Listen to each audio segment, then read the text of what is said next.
not sound like a legitimate cryptocurrency, even though it's worth tens of millions of dollars. And they didn't get. I know they tried at least twice. They couldn't get a. They could get somebody to put it out in a press release, which they did, but they couldn't press release accepted by like a major newspaper. So I told them I Can't believe understand. you can publish anything newsworthy in the paper for $500. What'd you say? Can't believe you can publish anything you want in the newspaper for $500 as long as it's newsworthy. Right. That's how it works. Like, why can't you just make some bullshit up? Yeah. You. Just do it, you know. Um. You. It has to have like some iota of truth to it. I know. I just wrote to. It's called Voice of OC. It's like our local. Um. It's not the local paper, but it's the local like op-ed, and I wrote an article for them, and it, it's like whether they want to publish it or not. I mean, they don't have to publish it, but I know like they go through and really check the like editorial aspects of it, its veracity, its truthfulness, and all these other things. And I know that like other newspapers are the same. And uh, what surprised me a lot was when I was working for that startup, I went to the LA Times and the OC Register, like the two big newspapers in like LA and Orange County. And I was like, hey, we just launched this app. It's like a really great idea, et cetera, et cetera. Can you do a newspaper article on it? Like, to me, that's like a newsworthy event. And they're like, you would think that we could, but it can't look like an advertisement. And so if you want to advertise with us, you can. It's X amount of money. But if you just want to do it to like promote, like because it's a promotion of the um, business, we can't do that. And so it was like You're not an incorporated business. me personally. Was it for advertising your stream? No. This was for the startup that I worked at, the app, and so this was like 8 years ago. Um, but that was It's still worth. It's still like even if there wasn't a like still worth newsworthy of like there's a mobile I car agree. wash. I absolutely agree. And that it was like a first of its kind in the United States, et cetera, or in the world, um, an on-demand car wash service and or an on-demand car wash app, I should say. And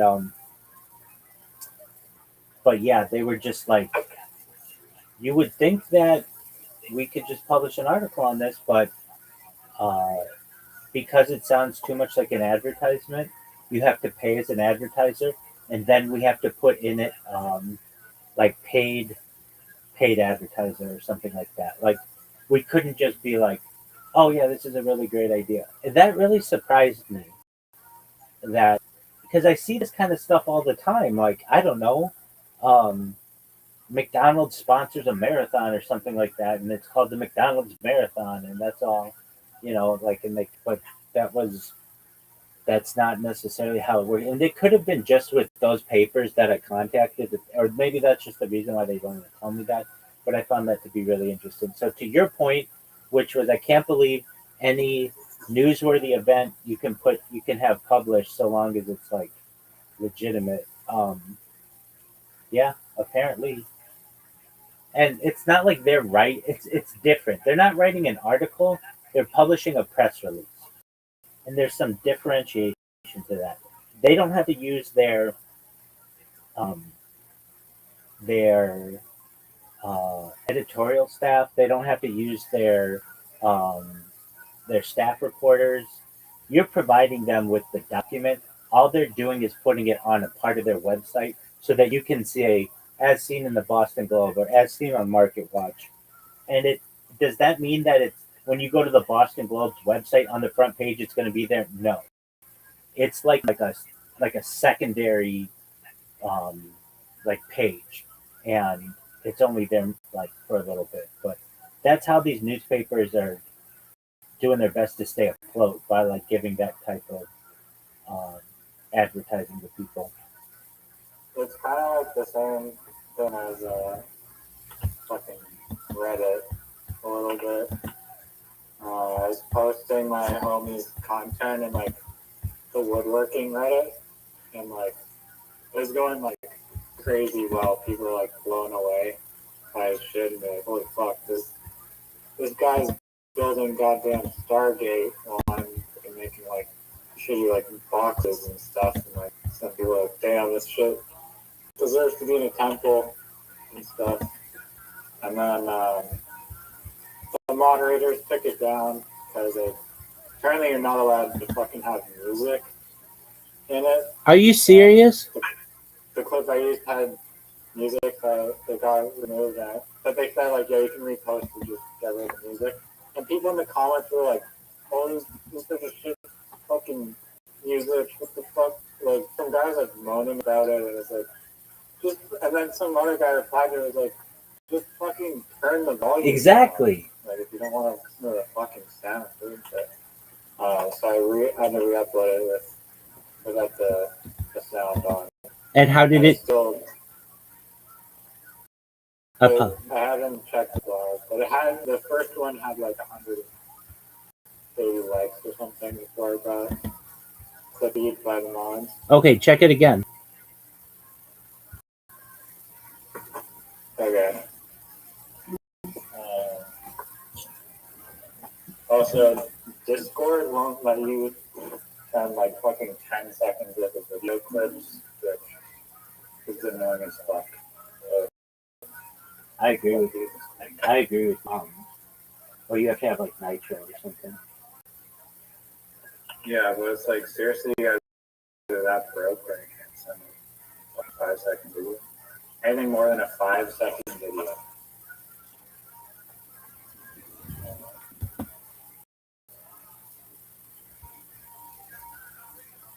And also, yeah, the wood carving people were digging it. But let's see how it's doing right now. I have 9 notifications, so that's good. Oh, someone actually. Oh, that's what I was gonna ask. I want people to probe me of which artist this is. I already know where there's nothing sacred and full of BS. I don't think that guy is reading the. Okay, but is it like? Can I go into like the woodworking thing and like people are really complimenting it, but I want people to ask who the artist is, and I can actually say the name of it. I was going to ask, can I say in an inverted comment that, like, I'm really wanting to get some notoriety or attention on my work, but unfortunately Reddit does not allow me to state my name next to my work or something. No, I mean I wouldn't do that. Usually in that case, the you know how you can have links on Reddit.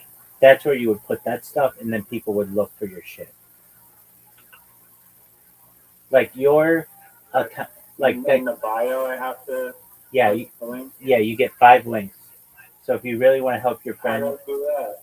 How do I get the links in my bio? You go to your profile. There are 5 links. Yeah, and you just put his Instagram. Okay. What would you do without me, Riser?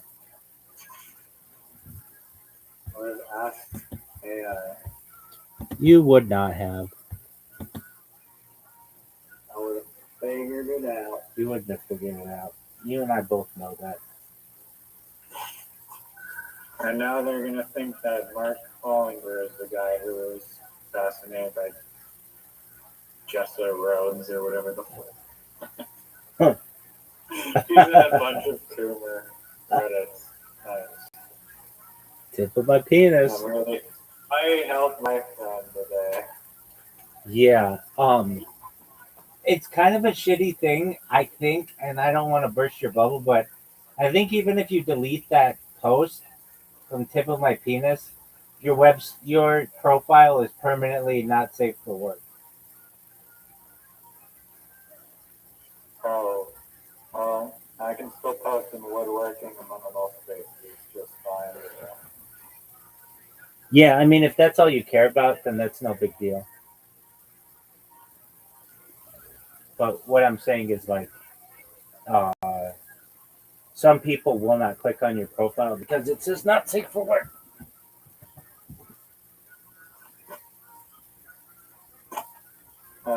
Does it actually say it? Does it actually? Oh yeah, it says 18. What the fuck? Why do I have an 18 thing?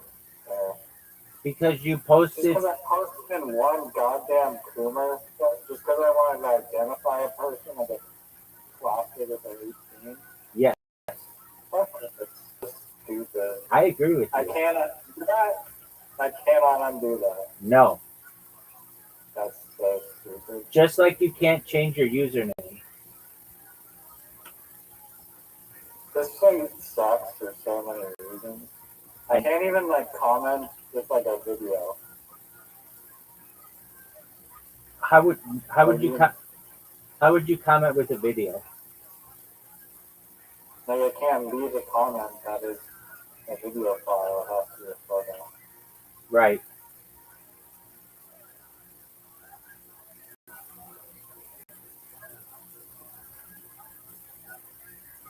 I know. I don't understand it. I mean, I have a theory. Well, it's a very good theory. I mean, I've said it before. The top user. I mean, I'm going to ask you. I've told you this before. Who's the number one user of? Who is the first person to 1 million karma?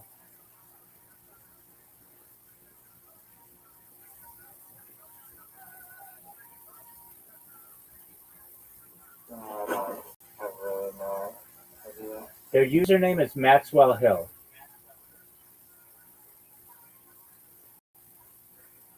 Do you know who that is?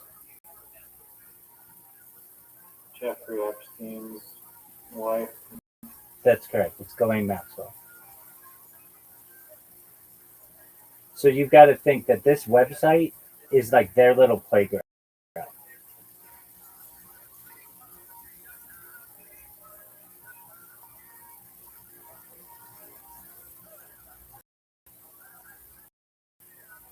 Creepy. Yeah, totally creepy. I mentioned her name once, not her name, just I did an AMA, and thinking I was just being funny, I put my alternate username is Maxwell Hill, and I got banned, and I've never been able to get back on. And I'm not alone. There's like an overarching mention of that. It's like the name that shall not be mentioned. Like I'm not. It's like it tagged me, and like, I can't do anything on that website anymore. I'm not saying I can't do anything, but um, it it definitely pissed off somebody. We're watching. Weird dog. And like that user account, Maxwell Hill, wasn't used. Like the last day that it was used was the day before she got caught by the police, and these redditors are such losers. They're like, oh no, I met this person. They live in the Philippines. And then you look at the language they use, and it's all like British English. It's like, dude, this fucker doesn't live in the Philippines and is using like posh, the word posh. People in the Philippines don't use the word posh.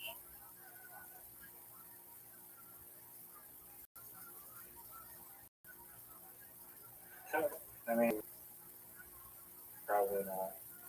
It's just not like the Philippines uses American English if they speak English, and we don't use the word posh. That's a British thing.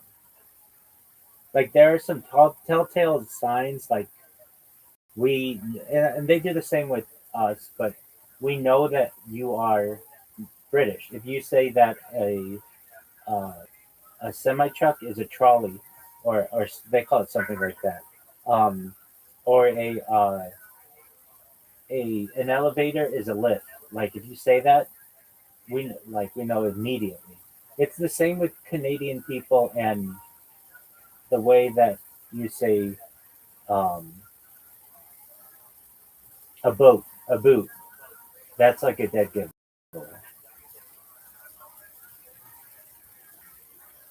Or hear that. or Australian people and "Arr!" No. But anyway, um, so that website is literally like their little playground, which is creepy to me. But it's the only and this is my theory, and I'll stand by it. There used to be so many forums. Joe Rogan had his own forum. Everybody had. There used to be forums 15 or 20 years ago that were all over the internet. Forums for everything. And very soon, they started getting random pictures of like gore and child stuff, and then they just started getting threats to get shut down. And it basically there was this huge contraction into one big forum, which is Reddit. Now I know you may be like, well, what about 4chan and all that shit? I mean, if you know anything about 4chan and the Epstein emails, Jeffrey Epstein is the one who told the founder of 4chan to start 4chan poll, the politically incorrect one. Did you know this? Sorry, what was his name? The founder of 4chan, Yeah. I don't know what his name is, but he had a meeting and there's an email with Jeffrey Epstein where Jeffrey Epstein tells him, you need to start a politically incorrect um, 4chan, whatever, thread, whatever you call it, How do channel. you know it's like a real, not something It's that in the, bullshit. it's in the federal, the Epstein Department of Justice emails. Oh, really? I It's didn't a, see that one. Google it, Or maybe I did and I just missed it. Google it, or Brave it. I believe. No, don't believe me, because I could be making that up. It could be like thinking that a baby's a child or whatever, or we all start as women or whatever. Yo, what's the deal of that email of Epstein and the founder of 4chan and politically incorrect email and Department of Justice emails? Because I could be fooled on this too. But I don't think so. I've seen this like a lot. The emails reveal Jeffrey Epstein's 2011 contact with Christopher Poole, the founder of 4chan, facilitated by biotech engineer Boris Nikolic, who was later named a backup executor of Epstein's will. These communications are part of a larger release of 3.5 million documents by the Department of Justice in early 2026, which include previously unknown connections between Epstein and academic and political figures. The timing of Epstein's meeting with Poole coincided closely with the creation of 4chan's Poll Board, a forum known for far-right and extremist content, sparking speculation about possible influence. However, Poole stated that the board's creation was unrelated, noting the decision was made weeks in advance and the board launched nearly 24 hours before his chance encounter with Epstein. Like, that's still weird. If we met like 24 hours beforehand and this thing comes about. The emails show Epstein expressed positive impressions of Poole, calling him very bright and driving him home after their meeting. So, dude, like, this is within 24 hours you meet with this guy?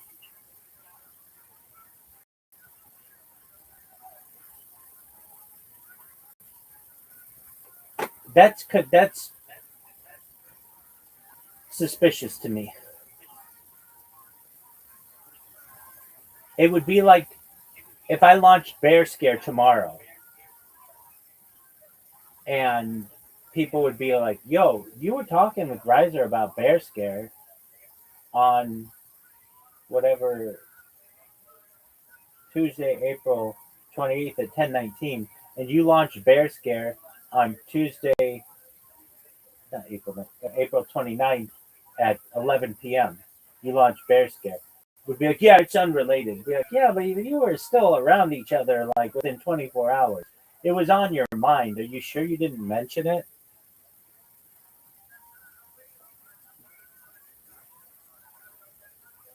Are you ready to lose?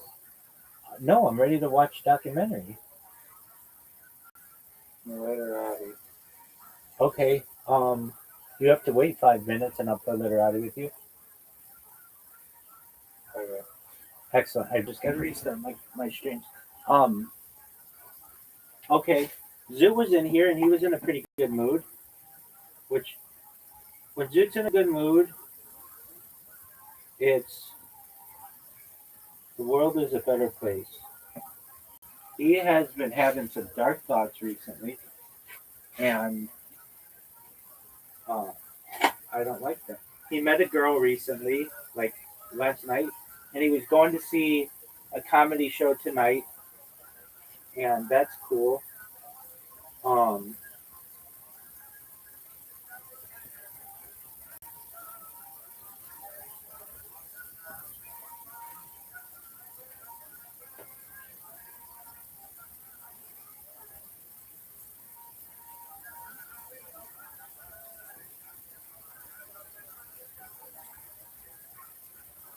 what is your Reddit thing at?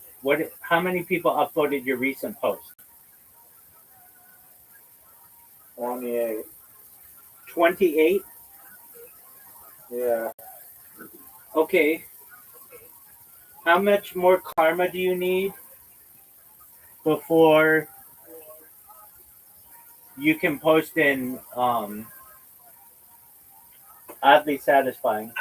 I had 27 or 2,800 comments. Like 200 more.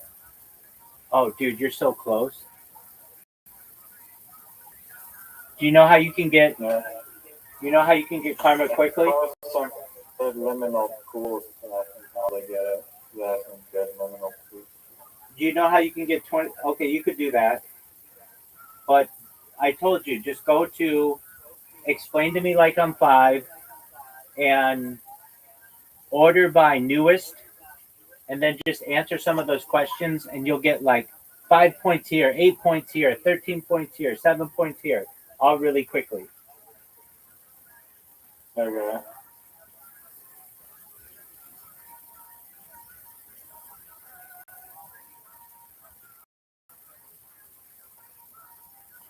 And if you want it, probably the easiest way to do it is whatever the person asks, just take that question and put it into ChatGPT and say, ChatGPT, please give me the best answer in the most efficient way for a Reddit response. And then it'll be like perfect. And then the most amount of people will think it's perfect, as opposed to you being like, oh, I know the answer to this, but it's like maybe it's too long or it's not enough or whatever.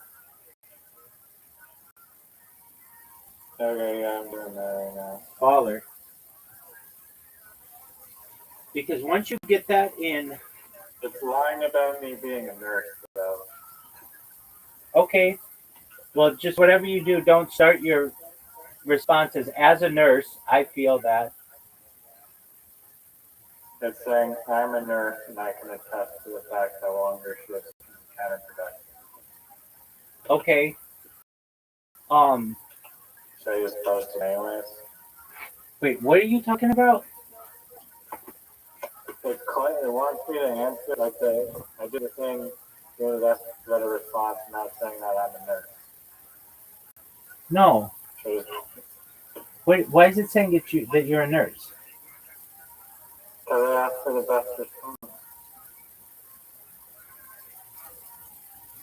To ChatGPT or to Reddit?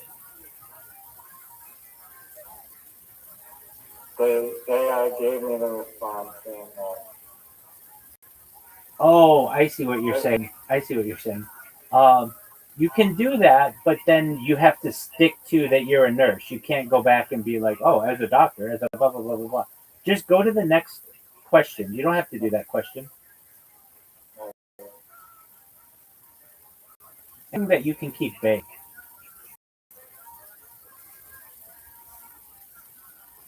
What's the next question? Why is there only two fucking posts here?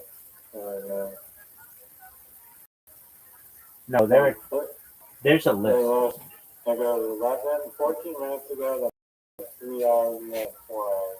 No, no, no, no, no. Did you organize by newest? Yes, I did. Dude, I'm going to go look right now.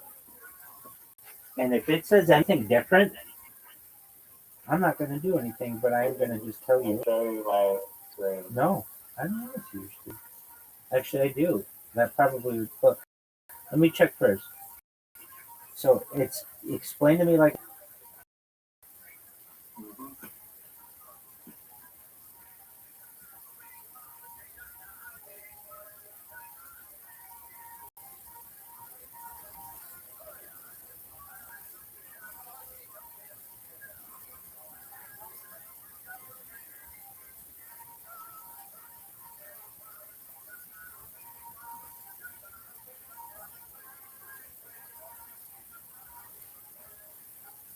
Okay, explain like I'm five. F1 and all the fan bases.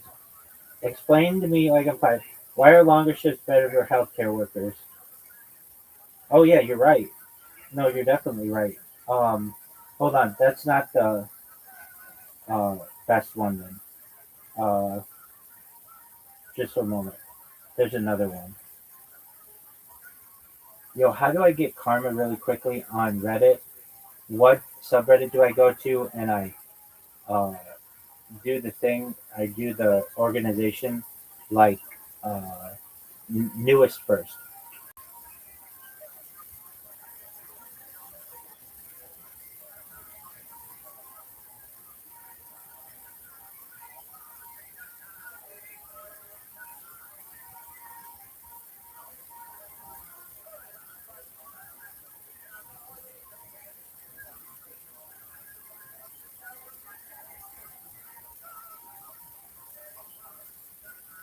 Oh, I think it's Ask Reddit. Go to Ask Reddit. Okay. And then I have more people. Right. And then go to feed, new, now, now, 1 minute ago, 1 minute ago, 2 minutes ago. It's that's what it is. Apologies. I knew it was something like ask a question or explain something simply or something. So see that one has a bunch of questions. Yeah. I'm answering them.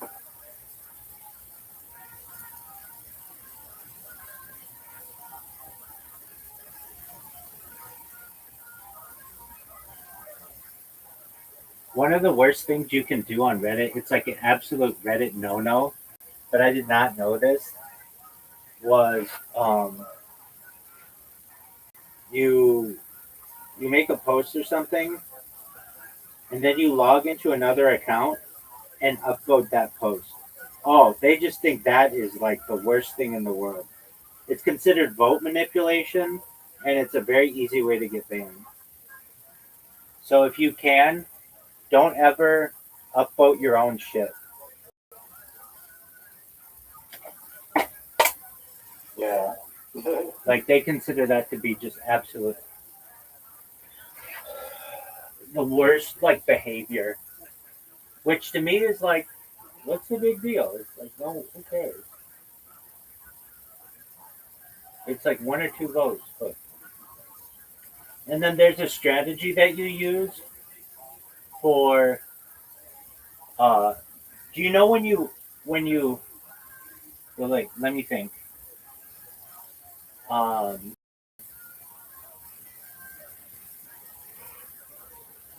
Maybe it's a strategy that people used to use, or maybe it was an Imager thing, but Imager hosts all of Reddit's images, so they're like very closely related.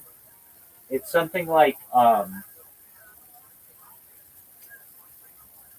something like you. Oh, I think it's Imager. So Imager has a system where you post something, it gets 0 votes, but you can upvote yourself.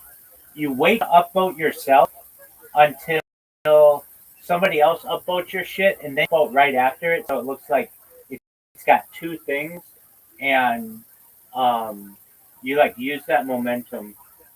And I think Reddit might have the same thing. I'm not sure. I don't really pay attention to the Reddit point system because I mean I do a little bit, but they banned me from voting on stuff, so I don't really pay attention to that. Um, dude, I was telling you the other night about the fighter and the kid, and you're like, dude, I absolutely do not give a fuck. Talk about that shit. Oh, God. Dog, it's Later on, it's been 5 minutes. dog. It has not. It's not. I'm looking at the clock. It's been 3 minutes 33 seconds. No, it's 5 minutes. Dog, I've got one more of these bitches to go. You really hate Brendan Schaub that much? I've heard that. I've been around the loopy loop 1,000 times. I know.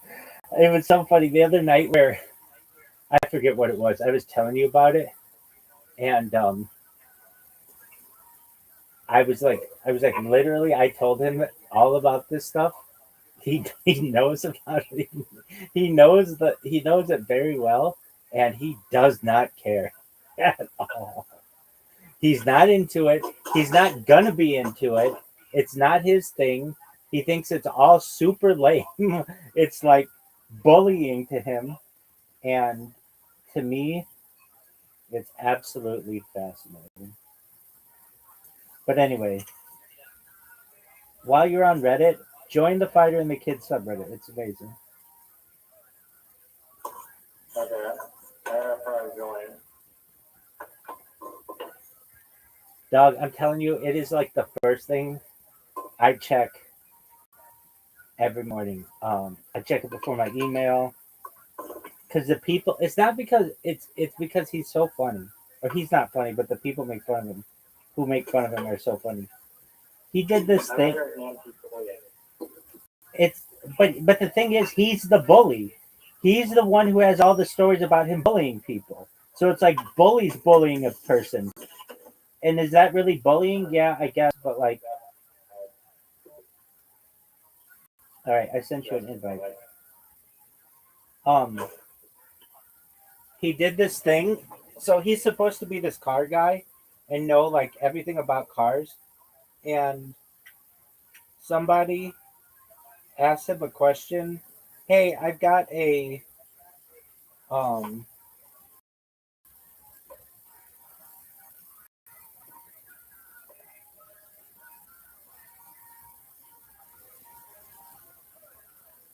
I've got a Ford Mustang and I want to replace the engine. Should I replace it with a Gallo 12 or a Gallo 24?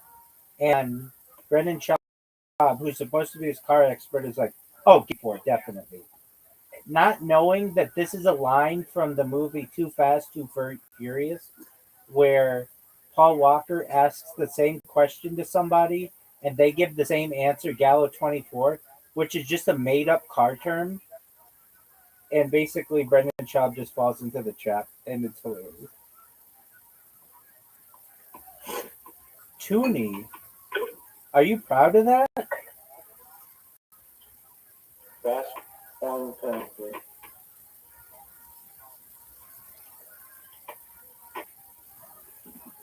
It's a disadvantage to go first, but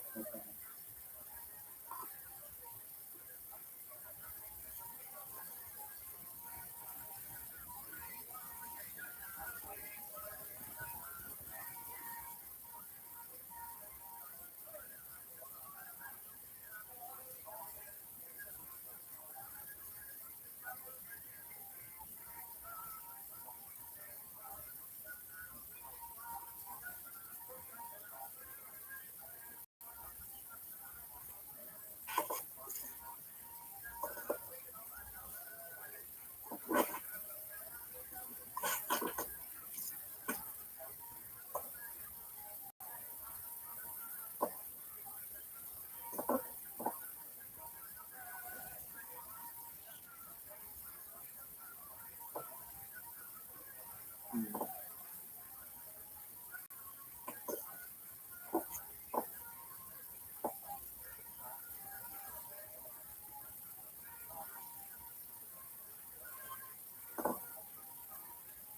What is a toonie? Isn't That's that like a $2 $2 bill Canadian. in Canada? Yeah, every newfie would know. I don't claim to be a newfie. I claim to be their biggest advocate.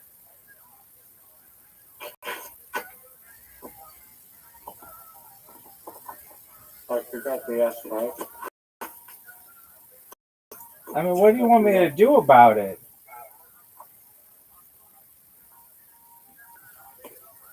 Dog, I have the worst letters of all time. You don't want to go there. You don't want to do that. You don't want to do that. Nobody wants you to do that. Don't do that, dog. Don't do that, dog. Yes.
Hmm.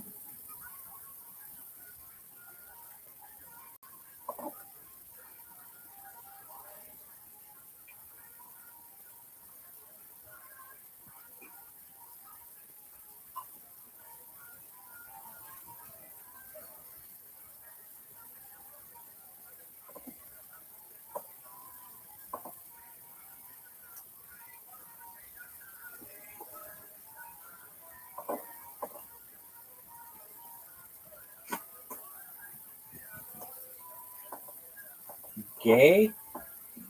Oh, Joe.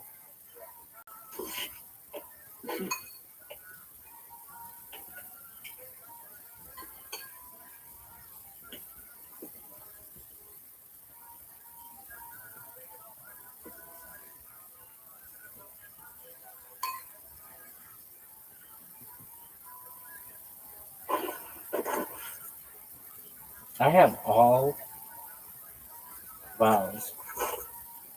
These tiles are rigged.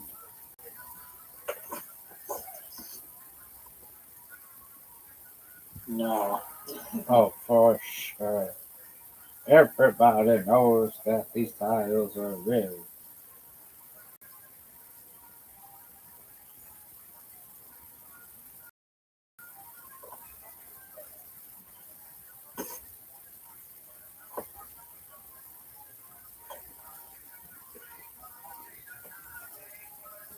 I just gave you the win.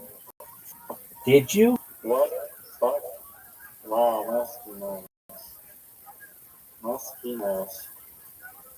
Dog, I literally have four A's, two I's, and a U.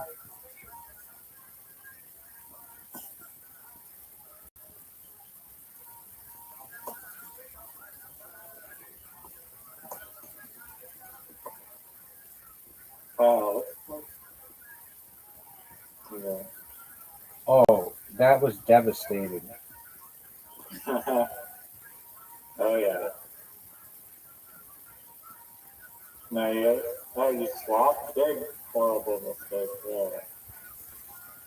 Big horrible mistake there. But, oh,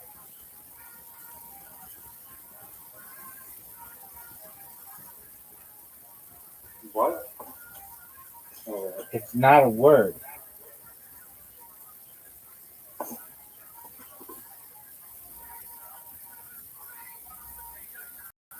Are you just gonna give up, or do you want to keep going? Don't call it a comeback. Man, I don't know what this game's supposed to do. If it's just going to give me vowels, there's nothing I can really do about that. I'm sorry, because I can just keep going if you want to keep going.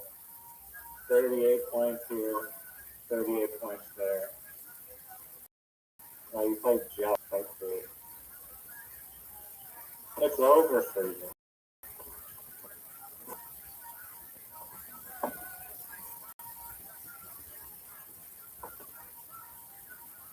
I mean, you got the S, you got the Y, you got the W. And 4, 2 I's and a U. I'm going to come back, and when I do, it will be great. It'll be great. Oh, look at you with these S's.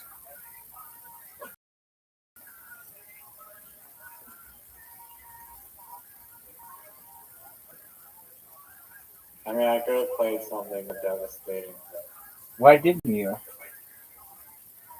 Because I just went too quick and then zoomed out.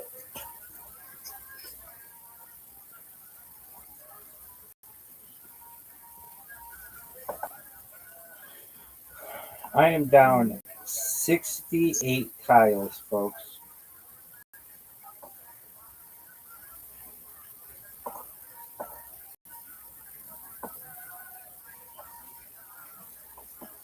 Mm. 68 tiles.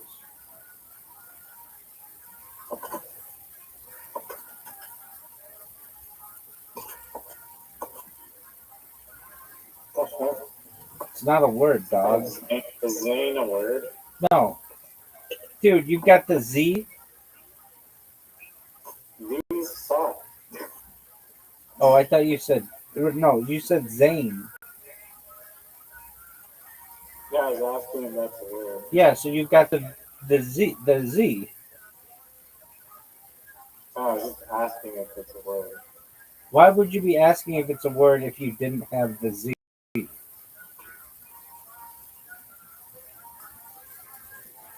Because I was curious. Why would you be so curious as to whether that was a word?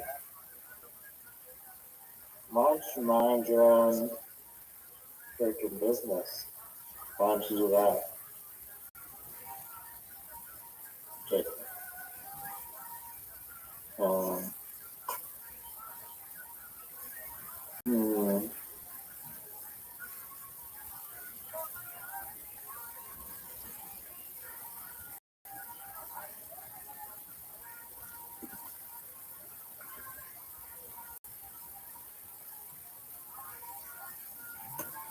I'm at such a disadvantage. I don't have the Z. You get all of the S's and the X and the W and the F, and you get the H, and you got the G and the L, and you got the N.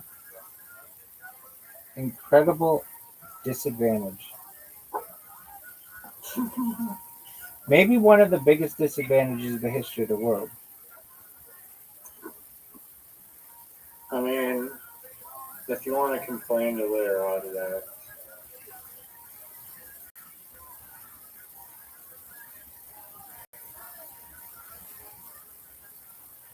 I mean, you didn't even know what a toonie is. So. No, I did. I actually did know what that was. No, you didn't. You did not know what a toonie was. I did. I said what's it. A toonie? What's a fucking toonie? No, I said, isn't that a Canadian $2? Currency, I said, isn't that a Canadian $2 bill? No, you can rewind the tape. But... Well, you obviously didn't hear me say it all. No, I heard you just loud and clear. You just had no idea what a toonie was. Which is understandable. No, I did know what it is. It's like one of the few words that Canadians use that Americans have no idea generally, unless they're amazingly educated. Do people use toonies? I mean, they're still accepted. So it's like our $2 bill. It's not really common though. I mean, just cash in general is not. Uh,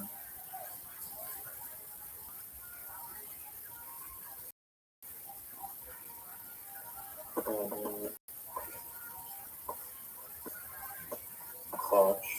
Oh, fuck off, dog. Clutch. Dog. Clutch find with literally like 1 second. This is such bullshit.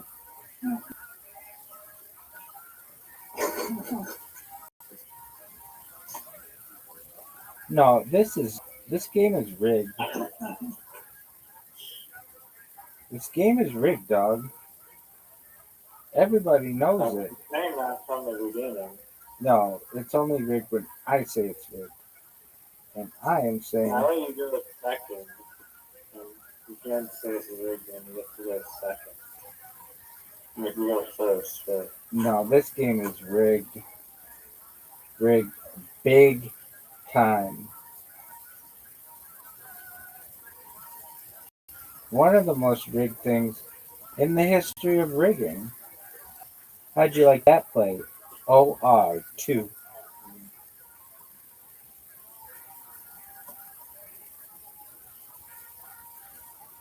This game is rigged. What? From?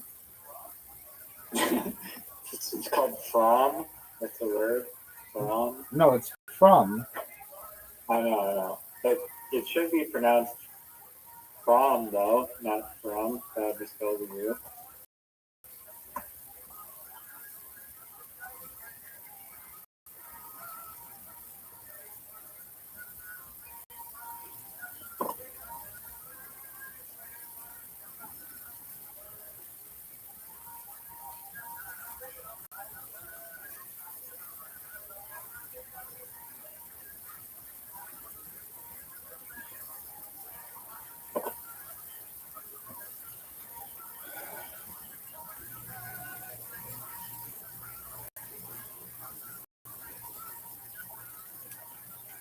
Folks, he might double our score with all of his advantageous plays.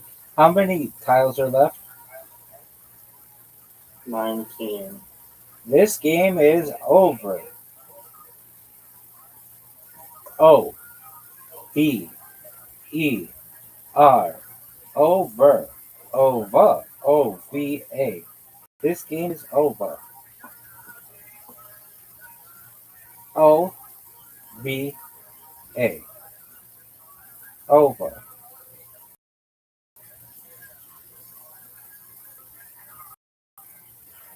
Bear scare. 19 points? What in the fuck? I think I hit a 3-letter, yeah. 3-letter on the K, folks. Oh, wow. In a desperate attempt to make a comeback. And thanks for blocking off all the possible words go there. Dog, did you get the blank tile too? You did. He's got the blank tile. He could do a major word. He's got another S. I just helped you out.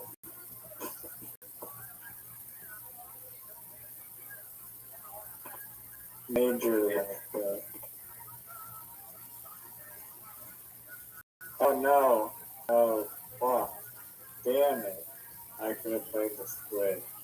I was gonna say that. Oh my lord. I feel like a dunce. Dude, you're still destroying this game. Okay. Oh, what a word. How beautiful was that, folks?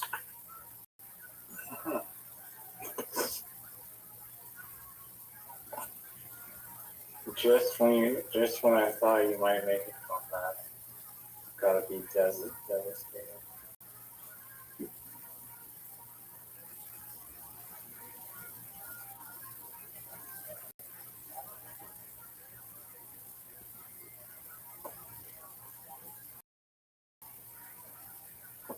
This is one of his highest scores ever, folks.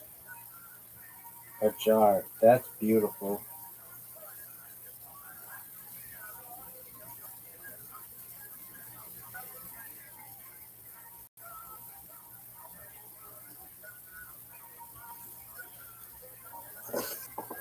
Hmm.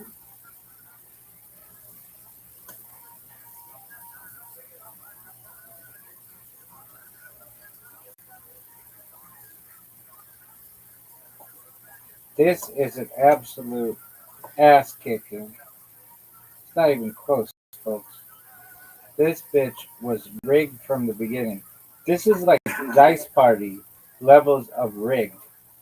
Dice Party levels of rigged. That's unbelievable amounts of rigging. Some of the most rigged things in the history of the universe. It's okay. Just a warm up game. Oh, this bitch is over, baby.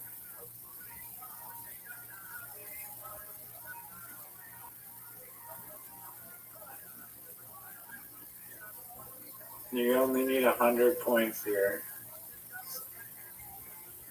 And I got 6.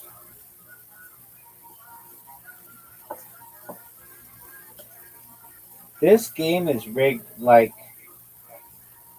And you have the S at the end. oh, for sure. I was holding on to it. Okay, one more. But I didn't go first. It's a disadvantage to it, but We're playing no time limit. No. oh, what the fuck? No timer? That's bullshit. Okay. Okay, then we won't play it. Trying to literally with no timer.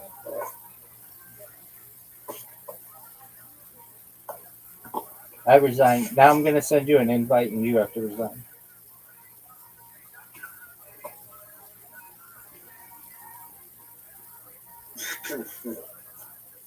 And then we'll play with the timer. Resign. Resign. You gotta resign, dog. I have good tiles. I don't care. You gotta resign. I have good tiles. You have to defeat me.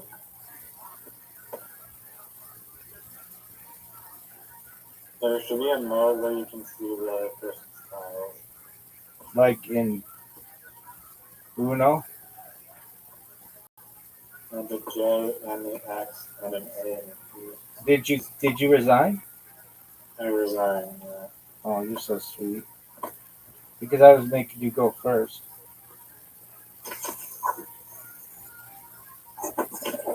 All right. So if that was a warm up game, now I'm gonna destroy you.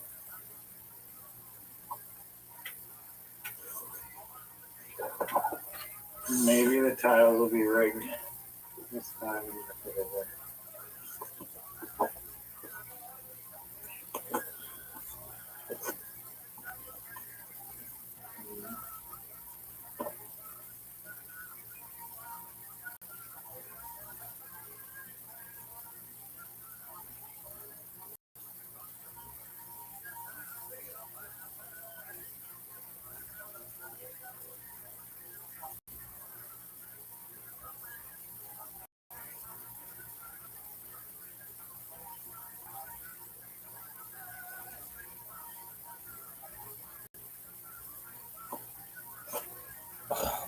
What are you doing?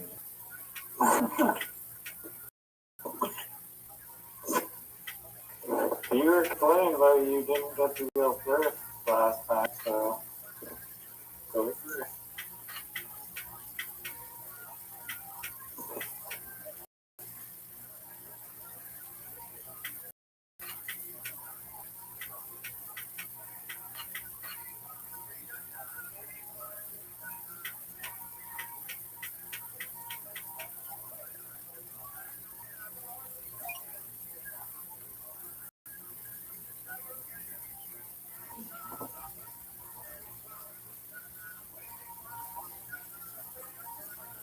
Again, I'm getting all vowels.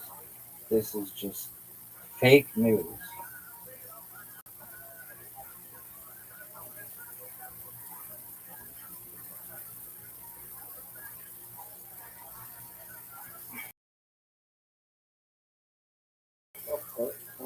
Yet I still have the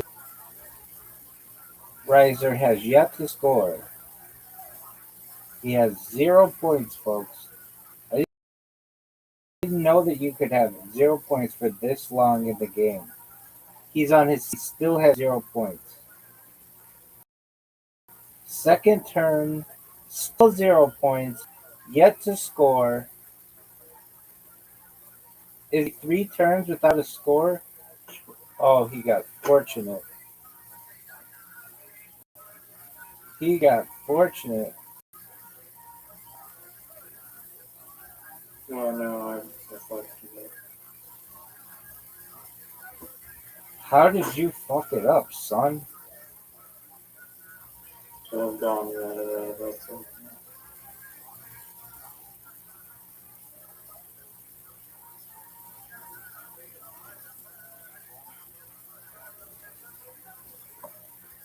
His score's more than double.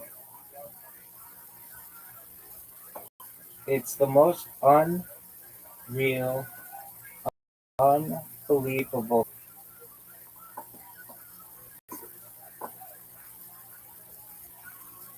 Mead. That's not a word. Of course you will. No.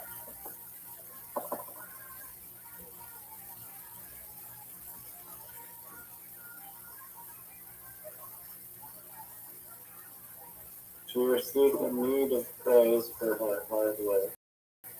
Let me a little bit.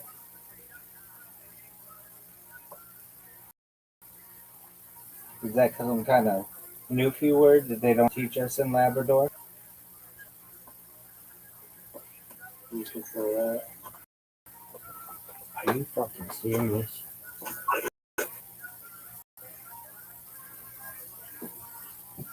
You're up, big dog.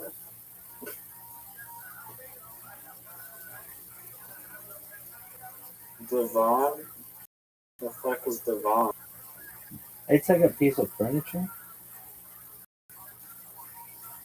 Or maybe that's duvet. No, that's Yes. duvet. That's what? I was thinking a different word, duvet.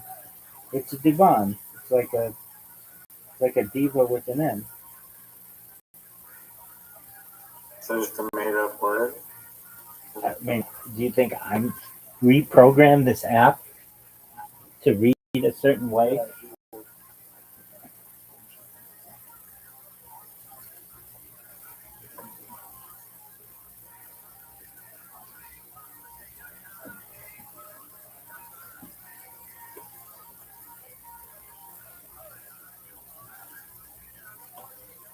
Folks, Riser's losing right now if you're keeping track at home.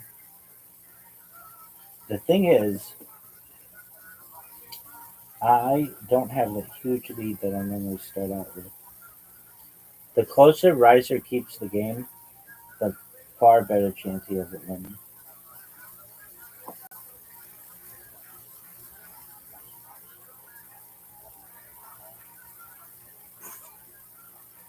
Wow. Snyder? I hardly knew her.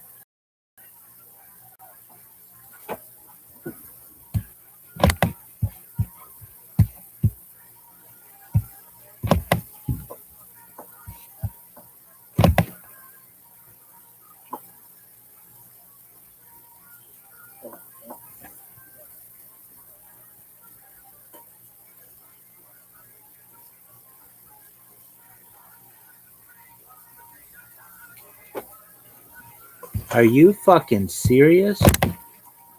This person plays Yar?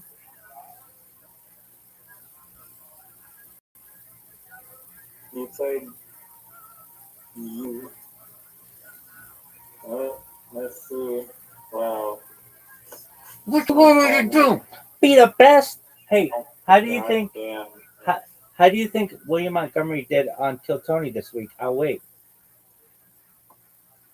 No one watches that shit. Yeah, especially because William Montgomery is no longer a part of it. Good. He's too good for that shit. Did you know Kill Tony just signed a contract? It's gonna have its advertising sponsored by Fox.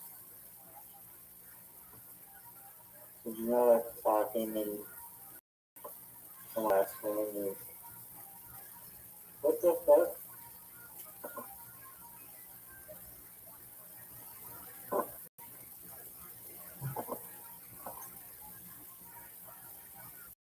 Quit apparently is not a word. It's QUIT, dog. And you've got the Q. What? I said like CLIT is not a word. Oh, clitor. Yeah, because it's a shortening of clitoris. Yeah, that doesn't mean it's not a word.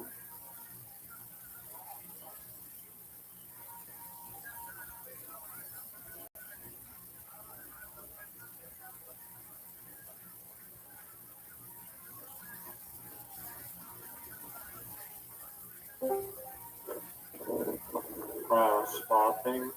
Yeah, swapping. What up, Omni Duck? Oh, How you living, pimp? fire. My phone broke.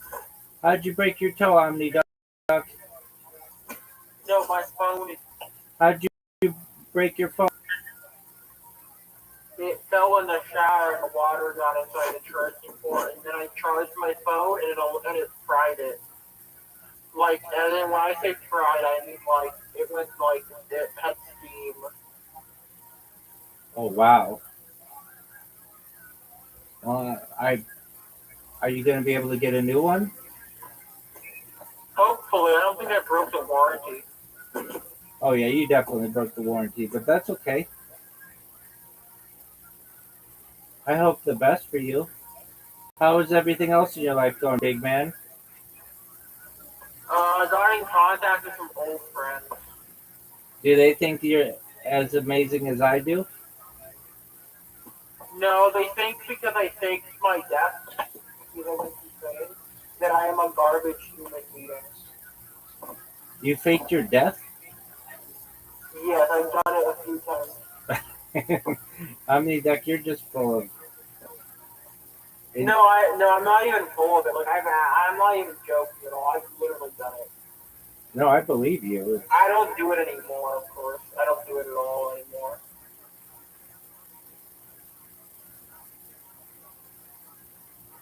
So yeah, there's a lot of crazy shit going on, man. All right, well, I hope the best for you. Me too. Do you ever play Scrabble?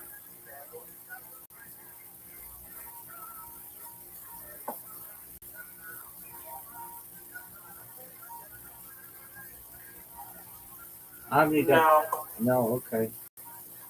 Well, we're playing Scrabble right now, so apologies if I can't focus on you. I hope everything works out with your It's phone. okay.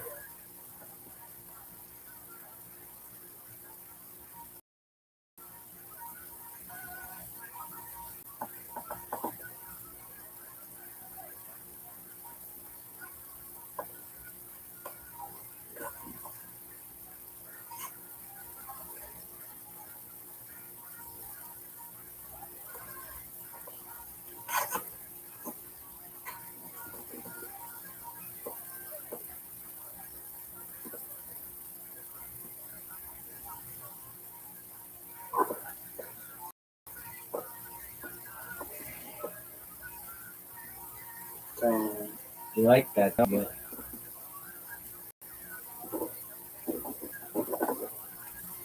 Look at this lead.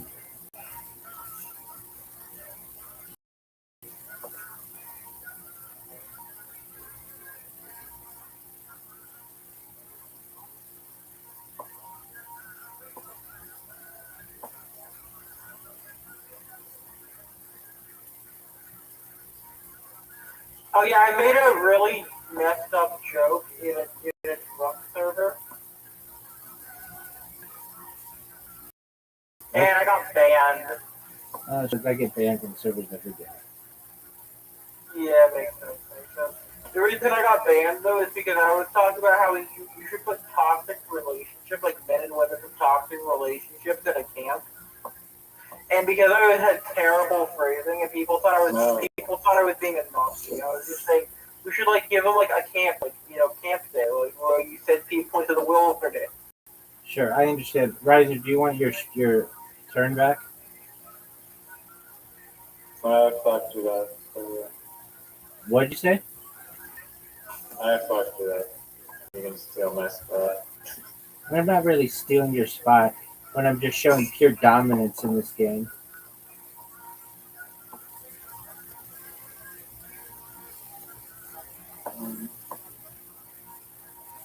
I can't believe they would give me the X and the Q and the J and the Z all at once.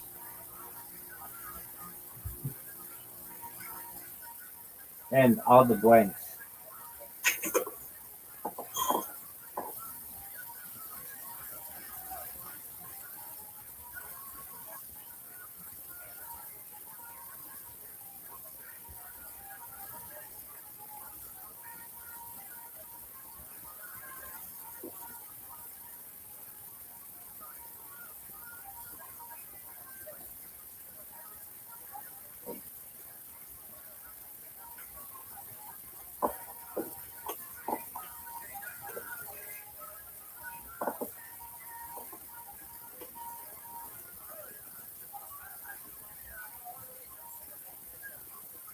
Dog, look at this dominance.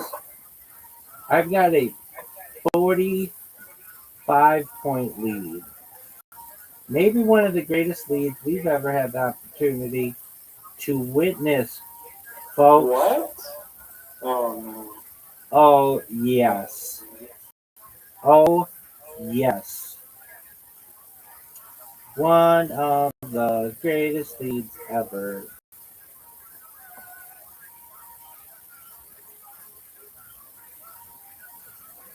And you use the S, the blank tile as an S, and you use that. That's what you're supposed to do. It's called piggybacking off of other people's hard work. You taught me that skill. Oh, did I?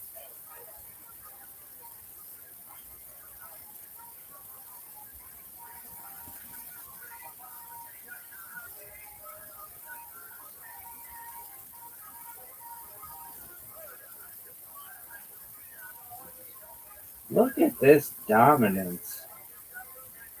Wow. Even I'm surprised sometimes that I can get such big leads on you and not even try. Like, I'm not even trying right now.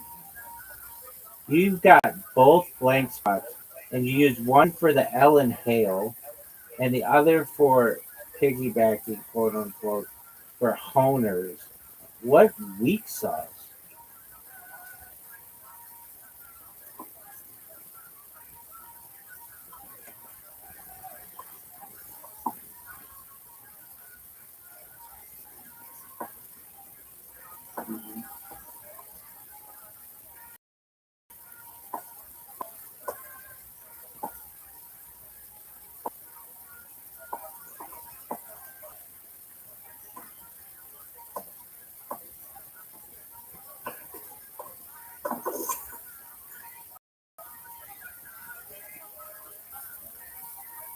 Oh, what the fuck?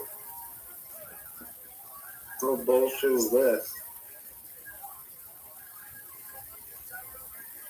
What bullshit is this? Nowhere. Oh my fucking god. Dog. This is just. I'm in cruise control. How many tiles are left? 10? Oh, it's over. This bitch is over, folks.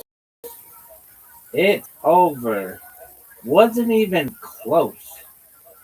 was not even close. This game, I didn't sweat. I didn't panic. This game is just Dunzo. Dunzo, baby. This bitch is over, and Riser is struggling to put down time. Oh shit. Hmm.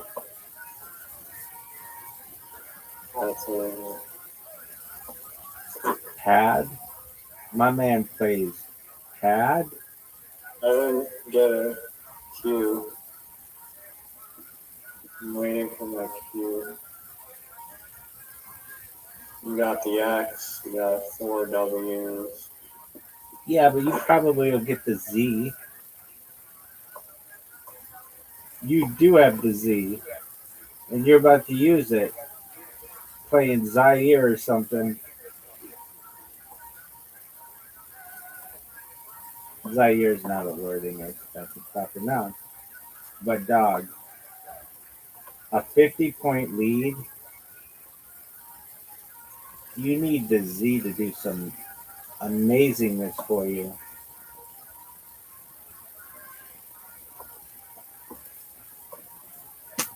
Oh my god. He needs this Z to do some of the most amazing heavy lifting. REC.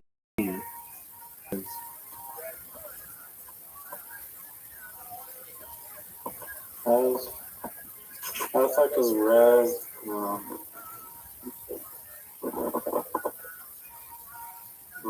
Res. Such a rigged game.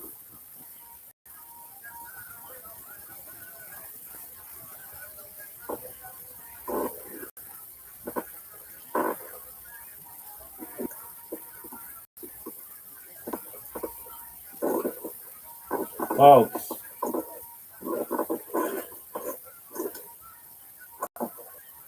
my man is down. Drive.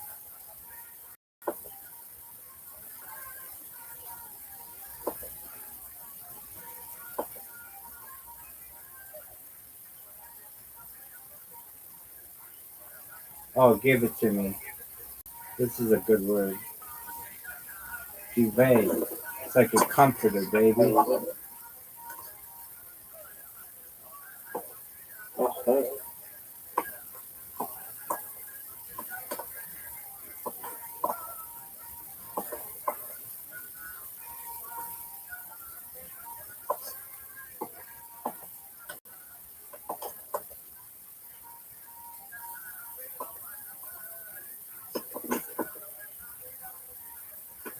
Okay, that's BS. What happened, big man? I died at exacting my ability. So rigged.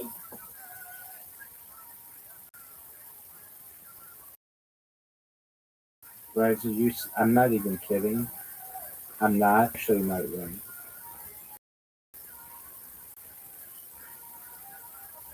I'm not kidding. There's a way that you. Go place down your S. No, I'm not kidding. You might win.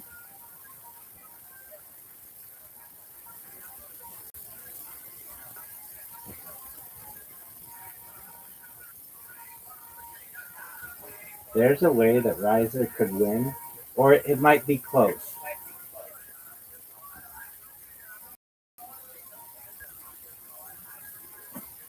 Oh, he did have the Z. Yeah, but I don't know. I only have 3 tiles. Dude, I think you're gonna win. Oh no, I'm cooked. No, you're not. Oh, that was fortunate. Well, oh, well. I got really fortunate there. If I didn't have that, I have the Q, and that would have been the J, and the Q's 10. That would have been 18 points shift. And then if you would put down, so that would take me down to uh, 244. So you would need 13 points to win.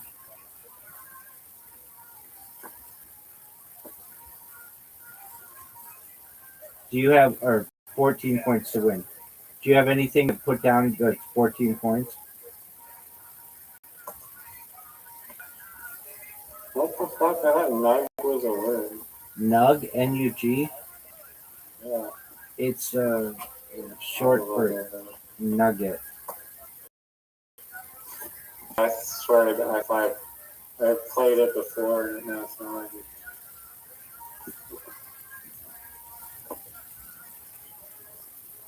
I have the J and the Q. I Must did. be nice. I have the J. Well, it's not Must good. be It's not good at the end of the game, dog.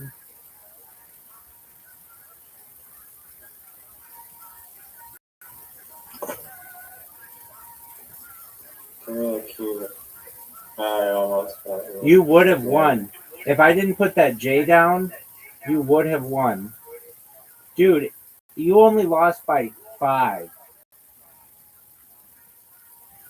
I probably should have looked farther to see if there was anywhere else to face that you were there. Let's see if you could have found a better one. And you. I think I only had a U. Wait, but if you played it above there, that would have been twice as many for the U. Because on is over. Maybe on is over. Okay, let's see where else. I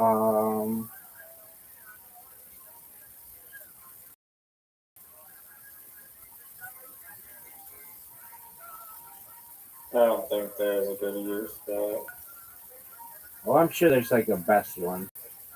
There's like the best one in the world. A U.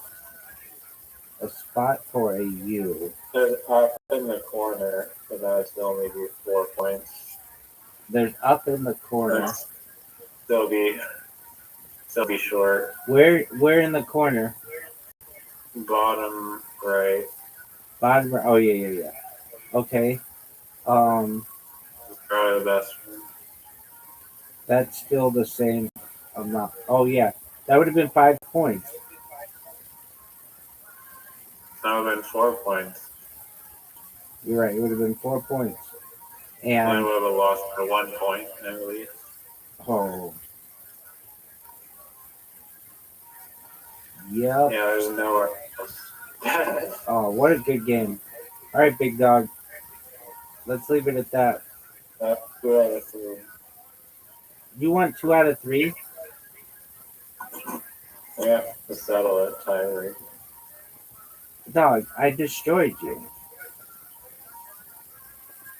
No? Tyree can do a... Oh, whatever.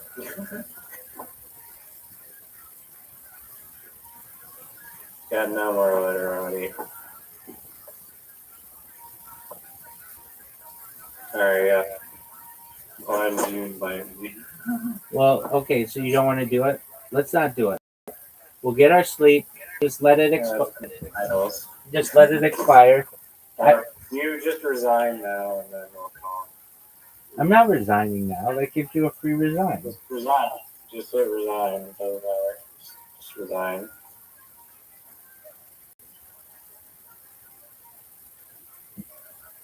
Just resign and hand me the win and then we'll go on in there. Is that how it works?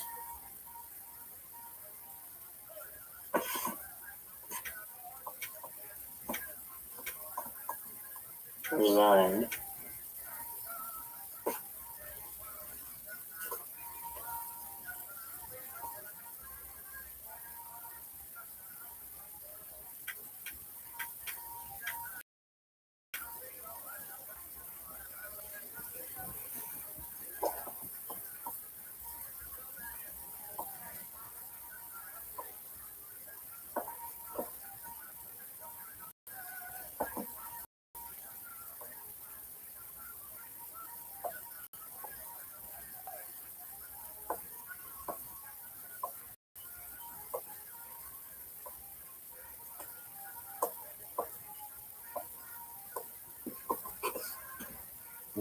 Wailed? You think Wailed is a good play? You sound upset because I've tripled the score of yours. Dog, I'm gonna dominate so long as the tiles are not rigged against me. God willing.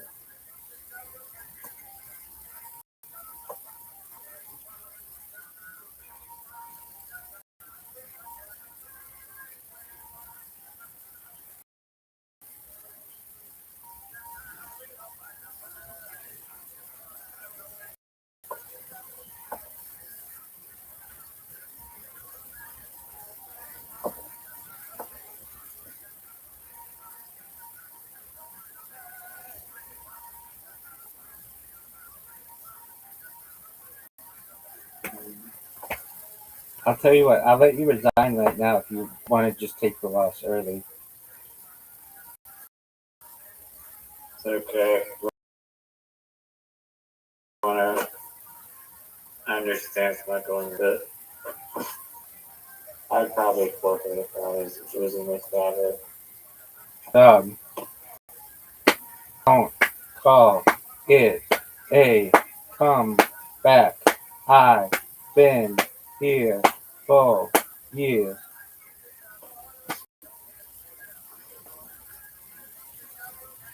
Look at this man play Veil and Wailed. Do you play anything that isn't ale? He played Wailed and Veil. I played Care, Liar, Toe, Boom, Dog. This better be a word. It's not. Oh, shut up. That's my word, baby. And I just gave you the one on a silver flower. Why would you say you gave me the win on a silver platter? Look at this lead, folks. Wow. Look at this lead. Wicked, wicked, wet. Wicked, wicked, wild. Wicked, wicked, wild, wild west. Jim West. Desperado. Rough Rider. Oh, you don't want nada.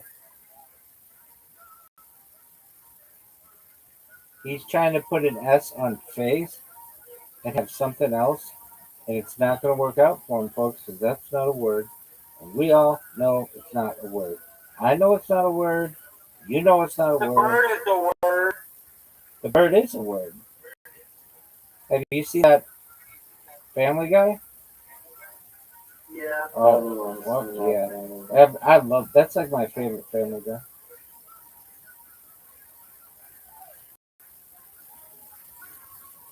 Riser already down 17 points. This MF with set. This motherfucker plays set and is proud of that. He's proud of set.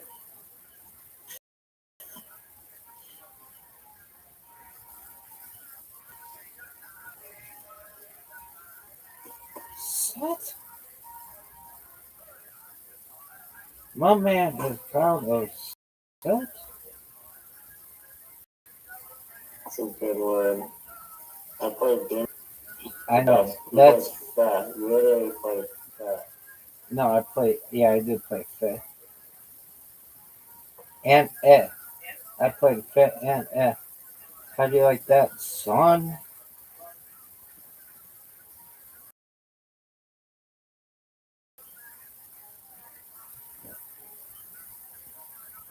I got no hits in there. That's insane. What'd you say there? No, just these tiles are going in. That's not what you said. You I just said this is annoying because of like these tiles. okay? It's not nature. Tingo.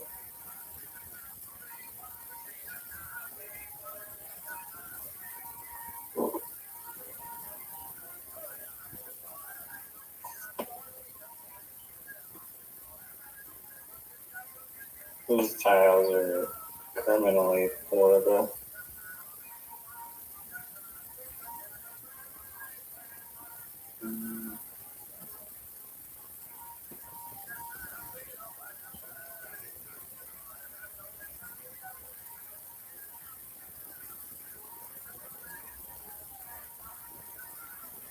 Oh, fuck out of here. Dog, Bullshit. dog, dog, dog, dog, dog. I have a 21-point lead. I said I have a 21-point lead. I said I have a 21-point lead.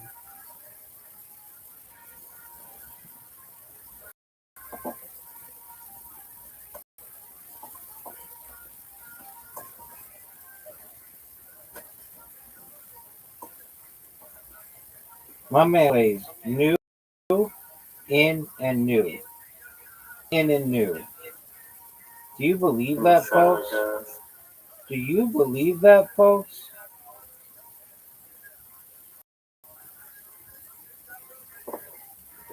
You got the J and the Y and the C and fat. You played fat and you're still barely winning. You know what the key is? I am winning.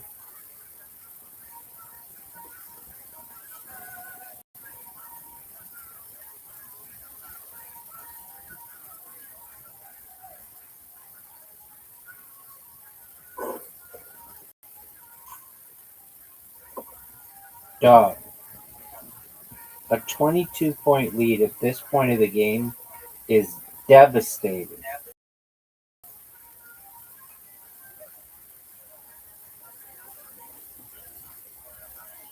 Maybe one of the greatest leads in the history of leading. Folks, if you're watching at home, you are witnessing greatness. This motherfucker plays goo. This motherfucker plays goo. Yeah, these tiles are.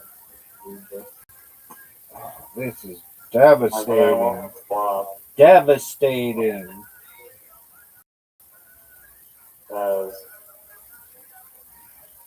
Oh, what a kick in the stomach, son.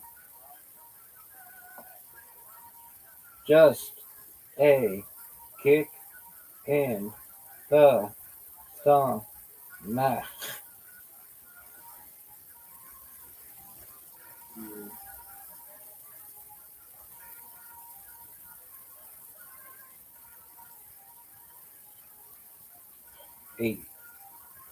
42-point lead at this point of the game with no Z available, no J available,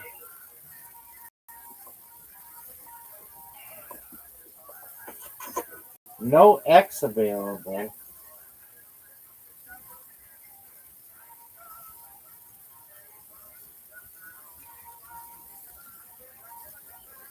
I'm gonna need to swap these horrendous tiles.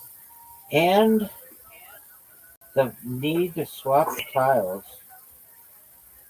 is maybe the most devastating aspect of their game.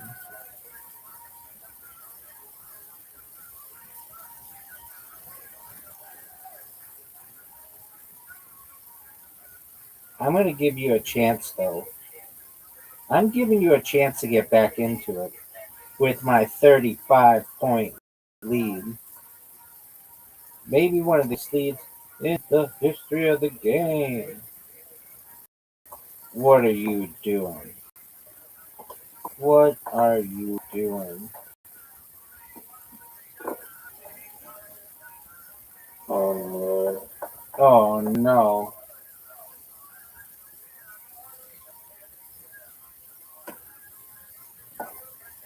What? No.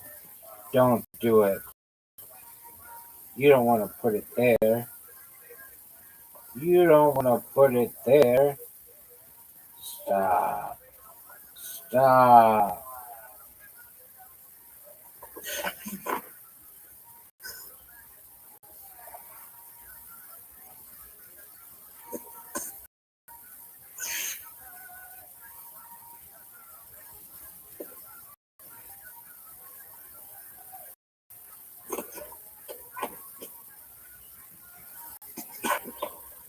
These are the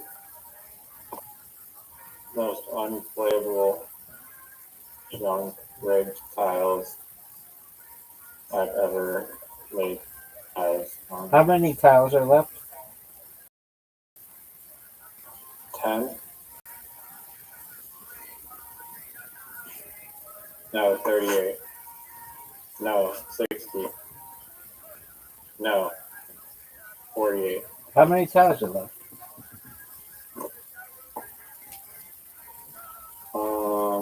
I can't, well, let me see. Are you serious? No, I can see. 38. Oh, there are 38 tiles. It's still early.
Could have cut off our top, like the entire upper left part of the match with the J there.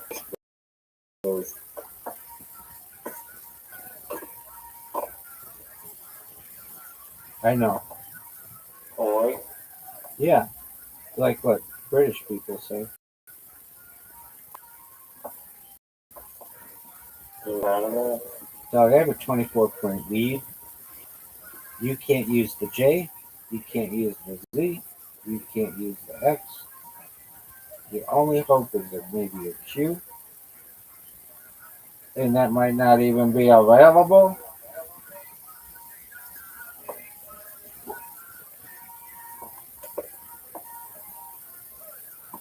That J just F everything up. We need like bestow or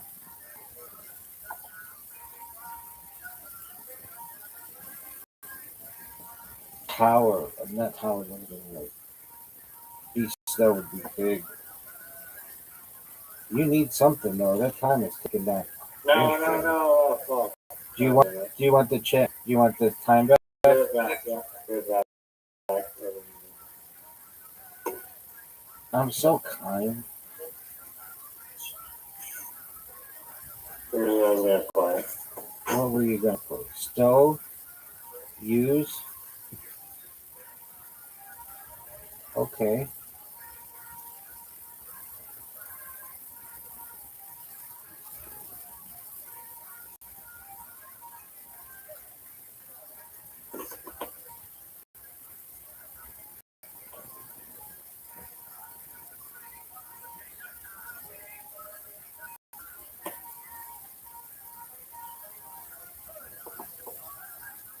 I can't believe I've got a 22-point lead. I can't believe.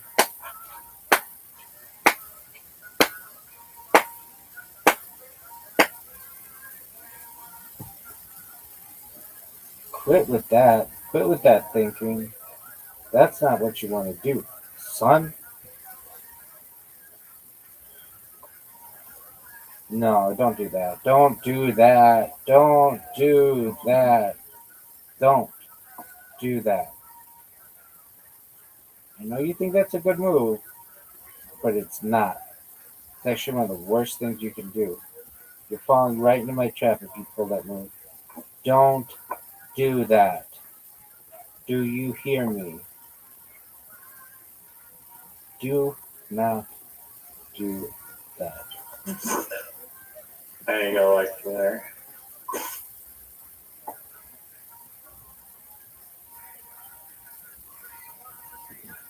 That was pretty good, son.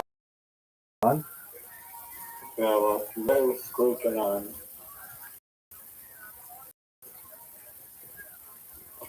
I like to believe this game is going to start getting some nice finals. 13-point lead. Very interesting. That B's going to throw things off for people.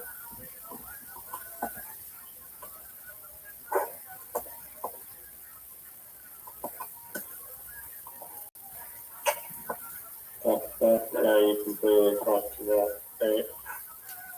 Great. uh,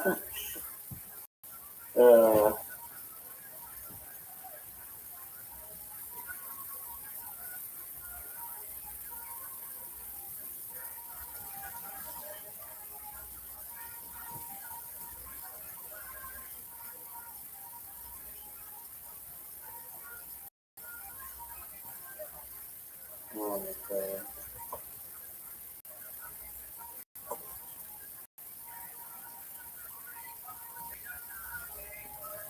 He played another new. These tiles are one of the worst tiles you've ever.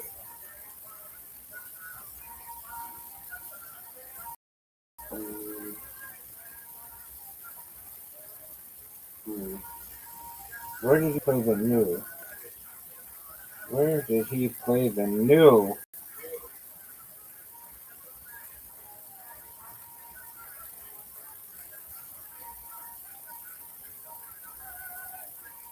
Where did he play the? Oh, there he played it.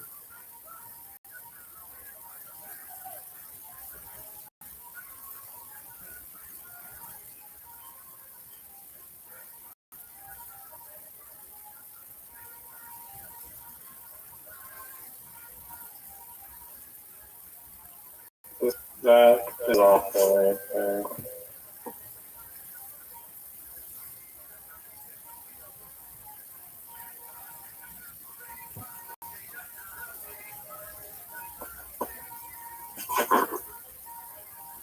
Oh, I'm winning.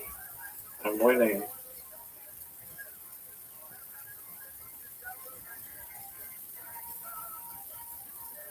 No, no, no. No, you do not have that. Gay? Oh, very. Happy. Very is very good.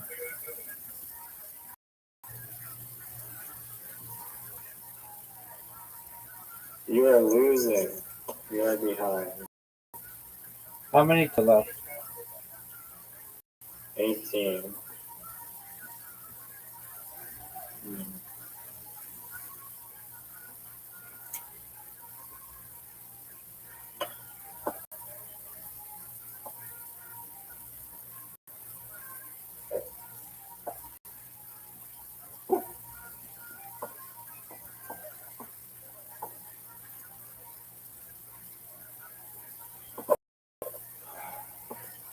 What are you doing?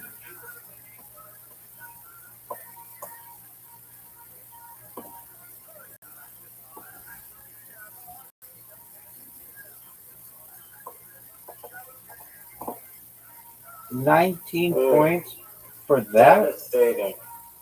For that? Devastating.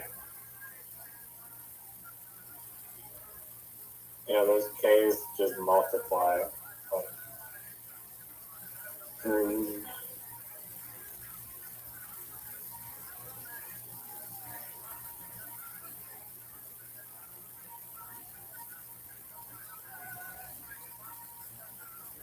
Wow. Nice Nice contribution there. You're welcome, big man.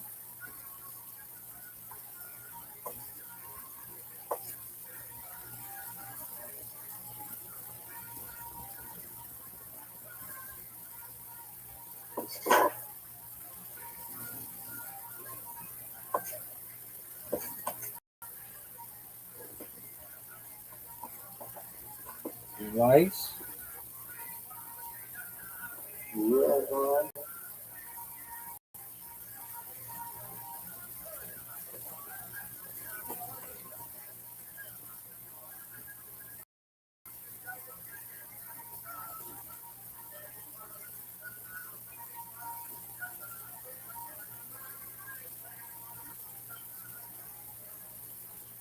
Top How many things are left? 9.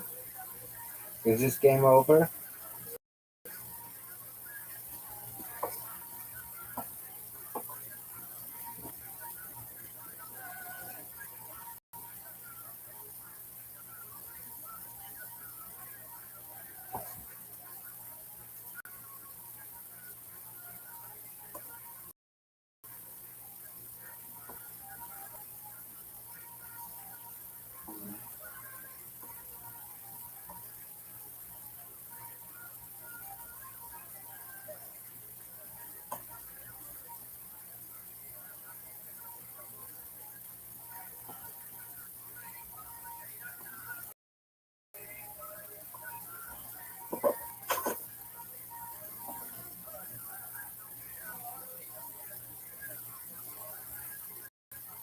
Well, 7 tiles remaining.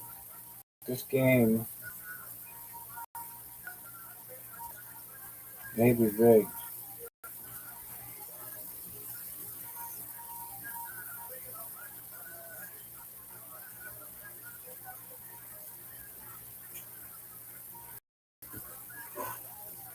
Oh, let's check more things.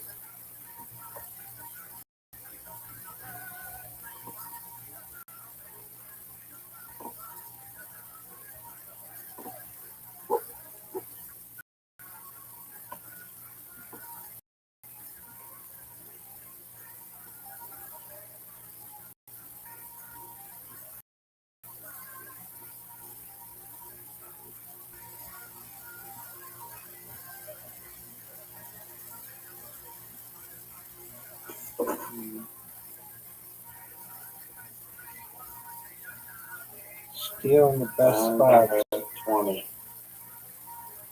Let's see.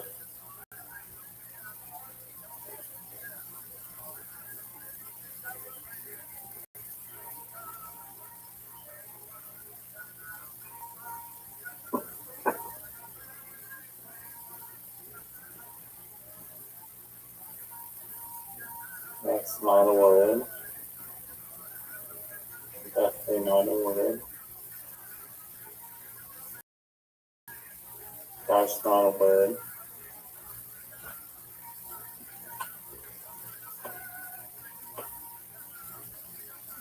Don't call it a comeback. That's called piggyback. So, Don't call it a comeback. that's called piggyback. So, Oh, that's big time. 22 points. folks.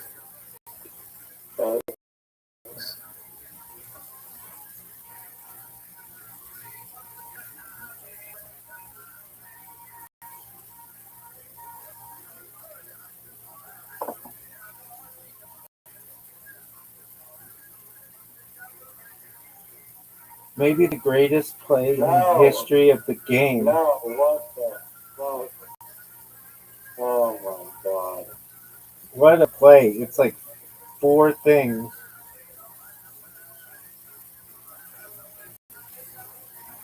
Oh, oh no.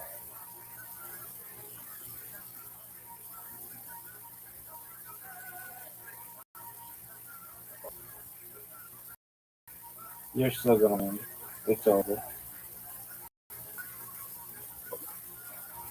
It's over.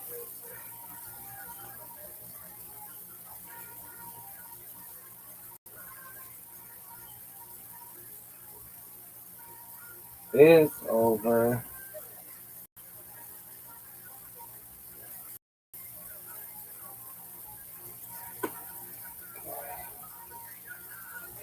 Must be nice having yes.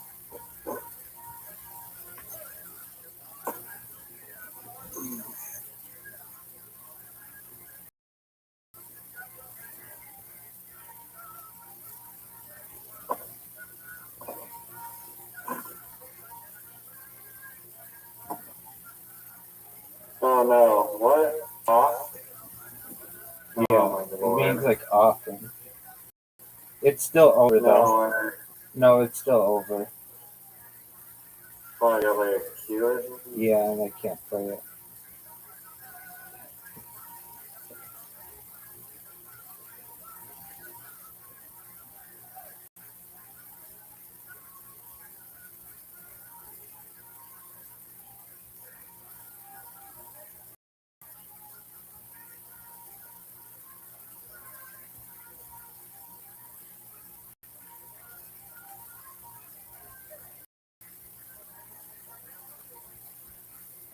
You only have one tile?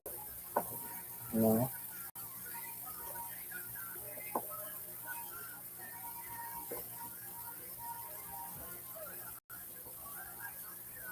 T? Where the fuck did you put E? At the bottom?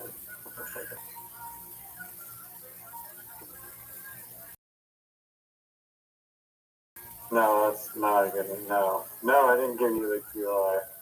I know. Oh, okay.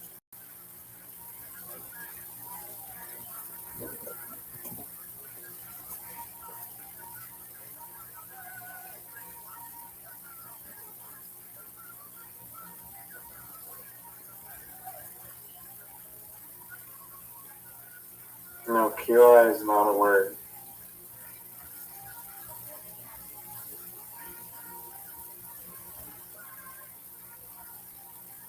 Totally.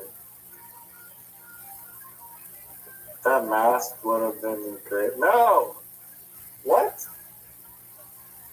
Unless you You can't fucking. That's the whole time? unless you can't find a place to put down. I'm still You fucked. haven't asked the entire time. I'm still fucked. What do you mean you're winning? Yeah, but all you have to do is use the rest of your tiles and I'm done.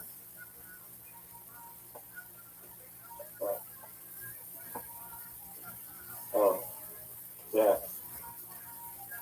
Wow. Thank God. Damn. Where did you play?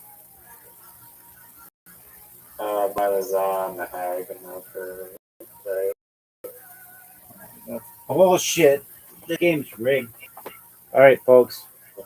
For those of you watching at home, we have one legitimate win and one rigged game for anybody watching. All right, big dog. That's all she wrote. Thank you so much for listening to all of my vlogs. That meant a lot to me. It really did. And I came up with half. 49%. 49% at most. Gave you the buttons thing and the other idea that everything should be returnable and a bunch of amazing ideas. So that's okay. I'm gonna say no to that, but I mean it's nice that you think that. Dropped out of 2FA, handed that one over like a Q in Scrabble. Just gave you a magical Q. Magical Scrabble Q. Words. I mean I don't think so, but that's cool. That's a cool story that you could tell yourself. I mean, I the soccer. I have a question, a real I gave you question. a soccer helmet. That's not even a thing. What more do you want, folks? I gave you the soccer ball and the soccer helmet. I mean, That's not even a thing. I already said a helmet for all that stuff. I do have a question for you. How much karma does your thing have?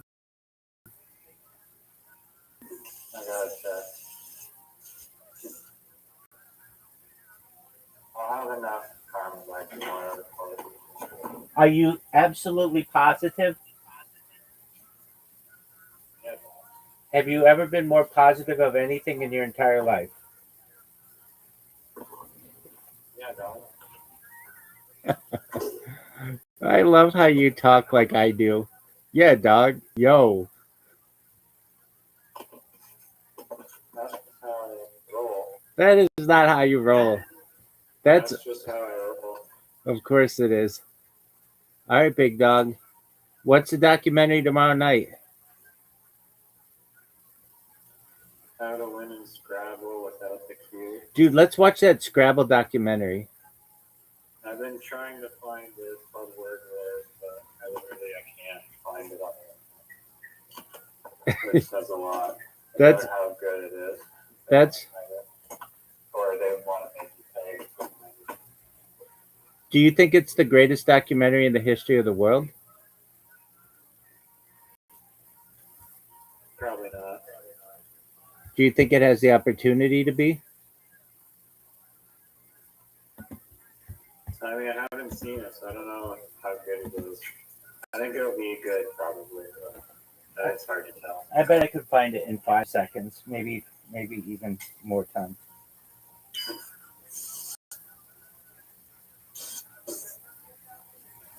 Yeah, I think all media should be free in the future. I agree with that, dog.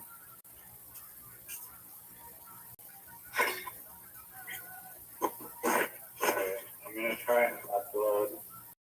I gotta download this program on my VR headset so I can trace the design of my friend's cat on this like belt thing.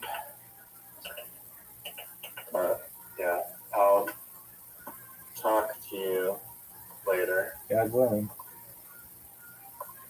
All right, peace out. Hey!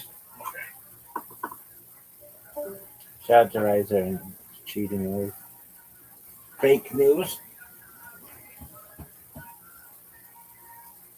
Kids, if you ever have a cue and you can use it, but be like, oh, no, I'm going to do something better. That's what we're trying to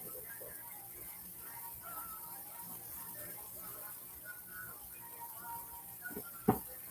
Devastating. This athleticism, well, that's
So the question is, like, have you noticed nothing?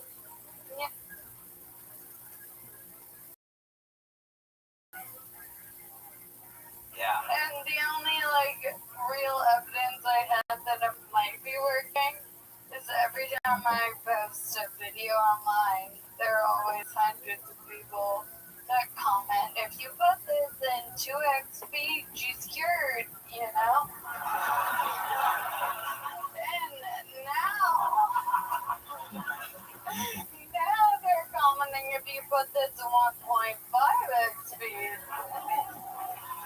So, yeah. Rushing. Dustin? What's up? I got beef with you. Oh, this Netflix UFC card's about to get a little bit crazier. Try to low kick her, she feels nothing.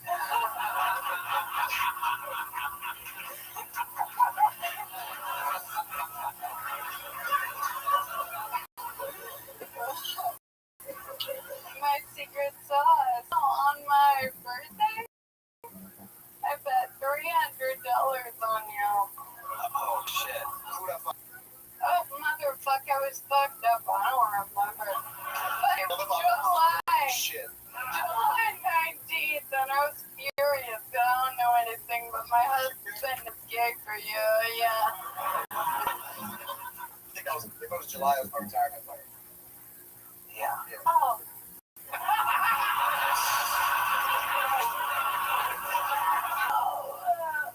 Hey, you're beautiful, and I love that you mock, and it's so good on you. The what?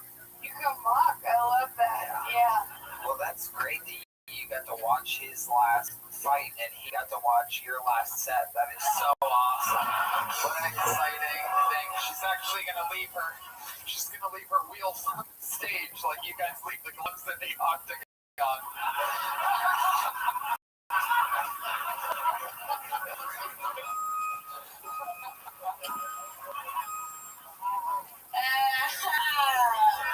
Your laugh become iconic here on the show. You do know this, right? I was doing my own show and someone's phone went off and it was my laugh. It's insane. That's amazing. You want to give us one just for old time's sake? It's not insane. Amazing. The great Fiona Pauly, ladies and gentlemen. Not only is she still with us, she's absolutely funnier than ever. It's amazing. Okay. There she goes, everybody. Ari Maddie says he has to go pee. I think he has a wheelchair fetish. We'll see what happens next. We're just going to go through this next bucket full, just me and you, Dustin. Make some noise for him. It's Isaiah Washington, everybody.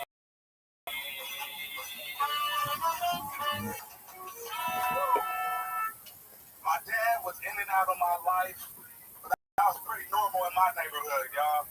It was so bad at my elementary school that if you had a dad, we would make fun of you. Oh, your dad took you to Disneyland? Ha ha, you must be gay. Out there sucking on Disney dick. You know what was pretty gay? Being raised by a single mother. Every Saturday I had to go shopping with her at Lane Bryant. If you don't know what that is, that's a Victoria's Secret for big bitches. I love my mom though, but she raised me super religious, like so religious, like to the point I used to feel shame about certain things when I was becoming a man. For example, the first time I seen titties, I cried. I was looking in the mirror like, yo, those not supposed to be there. Like what, God, why? And I know I'm a bigger guy, but there are some women out there that like bigger men. Fuck y'all, Austin. I'm waiting for a fucking standing ovation, goddamn it. Thank you, I'm in Isaiah Washington. Wow, perfect, amazing. Isaiah Washington. I love that set. Thank you, man. So good. Thank you, I appreciate it. I love that premise that if you had a dad, that, you got made Oh, fun of. yeah, that was real. That's amazing. Yeah. How long you been doing stand-up? So I'm about to end my 7th year. Seventh year. That's Yeah. right about what I would have guessed. They're fantastic. Thank you. Moving up there, the premises are great. The enunciation, execution, everything absolutely fucking Thank you. amazing. Where you been doing it at? So I started in Fresno, California, and just moved out here to Austin about 3 months ago. Nice. Yeah, man, I'm a Fresno baby. If y'all don't know where that is, there's a little ghetto over there, but we cool though, we cool. No, yeah. Yeah. The late great Angelo Bowers was from there. You ever heard of him? Nah. Amazing. Hell yeah, we from there? Yeah, he died in a car accident Damn, that sucked, huh? 10 years ago. Yeah, that's That's crazy. he would have been one of the biggest comedians in the world right now. Oh yeah. Accidentally killed. But anyway, Yeah. Isaiah, how's it been in Austin? It's been pretty good, man. Like it's chill out here, but the first day I went out, my phone got robbed. That's the only thing, man. On 6th Street, man, it's crazy. Like, yeah, I know I'm a big dude, but they somehow snatched my phone out my phone. Like you didn't even know No, that. I didn't. I've had that happen. Yeah, it happened to you With too? me was small Indonesian children. Oh shit. Bali with my girlfriend, and then small Indonesian children got Mister. They're so cute. And they took my phone. I noticed it was back at the hotel. So then I was looking for children. Yeah. Stomped out. I'm pretty sure you found them too, huh? They're missing. No kids. Shit. That's why I keep my phone in my pants between my balls and my asshole. And crazy enough, mine got stolen by a small Indonesian child. Silly. Oh, man. Isaiah, what do you do for work? So I work at the gas company right now. Just, doing security stuff. Fuck yeah. Yeah, it's pretty awesome though. What did you do before that? I used to work with special needs adults back in Fresno, man. I also work with a special needs adult. That's amazing. Yeah, I can tell the signs right there, yeah. I can see it, yeah. Like special needs, like what the Down syndrome and all Like, that. we talking all spectrum, high level to like people in wheelchairs, like, you know. So let me ask you this. I knew it. Well, I mean, Fiona doesn't need another reason to want to kill herself. Not everybody in a wheelchair is special. Yeah, that's true, that's true. I used to work with a guy, my good friend, who used to do the same thing. Do they fuck a lot at your clinic? Oh, yeah, they do be doing that. Like, yeah. You be doing that. But they be having like, it's kind of weird though. Sometimes like they'll have like a normal boyfriend pick them up and you be like, oh, bro, that ain't cool. Like, she got autism, don't add. Kids don't have autism. All right, we know who the boyfriend is here. Jesus Christ. Oh my God, Randy. Make her suck your dick with a lollipop. With a lollipop? I love that shit. I never tried that. So this was like an actual clinic, so there's a lot of people. Yeah, it was a day center, so they come from like in the daytime only, then they go back to like a group home. Oh, Yeah. okay, so what's the wildest thing you ever saw these people? Man, I'm gonna be real. I mean, I know this is too lovey-dovey, but a lot of them were like really dope and really cool. But one of them did just shit in the hallway out of nowhere, and you know, it's our job to pick it up and shit. And I made somebody else do it. I had to like I didn't see it and just walk right past it. So I'm sorry about that, but I ain't doing that, bro. Like that was a big dude too, like bigger than me, like right on the ground, just right there. Unacceptable. Red Band, why did you do that? God damn it, Red. I just dropped you off at the daycare center. I do these nice things for you, and you're absolutely retarded.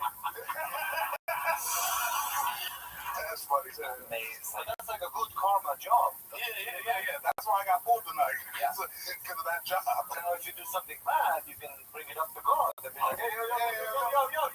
Yeah, remember the time I walked past the shit? Bro, like, come on, man, give me, I'm getting into heaven for sure. Yeah. Absolutely.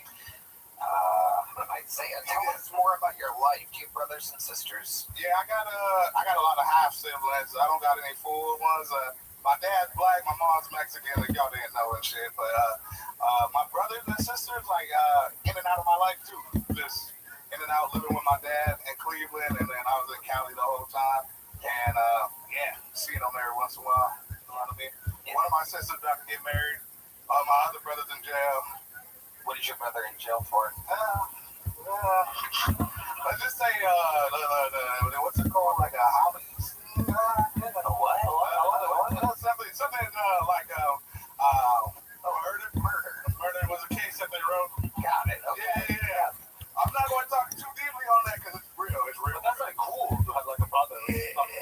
Yeah. I mean, fuck with me. Yeah, don't fuck with me. Yeah. I'll call my brother and he's gonna be like, how am I going to pay you? You're like, yo. Hell yeah, I got connections in the walls. Yeah. Amazing. And your mom's the Mexican? Yeah, she's Mexican. Did you ever get to meet your dad? Yeah, I did. I got to know, he was in and out of my life. Like, I'll see him, like, in the summertime and stuff like that. He'll come by and say, what's up? Even in the summertime? Yeah. He was like a rapper or trying to be a rapper. Yeah. Wow. So I'll be in the studio and stuff, getting hot box at like 8 years old. And Does he have something on Spotify or something? he got something on YouTube, but it's not funny. What's the rap? It's called Squadron Click. I don't even know how you would begin to spell that. S and a Q?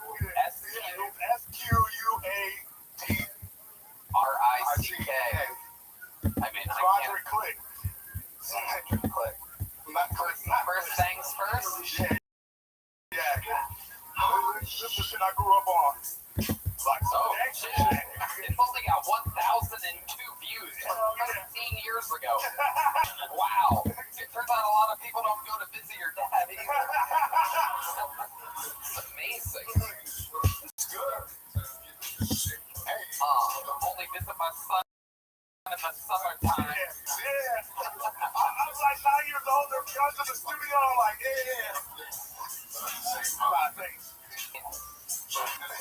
It's a lot of... Another nigga will. That's your brother. Yeah, my brother. Hold on a second. I noticed something pretty amazing here. The song debuted on YouTube 13 years ago. It has 1,002 views. And 11 years ago, 2 years after it came out, there's only one comment on this. And it is from someone named Isaiah the Comic. That's right. And the comment on the YouTube profile says, "Whoa, where you find this at?" I was shocked. What would you like to know? I don't know who uploaded that, and all I did was have a CD of him on my CD. I didn't even know it was out there like that. What were you doing? Just randomly Googling your dad 11 years ago? Oh, yeah, man. Stop with your Oz, these white lady Oz. Shut up. Yeah, I wanted to see if he made any money or anything like that.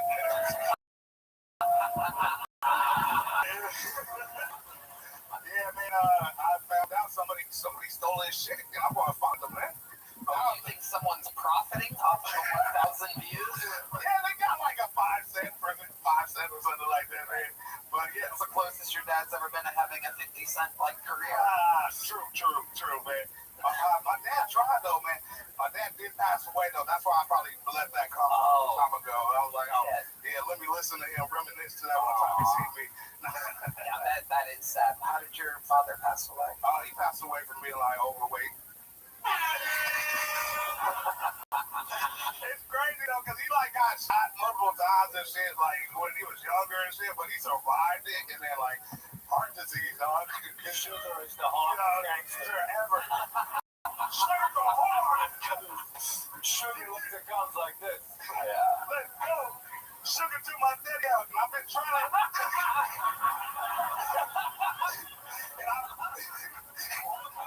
Glucose Jenkins. And that's why I eat so much sugar, because I'm trying to kill all the sugar, dog. Like, That's right. hell yeah. Do you want me to the donuts like that? I'd say I find you to be unbelievably hilarious. Keep signing up. Come back again. We want to see more of you, all right? There you go. Isaiah Washington. Funny guy. All right, back to the go we go. Make some noise for Mark Neuer, everybody. Mark Neuer.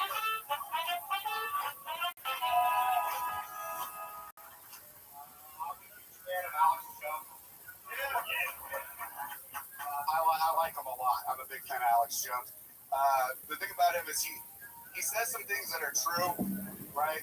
He's like a lot of controversial guy. He says some things that are true, though. For example, he said they're going to fly planes into the Twin Towers. That's not funny. It's just true. He said that in June of 2001. He did, right. Now, I'm not a college-educated individual.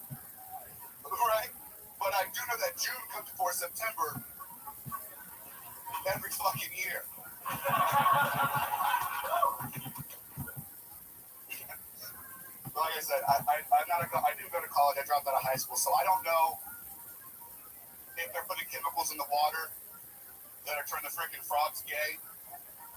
I don't know. But I do know that the frogs, they probably didn't want to be outed. Thank you. Okay, Mark, you're welcome. This is your first time on the show? Yeah. Nice. How long have you been on stand-up? Coming about 9 years. Wow, where at? San Francisco. The whole time? I started in Bentica, California, but Still live in San Fernando? nope. You live here now? How long ago? 10 minutes ago? 10 months. Oh, okay, perfect. It's happened before where people literally have gotten here 10 minutes ago. Okay, Mark, what do you do for work? Right now I'm a daytime bartender on 6th. Okay, how's that going for you? It's good money. Fun, right? Yeah, it's Time. yeah. Interesting choice. The nighttime is when you make the big bucks. You'd be surprised. I think you'd be surprised.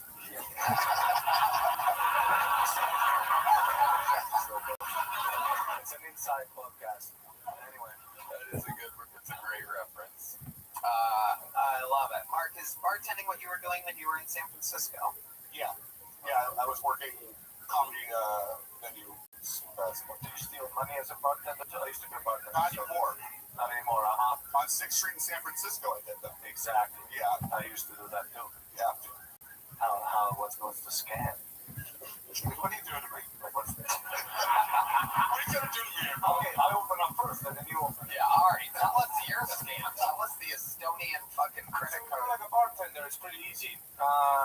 From one big bottle of booze, you can get about 16 double cocktails. The revenue price that the bar has is, of course, so much higher than the market price. So you bring your own bottles. And you have a side register.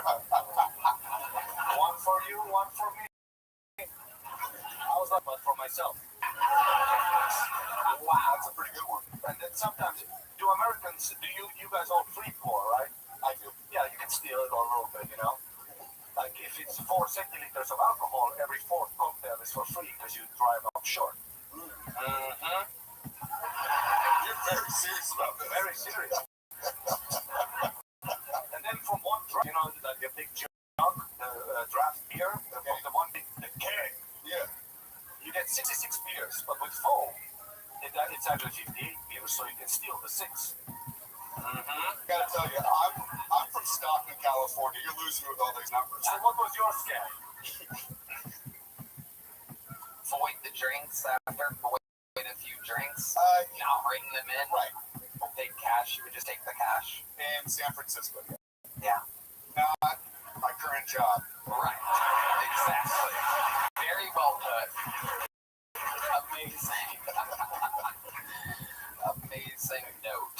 Amazing footnote. You would never do that now, but you totally did it then. Yes. Nice. Mark, tell us more about your life. What exactly are you into? Do you have any hobbies or anything like that? I play a lot of League of Legends on my phone. Specifically on surprise, yeah, fat dude likes League of Legends. Yeah, I did notice you can rest your microphone. I do. It's a crazy move. I'm a big boy, baby. Big boy. Yeah. You are the Fucking sugar. Yeah, I play League of Legends. League of Legends. Anything else other than League of Legends? You do anything? I've been doing a little bit of golf. Oh, shit. All right. I'm athletic. How many times do you think you've putt-putted recently? Show me your putt stance. I don't think you can see the ball. Okay. Whoa, it's actually very good. That's pretty good. Wow. Look at that. We just went to the Peter Pan one, the local one. They have the racist statues. Oh, I didn't know about this. Now I want to go. Yeah, it's great. Wow. They have a dude doing a full-blown cigar. Okay, that's They what's changed it now. It's hey, dude, what are you trying to do to me up here, man? They changed him from like I don't know, it's actually a Nazi to he's a pirate now, so his Sig Heil has a little hook. Are you serious? The Sig Heil handoff, yeah. Where is this at? It's off the South First Park Springs, I think. They're about to tear it down. They saved it. Yeah. Wait, what's it called?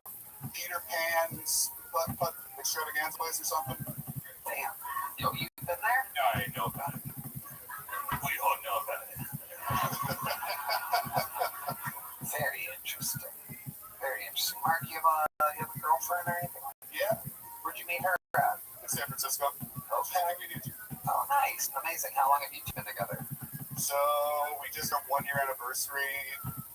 months ago. Who's better? She's way funnier than I am. Really? That's good. She didn't sign up. Not signed. Right. It's another show, which is, you know, what are you doing? Another show? Yeah, she gets booked. Wow. It's a luxury, and 9 years in comedy, I don't have an Austin right now. Anything can happen. Anything can change. Here's a big joke bookmark. I like your style. Sign up again sometime. Thank you very much. We're gonna keep it moving along here.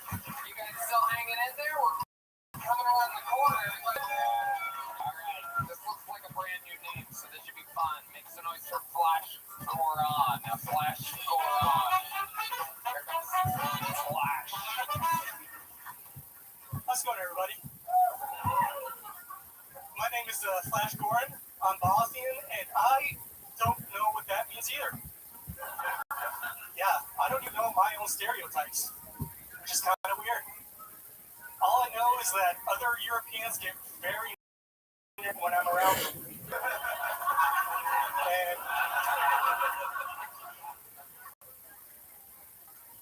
And you're welcome. That's all I have to say about that. If somebody came up to me and said, you know, all Bosnians are bad drivers, my response would be, you know, what else? I want to know. I'm going to get my Glock out and take some notes. Depends, not everyone knows that. I'm not the best representative from Bosnians. I know that I forgot most of the language, and I'm a good driver. And so, This is not just I think I just forgot the rest. Thanks, guys. Flash Goran. Welcome to the show, Flash. What's up? No, buddy. How are you? it's better than a Bosnians. It's usually live. Oh, but hey, I used to know a truck driver that told me you drive to Bosnia and you don't stop. that's good to know. I haven't been there in a while. Flash, I'm gonna tell you right from the top here. I gotta tell you, you seem like one of the nicest, most chill people ever. I appreciate that, son. Look at every response. He's like, wow, I didn't know that. Thanks a lot. You're adorable. How old are you?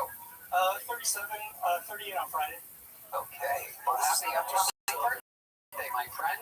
You're a very likable guy. How long have you been attempting stand-up comedy? First time ever. First time ever. The sound of a goof. What made you want to start here tonight? Just wanted to go out of town for a while and stop by, and I thought this would be a fun time. Where do you live now? Amarillo.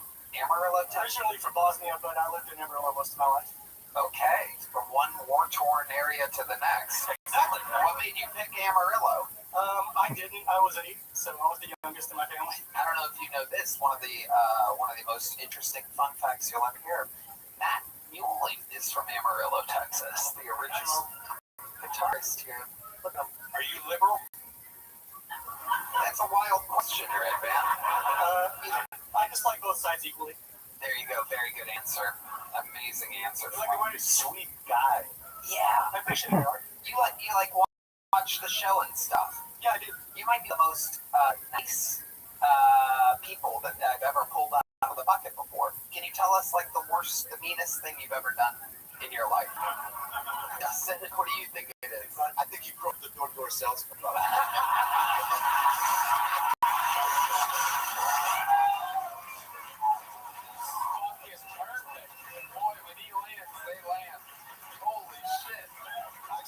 Actually was a door salesman for a while, so you're not wrong.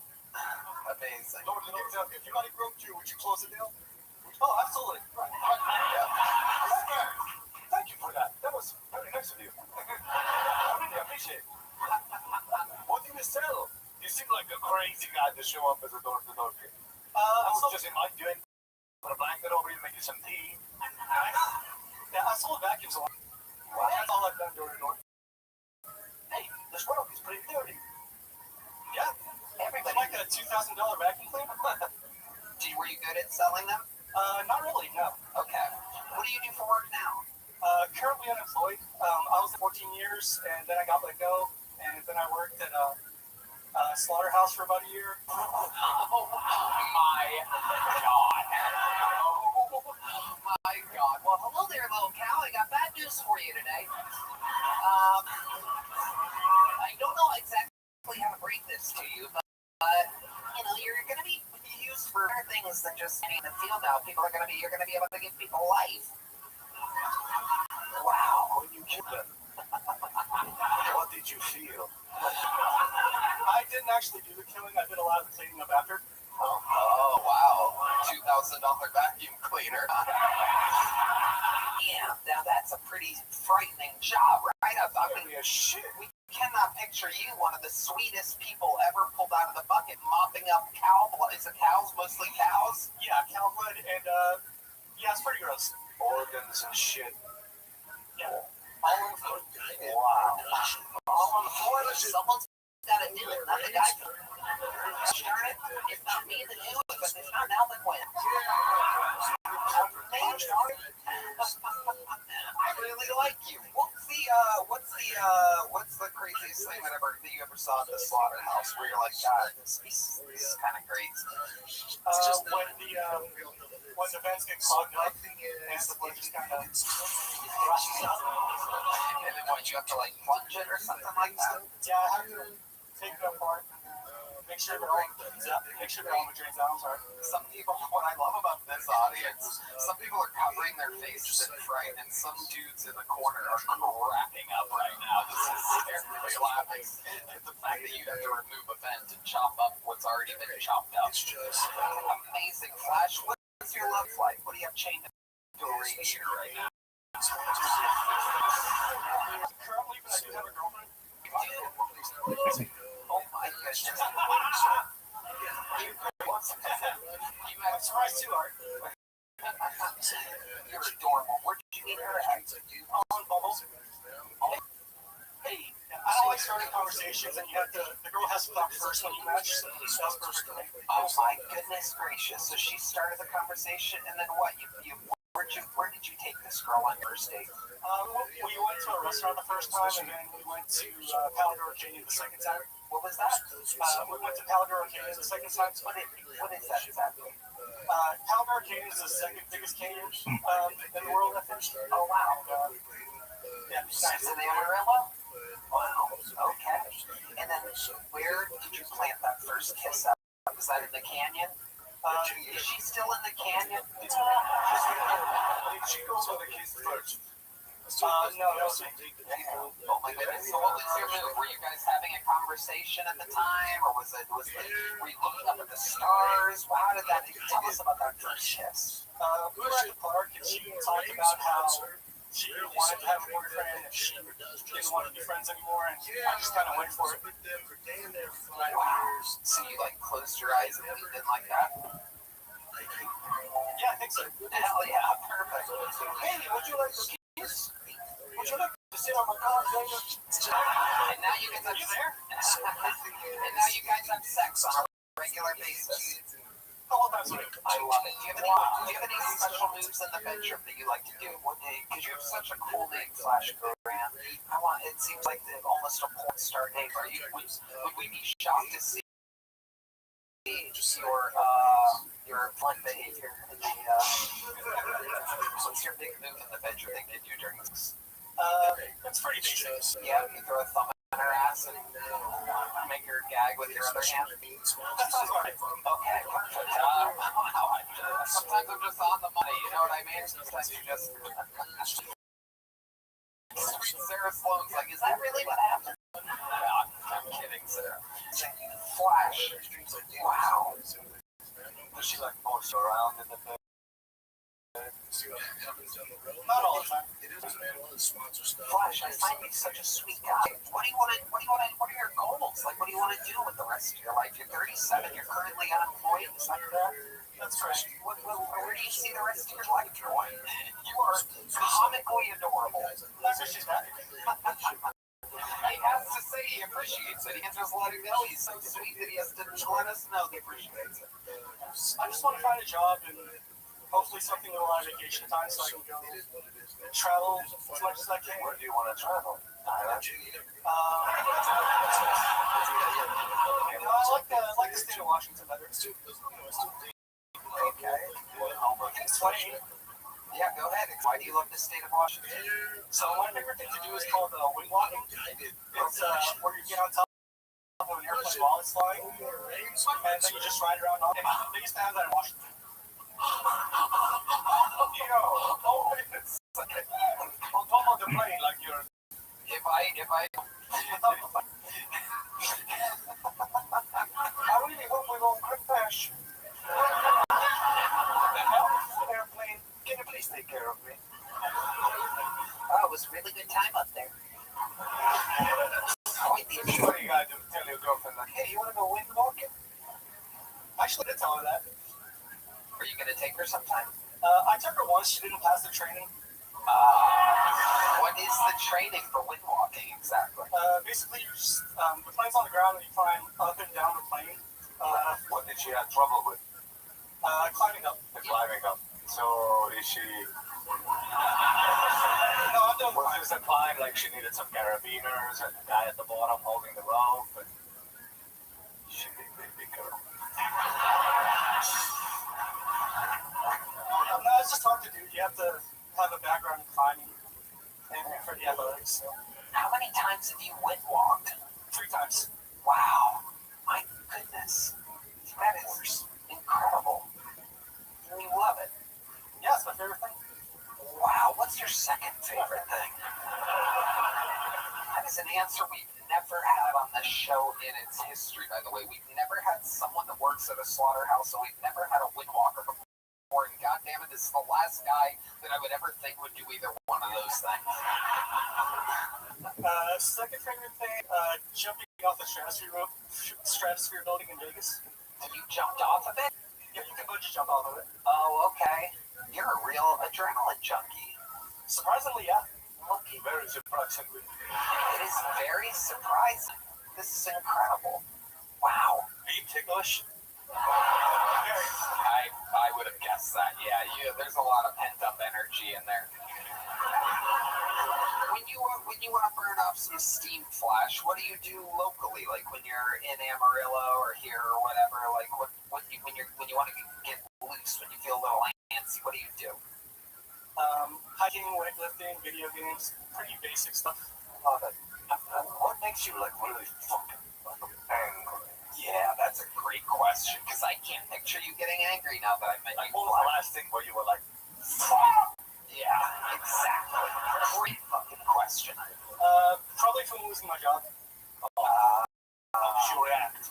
I tell you, you're a nice guy, but we gotta let you go. Fuck! Hey, look at that! Well, Flash, what's your social media in case someone that wants to hire you can reach out to you for something? You seem like just a very decent human being. Thank you, Tony. That's it. Unbelievable. I love it. Flash Grant. That's your real name. Not everything. Real name. No, my name is Goran. I just have a nickname, Flash Goran. I love it. Because you're so fast. And you're still live in Amarillo, right? Yeah, I still there. Okay, and that's where your girl lives too. Yeah. She live with you. Yeah, she does. She's from Amarillo as well, though. She's originally from LA. I'm originally from Bosnia, but we've been in Amarillo for a long time. So if someone wanted to hire you somewhere else in Texas or somewhere else, you'd be willing to do that. I'm in no way against that. Have someone even in the wind walking industry could hire you. That would be awesome. Conceivably.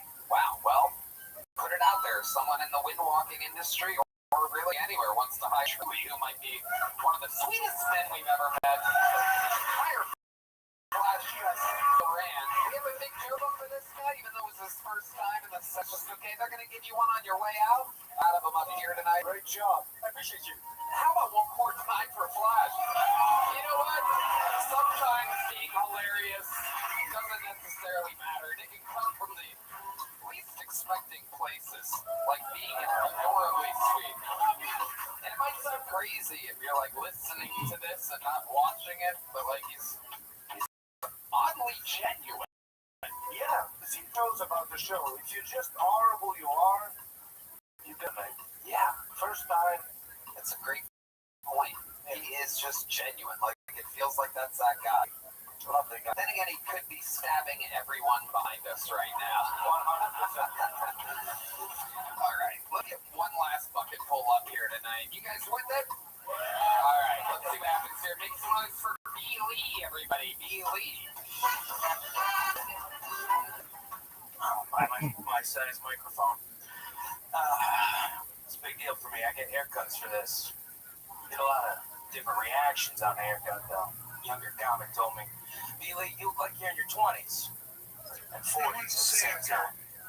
13 years. I had a little girl run up to me and said, you look like Jason Momoa, wished out down version. Heckler told me I look like Jason Momoa if he was Aquaman who only lived in a puddle.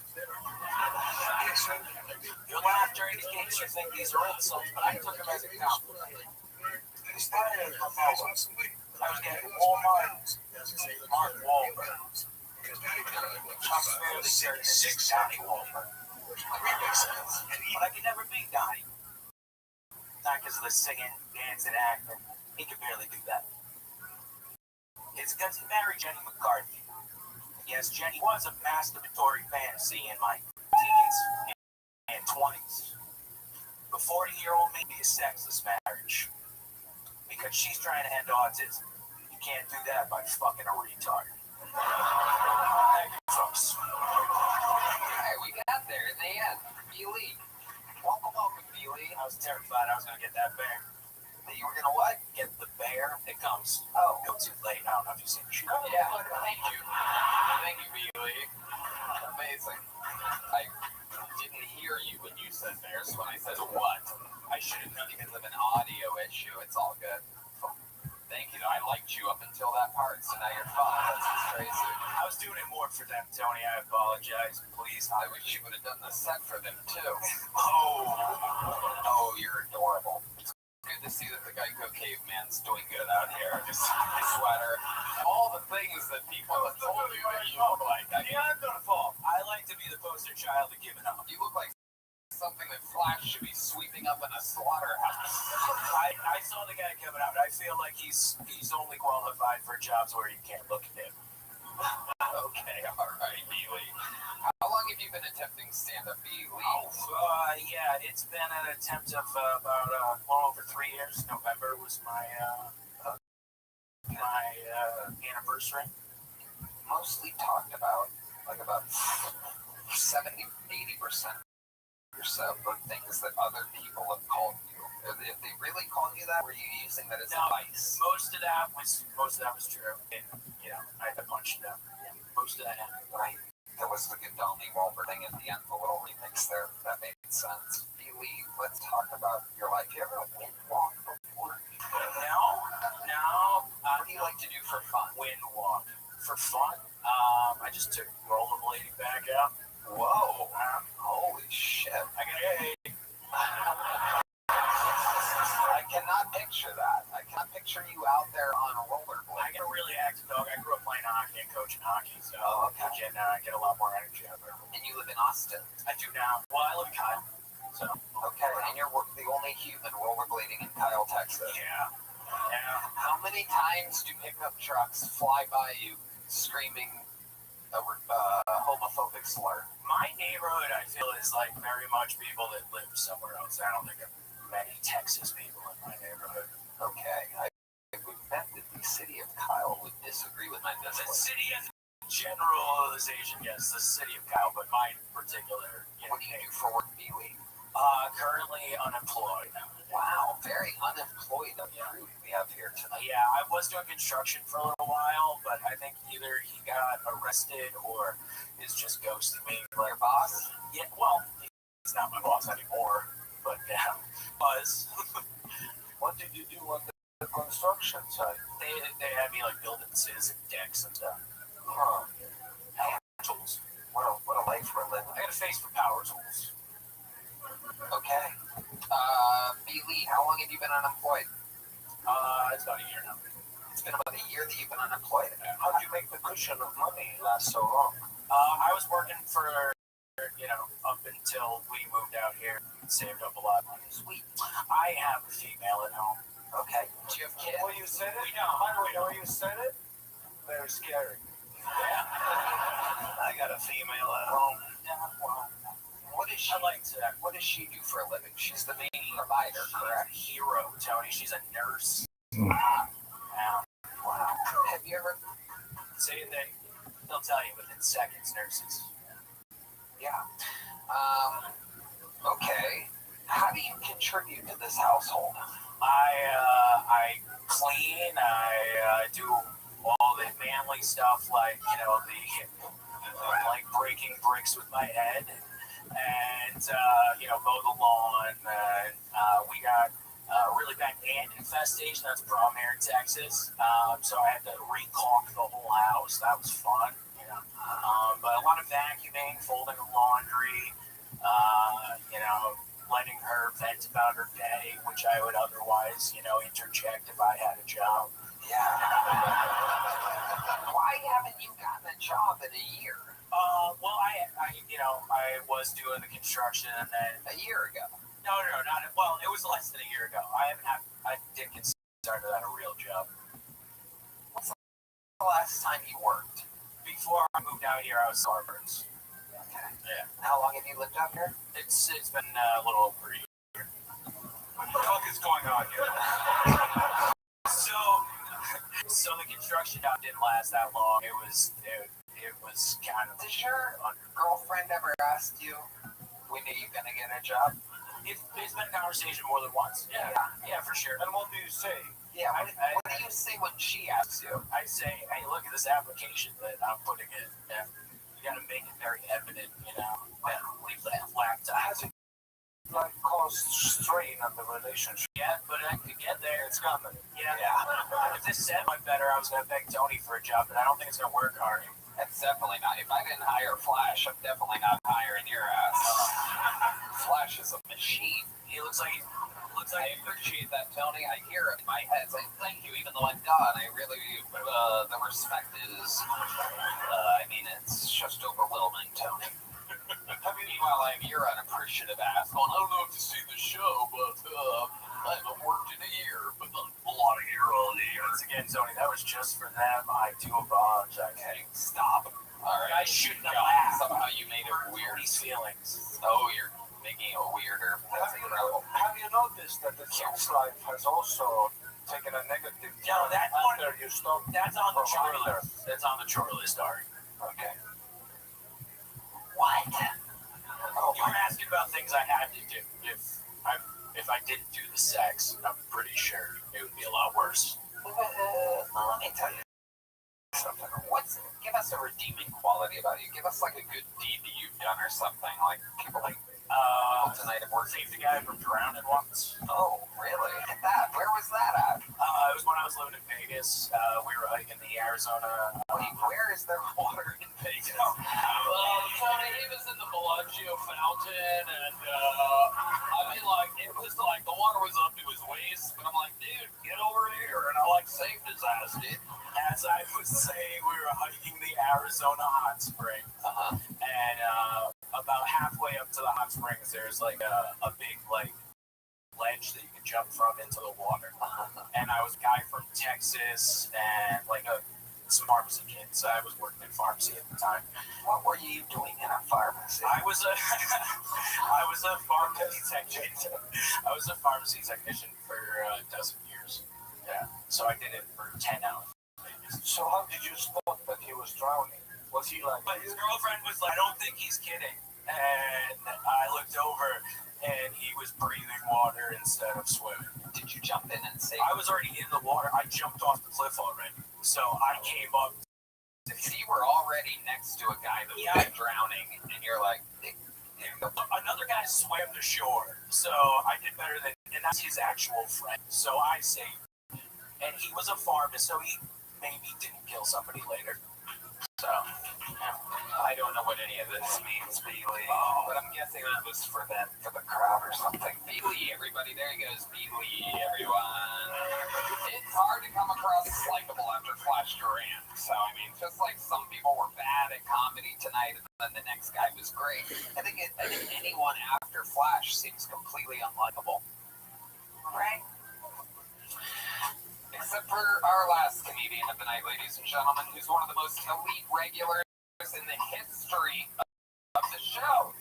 Everybody, every single week, not only right in your minute, he writes about 2 minutes, doing double the work that he has. He's a fucking freak of nature, here to bring it home, show you how it's done. Make some fucking noise for what was once the dark storm of Atlanta and now is the dark storm of Austin. This is Kendrick Flynn, everybody.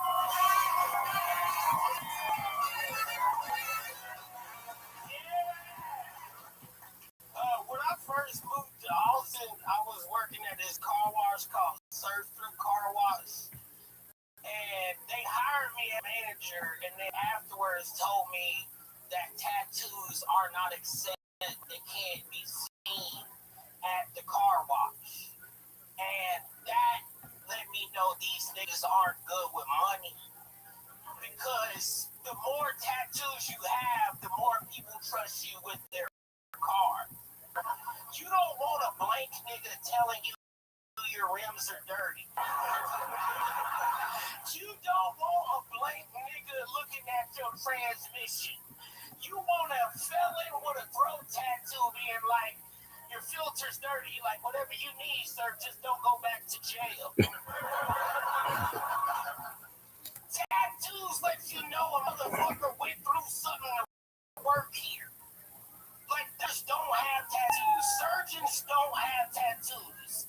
You know who do? Nurses. Nurses are sexy as fuck. If the hospitals just only had nurses, everybody would be cured. Because them niggas can't wait to shove a needle in your neck and get you the fuck out of there. All I'm saying is, if you can't punch the drywall, you shouldn't be hanging my drywall. Tattoos let me know that you're a blue-collar worker. Like, you don't do anything. You don't sweat for work. Not at all. But look at this motherfucker. He's got his tattoos and he drumming his fucking ass off. You sit over here laid back like a bitch. That's my time. I'm sorry. I love it. Kendrick Flynn. For those of you watching or listening to the show, he pointed at and said you don't do anything for work. He is, without a doubt, a guy that doesn't do anything for work. Completely shaking his head no and looks like he's done nothing before. Yeah, you nailed it. Kendrick, how's life going? Fucking good. Hey, yo, that's important. I was going to say the only reason you lost that first Connor fight is because that nigga had a throat tattoo. But then you figured it out and then you whooped that nigga's ass and broke his leg, right? You know what I'm saying? That's what it is. You got more tattoos after that. Because tattoos on a white boy raised a battle power.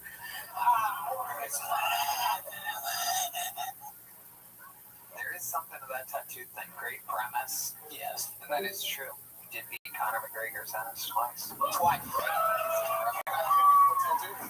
Yeah. And I won $1,200. Absolutely. Maybe you could pay that chick. That chick is she on a car. Yeah, you gotta give the owner $300. I can. That's no. I love it, Kendrick. What else is going on in life? Oh man, I've been touring. Them niggas sent me up to Salt Lake City last week. Fuck Salt Lake. I was playing. They bought a lot of tickets, but I didn't. I thought the city was nice until they started delaying my flight, and I was like, oh, okay, my flight don't leave for an extra day. Let me stay. You know what I like to do? I like to drink. Nigga, the bars close at 11:15. Oh yeah. It is not a good. That should not be a town. Yeah. That shouldn't even be a city. Like, fuck that. Like, why do people move there? Mormons be tripping me the fuck out. These niggas be eating mushrooms but can't drink or have caffeine. Yep. I sold a lot of mushrooms as merch. Yeah. Isn't there alcohol less? Alcohol, the beers are less. Yeah, they water it. You have to buy a food menu item before you can like purchase that. That that is bullshit. Just say you don't like black people. Like, you know what I'm saying? There's certain cities that when you walk in, it's like, hey, we don't serve Hennessy or Heineken unless. And I was like, I haven't even ordered yet. You know what I'm saying? Like, just say you don't want me in your bar. I heard the music, nigga. Paramore was playing, but I love Paramore. Are Mormons the ones that do soaking? Yeah, they do the soap. You know soaking? Yeah, what's your take on it? Well, Explain it to the people that might not know. So like, Kendrick, you can't like fuck the bitch, but what he can do is get me while he's around the pussy with his massive cock. yes. And I'll shit the bed for him. They call it something because you put your dick aside, but you don't move. But then I move the bed for him. And you move the bed, and that's called friendship. And to be honest, I'm doing that. I think at this point, even God would be like, just fuck the bitch. You got your friend there. For sure. It's a weird city because either you are, which in the Mormon Bible they say that when the devil tricked 1/3 of the angels to rebel against God, God turned their skin black, so all black people are like devils. They're not wrong right now, but that's kind of mean. But they said I could be white again if I get saved through the Mormon thing, and I don't think I want to be white. The word nigga sounds so good. Let me tell you something. It sounds good to us. Come on, yeah. Kendrick, we fucking love you. You're a superstar. Thank you to our sponsors, Blue Chew, Prize Picks, and Talk Space. How loud can this place get for the great Dustin Poirier, everybody? Joining us, Tony panel debut, so fun. How about one more time for the great Ari Maddie, everybody? He's working harder than anybody, and that's including when he's not on tour here in Austin. I mean, this is the hardest working guy. It shows through the work. One more time for Ari Maddie. Tony in Las Vegas, Nevada, doing Kill Tony with the WWE WrestleMania April 18th in Vegas. We're doing the Intuit Dome in Los Angeles, May 7th. And we're happy to announce we are doing Madison Square Garden again for the 3rd year in a row. August 7th and 8th, two different shows, both nights in the greatest arena of all time, Madison Square Garden. That'll be our 5th and 6th sold-out shows ever. It's absolutely unbelievable. It's my favorite time of the year, August in New York. What's better than that? And John for Brian J. emailed us in, and it is incredible. It is indeed Ari Maddie and Dustin Poirier. Let's see what Chris...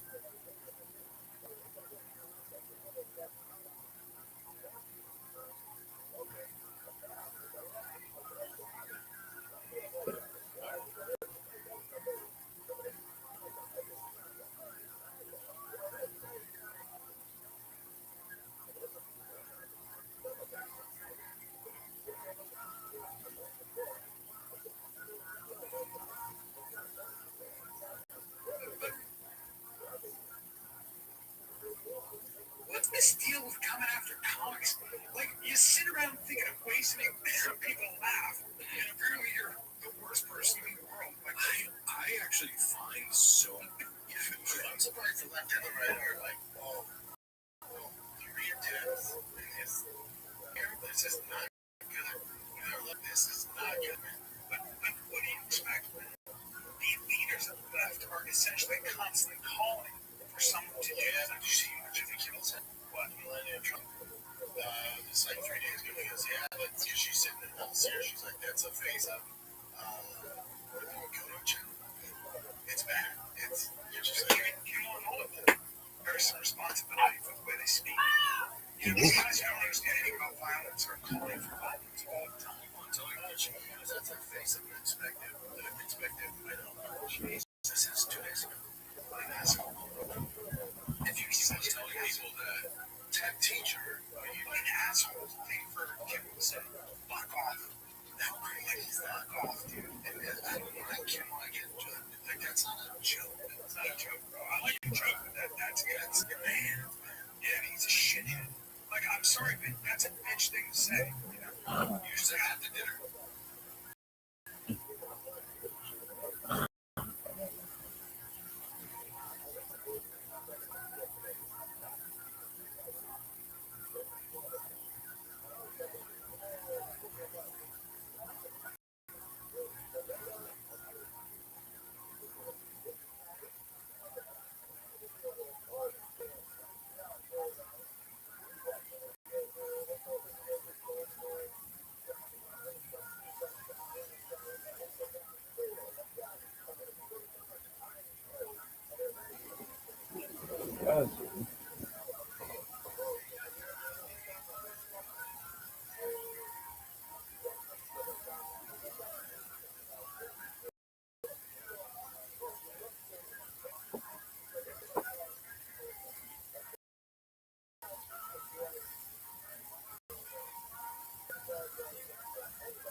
This Oh, shit.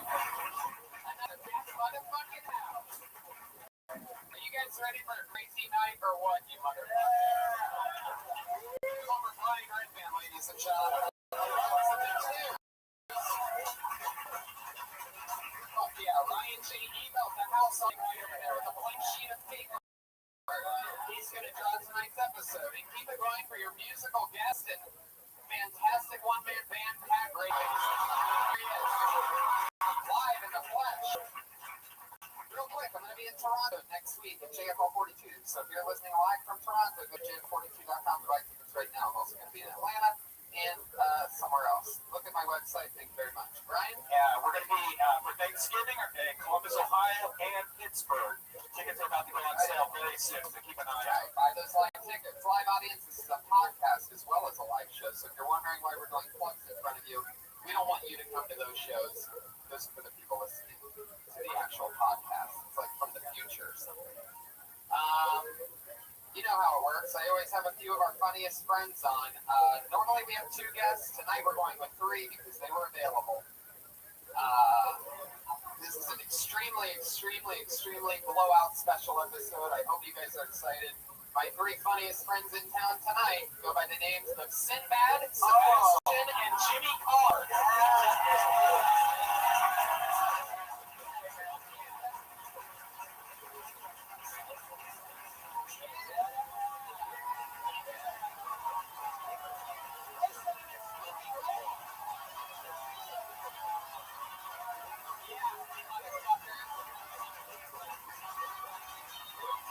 We take Mondays to a whole nother level. A bunch of people, they go out on Fridays and Sundays.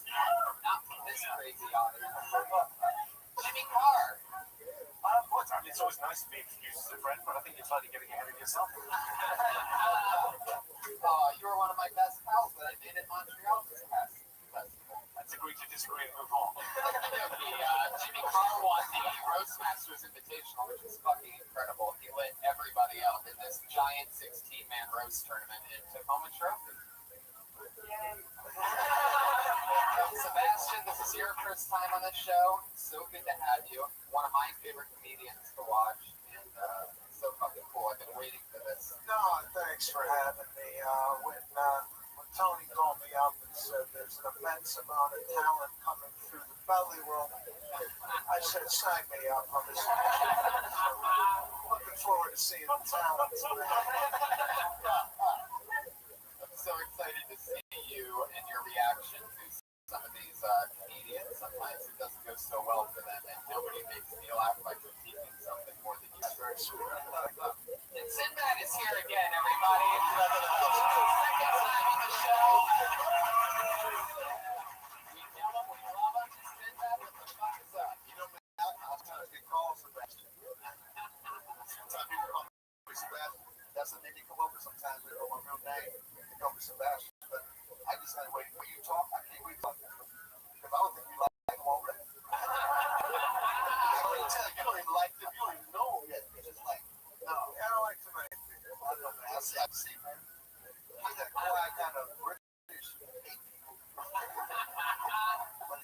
It's so nice. It's so nice. It's nice. Jimmy, you play nice. I know. I still play it. It's like that Simon. It's like that Simon Cowell. See, we only can British people be a dog that's like, oh, I love you. That's so true. Get away with that, man. Enjoy. I know. Murderers Row, this Monday night episode of Kill Tony. Welcome, everybody. We had over 40 comedians sign up tonight for the chance to do 60 seconds. Comedians, you know your time is up at 60 seconds. When you hear the sound of kitty, that's adorable, isn't it? That means wrap it up then. Girls, you're going to bring out the angry West Hollywood Bear.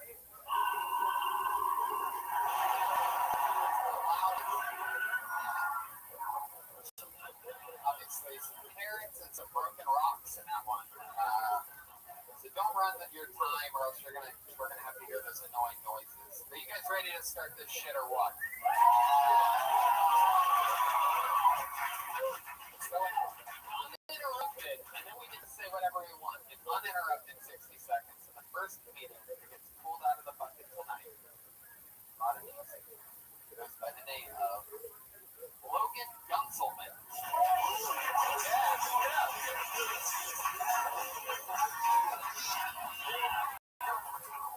Hi, guys. Have you been told what your type is by the opposite sex of this E-Rad? Because I just got my type, and my type, what I look like, is the Charlie Theron, the monster of the tribe.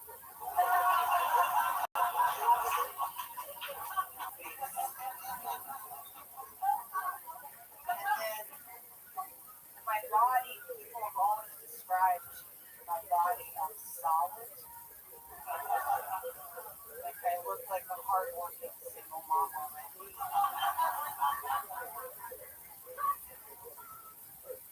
36 seconds. But I'll ask you guys a question. How long do you guys think that a cop has to be a cop so that when he sees another cop, his first thought is, oh shit, wow.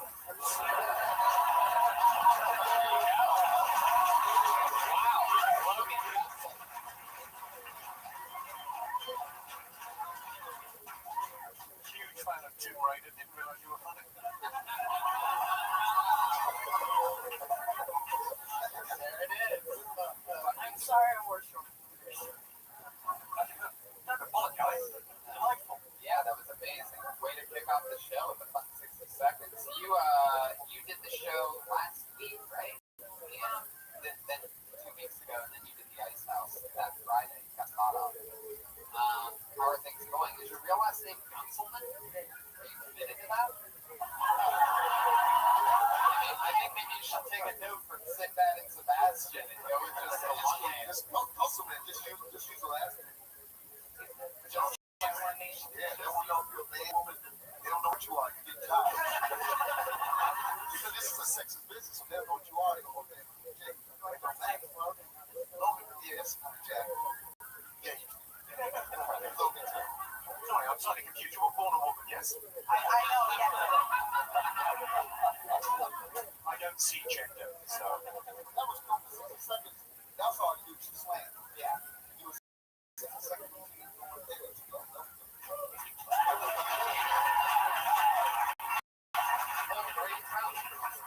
The San Fernando Valley.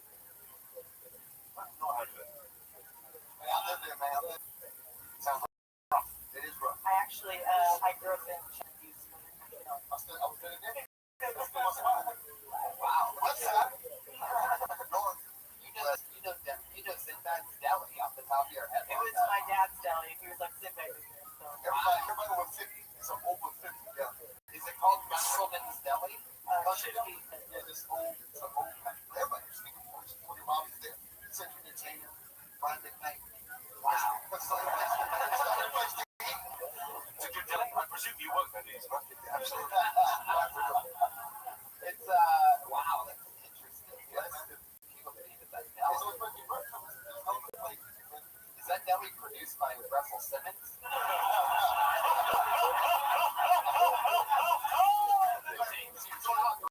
It's only 4 black people. I did it for 4 black people to go. That's all. That's all we got. Wow. That's all we got. So your dad owns the deli.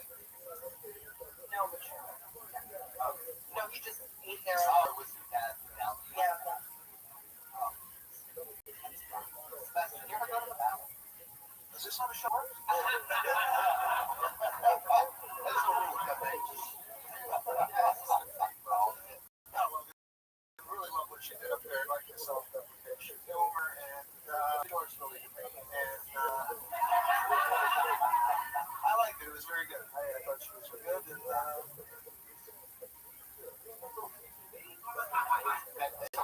all liked you. We have nothing. You know why I like that? Is you're going to get to see the full character change in Sebastian at some point during the show. Now we've seen good cop. It just makes me look. I can't wait for somebody to eat shit up here. Logan, you did too good. Logan, I don't have a show this Friday, but the following Friday, like I'll be back at this one. That's a great job. Logan Guns. Follow her on Twitter at A Dirty Guns. There she goes. Logan Guns. You make a very good point about Gunselman. Yeah. I need to workshop that. Yeah, it's an interesting one. Can we punch up Gunselman? Somebody send your punch up to her on her Twitter at Dirty Guns. GUNTZ. Dirty Guns. Dirty Guns. Yeah, Guns is like sort of an overhanging. Yeah. I think we have. Yeah, we can't call. They've got yourself Guns. Jesus. Especially in Dirty Guns. Like that's like how does that even happen? It's very difficult to keep a gun hygienically. Yeah. Sweat. Maybe like sliding headfirst into her face or something. See, getting a Dirty Gun is better than that. That's a picture it type of thing. Alright. Maybe this person. Put your hands together for Aaron Marquette, everybody.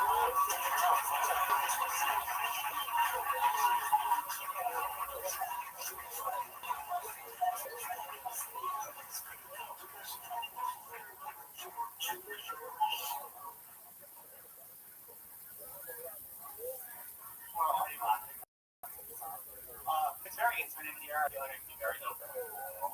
I've recently been considering going to see a psychoanalyst. I wouldn't go see a psychiatrist because I already have a drug dealer. I don't really need another one. Like, I don't want to wait in line for 30 minutes to get my prescription filled. I'd rather just chill on somebody's couch with a video games. I don't want to deal with any HMO unless HMO is just okay to see chronic. Like, oh, dude, the HMO's so great. Let's get a happy my worst time. That's not all I have. Yeah, you are I think what makes them actually very happy. I mean, hey, it was lukewarm. I'm sure after Logan we did see a dip. Not so much in the talent, just a dip in the enjoyment of this gentleman's performance. I'm sure The horse and truth just came out, everybody. When somebody says something super honest, the horse and truth comes out. what that is. Yeah. Wow, that's cool. It's one of the running things. But no, I was basing it off the reaction of the audience, and it seemed like they were a little kind of like I don't know, uneven. Didn't know where to go with that. Jimmy Carr is in firing position right now. It looks as if your chin is racing your nose.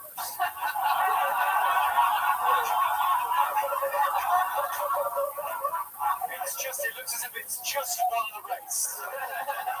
So congratulations, Chin.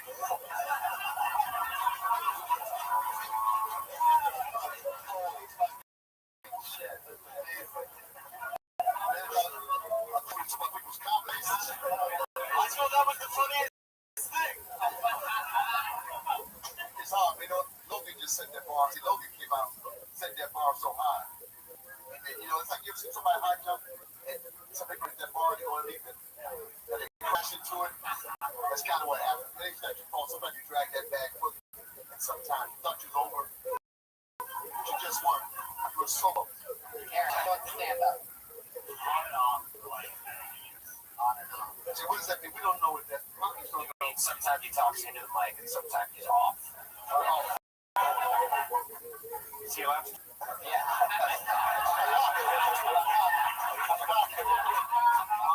I'm just checking. I didn't love it, if I'm honest. What do you mean by on and off? What does that mean to you? So I was in it for a long time. Then I started graduating. What are you studying in graduate school? So what did you graduate in before you went there? Sociology. You just taught sociology? Yeah, I'm not going to get talking. Sociology.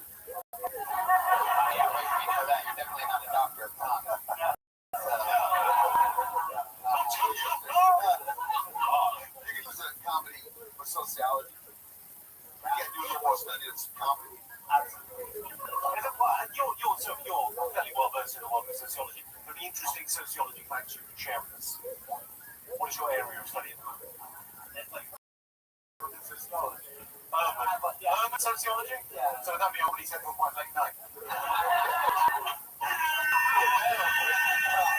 it is. Not the horn of truth. Truth in this sound. Okay. Well, that you agreed with that, Eric Martin. No, I agree with everything. People have been Where are you from? 7. Wow. How long have you been in LA? 3 years. From the USC. Well, maybe you're going to work harder. How do you like it down there? It's good. I haven't figured out. Ladies are lovely down there, right? I wouldn't know.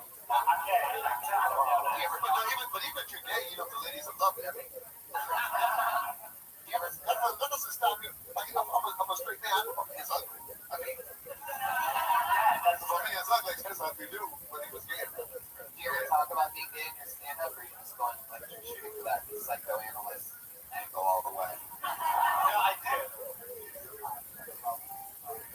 But I try not to, like, I don't want to be like, Look, this is a fun show.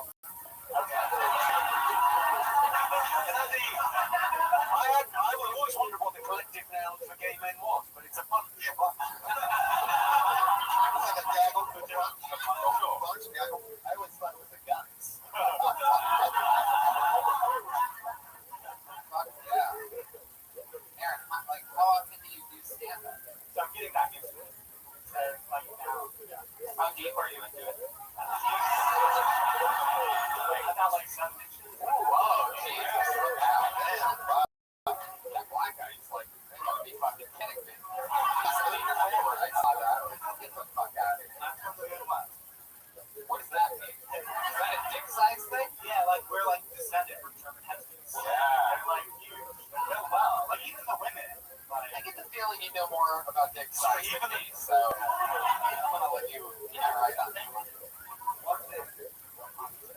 Do the Germans have bigger? I'm going to my London correspondence. yes, I'm from Europe. I'm well versed. I've seen a lot of their pornography, and yes, they do. Let's go with it. Why not? That's a pretty big deal. That is the horse of truth, and I also think I've seen that horse in a German porn, so you got a little excited there. Aaron, well, fuck yeah. Good stuff. Nice to meet you. Surprisingly, Aaron is not on Twitter. He did not leave a Twitter handle. However, he did leave a Grindr handle. Just keep it moving along. Seems like an interesting name. Caesar Lizardo.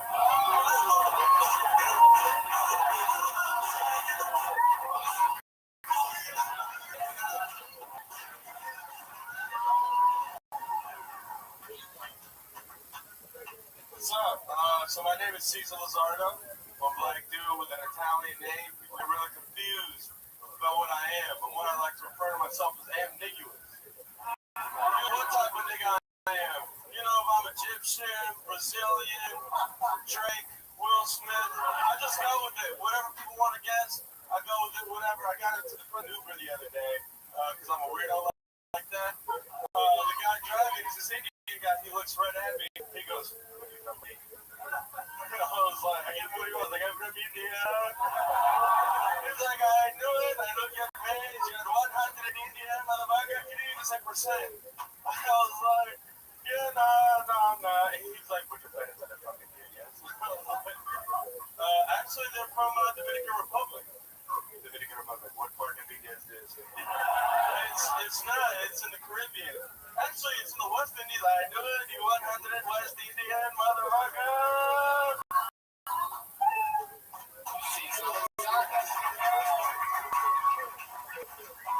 I'm not sure if we need Sinbad and Sebastian here. It feels like you could stand in for both of them. I don't know what that means. The black Italian. I left you on, you're exactly halfway through. Yeah. Oh, you left me on what? No. Is it a Benedict joke? Do you not? What? Have you been in a conversation before? Oh, God. You wouldn't have the wrong man. Yeah.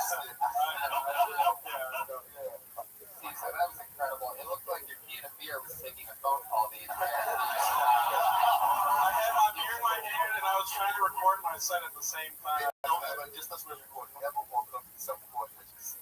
I thought you were reading notes. Oh no! For a 60-second routine, that's it. There you go. Also, it's really unnecessary to record a podcast. You know, we're already recording. It's on. Next time. Next time. You can just record the recording if you really want to. What's going on? This stuff in there, I like it. How long have you been doing it? It'll be a year in October. My thing is, excellent. Just keep writing. Some of this natural type some of this stuff up. You guys can make this up. Yeah, no, I like that. We look like they interrupted you during a party, drinking beer, and texting. Hey, listen, I gotta go to the shack. It's never really saw somebody so relaxed with a beer and a cell phone in one hand. And he's texting right now. He's texting. No, I'm gonna Snapchat this shit. Oh, yeah. Again, Caesar, I don't think you get it. It's still a podcast. I know, but it's video, so you would Snapchat my Snapchat. Find it, Instagram it. Look, this is that's in there. Oh, that's it. Oh my God. But you did see it. See, this new social media, man, this is a whole new generation. Snapchat, You know, yeah, this, I I don't don't know. you get titties on this, you know. Yeah, I know, but you get them out in real life, too. There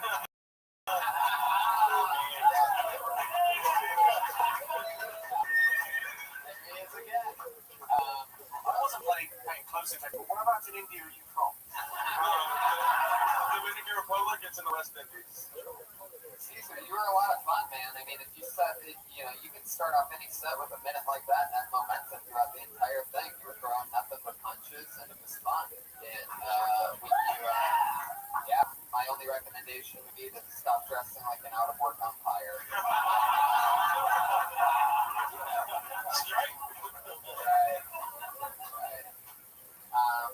That's amazing that you've only been doing it a year. Just staying in the pocket and kept going. Again, I wish you would have bombed. You know, I was trying to bring it. Nothing happened. Yeah, our only comedian ever sponsored by Pat's Blue Ribbon. I know, man.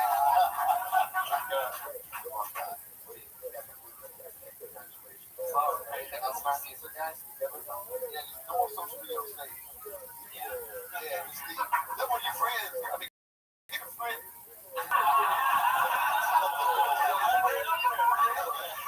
I'm up there with all the other comics. What's up?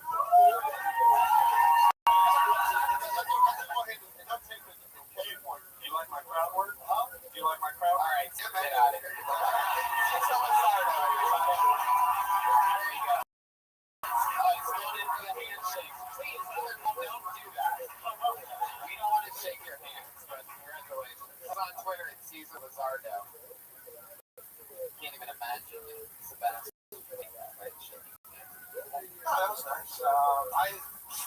I was trying to have a conversation with her. Can't they broke out into a full-blown whatever Snapchat? Okay, it's the way of the world.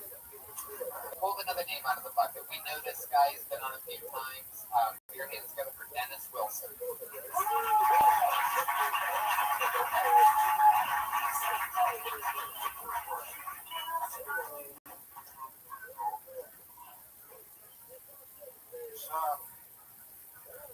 Donald Trump. Donald Trump always feels scored. Still can't figure out who's got to say here it is. Chucky. Once spent time in a co-ed institution.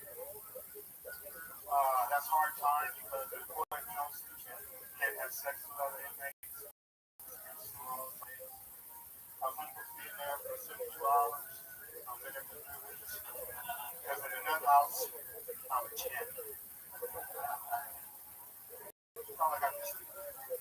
All right, 38 seconds. Dennis Wilson. So in single-sex mental institutions, are you allowed to have sex? Well, you said in co-ed mental institutions you'll have sex, but in single-sex... Oh, well, that's disappointing.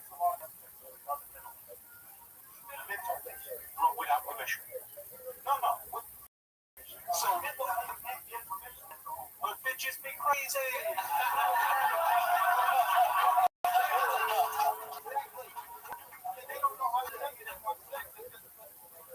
so you really were into this?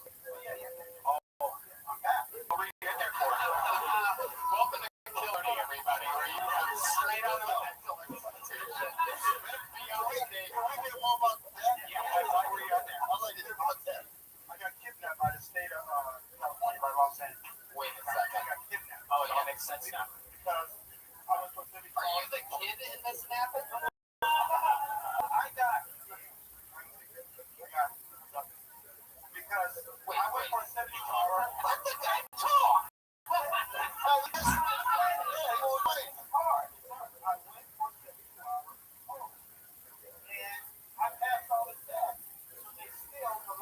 Listen, the first half, how did you get to 70? I wonder how you got to the 72. Oh, I was having a bad year.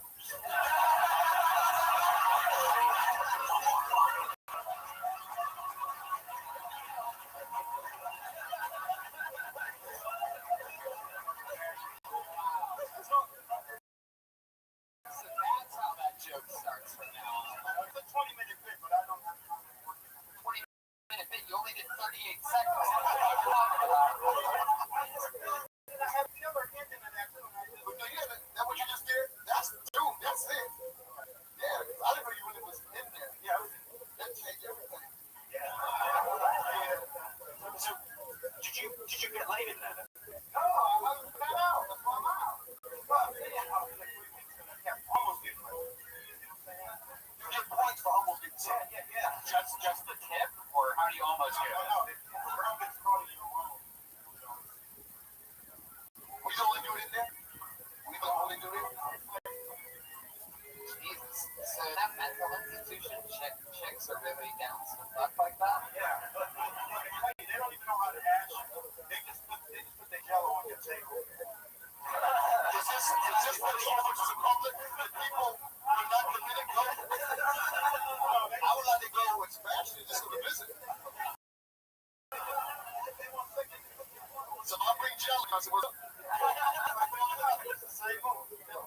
It's a Cosby move.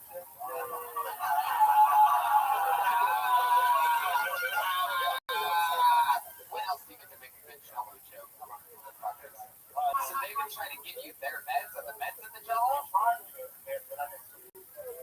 did you do? Did you like... My first night in the home. Wait, what the... What's that? Yeah, you left out all the good stuff. I know. How did you get to the place to go in the hole? What was happening right when I picked you up? Yeah, what was the last part of your bad year? When I got in there, No, before you got there, what was you doing? What's happening? Yes. I was trying to find out who killed Tupac. Why? There's a lot of hidden lyrics in that guy. There's a lot of hidden lyrics in that guy. Tupac's dead. Shit. Let's see. I'm trying to figure that shit out. Please keep explaining this process. Where, like, do you have a bunch of like newspaper clippings on walls and stuff? You're like putting this together. What's your conclusion? I'm trying to get it out. I don't say. Now, who killed Top?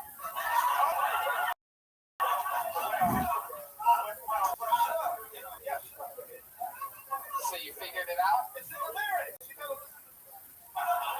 Sorry, whose lyrics? Is that Who's that? So he wrote a song about who killed him before he died. Who was going to kill him? I need more of this in my life, yes. It seems to have done you the power of good. It didn't do me good at all. okay? So you're trying to figure out who killed Tupac, Yeah, and I listened to National Two times. and then the cops bust through your doors. What happened?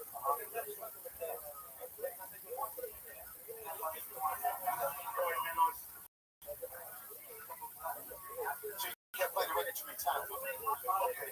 So the key is don't listen to the record a lot of times. You get a bit of hole with yellow. Exactly.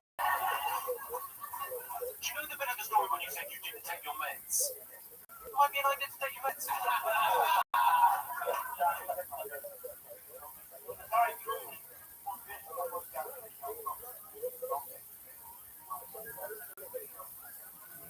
you sure he didn't just?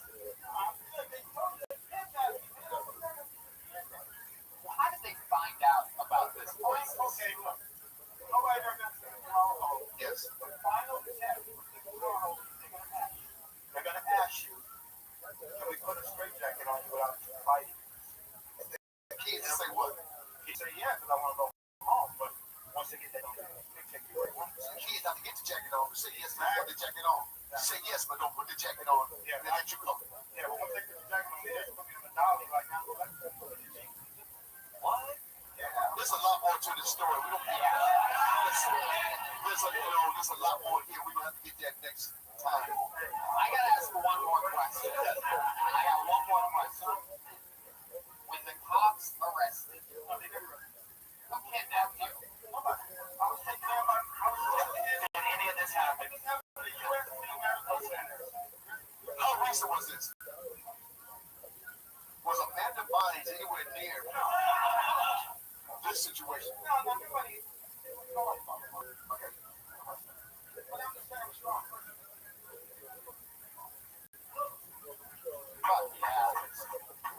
In one of the most compelling post-set interviews we've ever had, I don't know what. I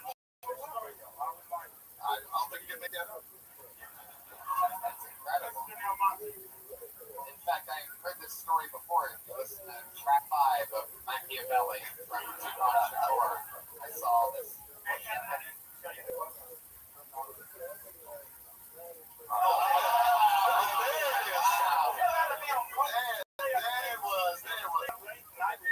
There was a weed and coke involved. He didn't tell us what got him locked up was the weed and coke. He was doing lines of cocaine off of Tupac's. So you listen to Machiavelli and you hit it, and you hit Machiavelli, and you hit Machiavelli, and you hit this Machiavelli, and then they came in. Okay, that makes more sense. Yeah. And then you got out and raided your grandson's wardrobe, and here you are today. Dennis Wilson, you did it again. There he goes. Dennis Wilson. At DK Sunset Boulevard, DLBG. I feel like that could happen to anybody. I really do. I mean, what if I know that if I got arrested and they tried to put a straight jacket on me, I'd go fucking crazy, so then they think you're crazy. Do they do straight jackets in your size? Rubber bands. They do like a children's straight jacket? No, it's not called a straight jacket. My size. It's like a gay jacket. Yeah.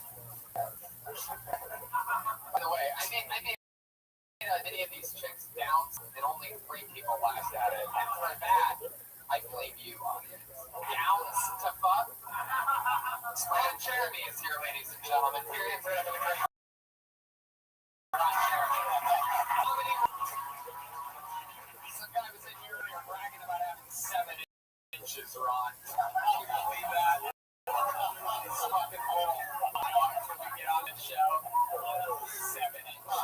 Your balls are bigger than 7 inches.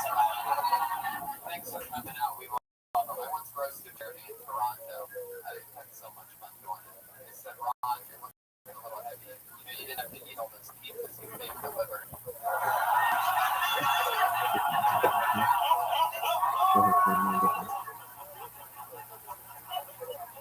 You know who wrote Jeremy is, Jimmy? He's the guy from the Pringles can.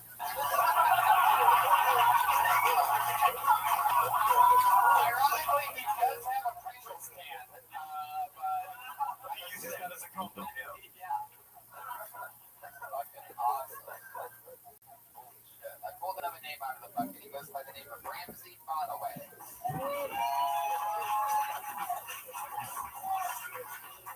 Thank you. I don't really like to travel very much. Whenever I travel, people tend to treat me poorly. I think I figured out why. It's because no matter where I go, I tend to blend in with whatever minority all the local people don't like. Sure, like here on the West Coast, a lot of people think I'm Mexican. On the East Coast, people thought I was Puerto Rican. But in the Middle East, people thought I was a woman. It was the last time I wear a sundress on the West Bank. A lot of people think I'm a Muslim. I don't know why. It could be my brown skin and beard. It could be the fact that I forced my pet praying mantis to face Mecca 7 today. Thanks. But in a show one time, this woman walked up to me afterwards and was like, "Hey, are you a Muslim?" And I said, "No." She said, "Good." I was like, "Why?" She said, "Because I am a total Islamophobe with an N." There is an end to it, yeah. I looked it up, guys. I looked out Islamophobe, not a real thing, unless Apple is about to make the greatest mistake of their career.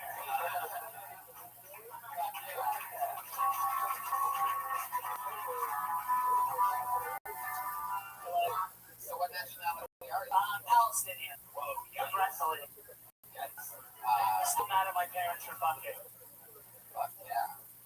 Well, you play white pretty well. Yeah, no, I tried my hardest. You were born and raised here in LA? Long Beach. Long Beach. Yeah. I knew I was gonna have to follow that. I was like, there's no way they're gonna pick me. And then as soon as he went up, I was like, they're gonna pick me next. There's no question. Yeah. Or what did you think? I don't know, just the energy. I was like, oh, there's no way. That's a tough follow. Shit, this is funny for a Palestinian guy. Detour our hole is nothing. Yeah. I'll be honest, Palestinian guys are really good at following things like that. Imagine that guy that had to fly the third plane into the Pentagon.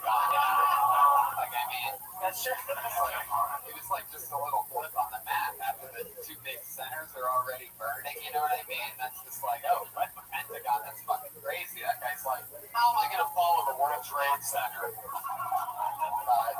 Very, very few Palestinians have ever seen an airplane before, so. Really? Why is that? Very poor country, or sort of country. Yeah, this is Upstart, guys. I didn't mean to bum you out. It's a UN observer state. You'll be. Yeah, I mean, I don't want to be pessimistic, but I don't think we're going to solve the Middle East now this evening. Let's get back to you. How long have you been doing stand-up? It'll be 2 years in January. Where do you listen to it at? Long Beach, Orange County, San Diego, and Let's crafters. Let's Crafters. What do you do for work? I drive for Uber. Wow. A lot of comics drive over, man. A lot of cats are leaving now. Working clubs and stuff drive over. Yeah. Just take people home after the show. Yeah. So said that they can get paid to take you to your show. Think about it. Like a lot of guys who don't bring them. They're bringing people into Ubers. Yeah. To their show. Yeah, I've done it before. Yeah. When you say a lot of people, about it, things not working out for you. See, there's a bunch of lots of people. I'll drive with you to lots of folks. You can have the different, you can have the select or the No, you just show up. People don't ask you to show up. See, you just show up. You see, people wait over and just show up after one. Because people feel bad not getting in. That's how you feel really. Because people will get in and call. No, they will. People don't know how to say, "I'm sorry, I didn't call you." You just get in. And they'll get in when you kill them. Like, it's your fault. You guys, you talk about it. Or some truth. And I guess he knows that Sinbad is secretly an Uber driving serial killer. When you drive Uber, do you tell your passengers you can stand up? Usually if I'm funny, I'll be like, oh, I can come. But if I'm not funny, then no. You get like a mixtape, if you do one of those things. I got a mixtape the other day from an Uber driver. Oh, really? No, I've never done that before. I've gotten a few Twitter followers that have said that. And I think they unfollowed me probably afterwards. So. You all 5 stars all the way. What's your rating? I'm at 4.83. Whoa. What kind of car though? You the lowest one, like the crazy dude in the car? On Yeah. the black, over black? I drive a Nissan Versa 2012. Pretty sweet. Pretty nice car. Just a little bit. What's the craziest thing that's happened in your car? One time, someone tipped me a few months ago. That was Wow. but, How much did they give you? they gave me $10. That was the Really? That's the craziest story I have. Absolutely.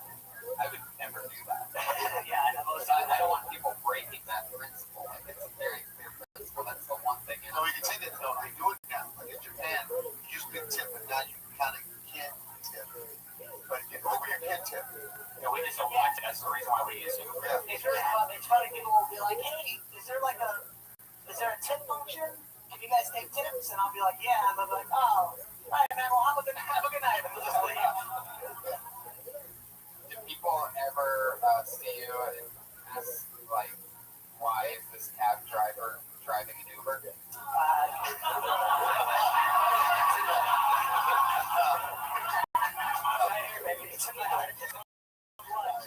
What do your parents do for work? My dad is he owns like a dump truck business, and my mom is suppressed by a prehistoric religion. That's it. Yeah. Pretty angry. I'm very angry at it. You throw rocks at your mom, remember?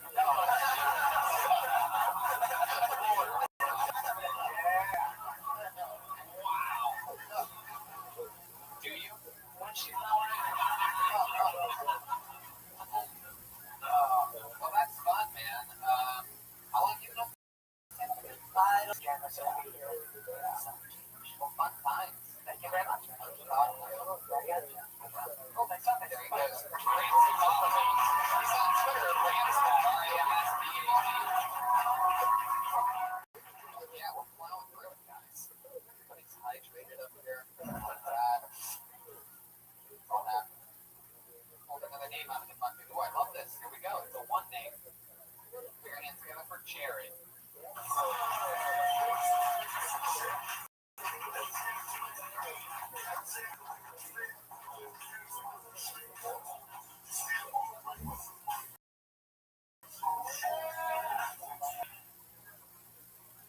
Yeah, so my mom and dad are ministers. My mom went aborted. It didn't do it. We tried to stay kind of at the gas station. So the first thing I did when my dad pulled me out of my mom's vagina was I pissed in his face. And then I screamed in his ear. I don't want to get into politics. It's like the NBA for white people. It's I hate my wife. I love her back here. I want to divorce her, but I can't. She's way better at computers than I am, so my life is pretty much fun. So I was thinking I could get some of Jake's sperm. Mother, when she's asleep, I could artificially inseminate her. Celebrate the 9 months of pregnancy when the baby pops out into black, and I can kidnap this shit for the rest of her fucking life. And then when she goes crazy, I'll divorce her, I'll take her to court, and then I'll get custody of the kid, and I get to raise one of LeBron James' kids.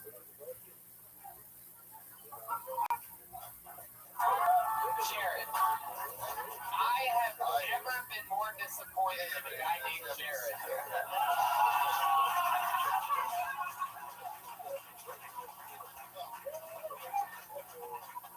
Yeah, I've been sitting on that one for 60 seconds. I almost just wanted to interrupt him with it. Sometimes it's really hard. So, your parents presumably regret the whole abortion thing. Too harsh, or? I would think so. Jared, what's going on, man? How do you feel today? You look really fast. There's no segues. It's really interesting your method of madness. I feel like you did a 4-minute set in 58 seconds. I thought that him and Dennis got out of this 72-hour hold at the same time. Yeah, because it was like, dude, you put places in the dark. Yeah. And it wasn't comedy, it was real. You had some real moments. And you have 2 pins connected to your shirt right now. Well, they're actually pins and stylists. They're actually. Stylist pen. Do you ever write jokes with those pens?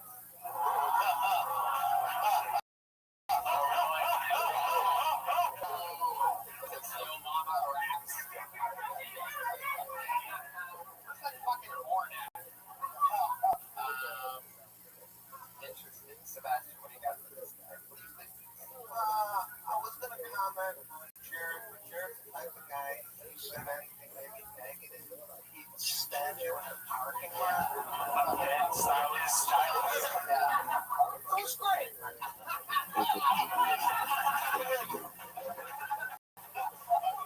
It's true, Jared. You do look like a school shooter all grown up.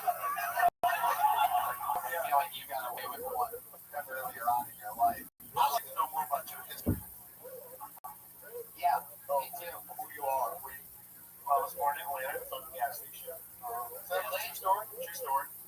So they did work. Everything was true. Damn. We should probably try to rewrite that.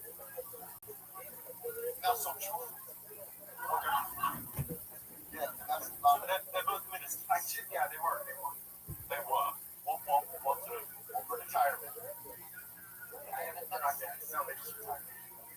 Oh, okay. I'm just trying to go with the joke. He was born in the gas station. Were they trying to take you somewhere first? They stopped to get gas. I'm just trying to think where they were ready to go to. I don't know. This fucked up. Was she already in with you? And it was like, here's the story. We're on E, we have to get gas to take her to the hospital. The real story is pretty much they went to Freedom Memorial in Atlanta, Georgia. No. Just keep going. That's a really shitty hospital.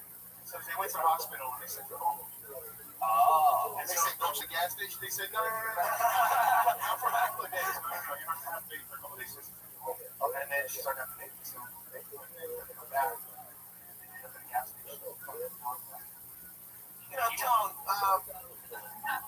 when you asked me to do the show, I thought you'd come up. You do the comedy.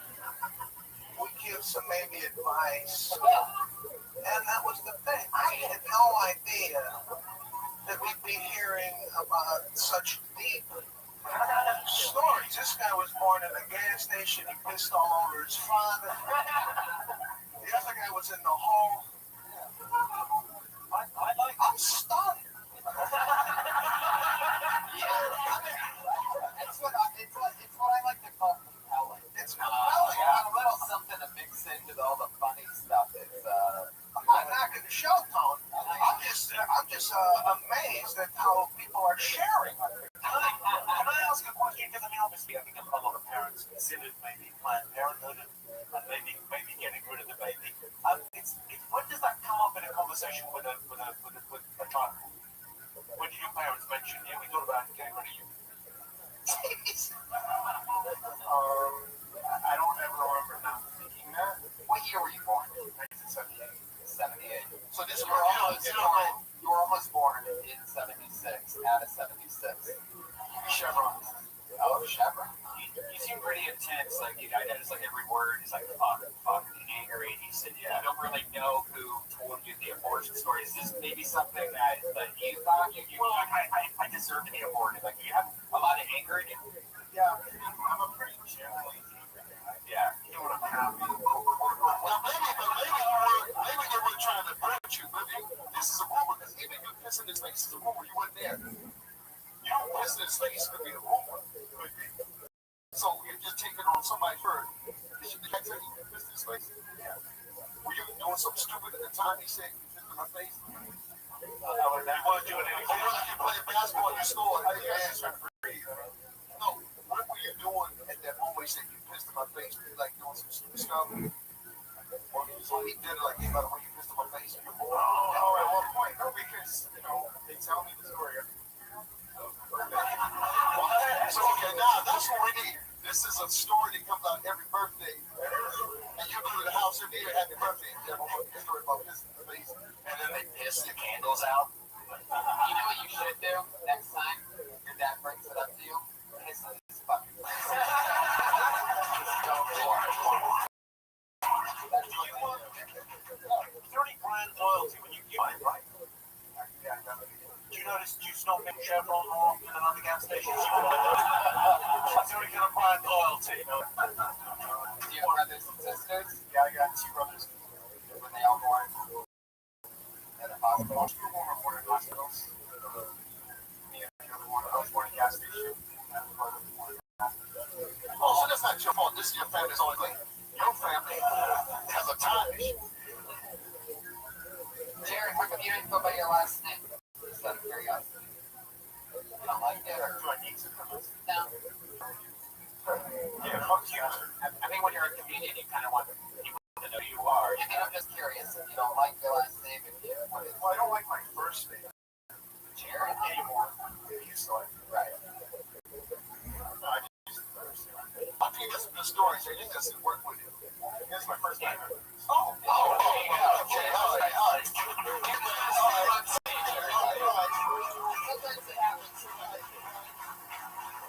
So person if you don't ask how long they've been doing stand-up comedy. Yeah, it's just funny. You got some good stories. You got a lot of men born in the gas station floor. This is stupid stuff. I just wanted to do stupid shit. Get up here. Well, what you should do, since now that we know that it's your first time, is do it more, but next time really, really, really take your time. So that people can believe you and hear what's coming out, really soak it in. It's going way too fast. You scared her. I saw you listen to the face. She said, I think he's telling the truth, and that's what's scared. No, I will never not be scared. It's never. I thought the funniest line you said to Sydney was, I'm angry when I'm happy. I wanted to ask you a question. What's the thing that's angry you the most recently? Other than something as permanent as You your should name. about that, by the way. Yeah, I've been working on it. Like, did something happen curious for a second? Have you ever killed a man? I mean, that's what we need to know. Have you ever killed a man? So close to killing a man, and they came out that office. Watch the tape. Okay, I'm just glad that we had 2 out-of-work umpires on this show tonight. It's good to see the third base, maybe second base will get pulled out the bucket next. What is your Twitter handle? Yeah. Just spent a lot of time. That's a yes. That's definitely a hard yes. All right, there you go. It's Jared, everybody. Jared is Calitree. Calitre. Yikes. Yeah.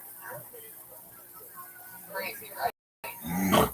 This looks like a new career against together for Richie Gate.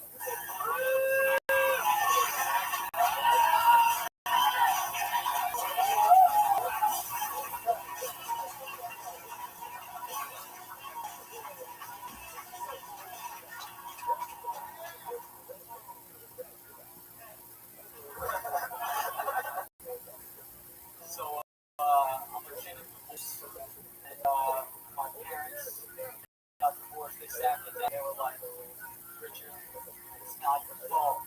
And I was like, I wasn't thinking about it. Why'd you do it?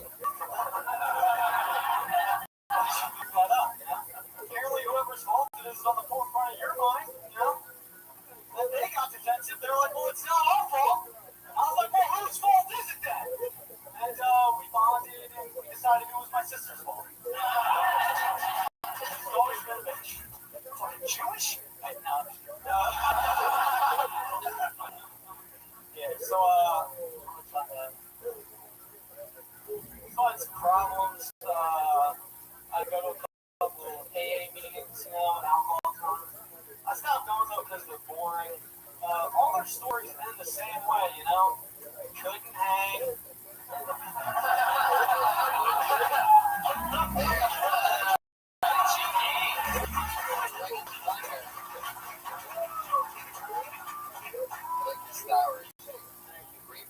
Washington, D.C. How long have you been on stand-up?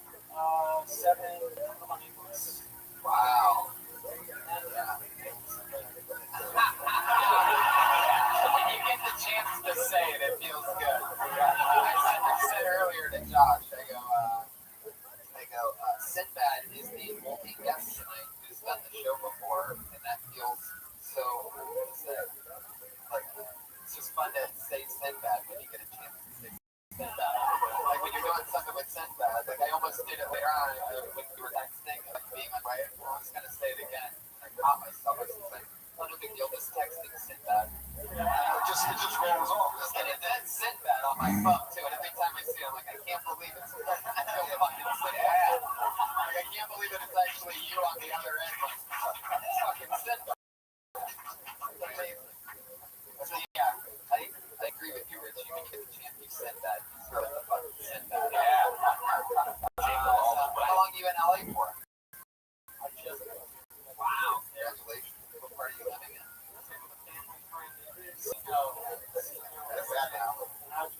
Valley's always a landing pad for everybody that comes. It's cheaper as family is. when I first got here, I stayed in Encino. And I didn't realize LA was like 70 and Encino was 105 degrees. And people in LA and people in Valley, they don't come visit you. So they won't come visit you like, yeah, let's distance, come to the city to see you. So you'll get out. Were you doing anything before you tried stand up? You seem so on stage. Were you not theater or is it sales or are you Jewish? I did have a sales job. I am on the street. You see the nail. 2 out of 3. 2 out of 3. Well, I mean, you're great, man. For 7 or 8 months, you got to go or not. Where did you get up around town? Even started yet? No, I launched right in. The first night I was here, I try to get up 2 to 4 times a night, like, with the lottery and how it all pans out. How long a set would you say you have? I actually have about 2 5-minute sets. That's just 5 minutes since the whole time in DC to get some crowds more, so I was able to get together for it. It's 2 different 5 minutes. But I'm not going to 10 minutes. I'd like to have you on the October 2nd Death Squad show. Do you mind?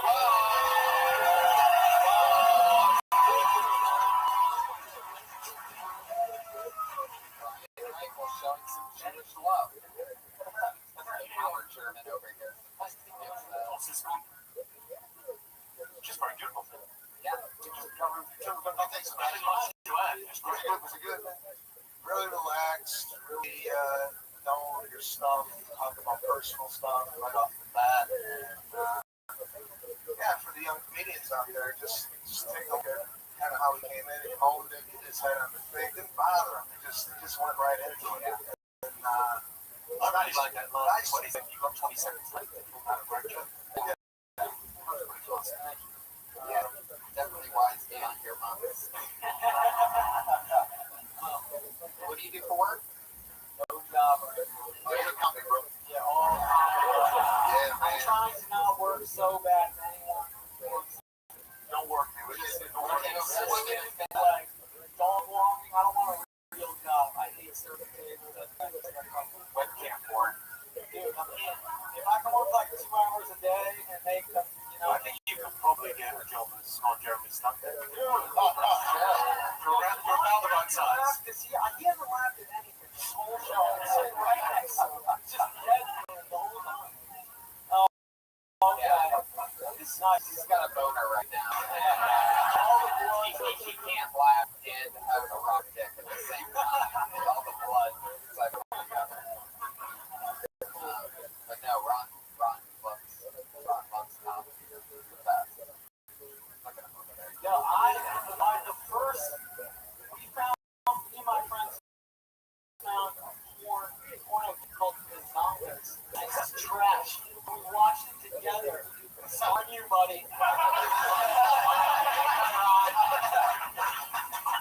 One man's trash is another man's jerk off. We watched it together. 11 years old, I saw your Jewish dick.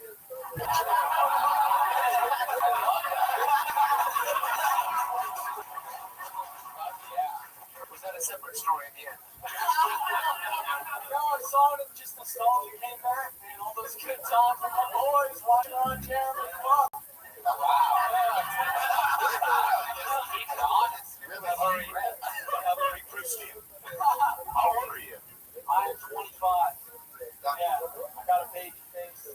We're singer, British. Go with the poetry right now. Jimmy, would you consider him very British? Proust? No. Bruce? No, but to make a poetry reference. It's prose. Famously prose. God damn it. You in English. God damn it. Try to be quick on my feet. One time. Yeah. Shove this maxim. Leave him wanting more. There you go. I'm learning. 8 months. Yeah. Good job. Yeah. There he goes. Richie Gaines. Ron, you've done stand-up, right? You've got stand-up, right? Oh, man. Cool.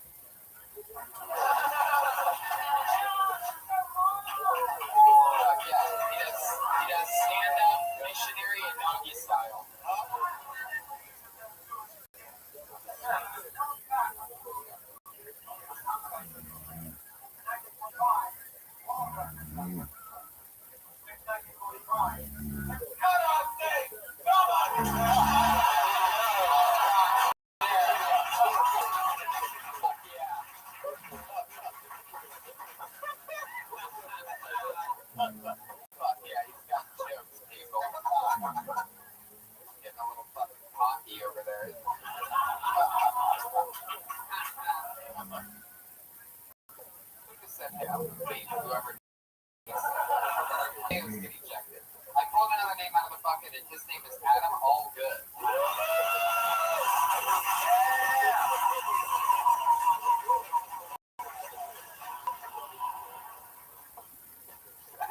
Hi, my name is Adam Allgood. I'm not a religious man, but I will say this: if Jesus ever does come back, like he said he would, and I'm the first to meet him, I'm gonna grab him, I'll trap him in my basement, I'm starting a wine company. That's zero overhead. No more barrels, no more stomping. All I need is water and shackles. I already own both those things.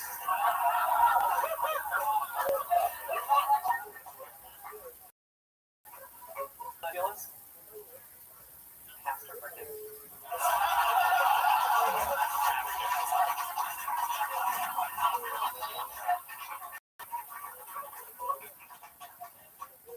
There's that saying on how to please a woman that goes two in the pink, one in the stink. It's a dirty phrase, you've all heard it, I'm sure. That's like, why isn't there a phrase on how to please a man? We love pleasure too, right, guys?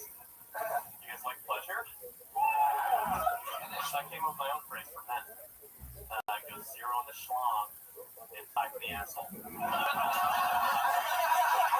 Adam Allgood. Funny, man. Where are you from? Reno. Reno. You just been marinating out in Reno. Hey, so you live. This is my best friend. Really? He's my best friend in the world. I'm all good. Wow, And a writing partner. that's great. Get the fuck out of here. You got top or bottom? Yeah. Oh, yeah. I haven't decided yet. Top. Switch. Top. There you go. Adam, you're hilarious. That's so funny. How long have you been on stand-up? You lived in Frisco? No, I live here. That's here. How long have you been here? I was in college. I didn't start. I was like 18 months in college. And then I just stayed. Didn't start to stay the blood, right? About 4 years You ago. do a lot of spots.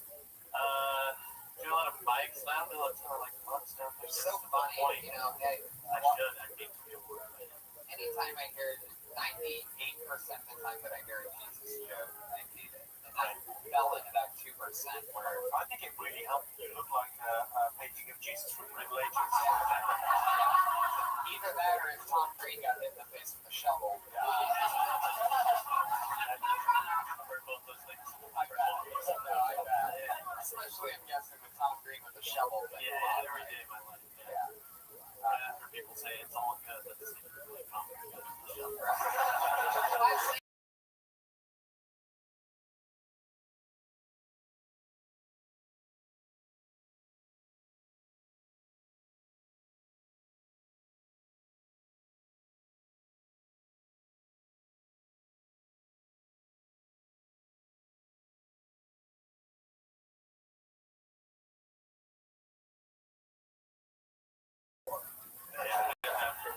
I killed all my pets, so. I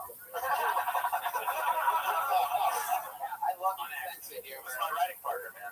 I can almost tell there's like this fun fucking darkness. One of my favorite parts of that set was just you saying that you own both of those things. I think we all pictured a creepy pair of shackles just sitting empty right now in your basement. I keep them in like a dirty cooler. See, that really paints a picture. Yeah, right? Shackles are creepier than a normal pair of shackles. Yeah. My favorite Adam Allgood joke is like this extended rant about IHOP about how they make their pancake batter and how they have rats, like human-sized rats, chained up in the basement, and they milk the rats into a vat of pancake batter. It's about a 20-minute joke. Is that better when Allgood does it? Yeah.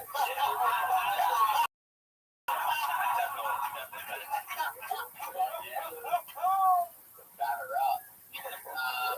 Adam, what do you do for work? I worked in an office and I recently quit that job.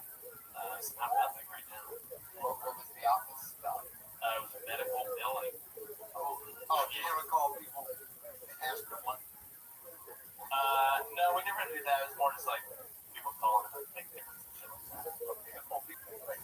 Yeah, I mean, with like send statements, but we're not like calling, like getting them for money and stuff like that. You gotta pay your bill. Is what it's like we do. So your doctor, like, if you want to pay, I guess so. Yeah, I mean, they weren't just the anesthesiologists. They were like almost like 40. Were any of the people that would call you, would they ever drop you? It's all good. Did they get that? Like, they didn't know my last name, but they did. I was charged. If I had that last name, I would answer the phone with my full name. I'd be like, I'm all good here. It's all good. Actually, the closest my dad was a doctor, and the coolest thing I ever heard was I would go to his work sometimes. His hair would get paid. Like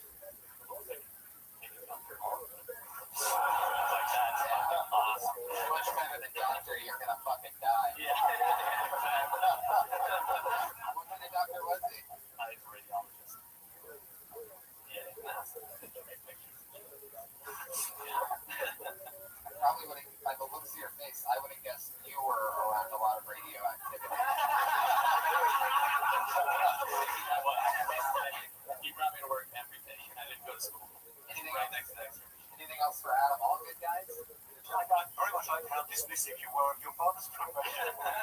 Yeah, pictures. This is tough. No, I very much respect his profession. It's a wonderful thing. Yeah. You talked about him while he was in Instagram celebrity. Yeah, he just takes fucking pictures. They pay him tens of thousands of dollars. I Instagram all sex get a lot of. Dude,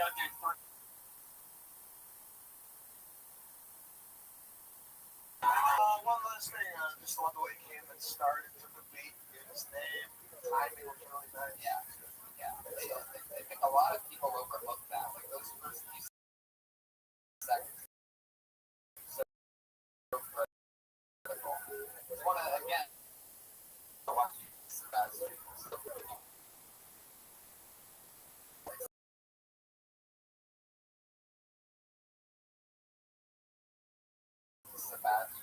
Coming up with It's like the marinate in silence a little bit, and then you just kind of go into it. And you have a fun look about it. The audience was laughing before you even spoke, so thanks. I try to do that. your beauty in your face is hilarious.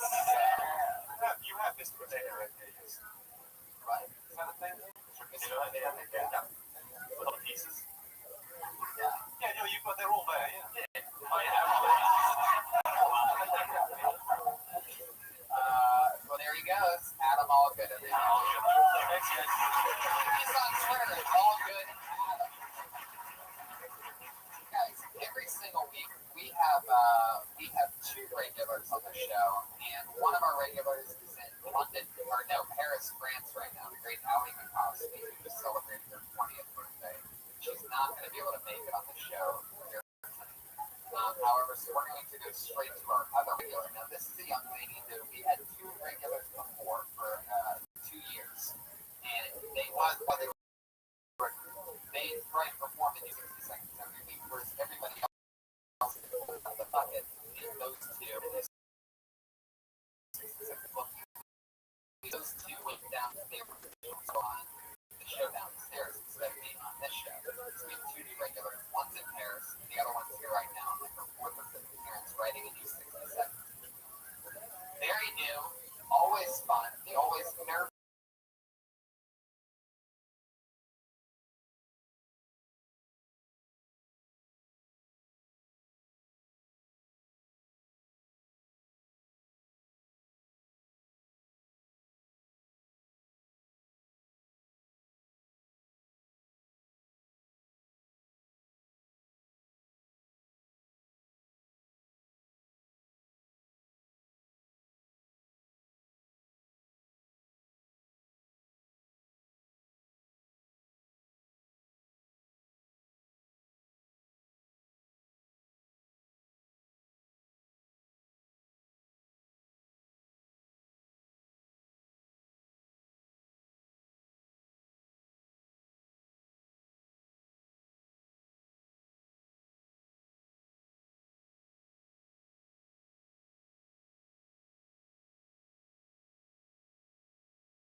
was so warm and cozy. They tried to just give me motion. Something already happened with them. So are you on painkillers right now? No. Did you shot it?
So I was like, oh yeah, go ahead.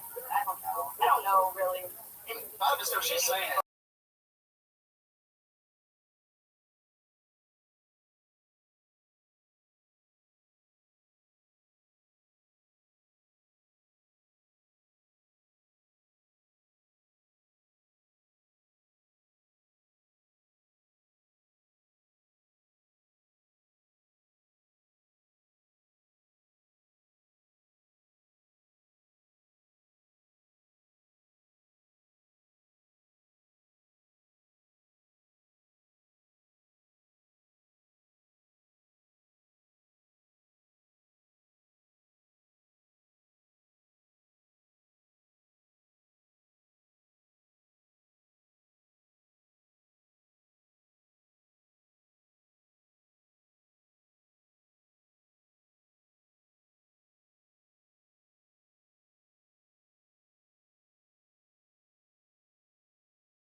I mean, yeah, so it's what, 5 weeks kind of coming here doing a different bit of So you've done comedy for just over 4 months. I think talking about nerves, and I think that could be a really funny team.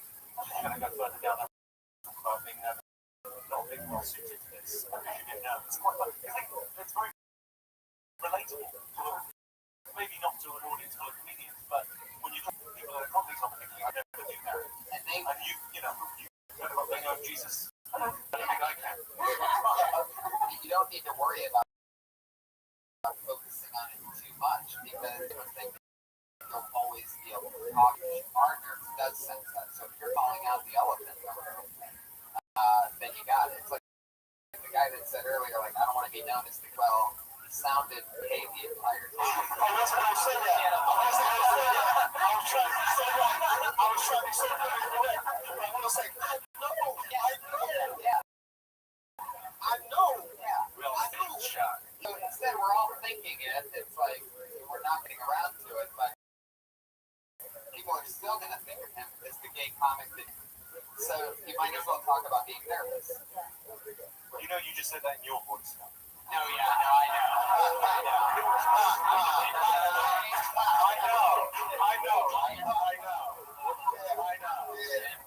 I talk about it right from the top. Very important sense. I acknowledge it first. That's what happened. Is the first few years of me doing stand-up, people calling me after my set, just like, what talking about? Hey, you got so on. Okay, like a little handy. Oh, you son of a bitch. It's actually true, guys. I'm just joking about fucking. We made it through. Melissa Esslinger, everybody, is on Twitter. Melissa Esslinger. 32 minutes.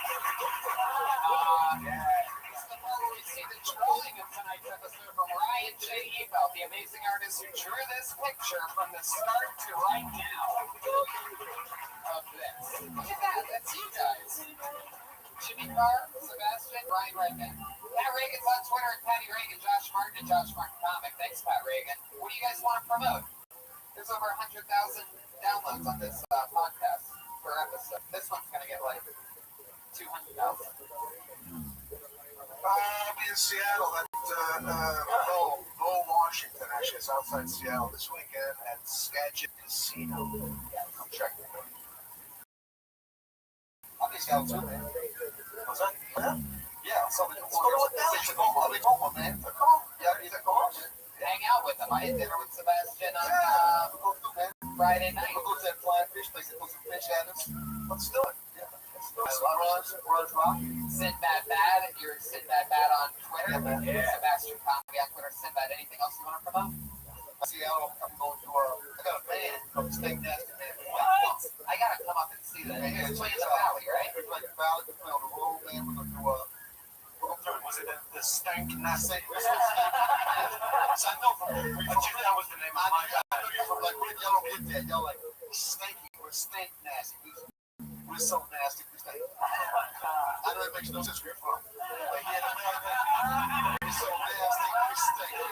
One of my best friends of all time, Jimmy Carr, was here. Everybody. Yeah, I'm called the Stank. I love you guys. Thank you so much for being on the show.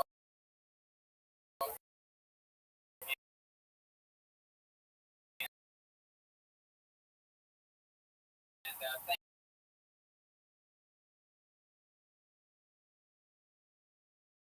you to the live audience. Special shout out.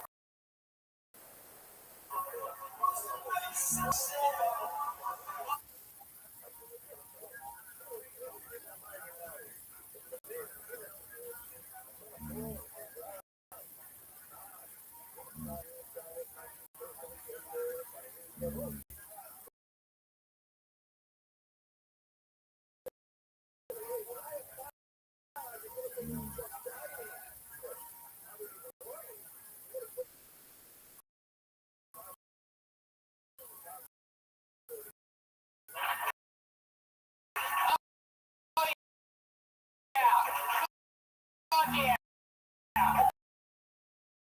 It's Monday night, everybody. We did it again.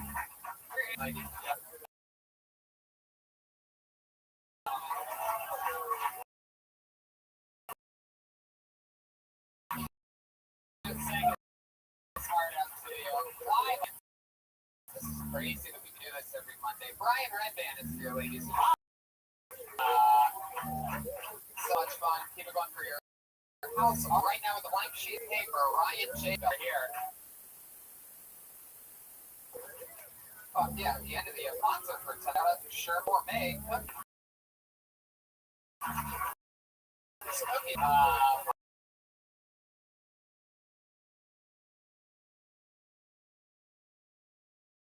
Yeah, right now. Yeah. So, Sherman's Gourmet. What do you got over there? We got picnic baskets. Well, we can't eat them right now. This guy obviously gets high on his own supply. We can't eat the cookies right now because it's a live show. But thank you. I'm gonna guess your name's Sherman. Thank you, Sherman. Moving on. Fuck yeah, that's why a lot of people don't have edibles as their sponsors. The edible guy's like, I got more over here. I got some for everybody. And then the audience all of a sudden starts thinking maybe I should eat some. Then everything gets off its hinges quick. So I'm already excited about tonight's episode. Yeah. How was everything? I saw you riding private jets. You have run thousands of people. Tens of thousands. I just did Oddball Comedy Fest this weekend, guys. Yeah. I was in a private jet. You know,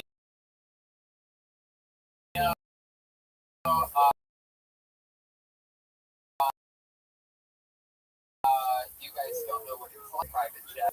You guys,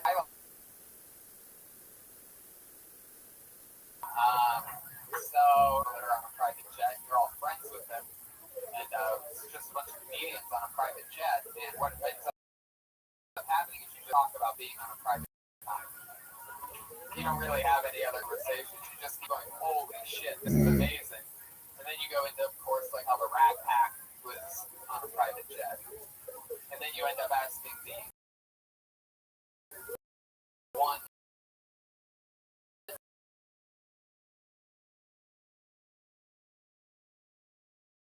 stewardess,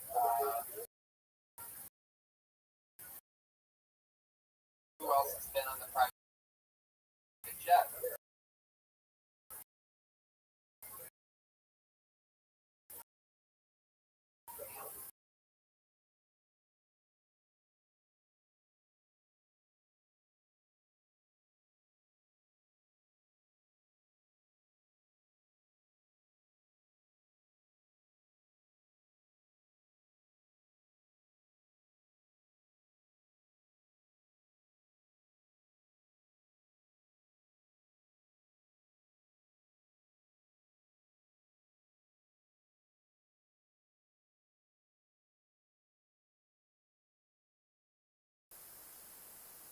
Back wherever their like airport is,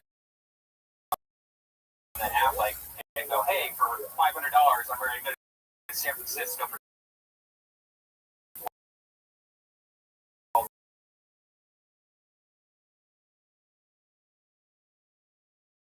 people.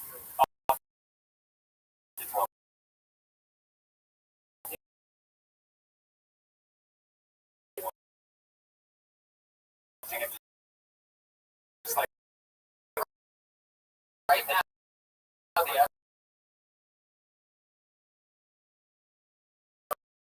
edible guy is like I was.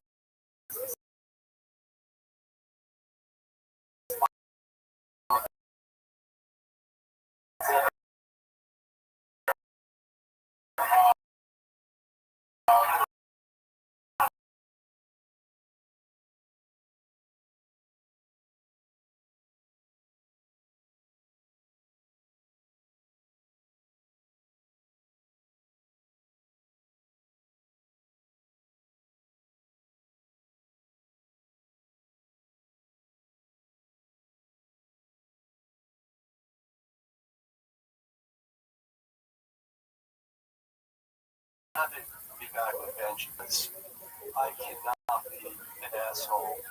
I'm an asshole, I can't be an asshole to comedians. Definitely can, so this is like very I don't think I'm an asshole. You could be. I'm just try to be honest, say what comes to my head. That's right. That's what we're all trying to do. Well, I just told the guy, so I know a guy, if he comes up, I'm like, I can't be an asshole to him because he's him lower than me. I'm like, well, I tell him. He said, just tell him to quit. Yeah. I said, okay. Yeah, there's no. I don't believe in too much. Like, see, I'm pretty respectful of other comedians in general. Just because you've been doing it a long time doesn't mean. I think that supersedes that. For me, like anyone older than me, I think the Japanese have it right. Respect your numbers. We'll see what the fuck happens. Guys, I can't. obviously, Jason indulged in some of the Sherman's gourmet cookies. He's talking nudism before the show even begins tonight. We'll see what happens. Maybe I'll be a fucking Live audience, are you ready to see this crazy shit? Every week, over 50 comedians sign up with a chance to do 60 seconds. They're all scattered behind you.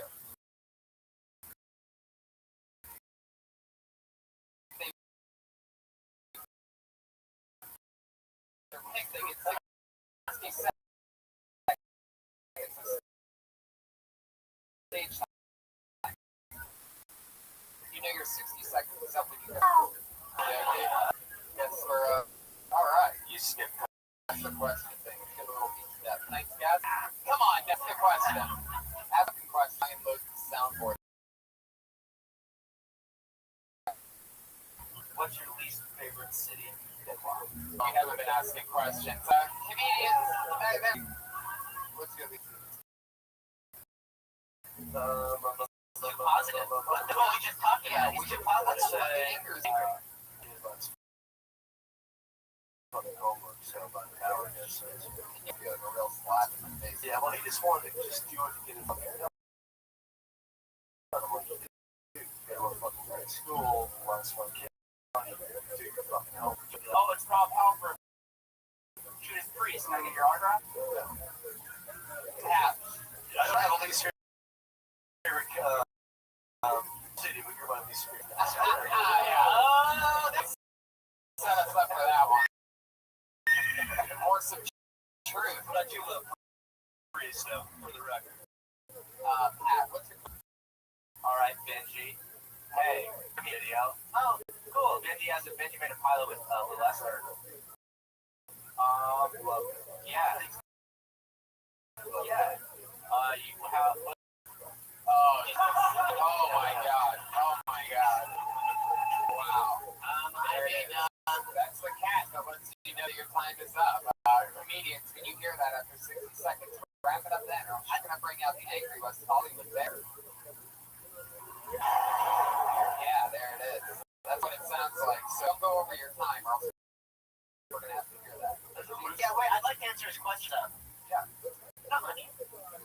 Very good. Going back a few seconds earlier in the podcast. Not much. What sound is that? I went to Target yesterday with my mom. Yeah, how was that? It was awesome. She paid for everything. You guys are rich. You still go to Target? Well, this is what I was like, Mom, I need some knives. And she was like, let's go to Williams-Sonoma. And I'm like, where do you go to Williams-Sonoma? You're getting two things. Let's go to Target and just fucking really hit it, get some Swiffers. Wow.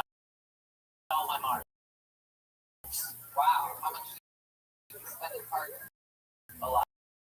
Come on. It was hard to stuff too, but I probably did a really It's impressive. Rich people shop at Target.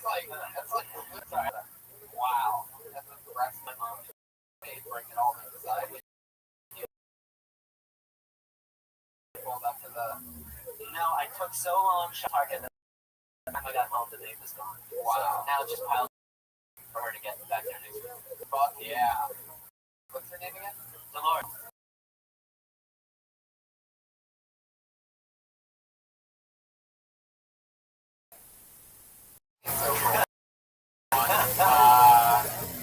Guys, are you ready for the show or what? Your first comedian doing 60 seconds tonight goes by the name of Mike Wesley.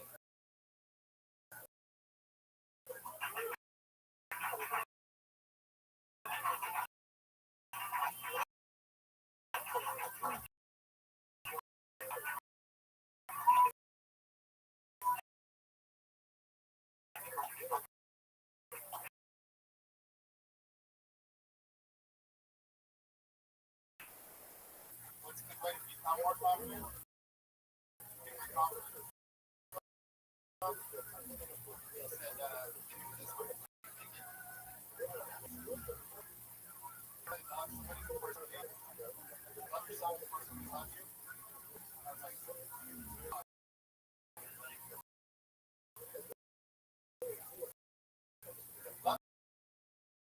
Pretty strong word. How about I just take those? You guys can try one. I'm thinking a lot about that lately.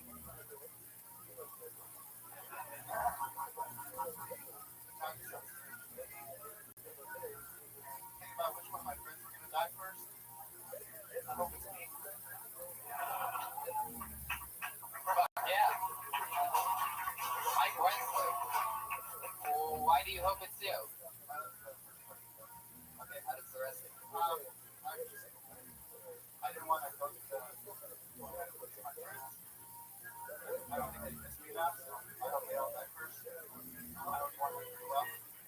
Dude, you're breathing pretty hard over you and nothing. You might get your fucking wish. Where did you I ran up the stairs. You were at the bottom of those stairs when I called your name? Yeah. Where were you doing that? Hugging a child to death. Like you just like bear hug a kid and just not like go and squeeze it. Yeah, you do look like you hug things till they die. Yeah. Bunny rabbits and shit. But dude, I'll let you hug me all night long. You look like you love your mother's cooking. I love all cookies.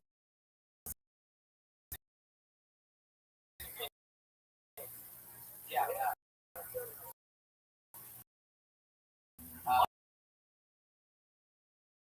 Mike, before Mike, we're the whitest Indians I've ever seen.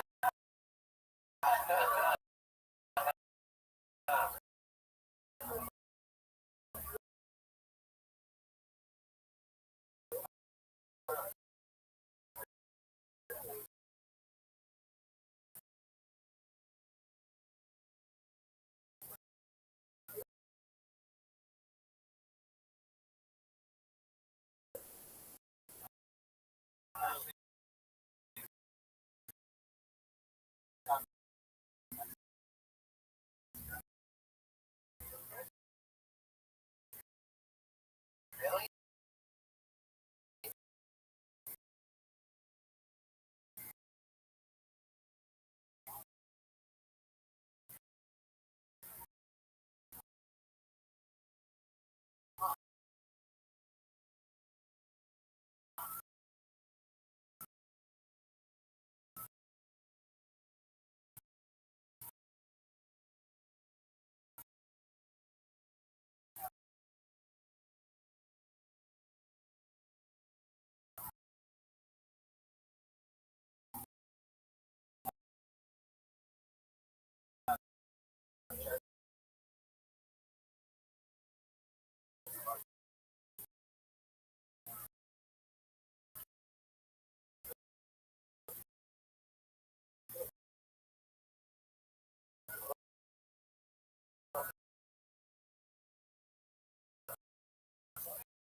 So your parents fucked like in Little Armenia.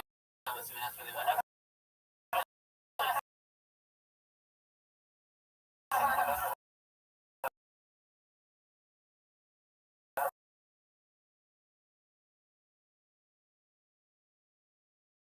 How do those people cross over?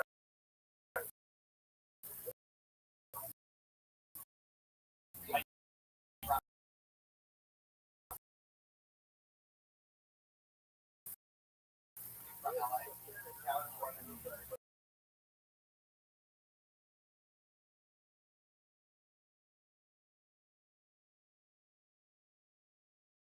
Anything to do other than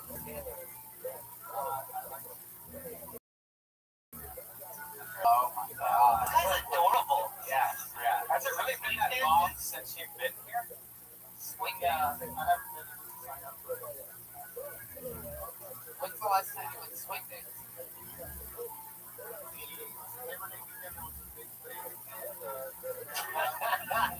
It was a big thing. You missed out. Swing dancing festival. Are you known as the most out of breath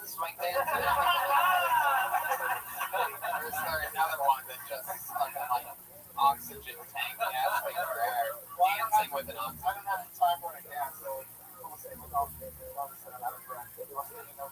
Did you get sweat stains in your suit? Suit joke, guys. Come on. I think you seem like a really fucking nice guy, man. And I hope you don't really want to die, right? You want to live a long fucking life. See what happens. I just wish that if I had to die,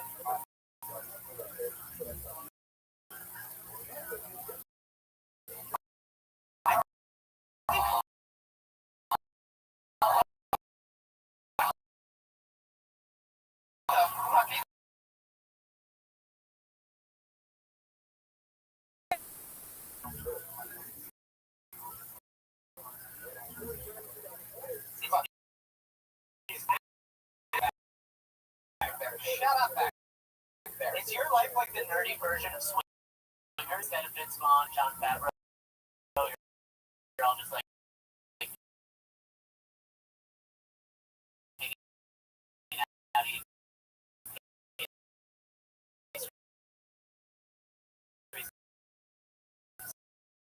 stuff, going out swing dancing. What's the crazy thing that's happened to you?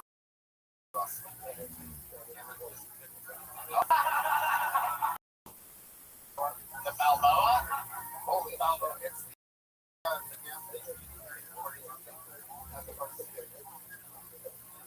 yeah, these swing dance connoisseurs, a little bit. Pretty convenient to like the Dicks You Hard.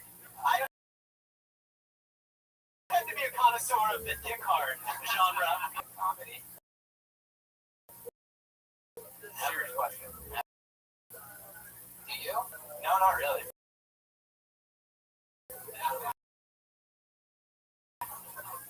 I'd like to be that free though. Yeah, that would be a lot of fun.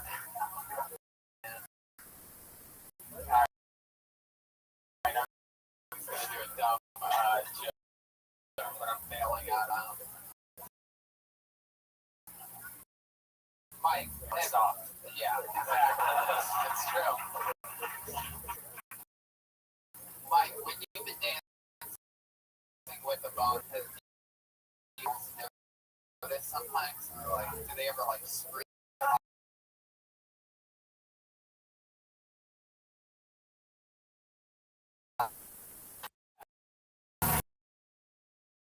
I love this guy. He loves the apology shuffle.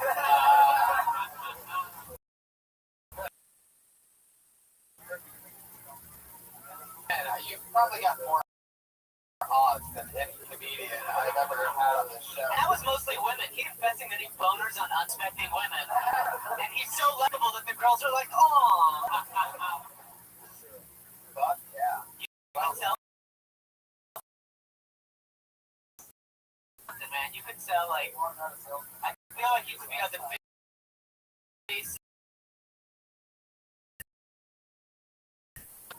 Right? As long as they don't tell me a muffin comforter, I'd be like, okay.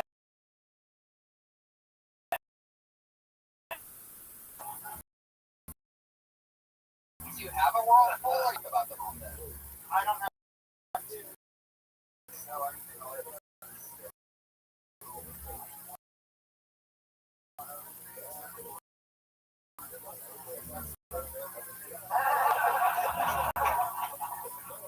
one of the killers?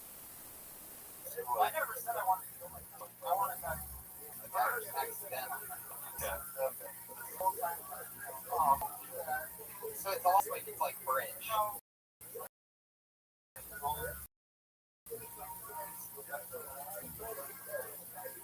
I see, like, swing dancing.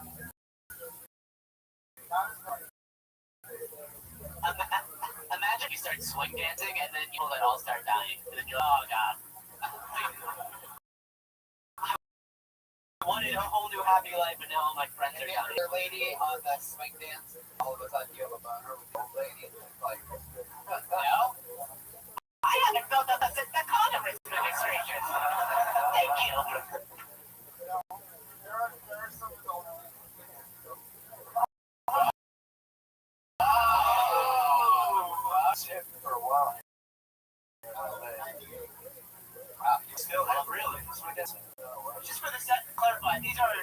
swing dancing or swinger parties? Because now I'm not so sure. Like,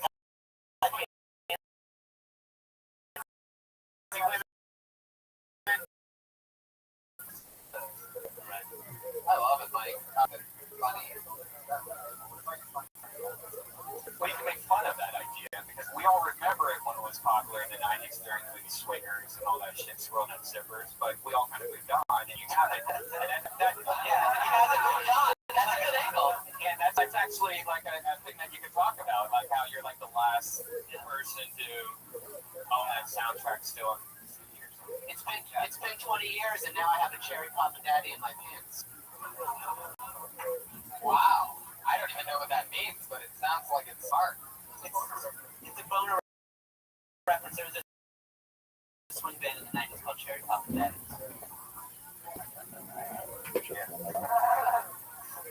Can we get you to dance a little bit on stage? I'll be the girl if you want to dance with me. I took swing dancing in summer camp.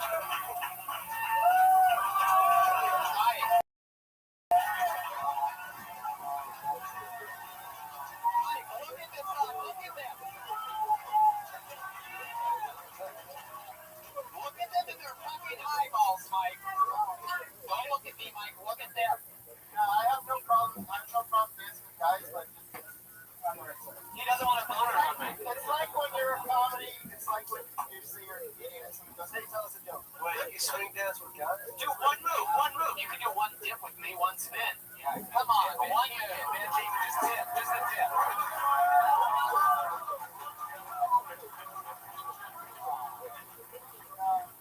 Oh wait, what is this? It's music.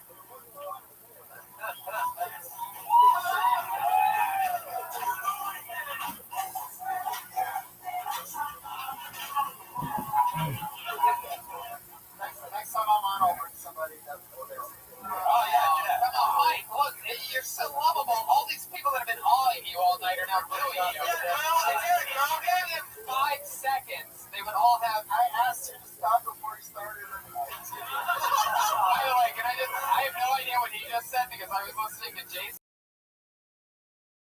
Remember Mr. Nice Guy, Jason, everybody? He just said, tell him that he has to fucking dance.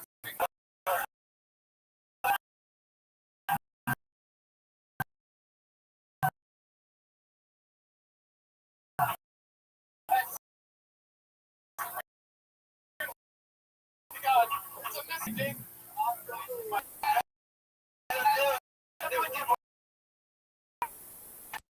Yeah, so that's all I'm doing, yo.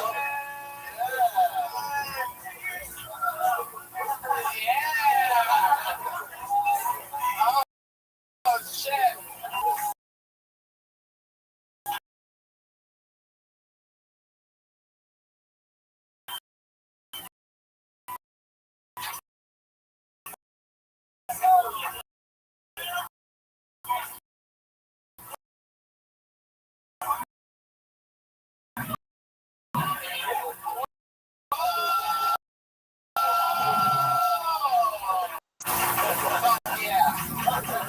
It's the first time we've ever had one of the comedians come on stage before.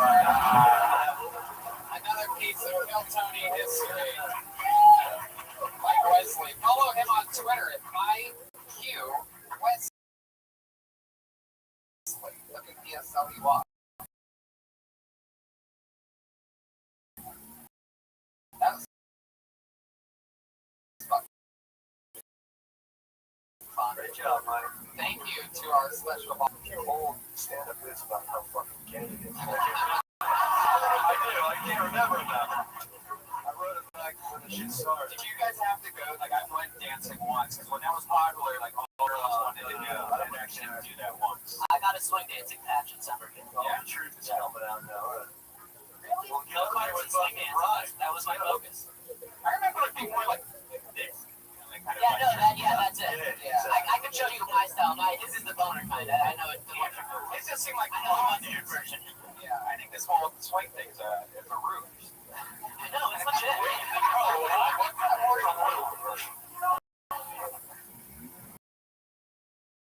Whoa, nice. Like back. You will not like this called Swingman.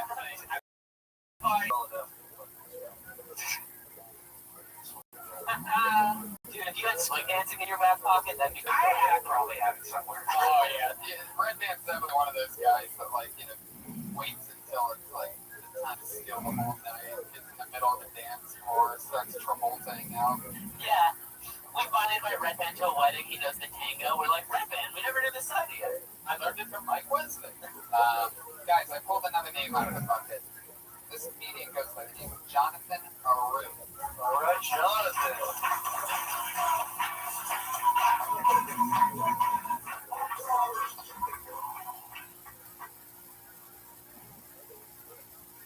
All right, yes, I'm not sure. Much appreciate that.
Yes, everybody.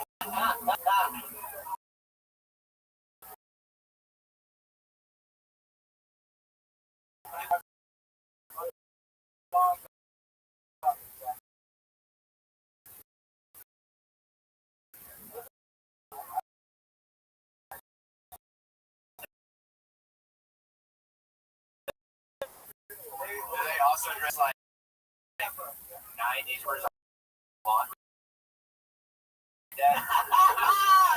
Like your homeboys are like in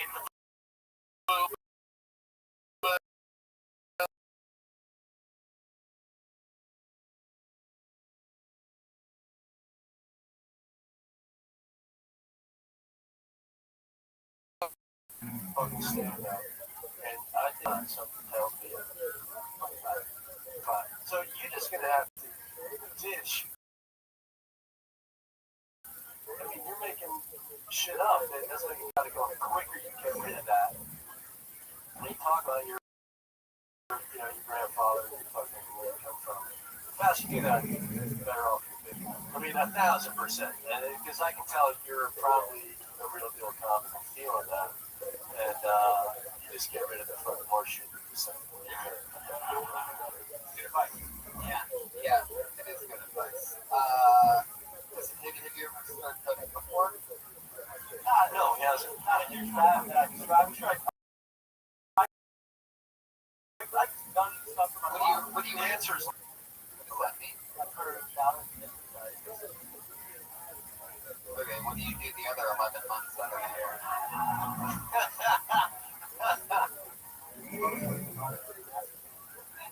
Wow, he is honest. You live with your grandparents? I did. My grandfather passed away. Is it because you walked in on you masturbating? You had like a sad heart attack? Not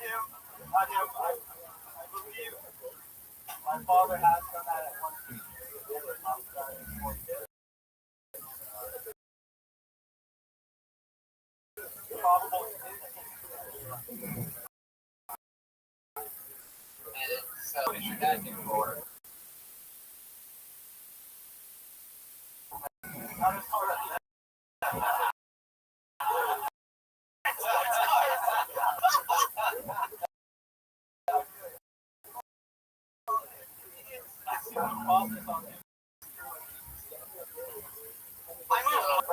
When your grandpa dies, like the house in cold water, getting out of the San Fernando Valley. Yeah. You look like a Jewish Mexican.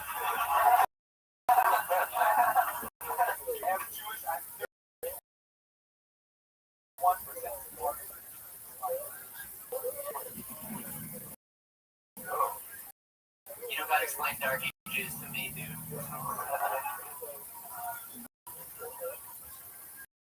And then what's the rest of you?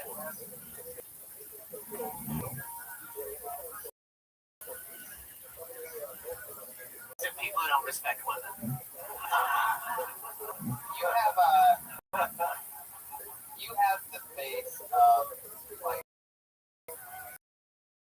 the kind of guy that gets to go through fights once in a while. Am I right? You get like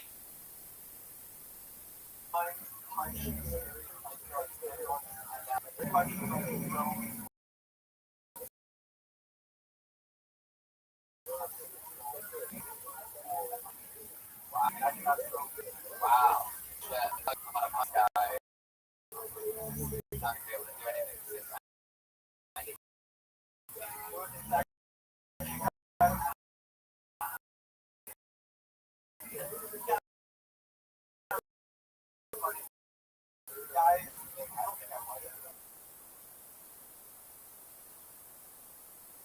I just said yes.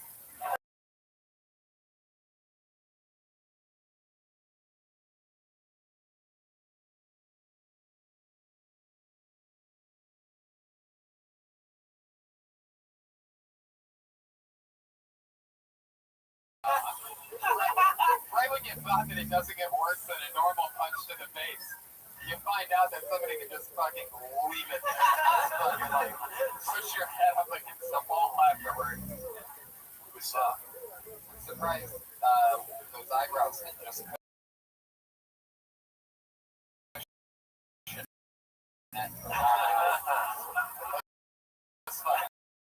that's amazing.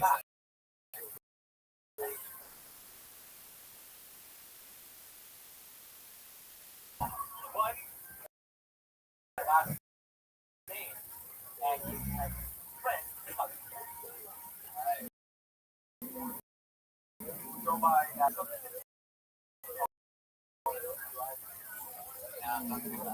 do everything and just go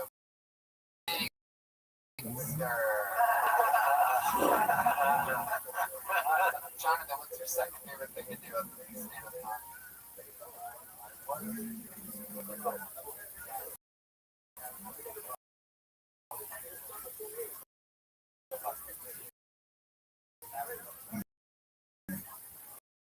Wow, a second shout out to Master.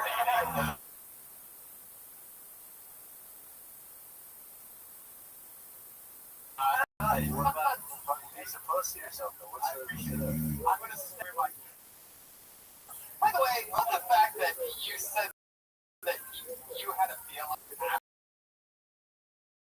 the question and what your second favorite thing to do was with all that with masturbate. I mean, it's the most solid answer that I can give. There's a lot of things I like. Like I used to like video games, but I don't really play.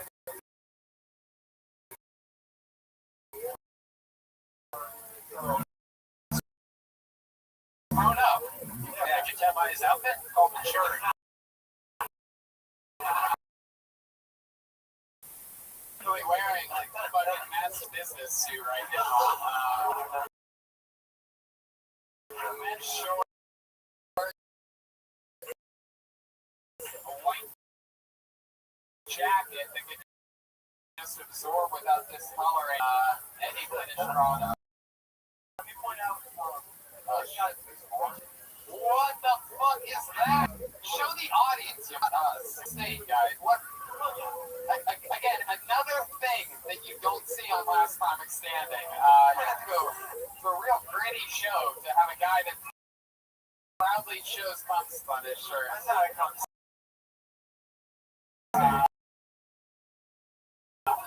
On his table. Come on the RC. Who your swing dance partner was? Yeah. Then it was nice meeting you. Come back anytime. John, everybody. There you go.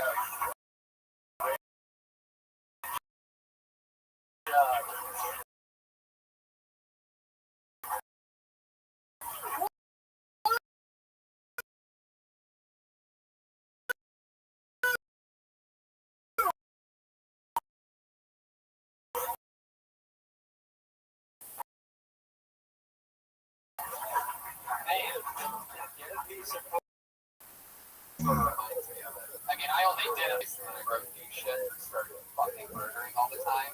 But, you know, that's the one. Jonathan, you're not on Twitter, huh? None of that social media shit.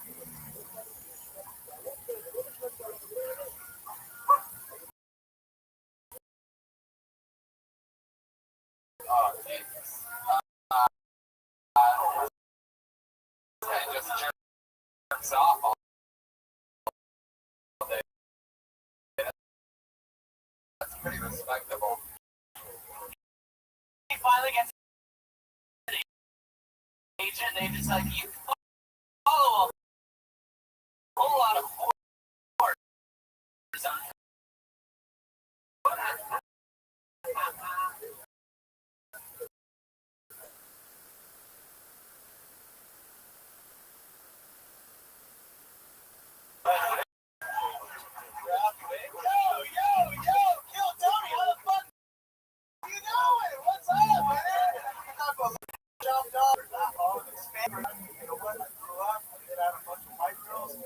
I can't even eat spicy food anymore.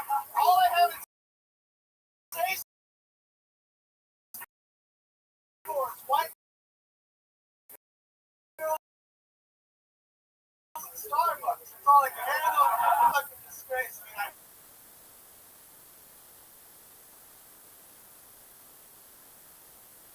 I still remember Spanish. I'm really high. Or like I'm talking to my mom on the phone or some shit. That's about it. Wow, Victor Martinez. That's how it starts. Holy shit. I miss you guys, man. This is fun. I was up here with Rob and David. Oh, I remember All that. that. Remember I was wearing the iceberg shirt? And you're wearing a tortilla. Fuck yeah. That's amazing. I love what you did. You came out, you made fun of yourself, got everybody on your side, took away everything that I was going to say. Exactly. I knew you were going to say that immediately. I guess that's probably everything that I said last time you were on. Right? That's beautiful. You know, and that's what's funny is like people think that when people get made fun of on this show that it's like, oh, well, that sucks for the comedian, but not really at all because if it works, then it fucking works. It works for you. That's right. Amazing. You love yourself. You really go. Fucking love you guys. Hell yeah. So fun. How long have you been on stand-up, Victor?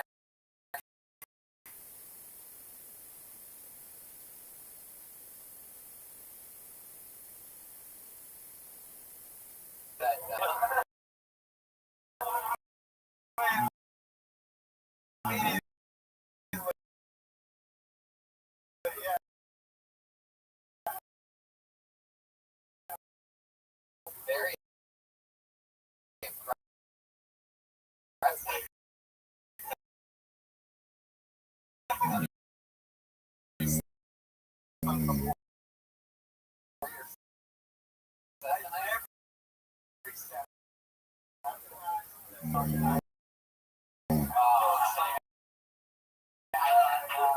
This guy's the real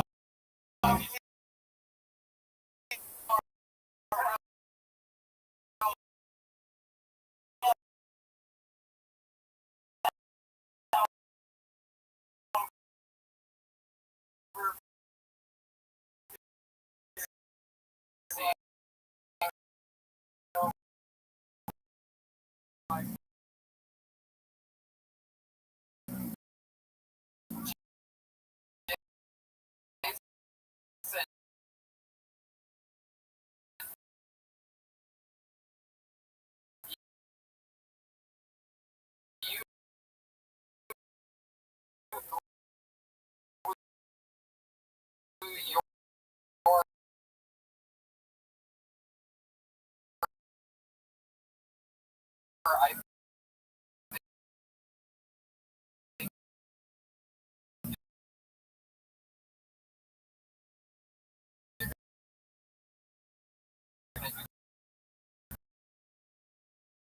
really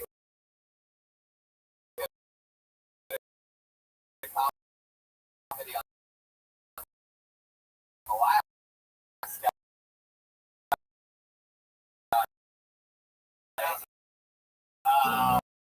Really,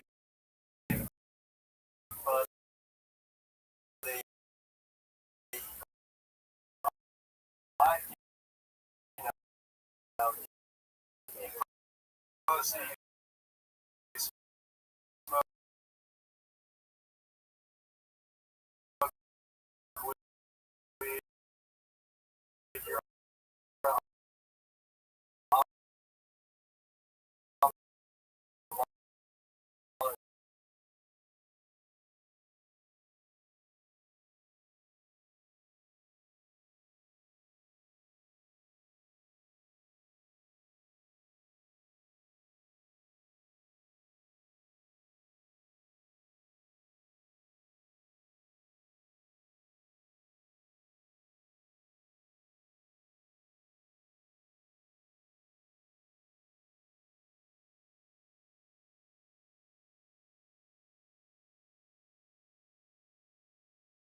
always buy. He's Mexican. Yeah.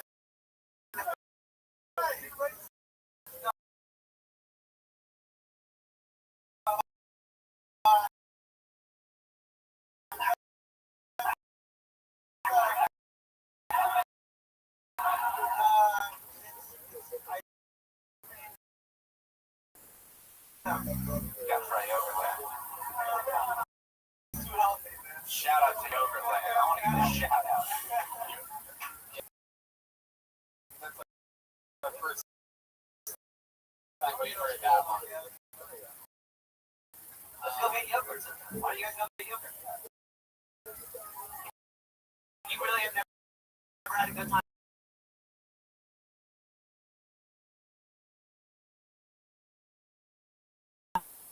At flavored yogurt.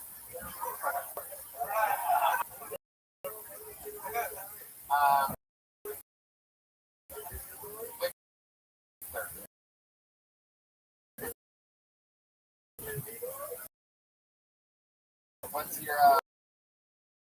what's your favorite plant?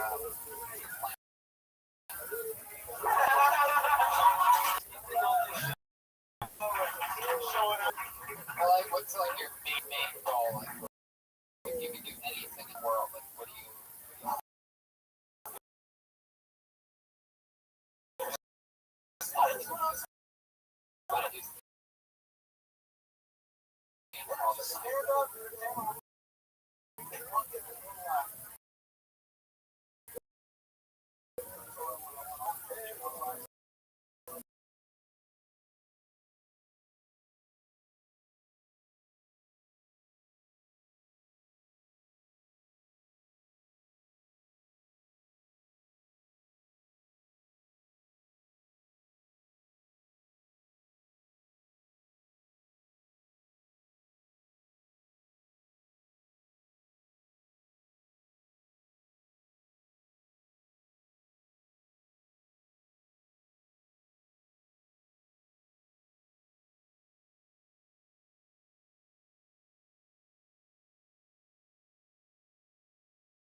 face right now.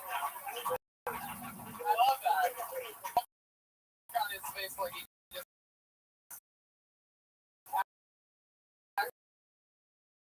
somebody in the air. Mean look.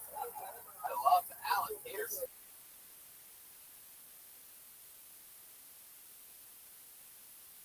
Just like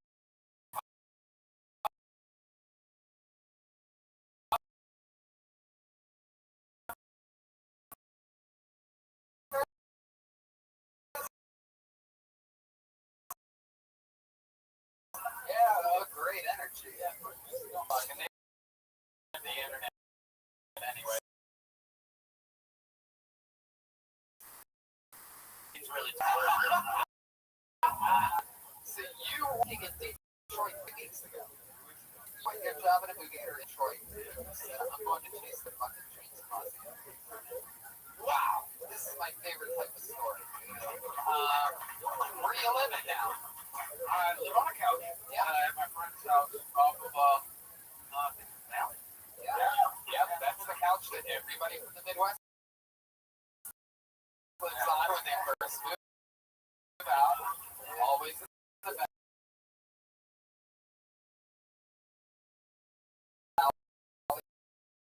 Burbank and staying. How's it going? I love it, man. Myself to get fun with it. I love it. Yeah, man. Yo, yeah, you two are gonna eat nice. I can just feel it. You guys are gonna over 2 bowls of good old chunky goodness. Oh, it's gonna be glorious. But talking about how. Oh yeah, those other people, they weren't as funny as us. So far.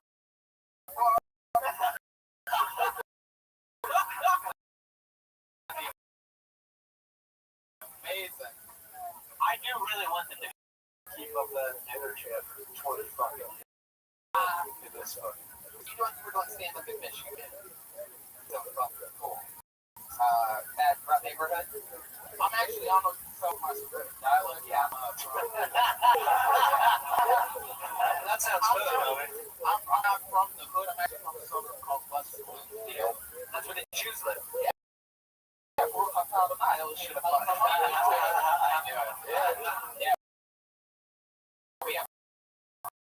We have a very, very, very, very, very sandy dance. In fact, I used to sleep on sandy dance. Really, it's like moved up from my older brother's couch, who's sitting right over there, ladies and gentlemen. Donnie Hedgewood. Special brother shout out, sitting right there, my real brother. And I'm not just saying brother because it's a black guy on the stage. Like that's my actual brother. Alan, yeah, you're like white as fuck. And your name is white. My mom is Gerard? Oh yeah. She hit it right there in the middle there.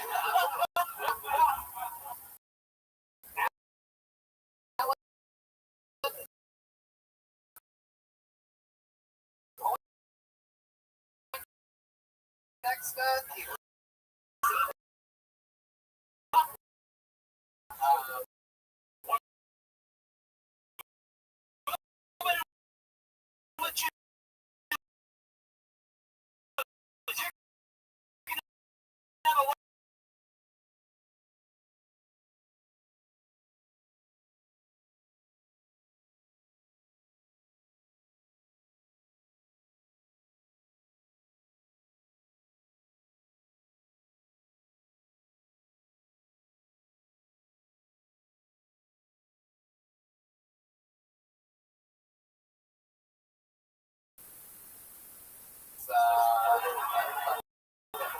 Backstreet Boys. What do you consider?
Podcast idea: black guys getting to know each other. White person being like, we'd love for you to get to know each other. Doc, right down there. Comes for sure from Detroit. Great dude. Tell him what's up on the way up. For sure. He's not. I feel like part of Detroit. I feel like you have a lot of games for you. I feel like when you quit your job, it's like you're half baked. You're like, fuck you, fuck you, fuck you. I'm out. Sometimes I can put that on and more like on. You know what I mean? Like on the face. You know what it is. The day that you quit the movie theater, like was there did you do something wrong and like resigned on the spot? Like I know oftentimes when I quit a job it's also like I'm like about to get fired. So I'm like, yeah, I quit. Was it that type of thing? Like were you getting into like talking in the movie theater or something like that? I do talk no. I actually just like I'm fucking I'm 44.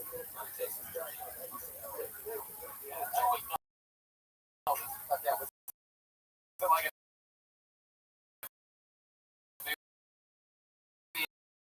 that inspired you with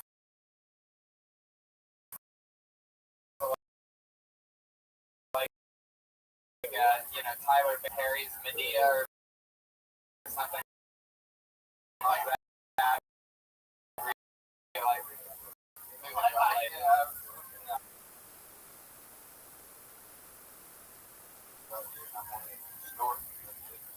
white enough. Family on Last in Michigan, they're getting that sweet Buckeye fucking. He's a funny man. That's his Twitter handle. Long as fuck.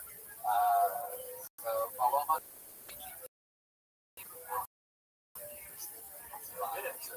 Yeah. You guys remember anything dumb you used to do like when you first started, like a joke or something?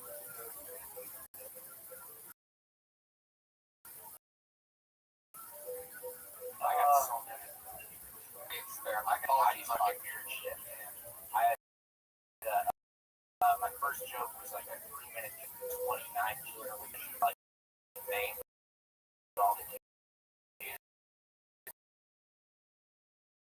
It's like double dribble, JJJ, Abrams Island name for all the kids.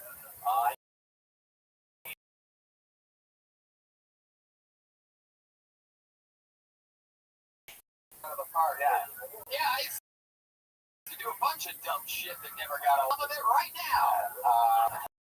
That was beautiful. I used to play at a couch with all sorts of dumb shit. Oh, I think it's a couch. No. Fuck yeah. You guys have an answer for that? Motherboard.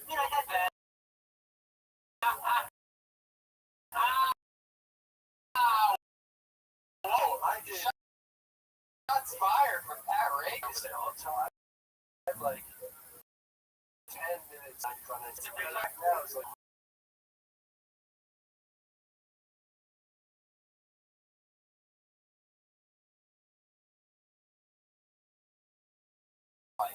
movie theater shooting, stuff like that. It's just like retards that's rolling around.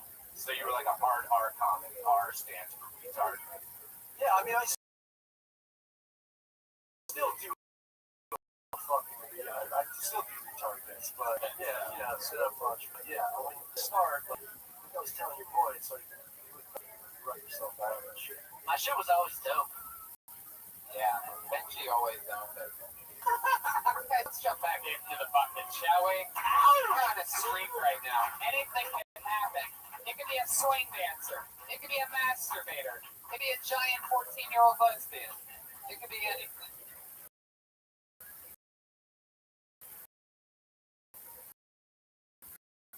Oh, we know this guy. He gets on the bucket. He talked about a visit to the psych ward that he had 10 years before. And it was pretty damn compelling. It was a really interesting piece of work. He's here again. We're going to together for Dennis Wilson.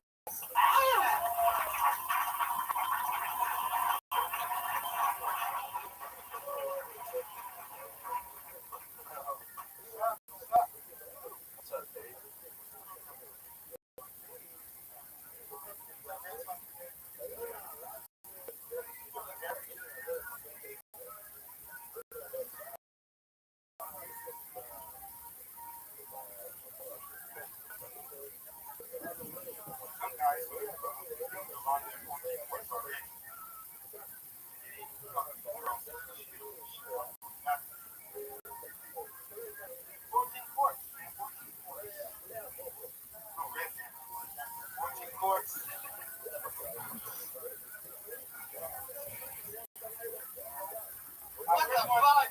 Okay. That's all you got is 14 chords? You just keep repeating 14 chords? Give a shout out to Red Band in the middle of it? Just make us all buckets of cup, buckets of cup. Good night, everybody. Thank you. I feel like it's my duty to tell guys that. Because a lot of guys talk about masturbation all the time. You only got fucking 14 parts. I'm thinking of like milk cartons. You know, full of and then that's just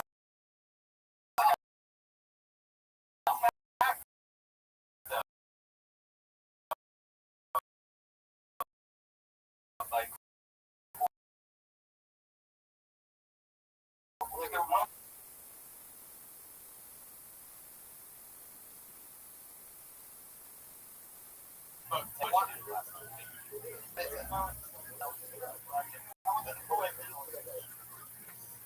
Why? It's not like if I did 72-hour, and I passed the whole thing. And it was a runaround. Why he originally got put into the site. So but why go for 70? No, just listen to last week. Let's go to this. Let's go to this joke that we do 14 words of cum. That's the joke. A fact about cum is a you were trying to.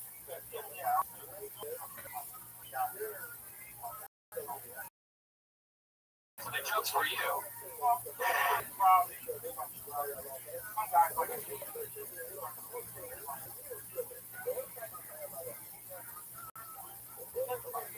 I'm gonna love that. I would say that's 100 loads, half quart. That's 200 loads a quart. All right. You know what's crazy about this? Unlike previous that have happened tonight, I actually did see this on a recent episode of Last Comic Standing. The old, everybody was talking about 14 quarts. No, definitely not Dennis. I'm fucking with you. No, they didn't. That's not the new 14 quarts. Let me tell you something about this joke. You ready? 14 is like the unfunniest number. Stop. Secondly, quarts. One of the least funny units of measurement. Cups. You should do cups. And then semen, unless it's fucking like great, you just have to pick people picturing semen. Guys don't really like semen, and girls, they have an F statement.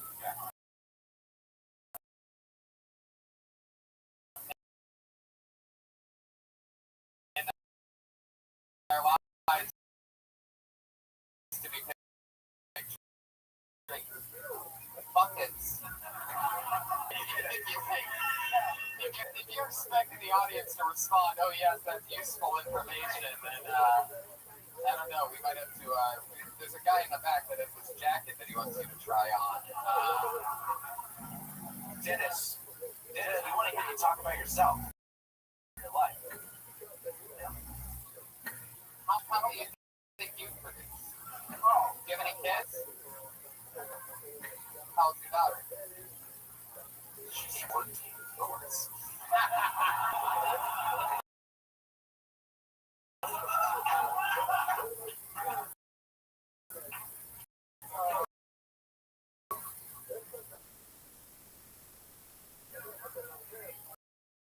See, there we go. We're getting into something.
You don't seem like a dirty guy.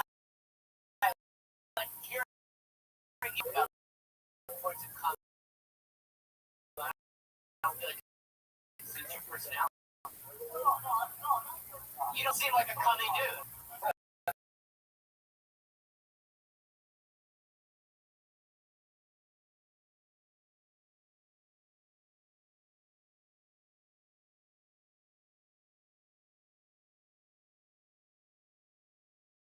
Keeping track on your Kill Tony favorites. Another black and white dude, Dennis Wilson. He's on Twitter at DJ Sunset Boulevard. He had a bit of Jeopardy bit. Black Anton Jeffrey. I still remember the fucking funny shit. Oh, really? Probably Remember ripped that? off 1,000 times. Yeah.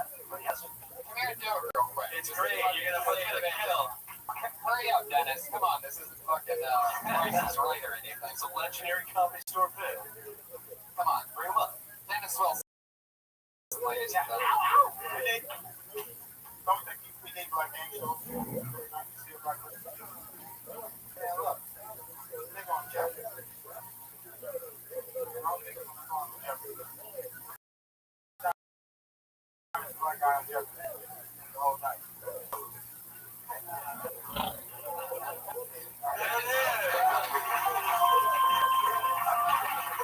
Fuck yeah. That joke is racist now. In 97, it was fucking. You're racist, Dennis. Oh, Good shit, D. I love it. Guys, let's jump into the next part of the show. We have two regulars that do a brand new minute every single week, whereas everybody else out of the bucket, these two have a lost cause.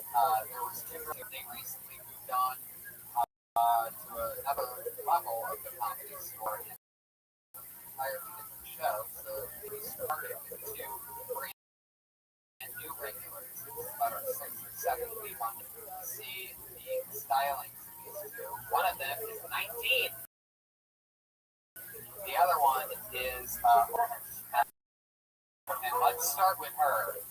She just got to open up for Sandler and David's Rothschild last week.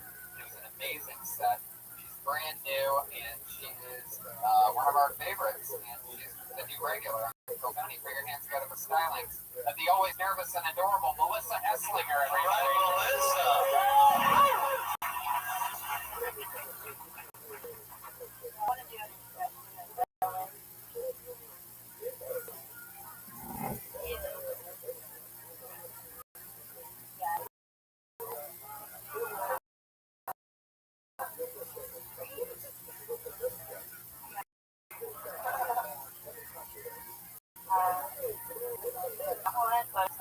That at one point,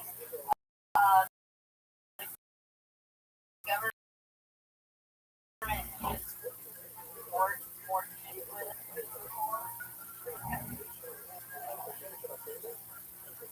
like when you sorry,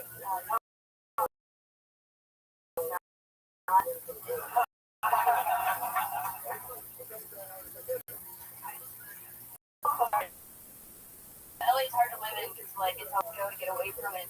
So like once I went to the beach and I put on white noise, so I could listen to the sounds of the ocean.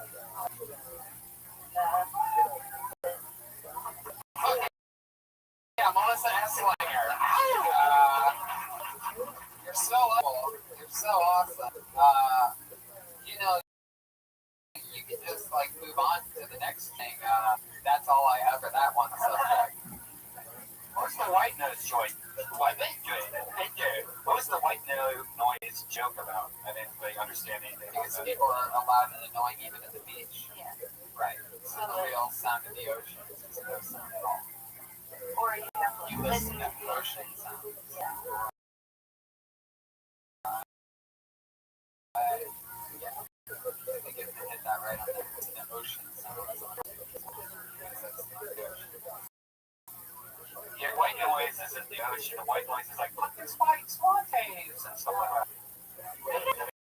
Because it's, Wait, everybody. Oh. What is white noise, bro? It's spicy.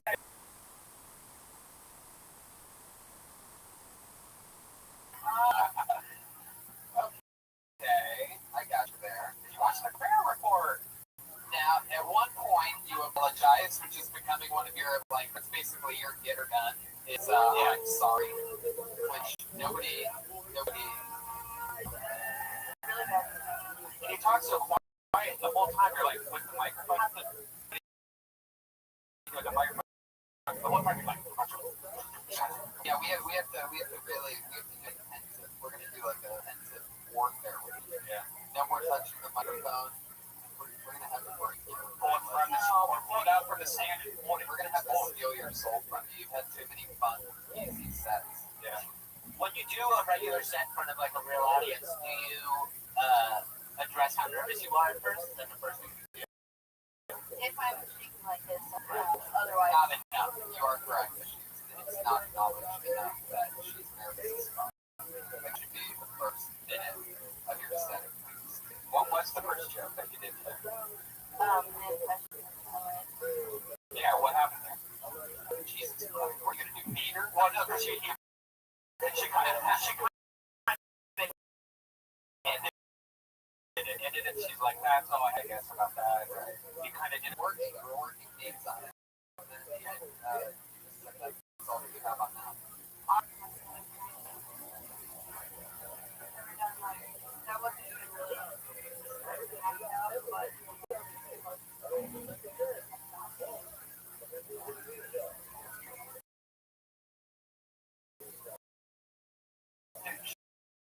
She's so funny, so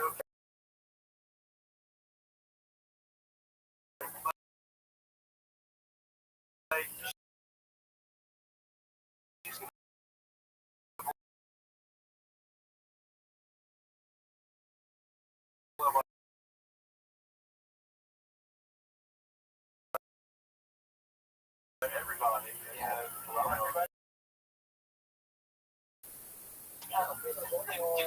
give you clothing?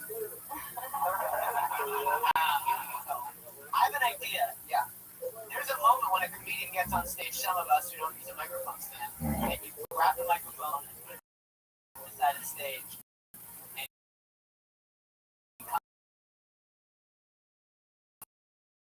back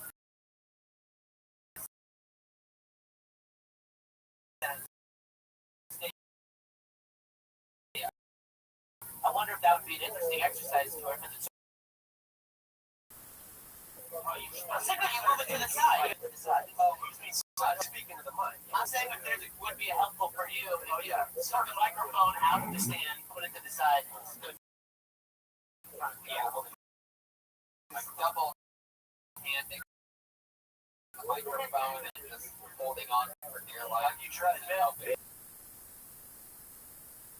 The show is also the only person on the show that is currently up for adoption. She seems like a battered chihuahua, like in an LA shelter. Isn't it adorable? One of the coolest things about Melissa is that, and which I absolutely love, is like she texts all the time to me and Brian, and I believe Josh as well. And like we just all text now. Melissa's adorable. She called me the other day. I was on the road for 12 hours.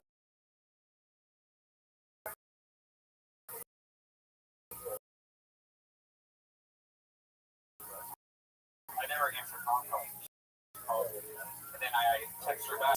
She's so true. Yeah. You're clearly been like abused or something. I wonder, like, do you have any tips? Like, if someone turns on a vacuum, do you stab somebody? Or, like, is there anything where the nervousness turns into rage really fast? What else makes you nervous? The dark.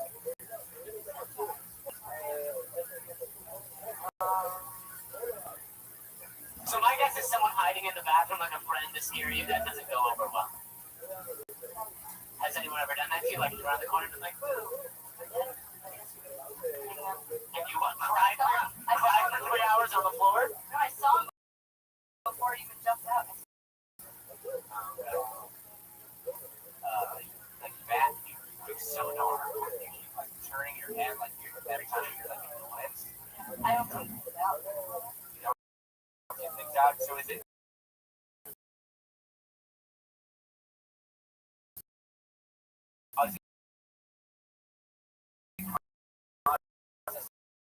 Simulations is like 80.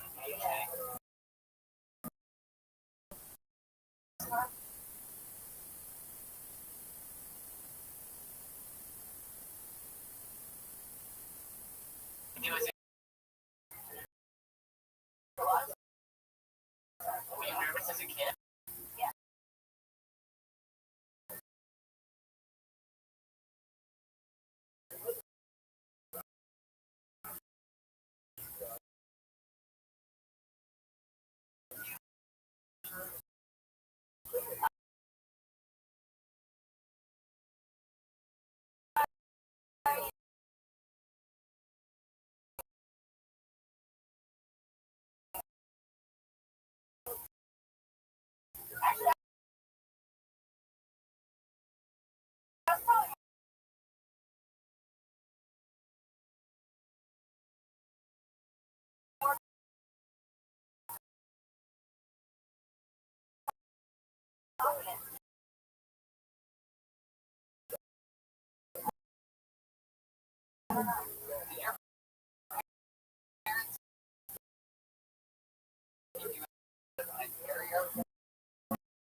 Child.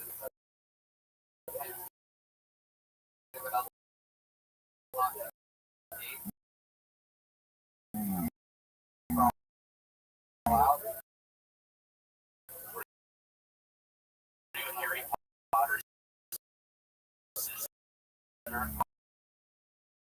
Captain the Cover.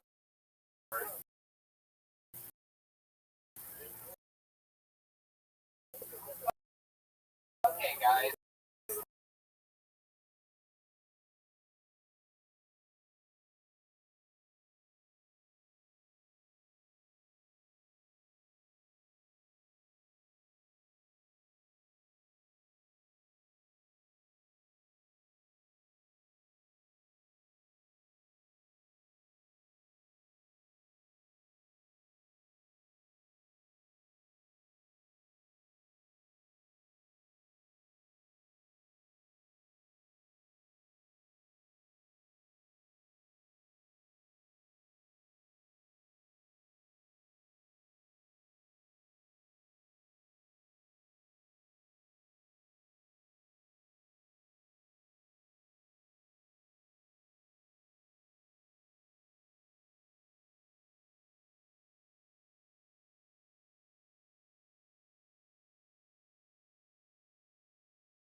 so long.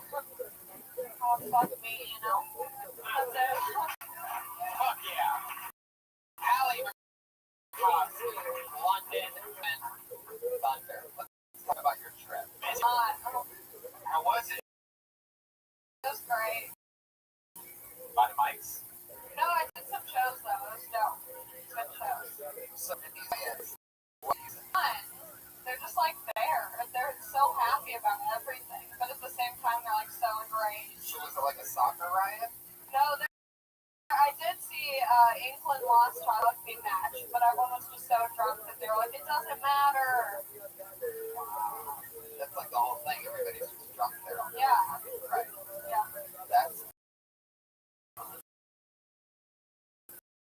anything else happen? Went to Chipotle because I like to really live it up. That's what boys. Yeah. Europe? I did. Yeah, you European. What was the nationality of that paper boy? He was American, so like, yeah. Wow. You work at Chipotle in fucking America? Yeah. Can you just go to fucking San Bernardino or something? Like, done that very easily. 15 hours of flying. Yeah. That's so fun. Oh no. The toilets there are pretty chill. Like they flush from the back and the front, and I was like, I'm shitting all the time now, just so I can watch this happen.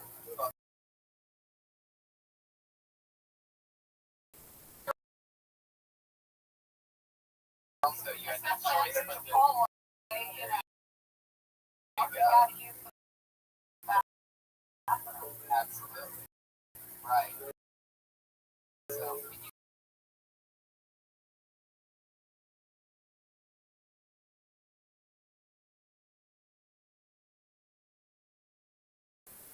Just woo! I think this would be the presentation, perhaps. And if we had a screen, I would write it. It'd probably be funnier than my set. You mean toilet combination? No ass. No. Toilets have 2 holes? Well, they don't have 2 holes, but there's water in the front. There's water coming from the back. And then Guys, that was amazing. It's hard thank to describe the toilet. It was good. That's another fun set from Al. Follow the 2 regulars on Twitter and Instagram. Allie McCoskey and Melissa Ellinger. All one word for both of them. Follow then us. Guys, email, ladies and gentlemen. Look at that. Out of nowhere, it started blank, and then there's us. Me, ice cream cone. A special ice cream cone edition. Guys, what do you hear? Jason to learn? Hilarious. Benji and Flawless. Benji and Flawless. Anything else? Check out Benji's pilot with Yeah, it's great. Yeah, the link's in my Twitter if you guys want to watch it. I tweeted it as well. Yeah, check it out. Tell your local TV channel that you want to see that pilot. It's a TV show. Like, how many laugh out loud shows? Like, I laugh hard like fuck. Anything else you want to promote? No. Patty Reagan's on Twitter. Patty Reagan. That's our episode.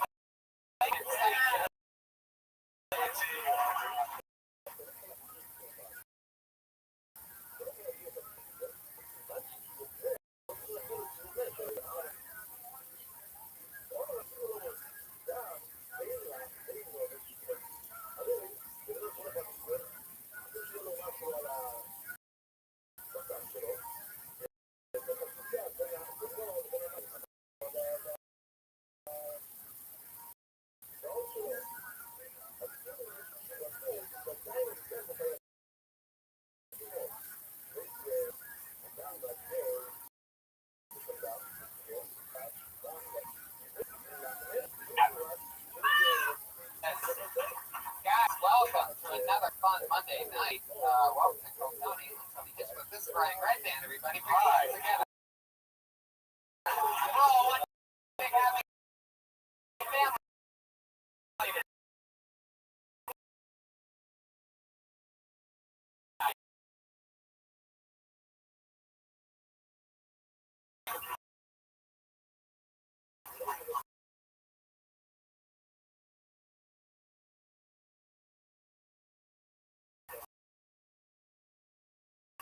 along with the green hat Reagan on the ones.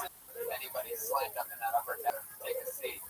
There's like a bias in here, but for some reason there's empty tables. So kind of shy people. Kind of shy. Figure it out. Anyway, welcome to the show. We have hundreds and hundreds on Periscope and the thousands on Ustream watching live right now, as they do every single Monday. Hear their live audience, hear their voice. So.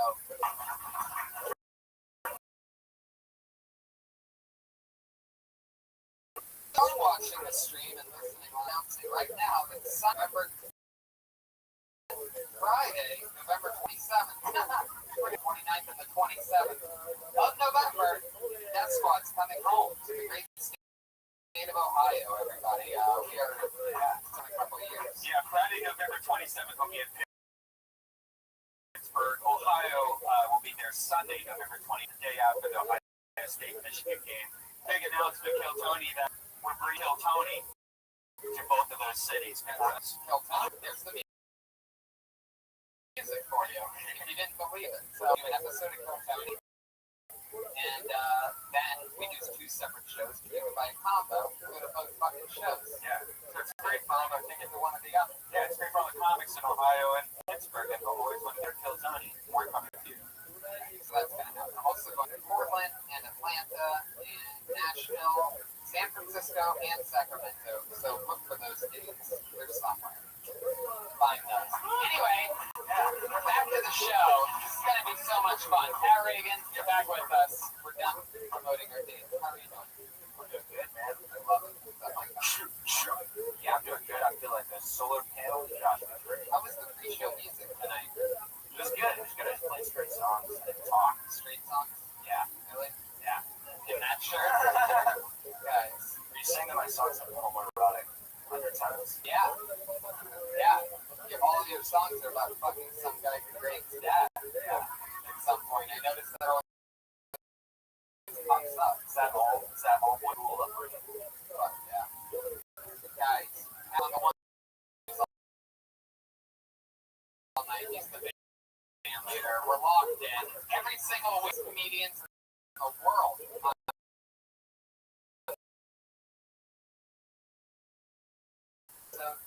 You've seen these two guys, monsters, two of my favorite people in the world.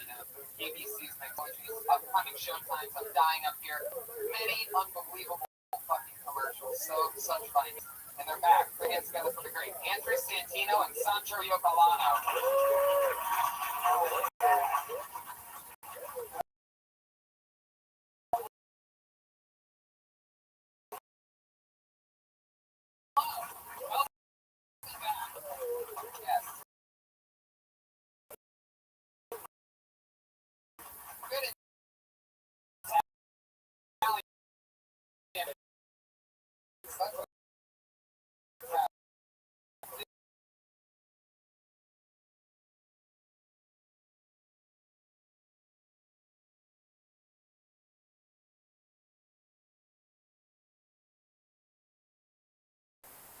Somebody cut the works. I put that. Yeah. Chat.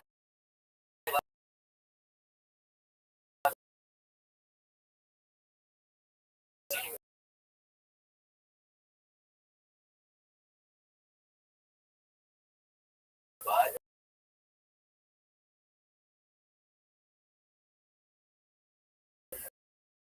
this thing.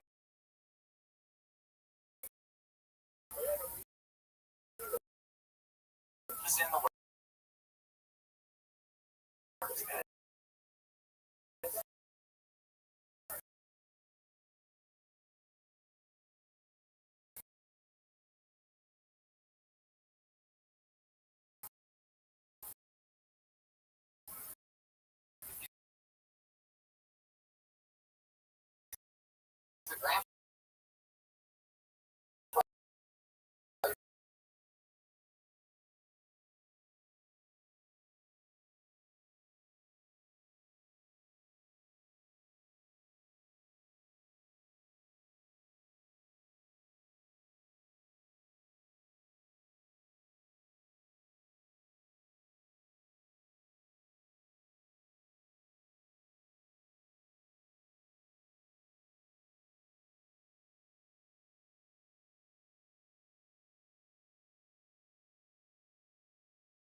but I say we do it again. One more chance. So from now on, now we know why there's no more questions. Every show does that. It's just slow, no matter what. So we're not doing that anymore. So congratulations. By the way, this is Kill Tony, episode 127. You're watching the beginning of right now. And in 127, 124 of those episodes, we asked a guest a question. Whoever the sideline person was would ask the guest a question. You were the last audience ever to see that be part of the show. Congratulations. That's it. The retirement of the pre-show questions. So let's just get into the actual show. Every single 15 comedians signed up for the chance to get pulled out of this popular audience of the and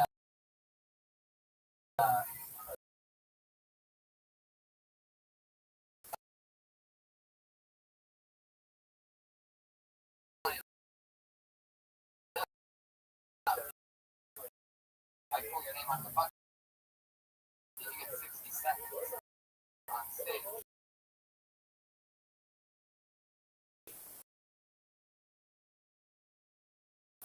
That's the sound that you hear.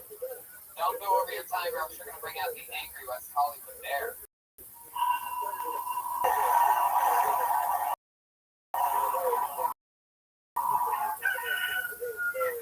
Alright, there was a bear and a song.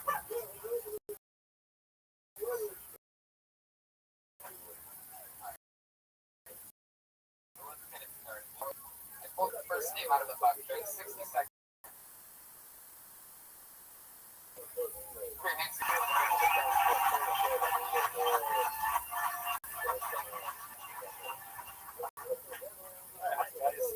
Hey, I was a teacher for a lot of years, and you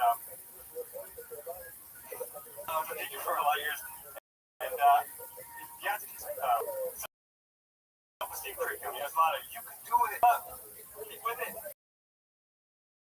So I quit.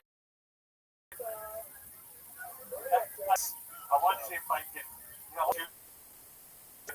make that, which I'm doing. I'm a success. This is bar real well. As I learned teaching self-esteem. But the kids were great. And they were good kids. I mean, technically the gangbangers would be called bad kids, but most of the kids, they were good kids. They just weren't successful in the regular high school setting. Because they didn't show up. But the kids did show up. They just had a hard time concentrating because they were not. They didn't finish it. It goes to one. That's a, You already did that. Wait. You did decide. That's not how it works. You made the bear angry. That's why it's an angry bear. You gotta commit to one or the other. You sidestep there. Jay, I like your style. You look like that's your stepfather. awesome. How long have you done stand-up? I've been here for a couple months. Yeah. I got on stage a year ago and was successful and bombed and got terrified and came back a year later. Hell yeah. Seems like that. I like that creepy one. Stay right now. I've been told I have a Disney villain laugh. Not a scary villain laugh, just a Disney villain laugh. Oh, scary. All right. How long have you been teaching for? I got my credential in 92. Did you still teach? No, I actually did quit last year. Wow. For comedy? Well, and acting. I'm substitute teaching. What's your specialty? And acting. Teaching. No, what is it in acting? What's your specialty? I'm just on film and television. No, Meisner. Meisner? I don't know. Good reaction. Jay. What's your specialty? I started out teaching English and then world history. So now, how are you making money? Substitute. You doing that a lot? Hopefully more. How does that really work? Do you like a lot of calls a day? Yeah, LA, they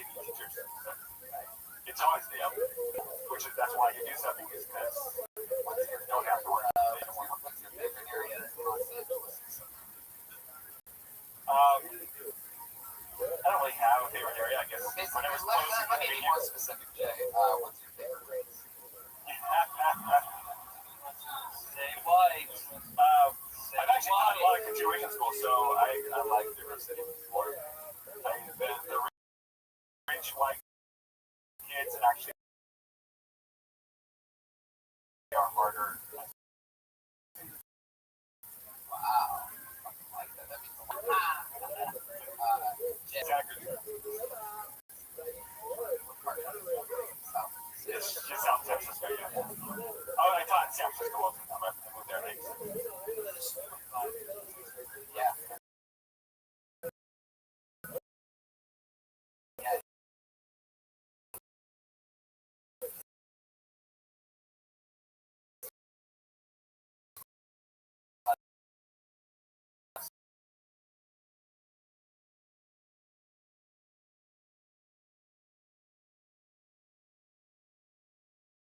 White is a gift.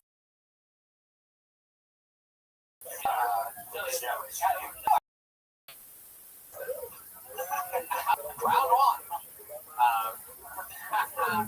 Jay, what's your favorite thing to do for fun that's not to stand up?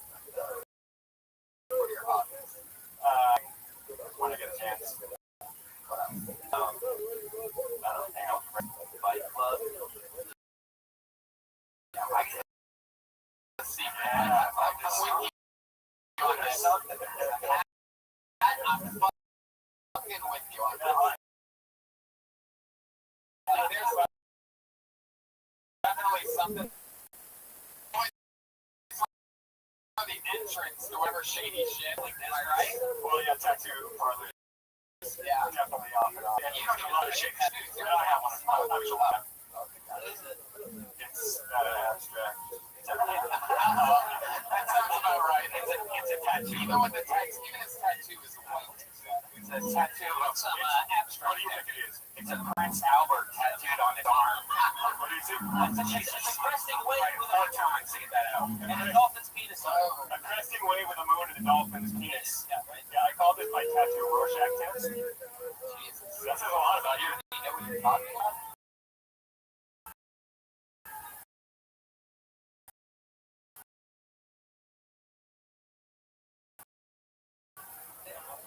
What you're seeing it is probably something.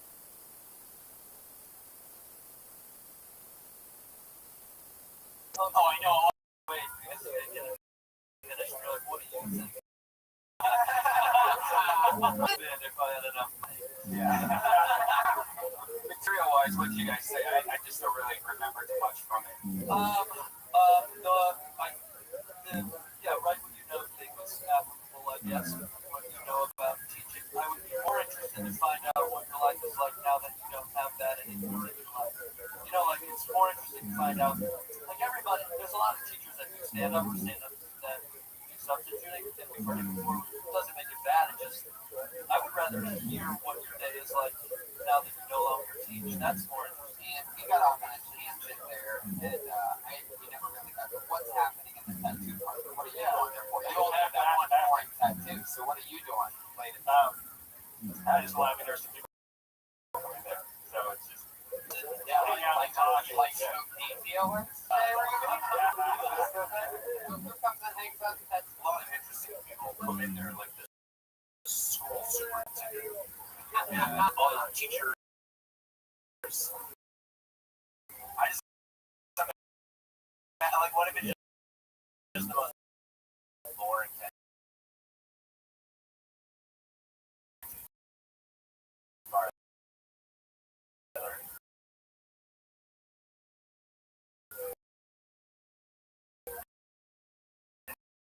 That's all. Just like Andy Cooper.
After it. That doesn't count. We don't count that. Yeah, we don't. Second one.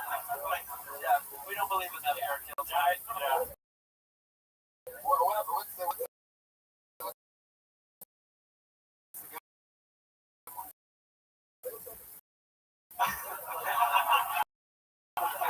Normal.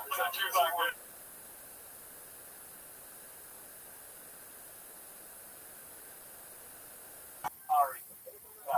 Yes. Yeah. And what's the percentage? Yeah. Whoa! Yeah. That all night. Yeah. I love that. It's so great. I think the only thing we found out is that there's so much shit. Like, I'm trying to still find out what the secret is, but we'll have to expect, we'll have to go out. What are the two women have in common?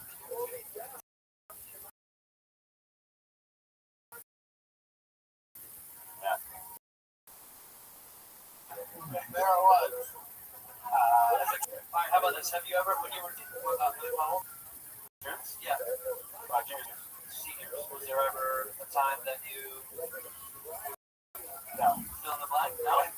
Never filled in the blank. Well, I mean, there were seniors who are 18 years old. Yeah. Okay.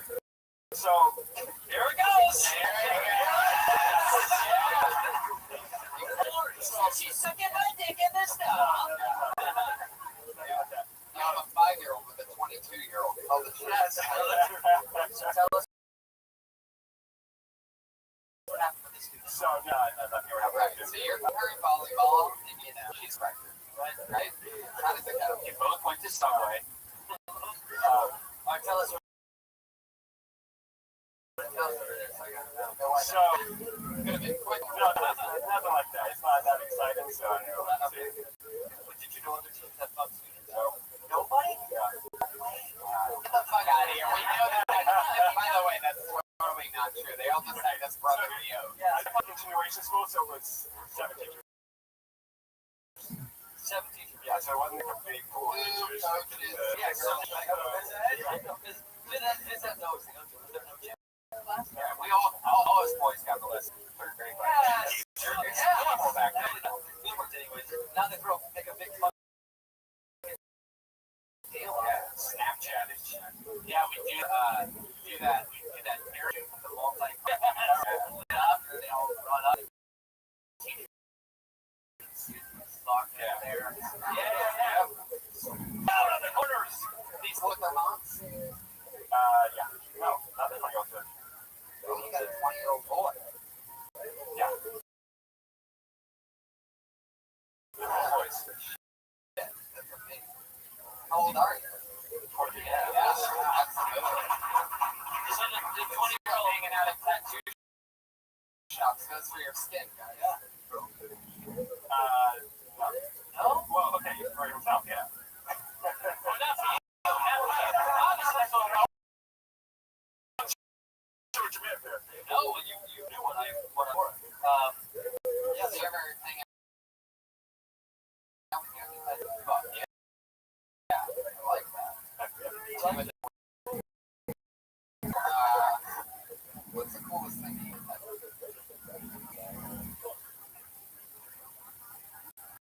Inside yourself.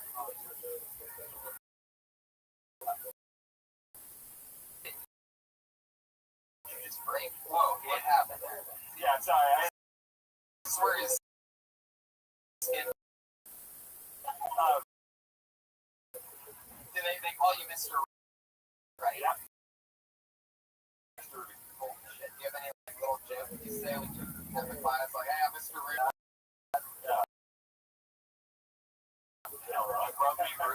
When you say hell no, like I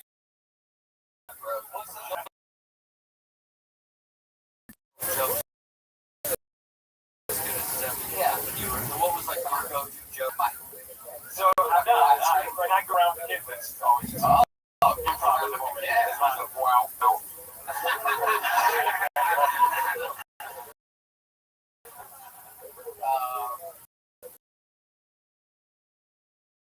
What do you mean by goof around with your kids? I know I would. Yeah, you reach around Ruby. Reach around! What's up? So well, good stuff. I think right for some of what you do. We're trying to really touch things we can I don't know. There's something else that you do that's unlike the guy that we see on Sunday. You know, like a contrast. Like, no, I'm not your hair stuff. Yeah. Okay, let me ask you this.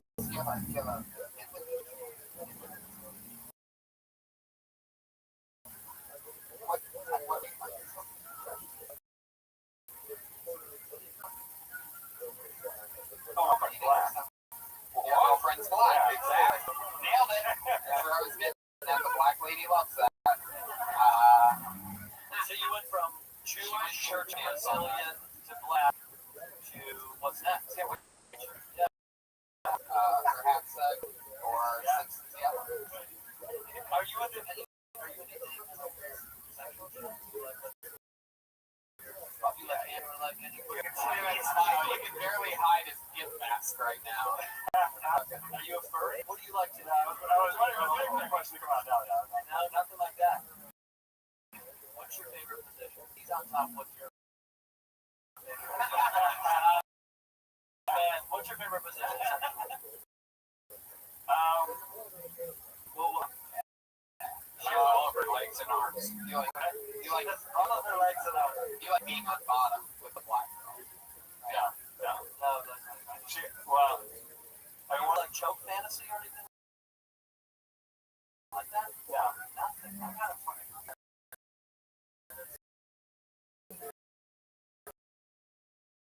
I mean, you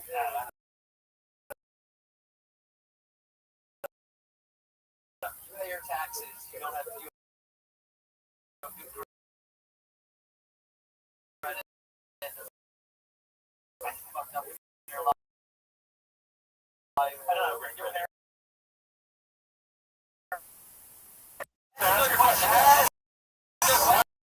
Wow. What's your cutoff time? It's like 7 seconds. David Robin wasn't jacking off. David Carradine was. Sorry, Rob.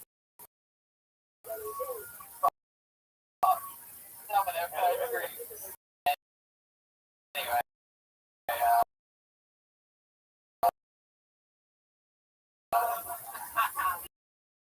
Jay, we spent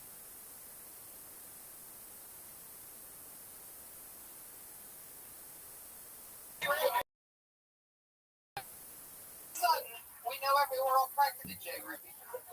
Sorry, you said you were going to you bombed and then you quit, right? Don't quit just because you bombed. Just keep bombing and don't do that again. Yeah. Always record your sets and listen to them. Awesome. Yeah. So we didn't make any bullshit. When people miss their set and actual stand-up shows, they need a substitute to do better. But Jay Ruby. That's right. Give it up for Reach Around Ruby. Yeah. And that's not his first stand-up album. I'll be so disappointed. Reach Around Ruby the sub. Buy tickets for his next show at .com. I don't know why I say it. He's on Twitter at Jay Ruby. That's the kind of guy that would assassinate somebody. Mr. Ruby sounds like an ABC like murder. Yeah. Hold another name out of the bucket. Darren? Maybe Darren Davis.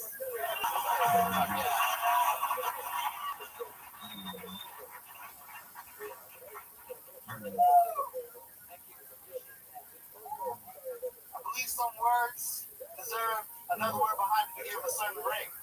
Like the word champagne. I think the word bitch deserves to be behind the word champagne. Like, you want some more champagne, bitch? Pass me some more champagne, bitch. Champagne, bitch, underneath the cupboard.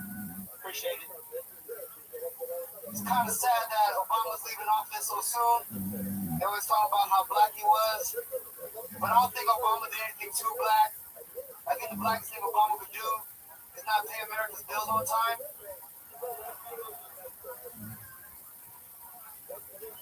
China ain't getting shit. America's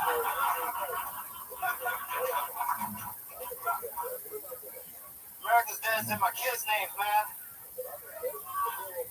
Straight up. That's the time, ladies and gentlemen. Yeah, you know that. 59 seconds. I love that. Darren, am I saying that right? Darren? Yeah. Fuck yeah, man. This is your first time on the show, right? Yes. Very fun. Very cool. Where are you from? From the Valley. Nice. How long have you been on stand-up? Year now. So cool. Thanks. Fuck yeah. I like your style. We fucking forget. And the joke of being like not paying the bills on time was brilliant. Yeah, that was and not paying China. That was great. It was great. Funny. And you're already doing it in your voice. You do a lot of spots. Yeah, I just do stand-up. I mean, like open mics and stuff all night. Yeah, basically like goes on with it. I got like I meet a lot of people, and we just end up being friends at the end of the night. Just you're going to school where at? LA Valley College. You study English. You do so well. What are you going to do with that? You want to end up like fucking J. Ruby, substitute teaching or something like that? I have a job before summer at least. Fucking. Yeah. In Arleta? East Valley, Northeast Valley. Yeah, it's a little small town. It's like right next to Marco. Seems like a kind of place where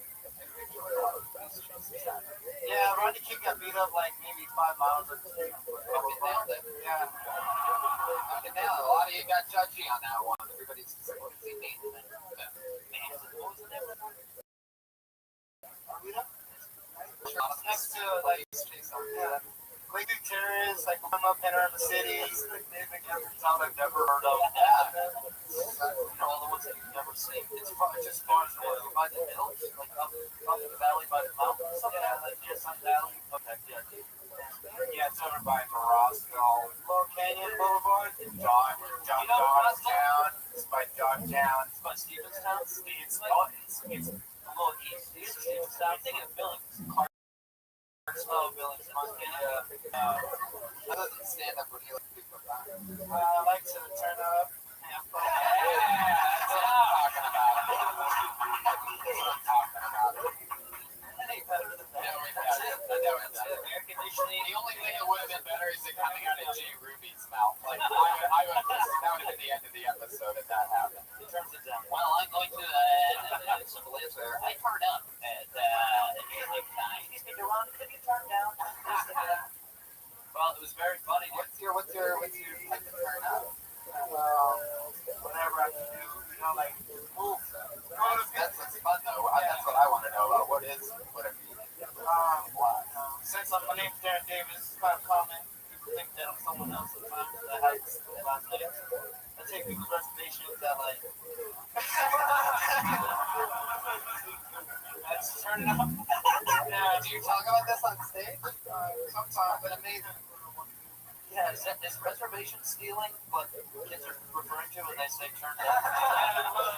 If it's a nice like spot where there's like big I know if I'm at Fleming's. That's what's so funny. Is that the one up the palm and shit? You know how to turn up and steal some fucking tables. So now I know.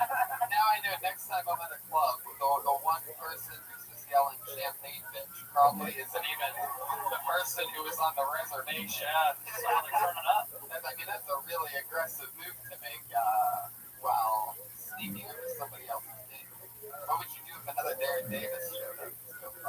Face to face. That's how those fights probably happen. They do. Same last names.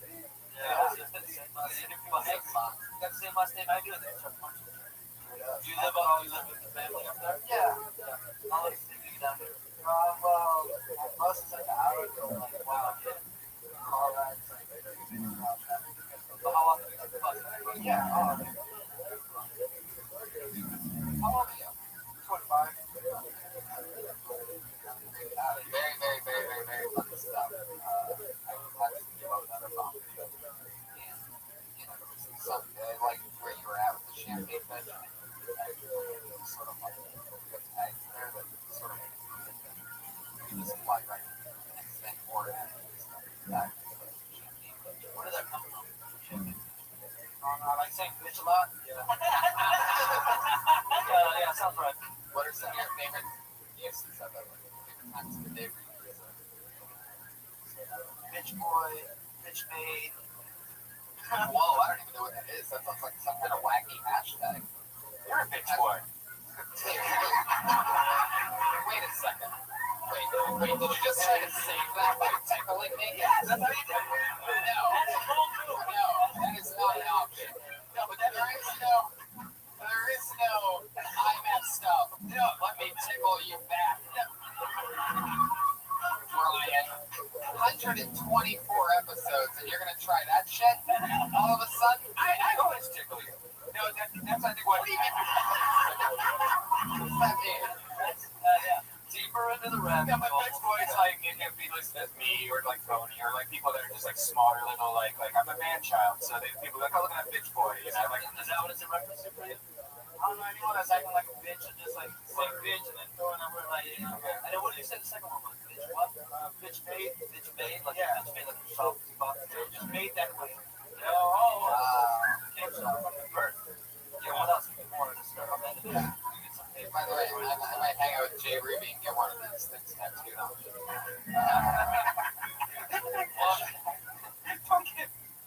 Yeah, no, I'm serious, Brian. I'm gonna get bitch boy tattooed on me. I can see it right above your. Thanks for the life advice. Don't actually do that. Give every one of the guy that just tickled me. Yeah, give all of us one of the bitch tag names, like a bitch thing. Let's do that. This guy. He's thoroughly bitch, am I right? Like, yeah, the bitch smile. I take that's a compliment. I take that as a compliment. Like, thank you very much. oh shit, I already see it. This is your show, dude. What type of bitch are you? With Darren Davis. Hey, get Andrew Santino. Come on. What kind of bitch is Andrew Santino? I know, dude. Race no way, buddy. You gotta draw the line sometimes. Yeah, they cross that shit. Yeah, what kind of bitch is this? Bitch. Shaggy bitch. I like that. Spend another episode of What Kind of Bitch Are You with Darren Davis. Might be a new weekly installment here on the show. Yeah, totally. They're funny as fuck. Very good. Thank you. So nice to meet you. Sign up again and come hang. Yeah, cool. Darren Davis, everybody. He's on Twitter at KD City. Very funny, right? How fun. Fucking love it. Your hand's gonna put Leo flowers, everybody.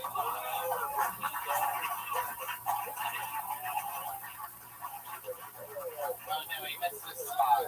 Oh shit, you know what that means? That means he gets blacklisted. Is he out the back there? Someone yell Leo in the hallway. No, it's okay. He's probably not. It's alright. Okay, so poor guy. We'll just do that. Your hand's gonna for Ryan County, everybody. Come on. Let's do this. Wow. Oh, even I was fooled on that one. I got no way. What's that? They all like they in the bathroom together, like in the bathroom. I don't know. They might be making friends. They might be. Ryan County. Yeah. Yes, it does. Okay, next comedian. Will Moore. We know Will. We love Will. Now, here's the catch with Will is he's not in the room because he's under 21 and he's not allowed in the club technically. So this is where Josh Martin goes. Go, Josh, go. You know Will Needles Moore. He's a comedian from Ohio, and yeah, the great state of Ohio, and where we are going to be on November 29th. Anyway, and Will actually started stand-up like 3 years ago at the age of 16 or 17 there. Yeah, he's amazing, and he's so fucking cool, such a nice guy, and the first time that we did a show in Columbus together, sitting in the front row, and I was making fun of him, and he was laughing so fucking hard that I had him come on stage, and I made fun of him on stage, dying of laughter. He made fun of himself many times. He was in the hospital for 2 years, and then Tony. Yeah. Then he started doing stand-up, and he's so cool. I love him to death. Oh, thank you. This is the new question part of the show where people just fire off their own random questions. For those of you listening to the podcast, somebody in the audience just said, "Where are you from?" The answer is Youngstown, Ohio. Oh, that's right. There you go. He would have accepted his mom's butt. Brian, tickling you is not going to save you on that. Are you guys ticklish? Yeah.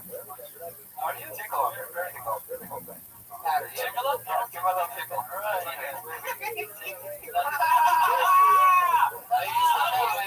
Here he is, Will Moore, everybody.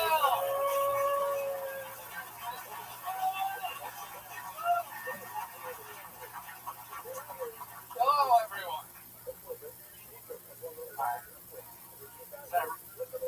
So out of breath.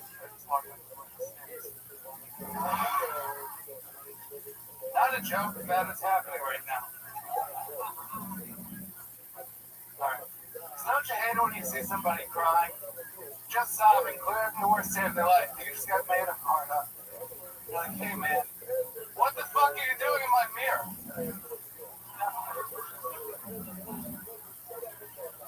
Holy, I think that sucks, bro. Awful. Called the suicide hotline once, and I got put on hold. Which is ironic, because if somebody helped me, I probably wouldn't have had to call them.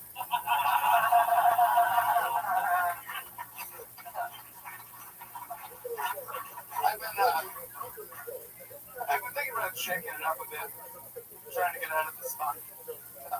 I've been thinking about becoming a prop comic. I've been thinking about propping my head up on the end of a shotgun for quite some time.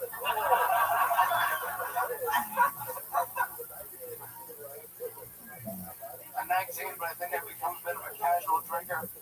I get real fucked up and I'm super casual about it. Just like, oh, you should drive. That would be safe. Fuck yeah, there he goes. Out on the air horn. Will Moore. I love it. How far away were you? You were probably all the way around. Yeah, it's a long walk. How old are you, Will? 19 years old, ladies and gentlemen. That's right. Yeah. Monsters. Will Moore. How the fuck are you going? You're visiting LA. What is it? Cincinnati? Yeah, Cincinnati.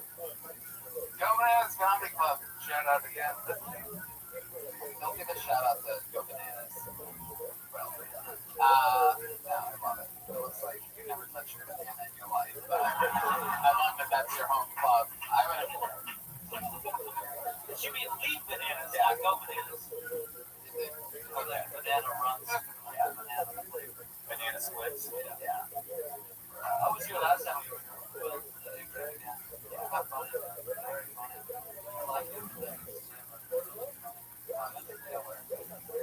How long you got time for?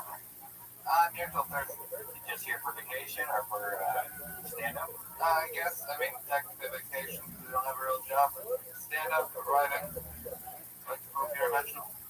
Did you drive? A little. Did you drive last time? Yeah, you did, right? Yeah. Nothing important.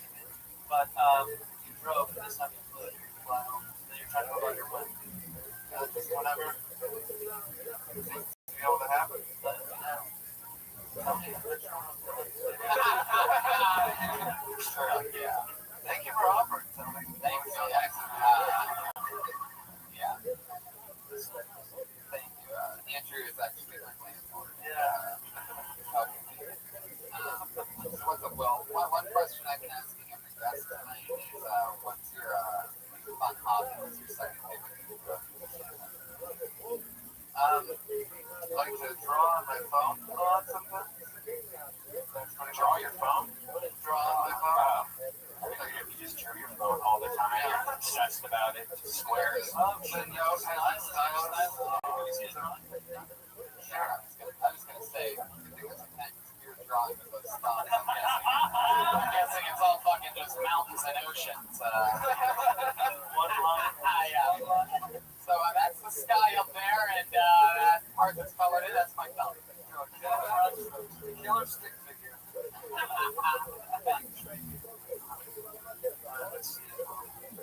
Going away for some reason. Sorry, this is Well, bad. For the audio listeners, he's showing us a lot of dicks. yeah. Wow, that's a lot. That's really good. I just finished that one today. Oh my god. That's Will's artwork for people that can kind of see it. That's pretty It's like an adult swim kind of like second blurs. That's a more abstract one, but I just get done drawings of Ari.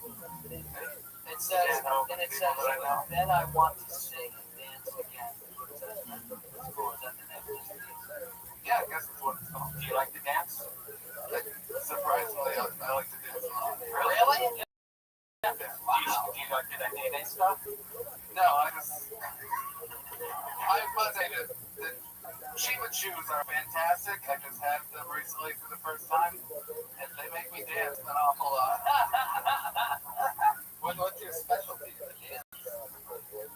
Oh, nothing. It's just like I'm just feeling the groove and just getting my body on to get this. I don't have one. It's really just whatever. Have you heard of Matt Reagan's album? Oh wait, what's this? Uh-oh. Will, are you going to show us one of your patented dance moves, Will? Oh no, I'm not. All right, go!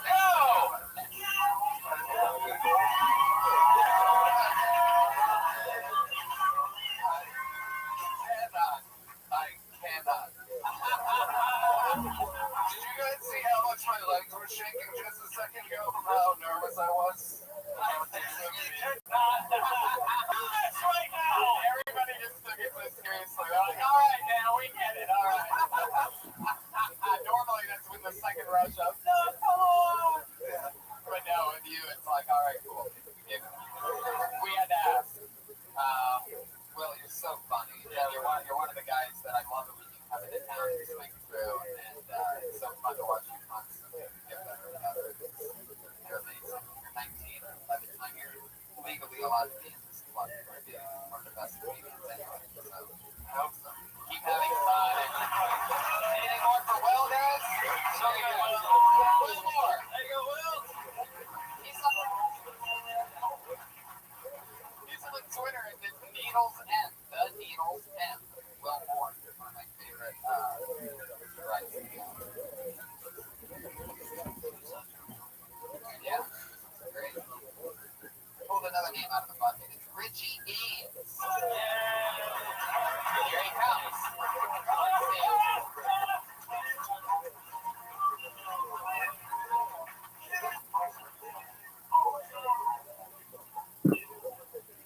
Hi. Shut up. So I got with this girl recently. Yeah. And thank you. Yeah, and me personally, I don't really mind like a bush or anything like that. I don't care what's going on down there. But this girl was kind of unkempt, you know. And when I went down there, I guess I made like a face. I kind of like offended her, and she was like, "Well, what'd you expect? You know, I'm not a little girl." I was like, "All right, well, why don't you start acting like an adult and take some responsibility for the situation, you know?"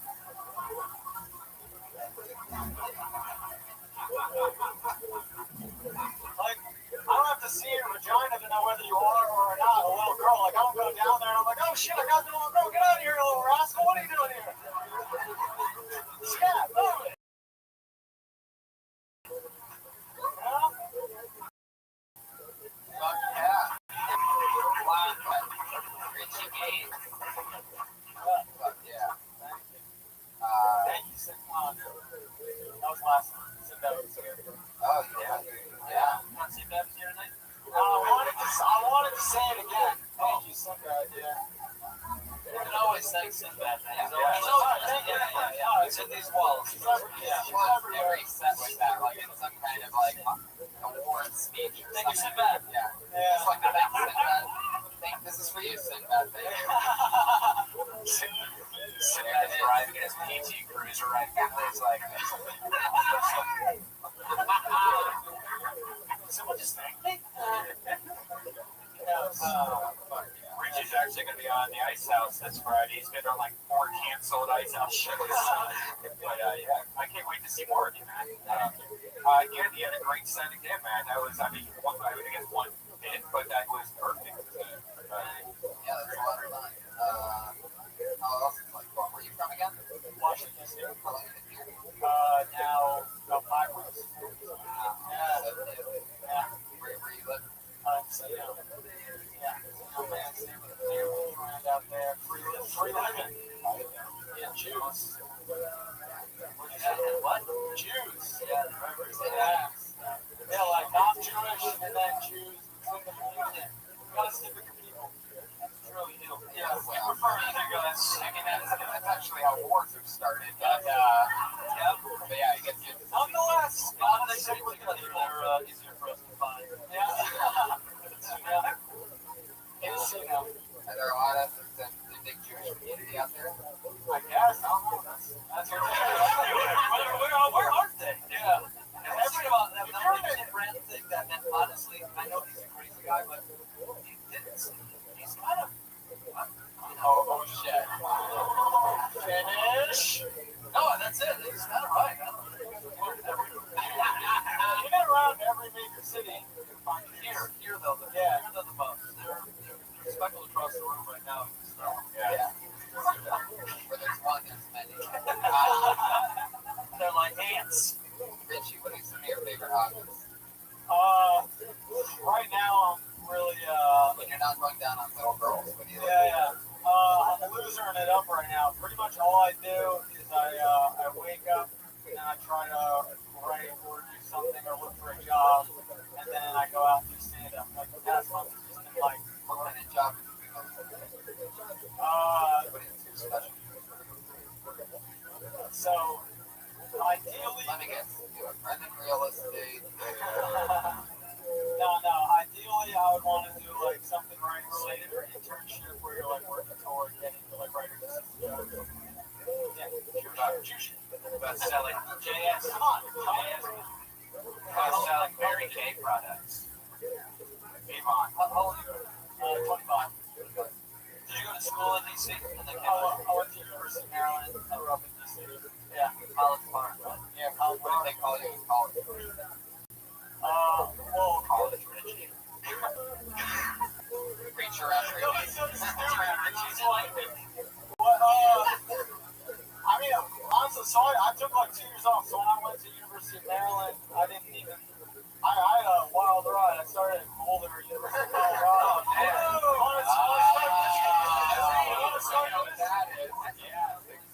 started there. Boulder University, big party school. Exactly. So you went there. Blew out your nasal cavity. I did actually. Yeah. Really? Yeah. I don't do anything anymore. I did it. I did all I needed to in Did like it all 5 years. Yeah. I hear that story quite often. It's like, It is. When I it's like a place to go get fucked up and go to rehab and then you're out. It's like a trip to Vegas. no, seriously, I went to rehab, and when I got there, he was like, went to university, something I brought up University of Colorado. He's like, you make a lot of money out of that school. Yeah. So what were those nights like? Craziest party night in Boulder. That's like one of the top parties. Craziest party night. It ends sadly. I blacked out. This is true. I blacked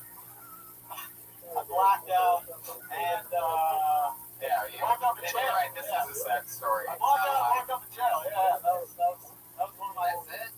What have you seen that's fun? Like anybody ever, like fucking. I was hanging out at my friend's house. He was at the bottom of this hill. This dude just started running down the hill into the hell. You have the worst college story. Well, yeah, I wasn't there that long. I got called. We were really clumsy. We were a bunch of klunzes. He dropped 75 cents.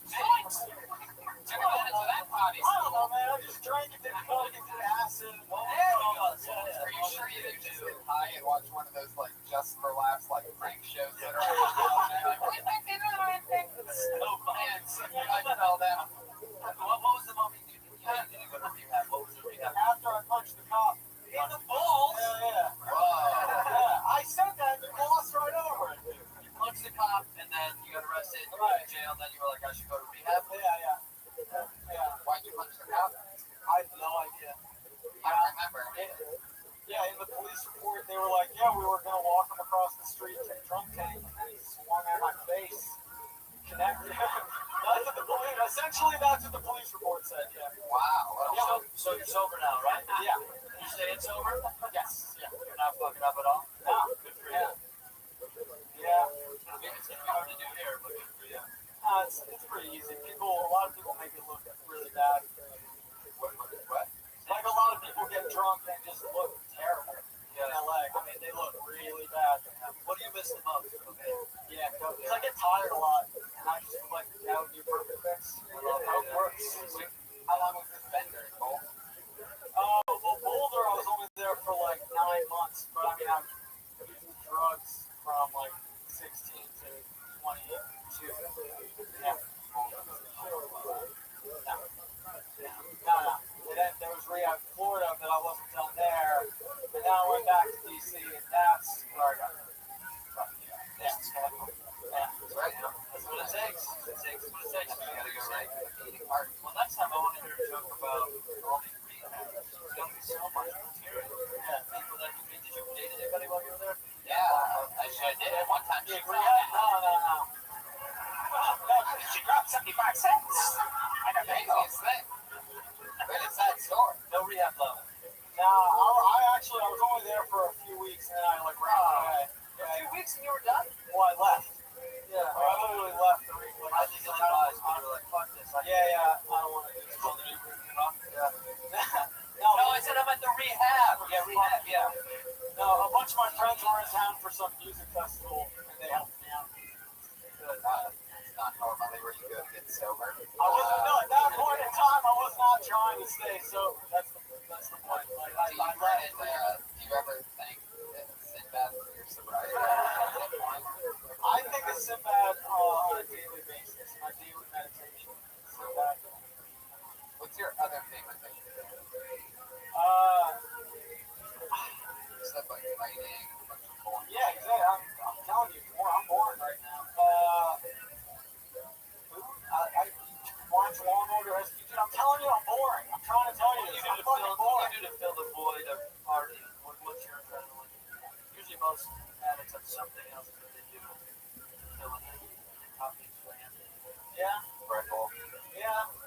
I want to make this like a good segment, but it's just all boring. Stop trying.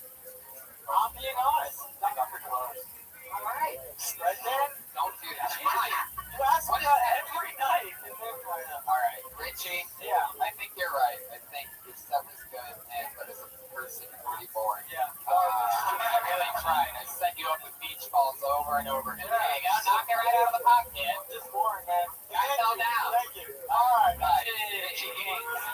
Another funny appearance by Richie Gaines.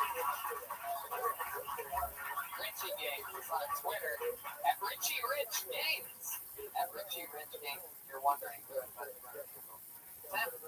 Richie Rich Games, man. One of the old. Special shout out to our recent swing through sponsor, Sherman's Gourmet. Some of the best, most amazing baked goods you've ever seen. Everything's gourmet, made in a kitchen by professional chefs. They make like this is a Belgian chocolate brownie, and that there is pizza that you put in the oven for a little bit. Delicious little pepperoni pizza. It makes you feel good for 6 hours afterwards. Yeah. I took one the other day, tripped my ass off for 6 hours.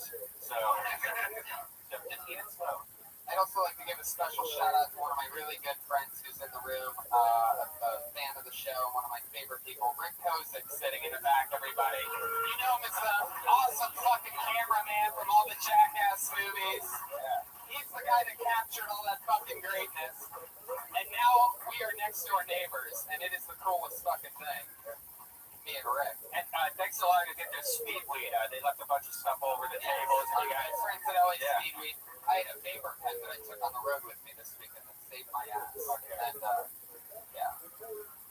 Guys, I pulled another name out of the bucket. I almost forgot because of all these hot sponsors that we have. We're Stephen. Stop laughing like that. We're hands together for Stephen Holloman.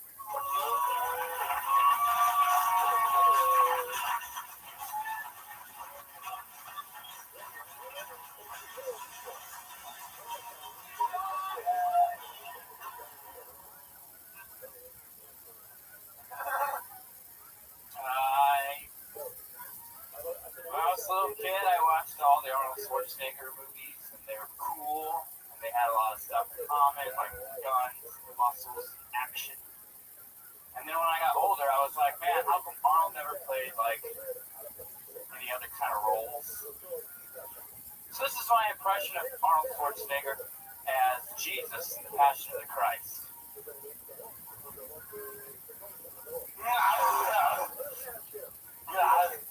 I don't wear my real clothes because I have such massive abs. Let me see your baby. No, it's not a tube, but it's okay. My name is Disciple John Campbell. This is such a horrible joke to do, so I'm gonna just go with it some more. He's on the cross, you guys. Okay, and he's getting tortured, and he's like, ow! Ow! Stop it! Just terminate me already! Wow, look at that. You're about to fucking kill yourself on stage. And you turned it around by acknowledging how terrible it was. Yeah, fucking, yeah. Reverse psychology to everybody. I like that. I like your fucking style. You're like the Kid Rock of the open mic. That's fucking amazing. I really like Detroit. You seem like, I mean, like, I've met you here quite a few times. You hang out a lot, and I don't think I've ever gotten to see your first time on the show, right? Nice to fucking meet you. I like your style. Something very Lieutenant Dan about you. Yeah. And, what's the shirt? It's not my legs, is it? What's that? Oh, Bubba Gump. Yeah. See, it was weird because at first I thought you were like a waiter at Bubba Gump's, like telling me a joke, and I was just like, oh, fucking kill me. But how you actually turned around, you actually turned it around, and it actually was funny. But I don't know if that would work every time. No, not at all. I like your style. So where are you from? Prescott, Arizona. Oh, you went to stand-up. This is my fourth year. Fourth year? You started in Arizona? Yeah, I worked at the Topia. How long have you been in LA? Year and a half. Nice. What about Dan Marco? Well, he's, rest in peace. That's it. Sorry, he died. He's dead. Everybody about that. Yeah. It made no sense. Well, tell him what happened. Yeah. Son of a. Well, it's just one of the owners of the Tempe Improv, if you're a comedian or somebody who lives in Tempe, a lot of people knew it. The guy that used to own the place, and he passed away recently. So it's one of those you had to be there. So you guys had to be there. He was a legend, though. What's his skateboard name? I don't fucking know. That's like one of those. Yeah. You say I don't fucking know, like you really don't. Yeah. The kind of guy that looks like you're on a skateboard, but meanwhile, where's your fucking skateboard? It's downstairs. It is? Yeah. Really? It's in the kitchen. That's so fucking funny. So what's the guy's name that I'm thinking of? I still don't know. Happened to a slick chick. Who knows skateboarding guys? Have you always said it? Thanks. Sure, of course it is. Yeah. Thanks for not saying it the first time when I said it. Waited. You look like the kind of guy that rides a skateboard, but I get the feeling that you know a few magic tricks. I wish I did. Something sort of getting laid. I don't know. She's magic to me. Oh, that's fun. You get laid a lot? No. Yeah. What do you do for fun? Motorcycles and bikes. Wow, that's fun. Motorcycle life. Ride them like toy motorcycles? Yeah, I ride them. I work on them. I look at them. Stuff like that. I'm hanging out to that new carbons. No, actually. Reach around, you're out of luck, bud. That's right. Wait a minute, so yeah, you're a big bike guy. You have a bike? Yes, I think you do. Are you going to put it down?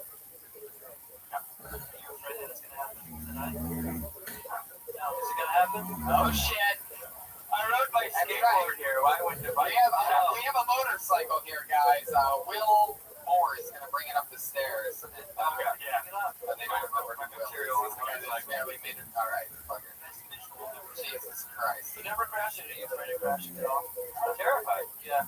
Yeah. Why not? Yeah, accelerated. Yeah. I heard about it. Hit and run. That's even worse. Yeah, I stole a car, hit him on like 8 miles per hour. He slid up his whole side, and then he didn't want to ever ride a motorcycle again and bought like a Japanese truck car. Need for speed 7. Yeah, Brian Redman with all the sad reports of everything that happens in the world. This guy died, this guy lost it. I saw a little girl get eaten by a shark yesterday. Anyway, back to the comedy show. Steven, I have a little hunch here. Maybe I'm wrong. Tell me the truth if I'm right.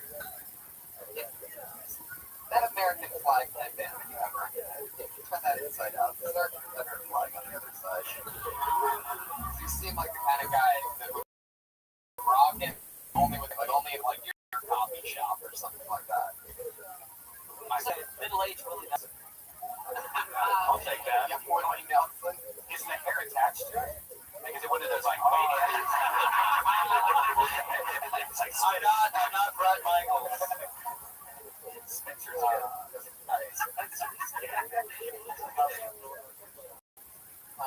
fun. How long have you ride motorcycles? You have a bicycle too, you said? Yeah, that's actually that was my first love. I freestyle BMX and I traveled the US when I was younger. Competitions. You ever ride people? Now I broke my wrist last year. Yeah, I had surgery. Motorcycles for like the last 8 years. So that's right. That is right. Caught the wrist. That's what I always see when I'm doing motorcycles. Like that's the one you're gonna die on. I hope it's a color that you like. It's like the one. That's the one that's gonna be there when you're like sideways, like leaning out. Like, why did I get the blue one? I don't think you, but like I just. Or you do weave between lanes. Do you do that? No. They can play it safe. That's smart, but How about how on your bicycle? Yeah, I do weave between cars. Really? I'm a maniac. Crazy. It's like certain bicycle people quite the attitude. Like they get their boss here in the car sometimes. It's like Share the road! share the road! Yeah, take the sidewalk! I'll yell back. I'm gonna yell back. Yeah. Take the sidewalk. It's a path for you in small children. Yeah. Which one? Is it illegal to ride the sidewalk? Yeah. But you know what the benefit is? Breaking the law versus getting hit by a truck. I'd rather take a ticket. The people arguing this is a town rally that just fucking started over here. You get a ticket for it in Silver Lake! Do you ride a bicycle? Whoever just got super defensive of the.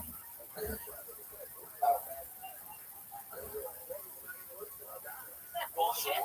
Why can't you? Sunsets. It's not. Okay, everybody. Obviously, I just lost control of my own show for a second. Sorry for the bicycle talk. There's not really people on Sunset. Like, when are you bicycling on Sunset? 89 to 72? Yeah, and you can just take the street right next that you will go on. It's like a major artery into Hollywood. You know, there's side Do you streets. take the sidewalk? You ever take people out? I feel like you're the kind of guy that would ride on the sidewalk and just grab a girl by the waist and make out with her. Like, and ride her off into the sunset. She just gets on my pegs and we just go into tomorrow. It's beautiful. No, I've never done that. I piss people off. They've definitely been like, fuck you. How did you do that? Just Suey has them and they're not ready for it. You make videos? Yeah, I actually have. Not like a porno. Yeah, that's awesome. Yeah, do you have BMX? Yeah, when I was a kid. You were too. Oh, wow. Fun. Dude, that was the dirt bike rider champion. Really? You were? Dirt bike rider champion? Whatever the mud one is. Dirt bike The mud one. You should have mud one. I love it. Steven, I like your style. Anything else from Steven, guys? Sandra? No, I think the best. I like the idea of you coming down the street on your skateboard with that vest on. I just, I would smile no matter what I was doing. So You're owning it. thank you for right now. It's amazing. You look like a hipster and the guy that would beat up the hipster in the same person, and it's incredible. There you go, Stephen Holloman, everybody. He's on Twitter at Holloman Jokes. Arnold Schwarzenegger. I almost forgot about that. I can't believe people are still doing a birthday show.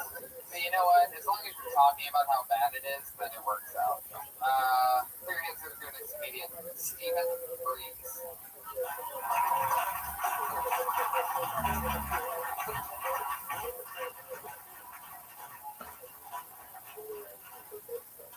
Hey everybody, just got a job as a cashier. Thank you. Always wanted to be president, but I guess I can settle for making some change in people's lives. I'm gonna try to be real relatable.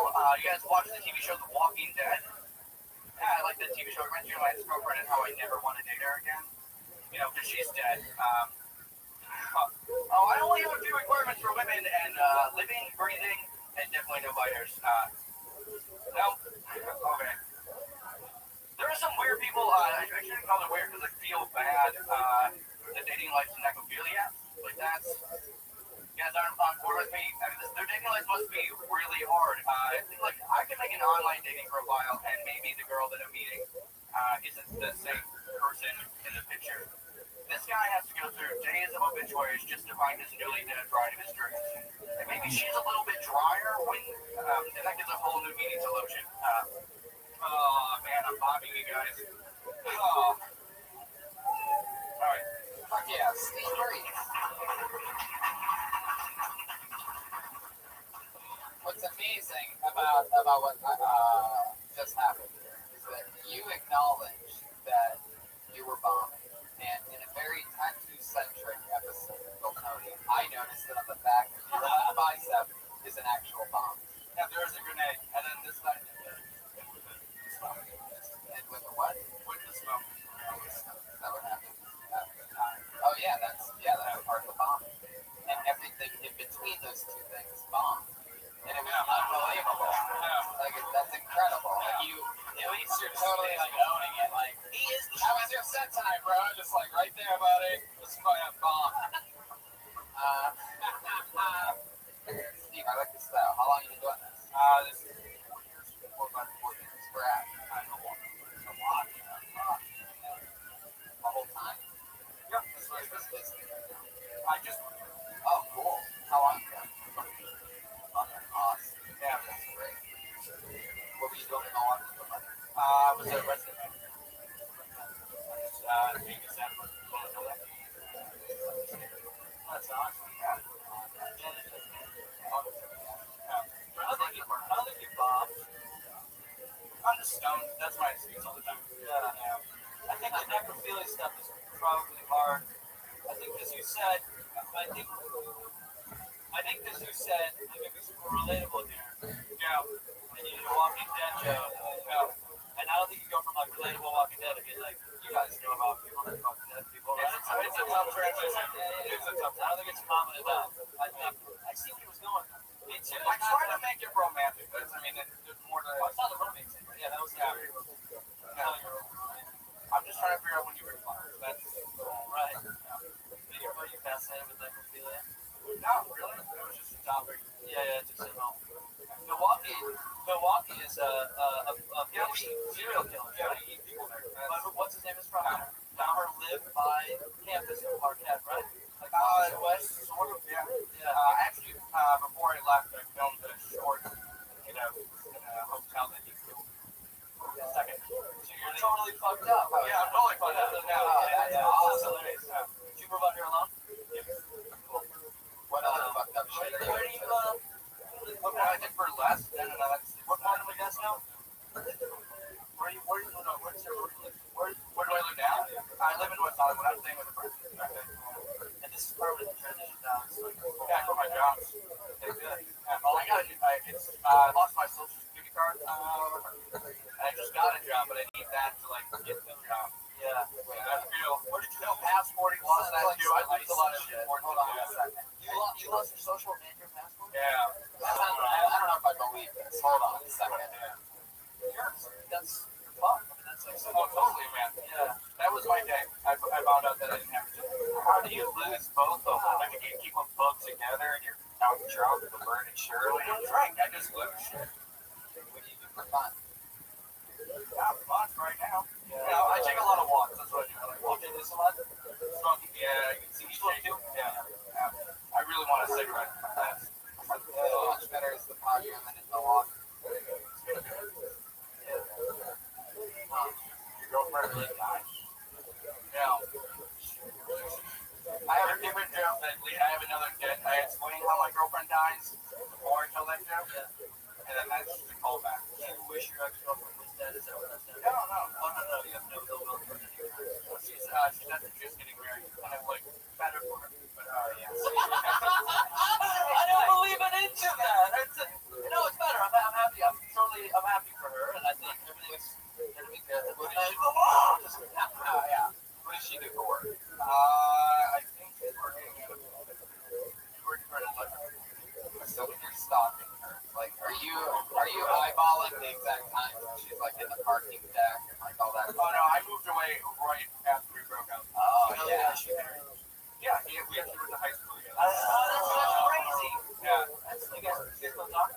I talked to him. Last time I talked to him, he was into pyramid scams. So kind of like, it was a boring conversation. You know what that proves that you went to high school with this douchebag is that you should have done the school shooting that it looks like you already did. Yeah. You should have done it. You totally seem like the school shooter comedian that just like got away with one and like, oh, I lost my social security card. Anyway, I have some more jokes. I've been thinking about a manifesto. I bet. Yeah, fuck yeah. Well, you like us though, right? No, totally. I'm not gonna kill anybody. I'm not like that. I was just like, as long as I don't care about other people, but me, you're not gonna kill me. No. Thank you. That's all. Who would you go for first? I would go for anybody.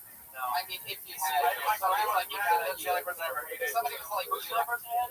My grandmother. She's dead. I'm fine with it. She was like, oh, she went me with a phone cord. Fuck her. She said you with a phone cord. Yeah. We're gonna make meatloaf and order pizza. That was how my. That was my those last two things sound pretty odd. Not every day. Not every day. That stoner said that he hates his grandma that made meatloaf. Just buy a wireless phone. 2 out of 3. Just buy a cordless phone, and then she's dead though, right? She's dead now. Well, your style was good. The necrophilia didn't hit, but I could tell that in a different room it might have. You never know. I think I had confidence in it because no, it hasn't worked. One person came up to me and said, fuck dead people. And I was like, you think I don't know, right? How long have you been doing it? 4 months now. And it's still not working, but do you love it? I like it, yeah. Yeah, you do. That's why you keep doing it. Yeah. I like that. Keep doing it. If you really like it, keep doing it. But just do other stuff that other people We get do. told. And then it evens out. And then it evens out because you're gonna have to do. You'll have to do stuff for you that they don't really like, and I applaud that. I can keep doing jokes that you think are fucking funny. That lives close to your heart if you thought about necrophilia or something. That's something you might, in a million years, think that you could pull off. Let me ask you this. This is a question you won't hear on any other show in the world, by the way. Do you think you'd be able to get hard for a corpse? No. Well, I don't know. You hear that now? No. Most people will be like, dear God, no. You were talking about fetishes earlier. You want to hear my sensual on my Yes, fuck yes. Talking about what motherfuckers. I am quiet as fuck. I started having sex very young, and that's very young. No, that's a whole different story, dude. But oh shit,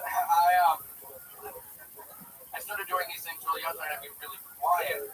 So just in like, I dated a girl, like 13 to 20 years old. I didn't meet any other girls. I just had sex with one girl. Between 13 and 20 years. No. We dated from 13 to 20. So 7 years. I didn't have anybody else. So one girl, we always had sex in her parents' room, or not her parents. Yeah, we had sex in her parents' room. I was 13. Wow. So what's your crazy? I'm really quiet. I don't like any sort of noise during sex. I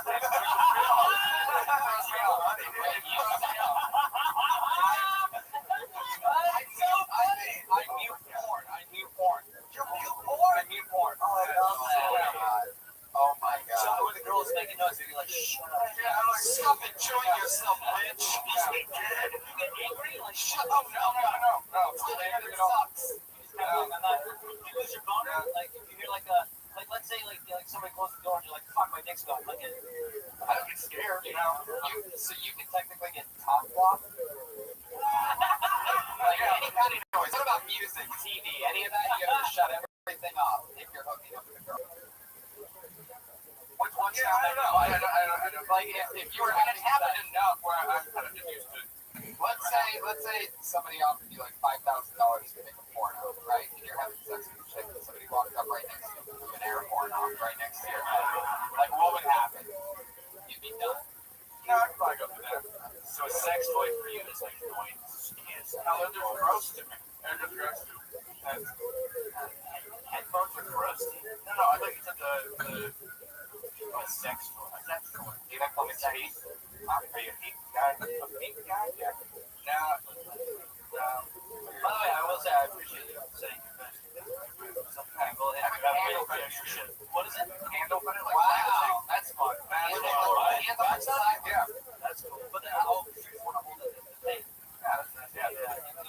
not a screaming calling in. No, I just think it's tickle. It's fucking tickle. Like that. I think Ryan, I think you found your tickle thing.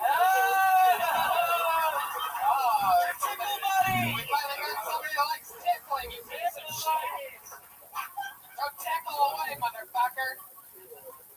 I'm gonna sneak up behind him later and just tickle him. I can turn it off. You can't turn the tickle off. Yes, I can. Yeah, I can. Now that I know it's gonna happen, it's so off. Now it's gone. Well, that's good. I think the sex thing is funny. We should talk about that. Obviously, that's really funny. Why? Yeah. That's so funny. You ever talk about that on stage? Yeah. Is it when you talk to a girl that you're gonna date, are you like, hey, just give me a heads up? I'm not gonna show any emotion about it. I heard that's an after. Like girls are like, you're a dead. You're very sure, just very detached. You're detached. Very detached. The part that is the part where they make noise about it. They go, oh my god, you have a dick. I feel less of you. You're like, shut up. I got hit by a guy who thought I was a girl. Really? But like a girl who had made a transformation. Did you go through with it? No, I did like your costume on at the time, and he just unzipped it, and they saw your lips. No, he just straight up asked me about it. So this, I can see that. There's something sort of Sinead O'Connor about you. You know? I can see it. Yeah, that's a good compliment. It's true. He's got sweet eyes. Yeah. Right. Your face right now, is that your ill face? No, I like that. So let me ask you something. You're having sex with her. Okay. Then she starts like, right? What do you say? How do you say? Most of the time I sigh for a little while. Maybe it'll just go away by itself. Like that. You sigh during sex? You sigh during sex? Just like, oh my God. It's oh my God. It's no glass, yeah. Or Steve, can you give us an example of your sigh that you would say if you're having Come on, really? You know, it's I don't show emotion, dude. Like that. When you come, what does that sound like?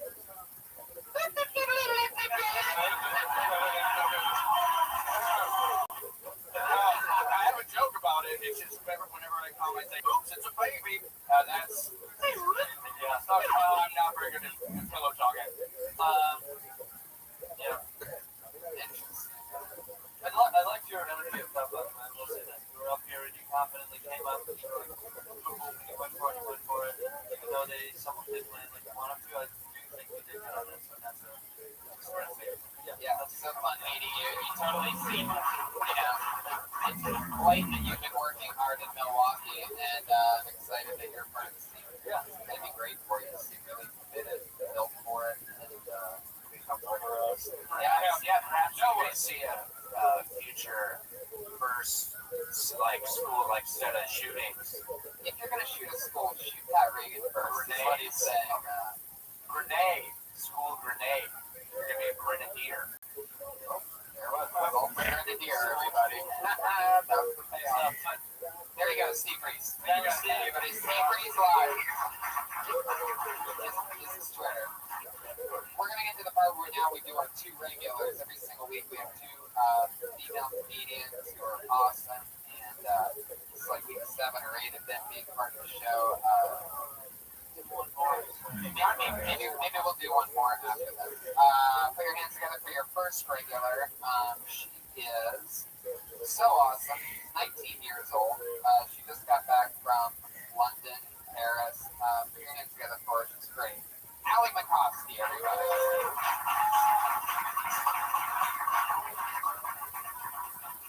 Thank you. I was fucking this guy, as you do, and he, after it was done, he was like, "I'm so good at this. Like, I was so good." And I was like, "No, you weren't. I'm so good at this." And he was like, "No, I'm really good at this." He was like, "Maybe you come in like a close second." I was like, "I don't come at all. You suck." Listening to a lot of Drake lately. Really like Drake. I noticed that he says the N-word a lot in his songs. For a half black, half Jewish guy, I'm disappointed with how little he says type.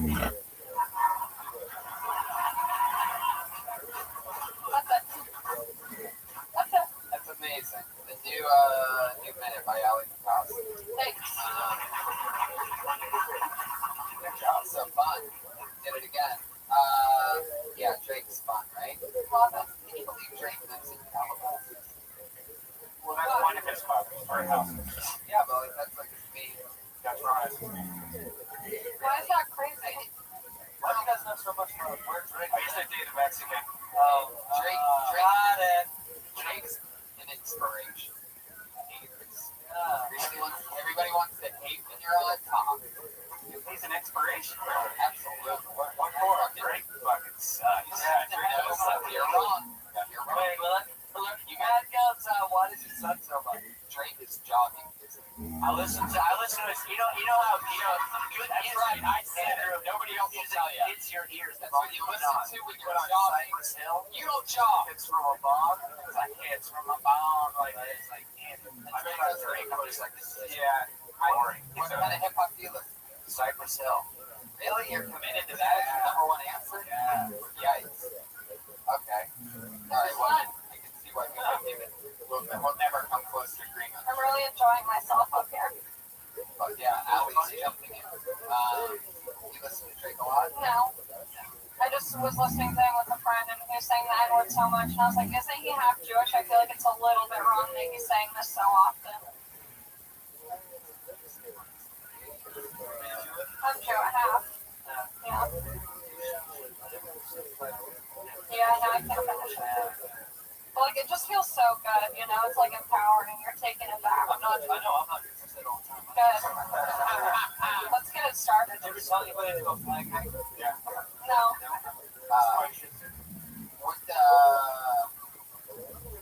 What else has been happening? What else is going on? Just got back from Europe. I did get back, and it's awful. I want to go back to Europe. Yeah, it's so great over there. What do you miss about Europe? I just like the people. I think it's only because it's like a new place, so everything is just so exciting. But I'm sure if I was there for a longer time, I'd be so over. Now, did you go to guy? Did you really pray?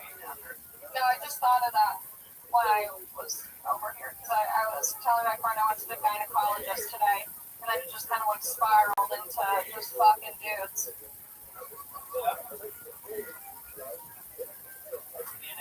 Organic, so organic. You do a lot of comedy spots out there. Yeah, I did some shows over there, and they were really great. What's the difference between Europe There's intermissions during shows over there. and It worked out really well, though. It's really cool. No, it's chill. Bad idea. Have you ever been at a show where you're watching and it's like, yeah, it's getting better and better and better and better, but they just stop it? And like all the power and the energy that was in that show, it's just now reset. No, it's not though.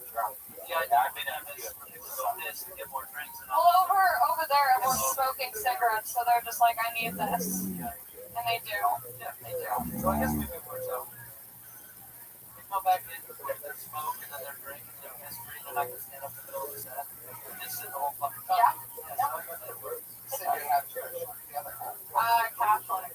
That's not really all right. I don't think you know how this race thing works exactly. Oh, wait. Actually, she's right. Yeah. I'm not, yeah. Which is only because she's I'm not Israeli. Right. Yeah. That's not even, that wouldn't even make it too Yeah, no. There's a lot of people in LA that are like, I'm Jewish. Like, you go to church, they're like, no, Yeah. you're not Jewish, and you're just a guy. Yeah. That's it, right. You're actually right on point. Thank you. Fuck all these fake Jews. Fuck them. How about race-wise? Race-wise, my mom is Irish and my dad is Russian. Yeah. Russian Jew?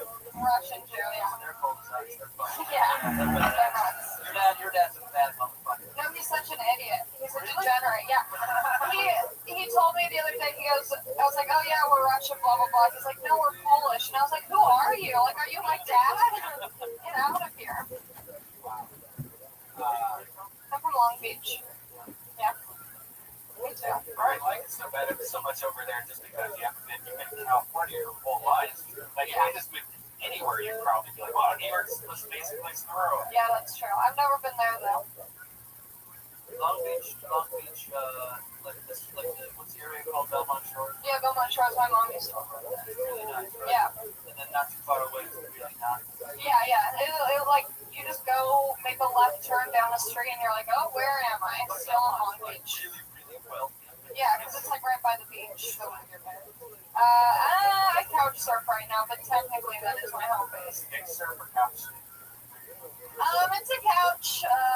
There's mattresses on it, and Multiple you stack mattresses on your couch. yeah, there's so many mattresses. I actually live in Mattress City, the store. Sponsored. What are your parents? You're killing me, Larry. My mom's watching the Ustream right now. My dad's name is Larry. You're killing us, Larry. Yeah, he is. Oh, and Larry's watching right now. My mom is watching. Where's Mom? That's not funny. Say something important. Sorry for fucking people. Look what you created. This is a Coxie. Fuck yeah, there she goes. Allie McCoskey. Follow her on Twitter and Instagram and everything. Allie McCoskey. We have one other regular that writes and performs a brand new 60 seconds every single week. The always fun, goofy, nervous stylings of the one and only Melissa Esler.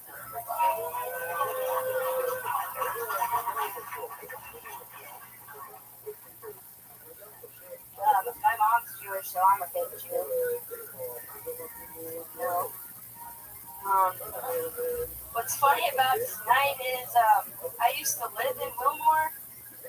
Like literally Wilmore, Kentucky is like where I went to college. And Wilmore is guys, sorry that just happened. And I just said sorry again, that's okay though. So why do you do this, Melissa? Why? People keep asking me. Because quite frankly, drugs are not sustainable. But making fool yourself is, and making people laugh is. Look, see him shaking like I just did something. So that's why I do it, and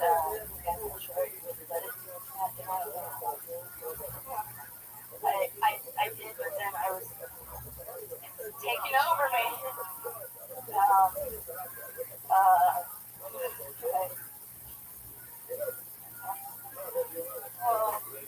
Well, can I just do it? Can I wow. Hey guys, back, and we're back. So, it depends. Because it just depends how lazy I am. Diapers. Oh, okay. Oh, wow. Diapers. She said depends. Like the diapers. By the way, time flies when Melissa Esler. That was like 30 seconds. Time flies when you're having a stroke. What? Yeah, that was incredible. But yeah, Melissa, you went for it. If shaping was the goal, did it. Like, we need to get you should be like a professional salad tosser or something. Like some kind of thing where it's right. If we gave you a shake weight for 3 weeks, you would end up being Ronda Rousey. Right? You would just be in an octagon beating the shit out of her because you'd be unstoppable. You would have made that too. Yeah. You shook so much they would have reported on it on Michael J. Fox News. That's how much you shook. I'm trying to get rid of it. You're trying to get rid of the shake? I just get so nervous, and the harder I push against those nerves, the more they shake. So was there any joke that you had written tonight? Yes, and I'll be honest, I completely forgot them because I really, really like this episode, and I actually, usually I'm, in my head for... Did your shake bring all the boys to your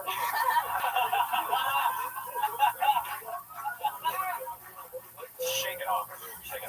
It's yours now. Unfortunately, use that. So now you have it. There you go. You wrote your joke for the day. That's how it works. Melissa, what else has been happening? What have you been doing for fun? You work a full-time gig. Incredible. Doing spots tonight. You just started stand-up. You were at it, and even Allie McCoskey is. 20. That's right. She had a birthday. Well,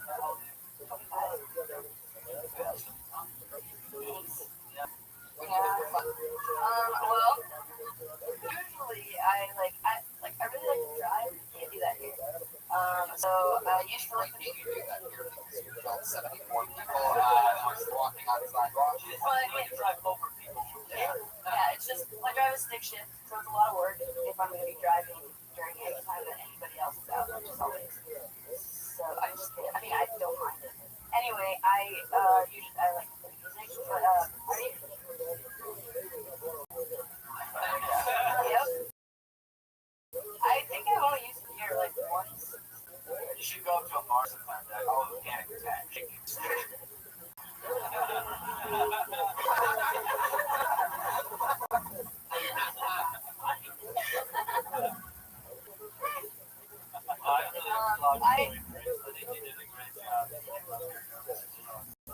Yeah. It's funny that you said you get more nervous and you go right into the nerves. It makes you even worse. I thought it would. I'm so sometimes it doesn't. I don't know. No, but I think that's a good thing that you fucking do it. I think that's the only way to do it.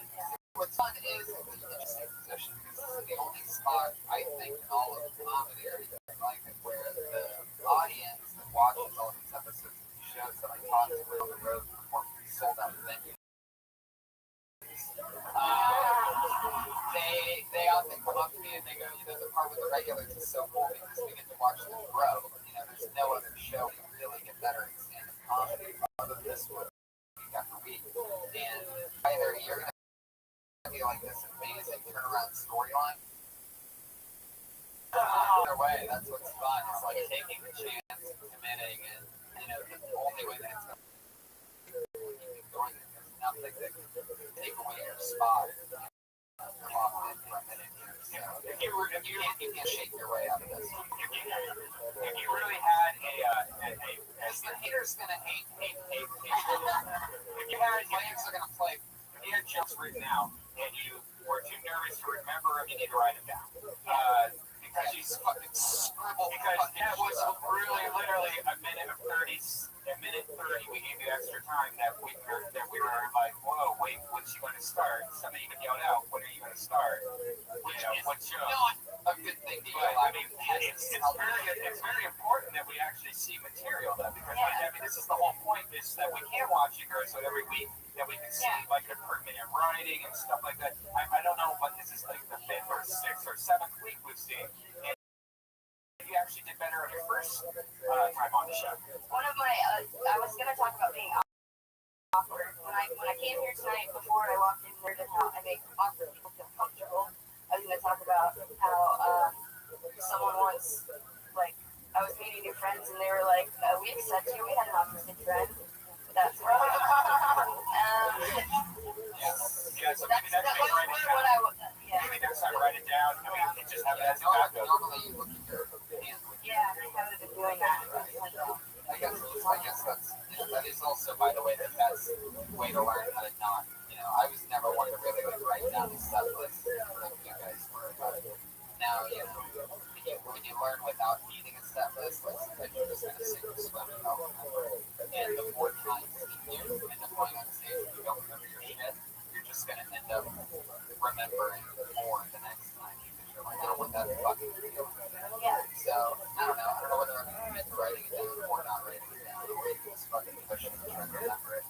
How much better it feels to get a laugh than to just like fucking, I don't know what to do. It's so fucking I like to watch. It's like watching a puppy like panic.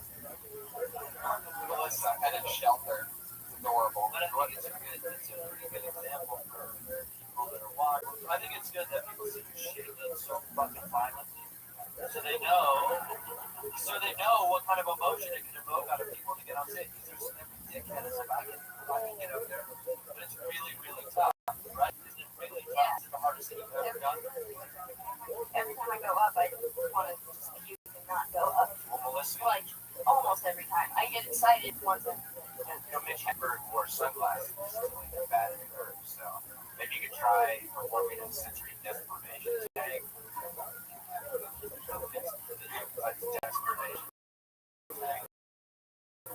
Melissa, I love your style. I like the episode with you, and one of my favorite things to watch. So, there she is, Melissa. Melissa! Yeah, there I go. There's no ding dong show tonight After this show, normally this is when the show ends. Do you guys want to do one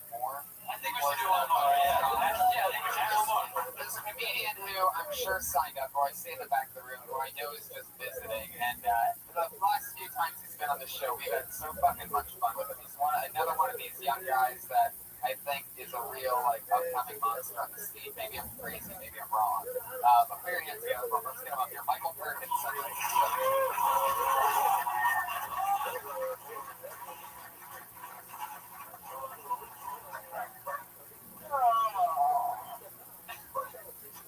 You guys remember the Bloods and the Crips? Hey, you think the Bloods ever get mad when the blue team wins on Wild and Out? Those gangsters. Entertainment kids, right?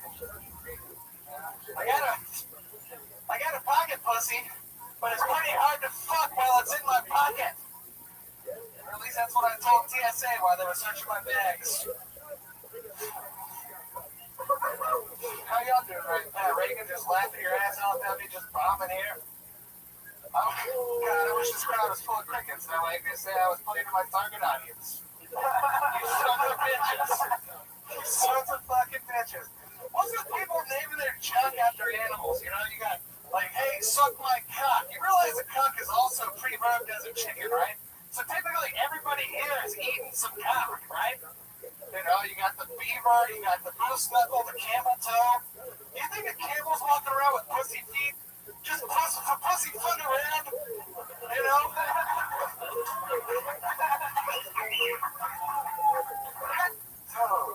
All right, hey guys. Do you want to do another one? Hey, Mike. Hey, guess what? Just shut the fuck up, Randy. Every step I take is hooked. Me and my dirty pussy feet. Pussy. Oh, smells the rest of that shit. One last. Good job, man. Michael fucking Perkinson. Now, last time I saw you, there was some crazy shit going on. You had to move back to Florida. You said you might not ever be coming back. You had the gout, which is like some kind of fucking. Obviously, to get that, you either have to be a king or a blown-up version of Rhea Perlman. And you still didn't learn from the gal. You're wearing sandals, I suppose. Always. Lady shoes. Now, when do you ever cover your feet? Yeah, never. Dude, let them breathe, baby. Let them breathe. What movie are you working on? You're in town right now for a movie, right? I am working on a movie. Wow. You're playing the new Marshmallow Man. I actually have that. God damn, no. Making you Ghostbusters. Jesus, no. No, I'm actually playing Jonah Hill in the Jonah Hill biopic. Yeah. God damn. It's called, okay, I've got two movies. One just came out. It's called Helen Keller vs. Night Wolves. I got another one. Wait a second. Laugh it up. We got fucking great fucking cats. Helen Keller versus Night Wolves? Yeah, you want to talk about it? Let's roll. I'm laughing with you. You're fucking... I'm Pat Reagan in my bed. In my big stand. Fucking whatever. Wow, Michael Perkinson hates you, Pat Reagan. Oh, I got Just be genuine. Just be genuine. Write a song about me fucking you later. Wow. Whoa. Holy shit. Michael Perkins. Oh, what happened? You did so good, and then you snapped a little bit, huh? I fucking love Pat Reagan. Dude, I just watched you put your ass in some dude's nose on the intercom. Wow. Okay. Michael, you know Say your ass. Michael, you know we're still on the air, right? Sure. There's like still a crowd in front of you and everything. Sure. So I'm in Helen Keller vs. Night Wolves, and the movie I came to film this week is called Range 15. It's funded by military veterans. Want to look for the old list of who's with me on both movies? Yeah. We got William Shatner in Range 15. We got Danny Trejo. We got Dale Dye. We got Dale Dye. Wait a second. You went to Game Porn Stars real quick. Who is that? Dale Dye was a general in Saving Private Ryan. He plays the president in Range 15. We got Jim O'Hare from Parks and Rec. We got Richard Riley. I have dialogue with Richard Riley from Office Space. He's the jump to conclusions guy. I'm a Bible person. God damn it, what's wrong with you guys? But yeah, that's the giant lesbian horn, everybody. You know it, you love it. Anytime there's a giant lesbian on the show. I love this show. There it is. This show is so great. It's not going anywhere. The only thing that can kill Tony is his T-cell count. He's saying you got AIDS. Oh, you son of a bitch. You always tries to do this. Every time you've been on the show, you always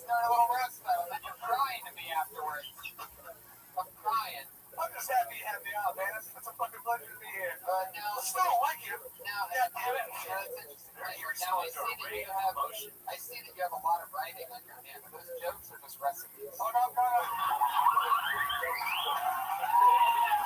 You want to do this, Michael Ferguson? You want to do this?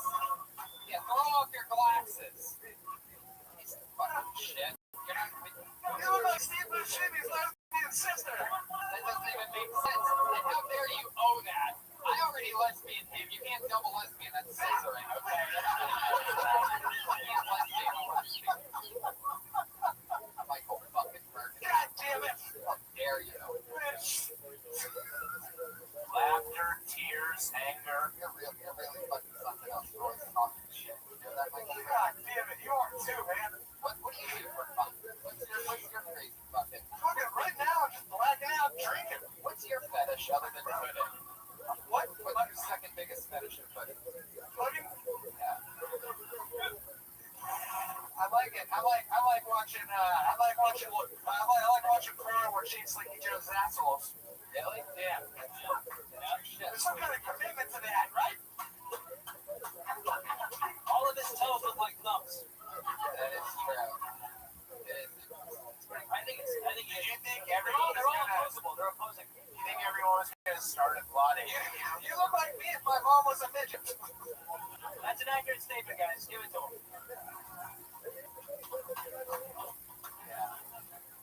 How you doing, Tony, man? What's up? What's up? Great. Life is good. The real question is, what have you been up to? You left us because you had the gout. Now you're back. What's going on? You live in LA again? No, I'm not here, but I'm coming back soon. I'm just gonna get a little bit of capital. What happened with you and Doug Benson? We had Doug Benson on here. He said something really horrific happened, and Want to go there? Yeah, I have to. Well, I mean, yeah, okay. Look, I was the beta tester for the brownies that we cooked in celebration of the idea of Doug Benson. He's a stoner, right? You're the brownie taster? I took the first brownie, and let me tell you, that brownie was way too fucking potent. And I went out, and I fucking charged it. I sold a quarter of his tickets. And then I went out in the crowd, and I sat out there. Wait a second. Absolutely sold a quarter of his tickets. It pissed them off. Yeah, no. Was I incoherent? Yes. Was that fun? Sure. Who gives a fuck? I wasn't that funny. But I'll tell you this. When you're sitting in the crowd in front of Wait a second. You mean to tell me one brownie fucked you up? No, I ate fucking 3. They were muffins. I ate 3 untested muffins. Tony, Unbelievable. 3 untested muffins. How much do you weigh? Fucking 1 to 1. The only word that can follow that is ton, brother. I'm probably too I weigh 1 elephant. I don't know, about 270. I don't know, man. 265. Oh, we just so happen to have a weight carnival dancer in the corner. He's 665. Hey, but I'm going to tell you, what crushed me was I went out to watch him. You know, first off, it's tough when someone opens their set with 15 minutes worth of tweets. Whoa. Don't get on that. Well, you went there. I told you I didn't want to talk about it. So I sit in the crowd, and he goes, "All y'all came out to see this guy's stupid set?" And I'm sitting like 3rd row, looking right at him. And he's like, "Where is he?" I'm right there. Oh shit! Wow, I can't believe you're hating on that mess. Just like with everything else, I'm guessing you're going to eat those words. Why do you think he's sticking around your show more than he's sticking around his? Let's just talk about that. Michael, please stop. I think he's booked for next week, so please stop what you're doing. He's a piggybacker, that Doug Benson. Well, if he got on your back, then he's a piggybacker. Michael Ferguson. You fucking monster. Yeah, pull your fucking sleeves back down. Always dressed like you're going to like some nude beach or something. Like you wear too tight. You look like the kind of guy that would actually do that too. You're like kind of creepy fucking filmmaker head or something. You have like Michael Moore body. You know, what are you into documentaries? You look like that alien from American Dad. You look like that alien. Would you like to do a PowerPoint? Give me some! A little more running! Give me something! Here we are! The fat people all on your back. It's so exciting to watch. Those fat hands all clapping together. Almost sounds like more than 3 fat guys, but no, just 3 fat hands clapping together.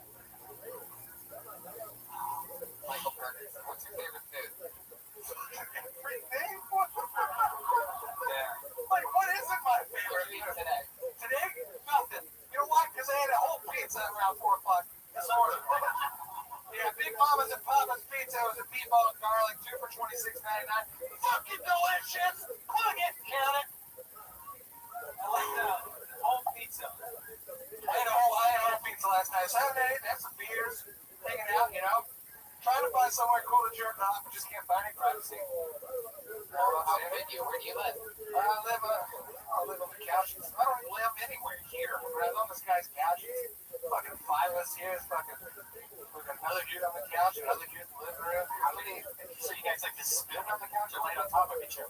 No. On the mattress, they just lay on top of me. I try to avoid my daughter. My daughter separates 2 people. Is it like you and like Danny Trejo and the guy from Office Space? All just chilling out on the couch. And they just watch you have low blood sugar attacks every half hour. Something like that. Yeah, exactly. And it's such a range of emotions. I can't get over you literally like whenever you laugh, you sound like you're gonna cry.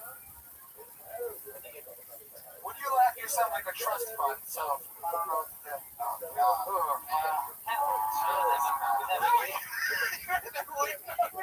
was just hammering it until I went for that one. Oh, the price is fat. I don't know. Price is right.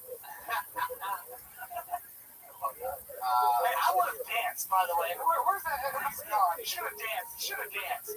I hope you dance. If you get the chance to fucking dance up there, fucking throw a mic through the room. Do something fun. Dance. Come on. Hey, we got a song for you. You guys really want to see this? I love that he just set up his own dance solo for some reason here. Oh my god. Michael, alright. Oh, the sandals are off. Athlete's foot for all the rest of the comedians. Oh, he's doing the Twinkie. Oh shit. Oh my god. It's already smelling like 250 pounds up here. Right.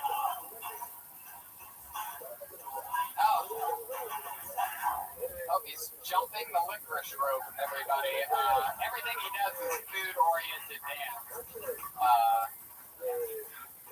But yeah, this gave me a concussion somehow. I've had like 20 concussions in my life. A lot of concussions. Did you hit your head on something? No, I just laid it on. Before I wear the soft sandals. That was a lot. Tony, I literally used you to anchor this show. Did it work? It really, it was okay. Don't give me the outro without him saying it. Stop it. Stop. I'm gonna be honest. Like your blood pressure, there's a lot of highs and a lot of lows. But in the end, it was worth it. Michael Perkins and everybody. Thank you. Alright, that's it. We did a live show. That's how it works. Thank you at Josh Martin Comic for running around doing everything for us. Allie Makovsky, Melissa Esslinger. Here's our drawing from Ryan J. Ebel. This all happened. Oh my god, the bitch boys. Everybody, look at stuck out. Ryan J. Ebel, mail ebelt.com and on Instagram and on Twitter. He's now selling these prints, his drawings from all the shows. Check us out at deathsquad.tv, TonyHinchworth.com. Pat Reagan's Patty Reagan on Twitter, PattyRegan. Sherman's Gourmet Edibles. Pat, anything else? Nope. Sandro Yocolano is Sandro Yocolano on Twitter, SandroIocolano. Yeah. And Andrew Santino. So much fun. Chino Santino. Any other dates coming up or anything you guys want to promote? No, this is going really here anymore. No, it's to the podcast. Oh, yeah. Watch my cover special on November 27th. Oh, that's great. November 27th. What's it called? November 27th, Comedy Central, the Andrew Santino 1 hour special. Brian Redband. Hey, we're going to be in Columbus, Ohio, and Pittsburgh Thanksgiving weekend. Go to deathsquad.tv. Click on 4 days. And I'm in Portland, Sacramento, San Francisco, Atlanta, and some other places. Stay tuned for all that. And get your lead click at Speed Lead.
special.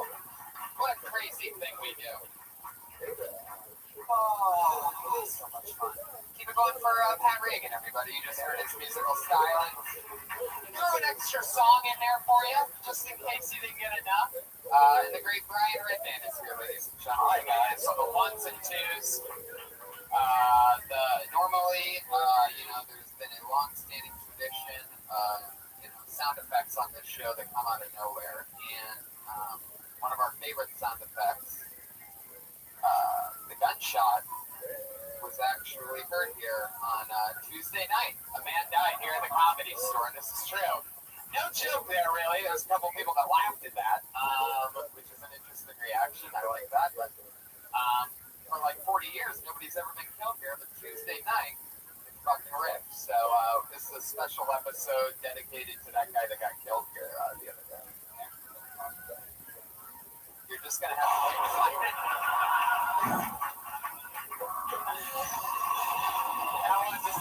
All right. Oh, Jesus, Brian. Oh, my. Was that? Wait a second. Okay, I'm pretty sure there was a grenade launcher in there at some point. Phasers. There was definitely some phasers and some lasers. Brian, you gonna do? Oh, wait a second. All right, I guess somebody's shooting a pig with a fucking laser. Guys, we're live. Life is good. Episode 125 of Kill Tony live to the viewers on Ustream. Hello, the hundreds and hundreds on Periscope. Hello. And for all of you listening live around the world right now, we would just like to let you know that the Death Squad's coming to both Pittsburgh and Ohio. 4 shows in 2 cities. Kill Tony's at 8. And comedy shows at 9 or 10 in both Pittsburgh and Columbus. Friday, November 27th. Sunday, November 25th. That's right. You can catch Brian Redman and Tony Hinchcliffe doing Kill Tony live, traveling on the road. The live podcast sensation. It's funny promoting things, you know what I mean? It's like always the weirdest part for me. It's fun, we have guns and lasers, and we do the promo, and then we have to make it funny again. It's really, really not easy. Like, I'm making you all aware of it right now. That awkward moment. We're still in it. There you go. That's all it takes at the Comedy Store to get those rounds upside down, baby. And I'm on at midnight tomorrow. Turns out there's this show on Comedy Central called At Midnight. That'll be fun. I'll be promoting. Guess what my one big thing that I'm promoting is, Brian? Kill Tony, everybody. You're at it right fucking now. The name of the show that you're at is going to be said on At Midnight tomorrow night. You might be wondering what time. It's at midnight, guys. And that's pretty much it. I'm going to Nashville. I'm going to Portland next weekend. And Nashville, Atlanta, and motherfucking San Francisco and Sacramento one weekers. And that's it of the promos, everybody. Fuck yeah. God, I'm so sorry that I do that. I hate selling them. Anyway, we usually have a house artist. He's not with us today, so if anyone wants to draw something, we'll take a look at it. That's true. If you want to draw something maybe on a cocktail napkin or on maybe your dick or something like that, you can really draw on anything you want. You have a real notebook? Very cool. You gonna do it? Okay, go for it. There you go. What's your name? Lisa, everybody. Yeah. Draw tonight's episode. Brian G. Belt's gonna come in any second with an AK-47 and kill us for letting somebody attempt to draw, but that's gonna be okay. I love it. So let's get this thing underway. Every week I always have a super hilarious comedian on the show. Always one of my funniest friends. This week we have the creator of the Carmichael Show on NBC. One of my best friends, one of the best hosts here at the Comedy Store, one of the funniest guys. His name's Willie Hunter, everybody. Here he is. Listen to that light applause. This guy's not even clapping his hands. This guy refuses. Babe Ruth over here. Willie Hunter is here, ladies and gentlemen. He's back. I'm back. Willie Hunter. Look at him. Absorb it. Absorb it, audience. Absorb this likable, light-skinned face. Willie is one of my best pals. We've been hanging out forever here. He's been on the show a few times. We've got the panel side, the band leader side. I haven't gone up yet. We're going to do that one time. I'm going to put my name in the bucket. Yeah? Yeah, well, yeah, you got to do a minute. Yeah, I'm going to do it. What would you talk about if you had 60 seconds? What do you use for this fucking impression? this water. Probably, right? I would do that first. That'd be great. That's it. Down the back of the set. Pretty sure that the cat would bring in right around there. You So, hate that noise. so this is exciting. We're going with a one-man panel tonight. We're just going with you, Willie. This is it. What? I don't think he wants to. I don't think he wants to. I talked to him. Do you? Do you hear the other person that was booked originally? Do you want to do the show? Oh, hey, hello, random boys. Yeah. We'd love to have you if you want to do it. Come on, no pressure.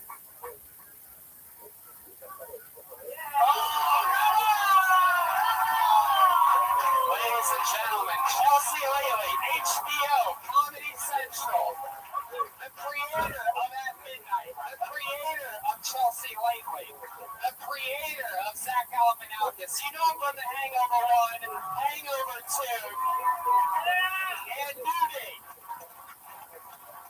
He's the 3. Steven, Brody Stevens, ladies and gentlemen. Come on, you motherfuckers. Here he is. Live in the flesh. Here he is.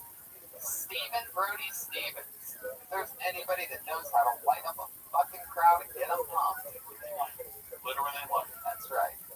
Stephen Brody Stevens. What a nice ovation. Thank you. Thank you for that. That meant a lot. It felt good. I don't know if anybody's had that feeling. To feel that. I'm not saying how I felt,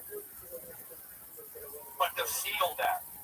You can feel a certain way or feel something. I physically felt. That's what I'm saying. That's the kind of love that we have here at Tony. I physically felt it. It was energy, definitely. I think it was love, but it was actually more energy than love. That's what I felt. And wow, it was like a wave. And it's a hot crowd tonight. As you can see, we have the cast of the Muppets up here on the balcony. Really exciting. Somebody's working. Somebody's got their hand up those guys' asses. Those are not real human beings. I love it. Is this on Periscope tonight? It is. Oh, it is. Where are the cameras so I know? We're looking at 1,029 people. Is it Periscope on that camera on the stands? No, That's the extreme. That's the HD. I'm new to technology. I've just accepted email in my life. Congratulations. I'm late. You have HD TV, right, Brody? I have actually do. I finally got HD. Finally, yeah. I had heart disease. So, I was excited there for a moment and then not anymore. Oh, that was interesting.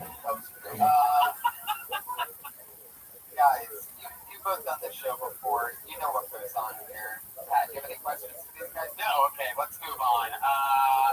Every single week we have over 50 comedians sign up, and they sign up for the opportunity, chance. They get pulled out of this bucket to do 60 seconds of stage time.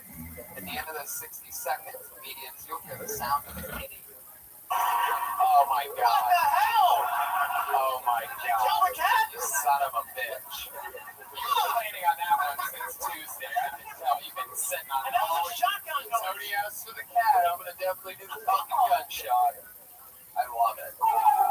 Now, normally that's the sound of a cat. That means that lets you know that your time is up. Don't run the light, or else you're going to bring out the angry West Hollywood bear. Yeah, okay. I had a feeling. So don't. Oh, there you go. It almost seems like there's just a man behind the board at this point. So let's get it going. Live audience, are you ready for Kill Tony?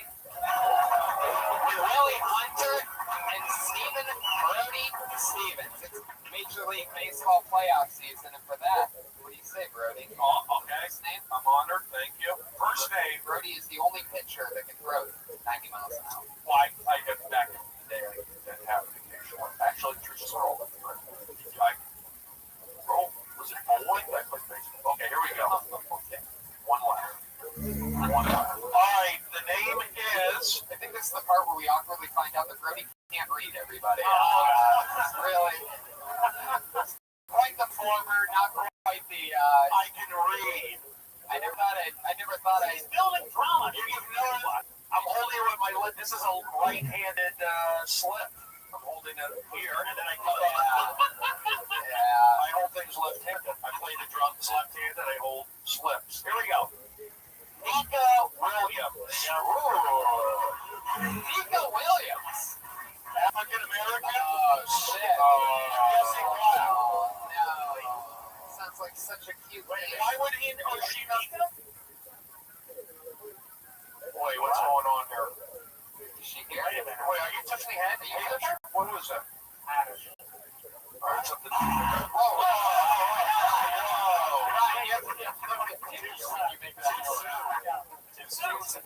Never soon. So where's your sister at? She's not ready to sister. That's why I did the gunshot. Okay, well, alright. Very rarely do people miss their spot. That's shocking.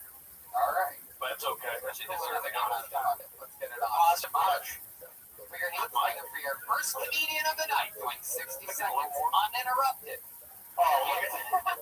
I work for Undateable, so I deal with puns.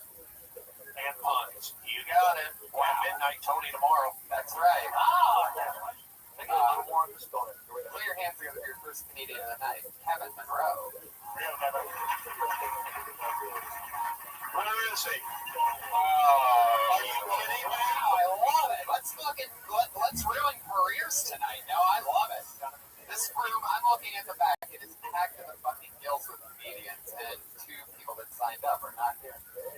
Your hands together for your first comedian of the night, Dave Kirsch. Everybody, here we go. There he is. He's getting up. A human being just stood up. A live human being. Here he is. Good evening, everybody.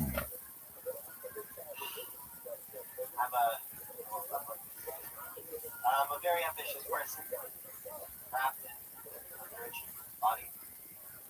I'm meeting in LA, which means I drive for Uber, and the one catch is that I can't really tell jokes around the airport because I bomb. I just found out today, I went to the doctor, I found out today that I am allergic to plantains. If I eat one, I go into an anaphylactic shock.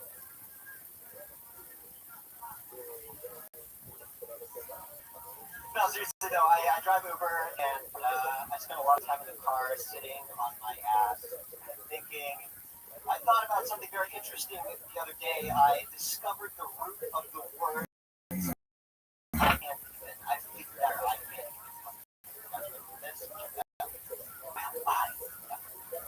Think about it. Who used to say I'd have every privileged white woman in fucking history? Who used to say I can't eat? Who says I can't even? Every single white girl in history. So this is proof that's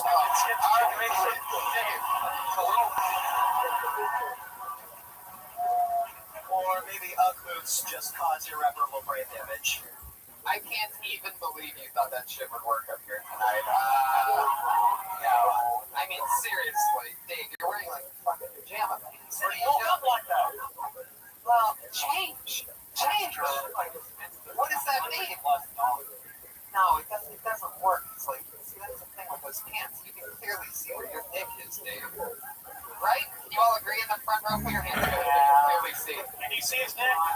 You can't see his dick right now. Yes, you can. She's being all shy, like it's some kind of like bachelorette party or something. I like that. Dave, you can admittedly see the outline of your dick. Right. You're not? You should be, Dave. Let me help you out. First of all, talking to the mic.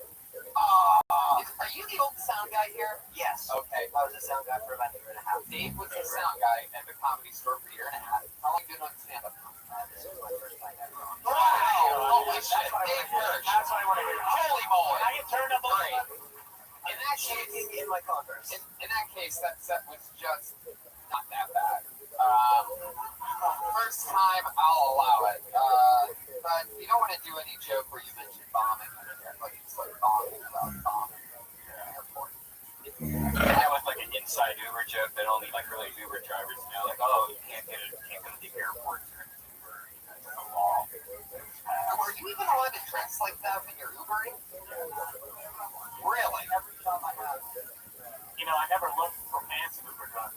They could be pantsless. That is true. Yeah. I'm wearing shorts. I bet the You will again. Don't laugh. No. Please. I played a willing. We're NBC family. NBC family, and you can see Dave's peacock, so it's pretty fitting. That's a smart joke, you idiots. A peacock, it's NBC's fucking logo, you retards. I'll catch you up. Can't say retards, you got it. Dave, what kind of Uber are we? We're talking Uber X, right? Like Uber X.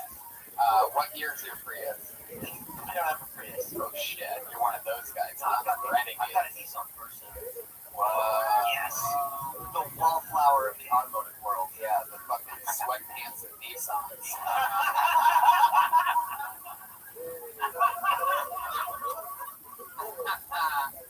Dave, this is your first time doing stand-up. Wow. That's interesting. How do I feel about that? Talking to the mic, dude. I'm shaking. I'm terrified, but I'm really excited. So you got to have it work the sound booth at the Comedy Store. So you basically would play the CD, and you were doing it with like the main guys, like it's like monsters, some of the best comedians in the world, and you would hit the CD player once every 15 minutes. Yeah. And that's it. Pretty right? much. And you saw what those guys were doing and how many years it took into doing that. You're like, I could fucking do that. I didn't think I could do that. I thought I wanted it. You said, I want to do that, but in sweatpants. But in sweatpants, And exactly. all your time, if you ever see a comedian go up for somebody who's touring, I mean, probably like a breaker show. that's what I want. That's crazy. Craziest thing you've ever seen in your Craziest thing I've ever seen in my life. Okay, so I had. It's not a long story. It Basically, sounds like a fucking long why would you story. tell a long story? But tell the end first, and then let's see. Let's do a Tarantino style. Let's see the end first, and then decide if we want to try to That's a new thing. That's right. I just invented that right now, by the way, the Tarantinoing. When you don't want to hear a long story, just say, let's Tarantino. Let's do the end first. And if I like motorcycle, I'll listen to it for an hour and a half. Dave, how's it end? 8 police motorcycles I just dropped off my passenger at about 30 minutes prior. Okay, let's hear a little more. When he got into my car, he asked me if I had been told that consented. And he looked like Shermanator or there. It might have actually been him. So, Shermanator is the one that was like the big nerd, right? Yeah, the dude races the Shermanator. Yeah. Well, that's just not Shermanator. The guy was going out. Aaron Carter? Trust me, that's Willie laughing. NBC. Never mind. Go ahead. It is funny. I was gonna get you. Okay, so you guys have the first 2 rows, you guys have to like do a shot or something. You're really tight right now. It's okay. Everybody relax.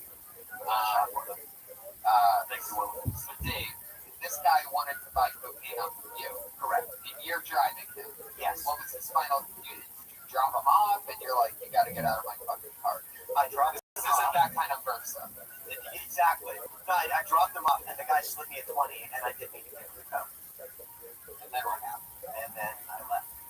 And then you called the cops. No, and then I came back with another passenger, like 30 minutes later. I just happened to be in that area, and I drove past there again, and it was swarming with cops. Yeah, it was wild. All motorcycle cops, huh? All motorcycle cops. That's interesting. Yeah, My question is, will you continue stand-up comedy? absolutely. Wow, that was what we started. Started a career that we ended in ever dressing like that again. Saved my life. Trust me, you don't want that.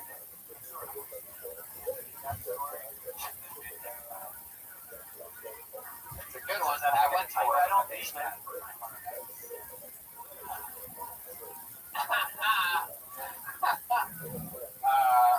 What do you do during the day to dress like this?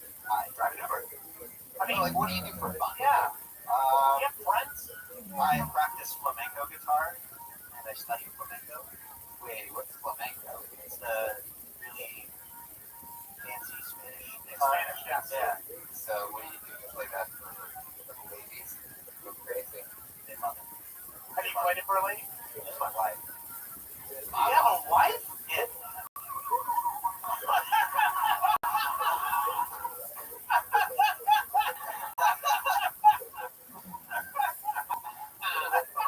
How long have you been married for? About 2 years. Wow, she married you while you were doing the Sound of the Comedy She Store. married me while I was doing Sound of the Comedy That's a fucking creeper, dude. You should say that you met her on Uber, and that's a story.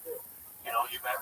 That's a thing. You write a movie about it, how you met. Yeah, how you met her. But you know what, guys, don't respond to anything I say, because I'll turn this podcast on you guys. If you want to play hardball with me, I'm supposed to be at my mom's house tonight.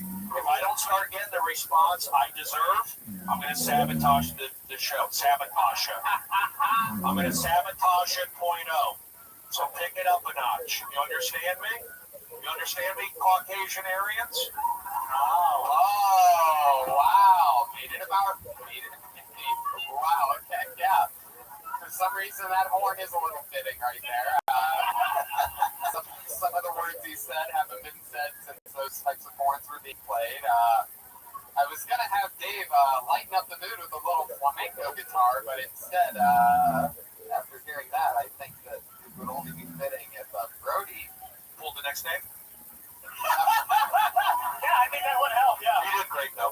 Hey, it was nice meeting you. You know, get into the shit. You know, You got cat hair on your chin. Right there. Do you really have a cat? Yes, I do. It's like you don't give a He's got fuck. cat hair Not on even one. It's like you don't care at all, dude. Yeah, I wasn't kidding when I said I woke up like this. now that I know You that thought people were gonna buy that? No, I was just being honest. So you wanted to come up here and not do good? No, I just wanted to come up here and be comfortable. I thought you did okay for the first time. I can see you right now being a host of something like a TMZ tour bus. It's a good go. Why do you guys all want to do it? I get a see, but I had to scold you before. I shouldn't be the one to do that. laundry room with Marilyn Monroe and Jeff Dave, stop trying to be funny. Whatever you do, stop trying to be funny right now. Dave, it all makes sense now. Congratulations on your first time ever doing stand-up, and it was nice to meet you. Very good. Thanks, Dave. Dave Kirsch used to hit a CD player once every 15 minutes for a living. Now he's driving the Uber, starting stand-up comedy. Everybody's fucking Uber. It just happens. Pat, you ever try it? Just randomly, like you dress so hip that you don't even have to ride a bicycle, right? But you're almost there, huh? Where's that mustache?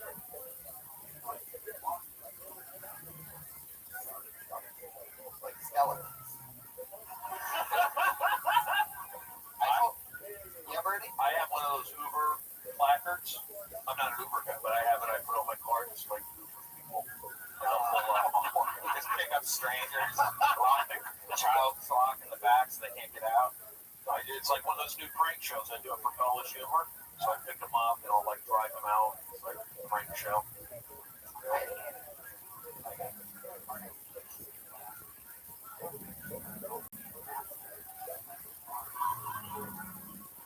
Oh man, she wanted anal. That's why. You got it. Push and believe.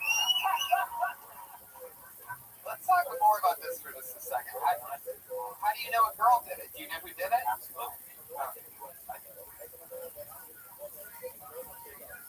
Oh, that sounds about right. Okay, well, we won't get into it then. I pulled another name out of the bucket. Your next comedian doing 60 seconds tonight goes by the name of Blake Hayden.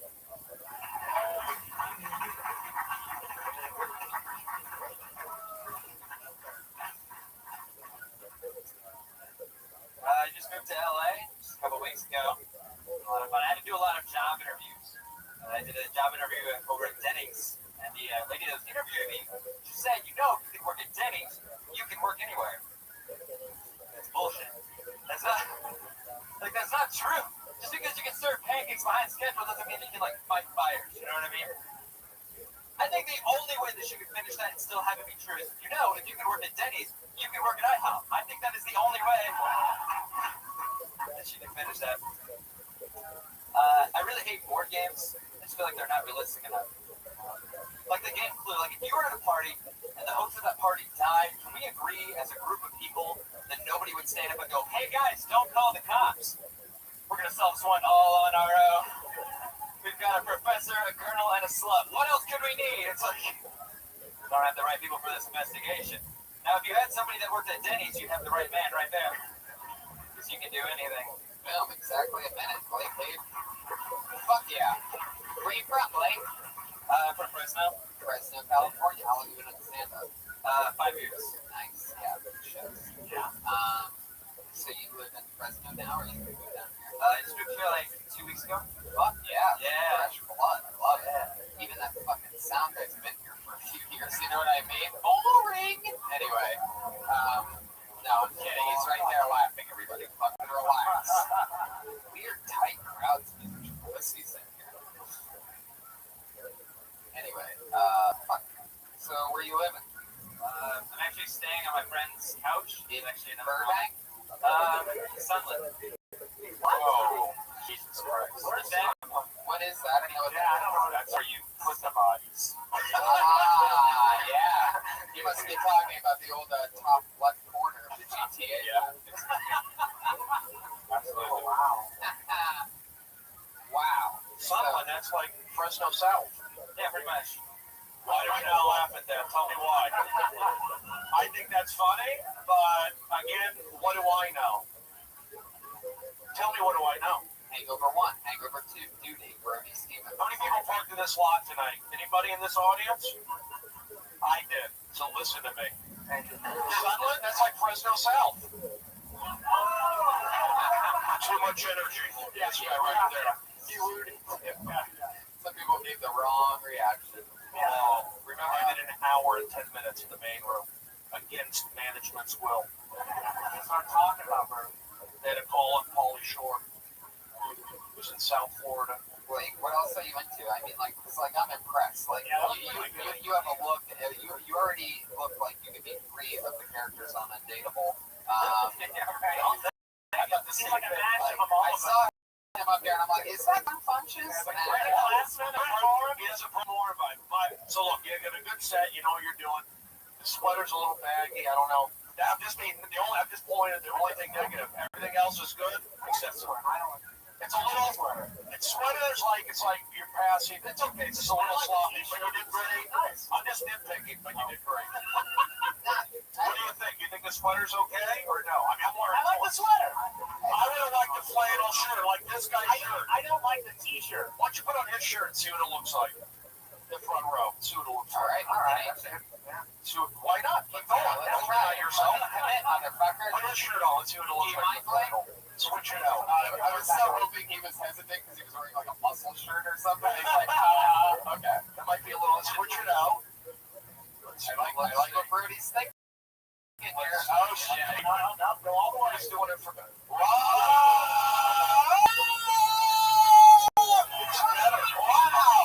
What do I know?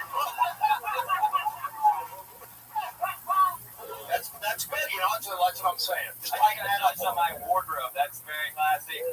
Hey, it's part of fucking Hollywood. Shoes are good. You want to go be an ugly comic? You can move to New York City with the rest of them. They're all sitting out there waiting.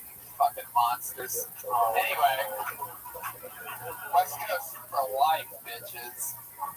Anyway, yeah, he does have a point. The sweater's a little bit long. I like the sweater, but in the States, it looks like it belonged to your grandfather who was stretched out to death. It's not great. I don't think it's great for stand-up necessarily. That's my only It's a fucking stretching machine. Somebody does.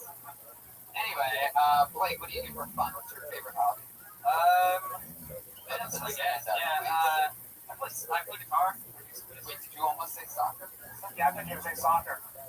Yeah. So you do something for fun that begins with an S, and you didn't finish it just then. Oh, I like that. I like a good sex once a week. I mean, it's just a little hobby of mine. So what was your answer? Video games? No, I play guitar. Play flamenco by any chance? No, I actually didn't even know what that was. I thought he was making it up. Like air guitar type of thing. Pat, you know any? Yeah, it's Spanish. Pat, do you know how to play flamenco? Oh, really? Wheels and Skittles? Play a banjo with a guitar. You clearly don't need jokes to play flamenco guitar, so, one more on them. They're still laughing. You It's his first time. You yeah, did of good. course. No, I know. You did good. I know the TMC guys. You did good. How old are you? I'm 21. Are you serious? Yeah. You look more mature. Yeah. Yeah, it's the beard. I'd say shave. But maybe that's different looking older than younger. I don't know. Yeah, when I shave, I look really, really young. Tony went through that. Like, not allowed to go into this club, you know. Like, Did you get picked up in West Hollywood like you're the gay face? I see what you did there. That's a good thing. so, Brady, you like a young, shaved lumberjack. That's your kind of your guy. Me? I'm not gay. What are you talking about? I'm into cuddling with women in Griffith Park. I'm just trying. I help careers. That's all I know. I don't know, Brody. A lot of people say you're like Pat's pink mustache deep in the closet. Oh, why would I be? Go look at my internet cookies. How come I have no desire to go to a gay club on Santa Monica? None. I've driven by, but no desire to go in. Because all the best ones are on La Brea. You got it. Yeah, react to that. Yes, bait and switch. I'm not gay, though. My text tonight. Blake, you have a girlfriend up in Fresno? No. Did you go to college or anything like that? I went to college for like a year, and I decided that there was nothing that I wanted to do that would go through college. Yeah, just kind of thought I just packed up my things and I moved to LA. Well, 5 years, that means you started when you were 16. I started when I was 16. I had to go through the back door of like bars that like led to the stage, and then I had to like leave immediately. You're in the right place, Blake. Like keep hustling and grinding. You might end up, being seen by some like monster agents from CAA or something like that. And shout out to my agent sitting over there. There he is right there. Anyway, You're very comfortable and easy to watch on stage. Your jokes are great, so yeah, just keep on it down. yeah, you're gonna be a star. Thanks for coming on the show. We'll see you again soon. Blake Hayden, everybody. He's on Twitter at Blake Hayden. He's gonna do whatever he wants to do. He's a monster. He did a good job. He's 21. Good job. Yeah, it's amazing. Where was I at 21? I was in college. Taking acting class. Taking acting classes? I took acting class, one acting class for Arizona State. Two of the girls were girls of the Pat 10 Playboy. Look, Wait, are we going to go with the whole theme tonight? Because I'll walk out and we're going to go. I know. Only one of us can do it. I don't even want. It's just that's starting to annoy me. And I think I've added to the show, so we're going to start going down some weird path. I have to defend myself on a podcast and the internet. I agree. I don't want to bust So on you right now, Brody. So let's just move on, and it's all going to be okay. All right, one more quip. I'm going to go. It's not good for my career, and I don't do the road like you. That's okay. Yeah. But I just kind of do my own thing. But you have to respect me. I'm a little older than you. I love that. And I have a few more TV credits than you. That's Whoa. That's true. And you know what? It's going to take you many years to catch up. Right. So enjoy your time in Nashville. Thank you. Whoa. Thank you. So, Thank you, Brody. That's true. Yeah. Thank you, Brody. That's very nice of you. You got it. I agree. It will take. It's called respect. Right. And it's called, that's what it's called. Yeah. No, I agree. Brody, you're totally not gay at all. All right. I'll see you guys later. No. Brody, I said you're not gay. we're having a good time. I'm not having fun. Okay. So, Tony, if you wanted this to be a pissing match, you can go ahead and win. Brody, you haven't even given me a chance to not do gay jokes. I pulled another name out of the bucket. We're moving on. That annoys me. But you just keep going. So are you I'll sabotage the show. or we can move on? You're kind of doing it. You're going to sabotage the show. Well, it's going to be just fine without you. Because we're going to know you too. There he goes, Brody Stevens, ladies and gentlemen. I guess that's yeah. Welcome to my show, bitches. Welcome. Goodbye. Ladies and gentlemen, your next comedian. Oh my God. Have you ever dated a girl like that and it gets to that point every single day you're in that shit? Yeah. I just want to punch a wall right now. Yeah. Brody is quite a character. It's always fun having him on the show. Always a lot of highs and lows. That's the risks you take. That's the risk you take by booking the funniest, most unorthodox comedians. Very true. Like Willie Hunter here. Oh, thank you. I fucked up. I always say, well, he usually plays along. You know, you just kind of shook him up. Well, I mean, obviously there was an incident earlier because he didn't want to be here. A little bit. And I talked him into coming out. Yeah, he didn't want to come up at all. A little bit. And I said, come on, it's being fun. It wasn't. Yeah, he shook him. He bit off. Anyway. Yeah, let's the show go on. One less podcast credit for somebody. Oh, it's like a catching up pretty quick. Clear your hands, get up for your next comedian, Fabian Gonzalez.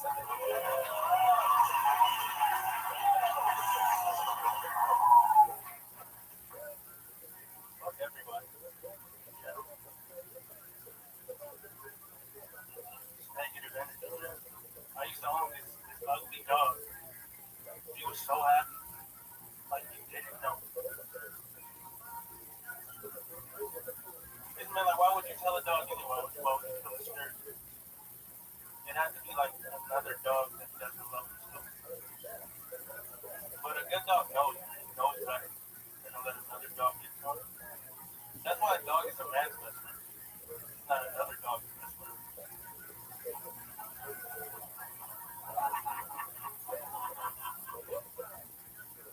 And there's this lady in the church that looks like me. And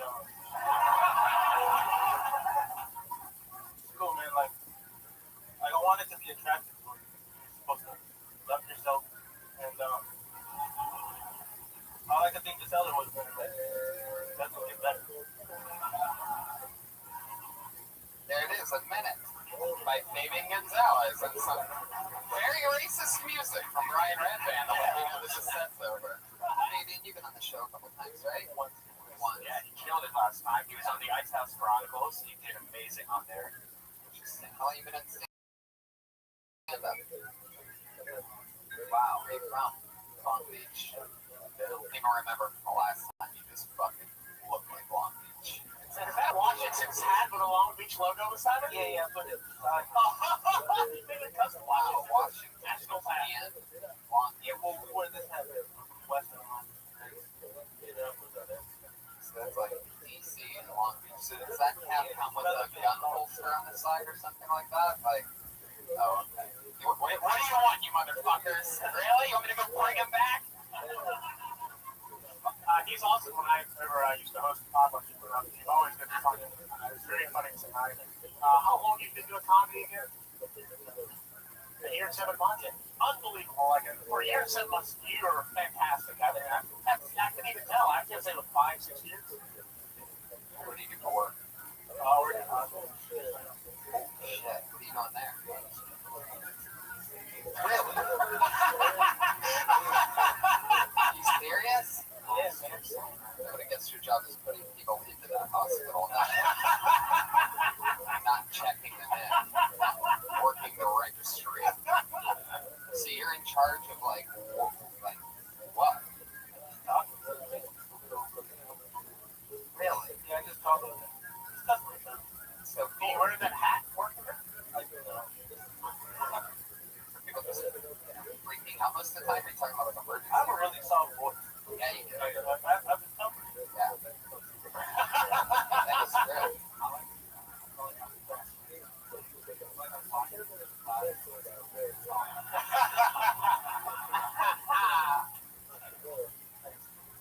Yeah. You smoke a lot of pot? No. Really?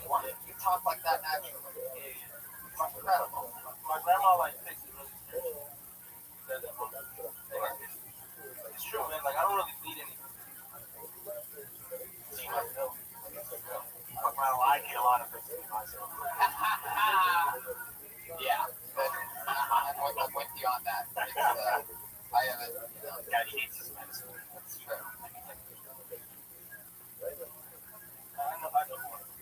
I like that. I like that. That's probably, you have a big family? Yeah. I've heard of the Gonzaleses, and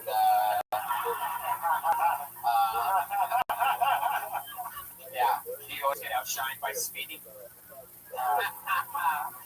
yeah, you're a lot more slow and smooth than Speedy. Do you ever put together your own shows with friends and stuff? Because I mean, I really like your style. I think you really do good if you got a couple of friends together and started your own show. Yeah, I mean, I want to do this thing.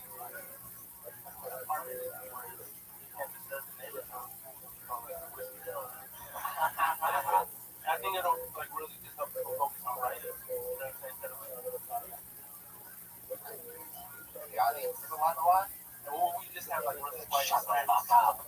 You don't have those little quiet signs. It would all be like poetry. Just have it. You should do it at the library. How big's your apartment? It's not that big. Studio. It's a good one of those. That's one of those fun words.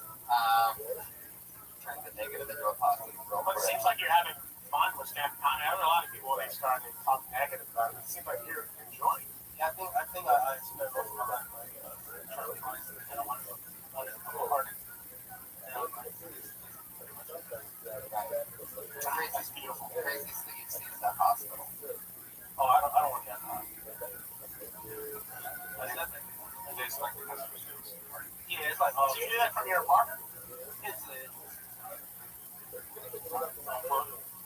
no.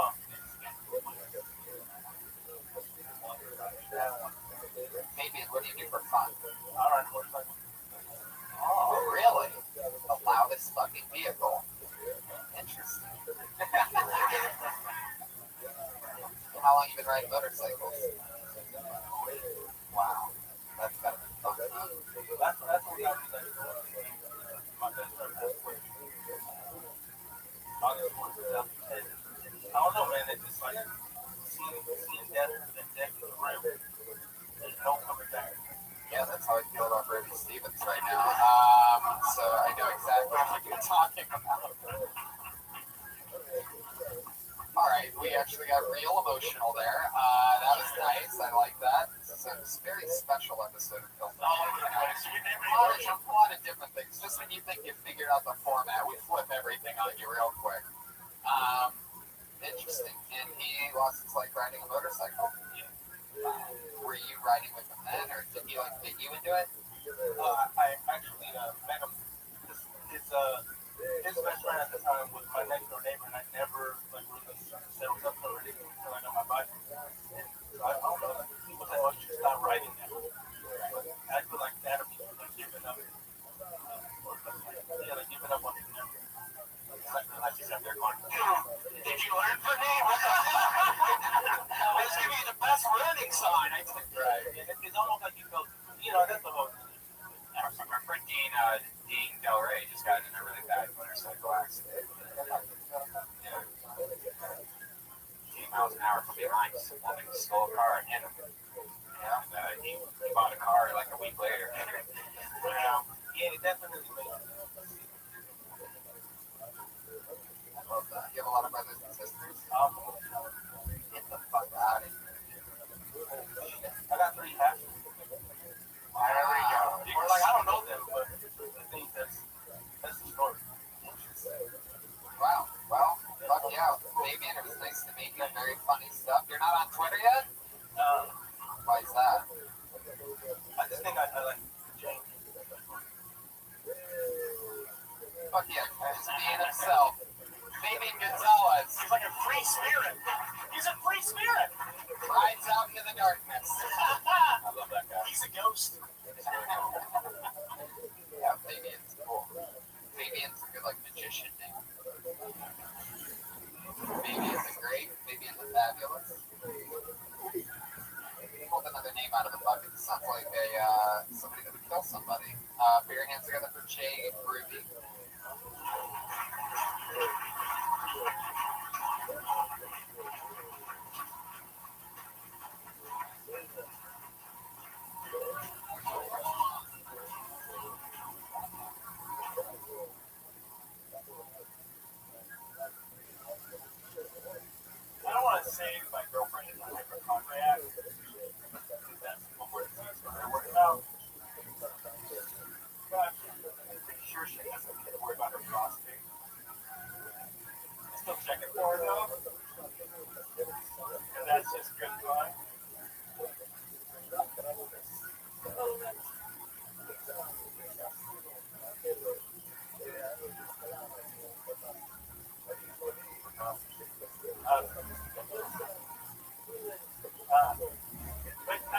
she actually manipulated me to believe that I was lying for a second because it wasn't there. I guess that's what you expect when you meet someone on plenty of this.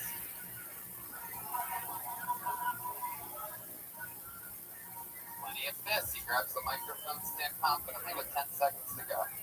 Jay Ruby, everybody, there he is. First of all, I'd like to say thank you for taking a break from all the Republican debates to be here tonight. I'm not sure which one you are, but you're definitely one of them. And, since you came on my show, fuck it, you get my vote, dude.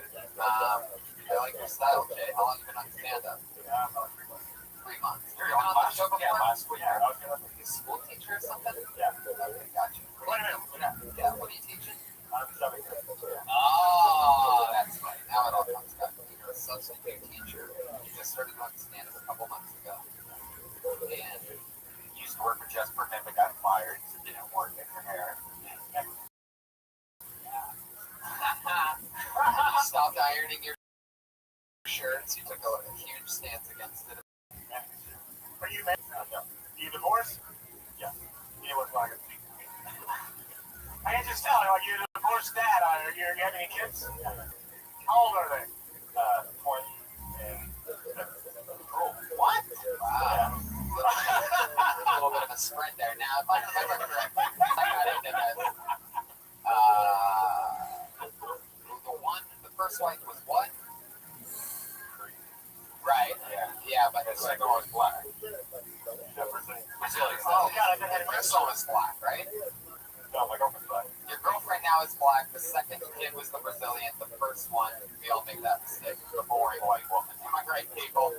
Anyway, you live and you learn. No, I'm kidding. Of course, well, it works backwards for your people, Will. You have to go from black, and then you find out that you're white. Oh, okay.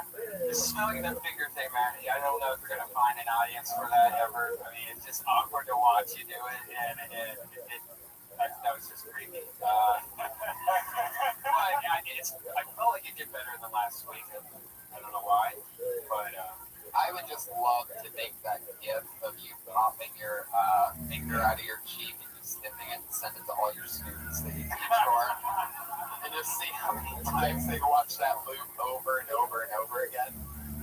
What's your teacher name? Mr. Ruby? Wow. Fucking Preacher Rabbbi, that's right. wait, what?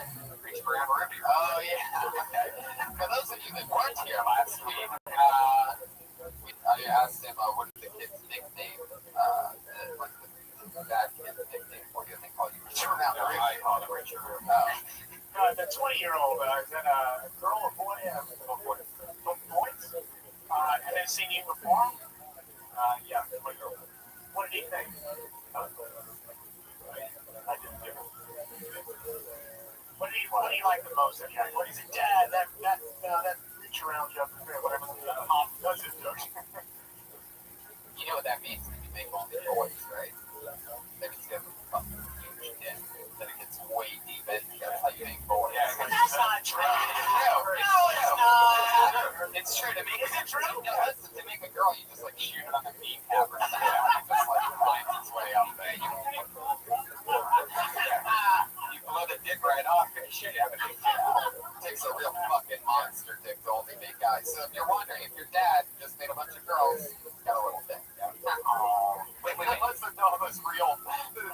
That was real there for a moment. It was all girls that did that. Joe Rogan, that was totally correct. Yeah, I'm just kidding.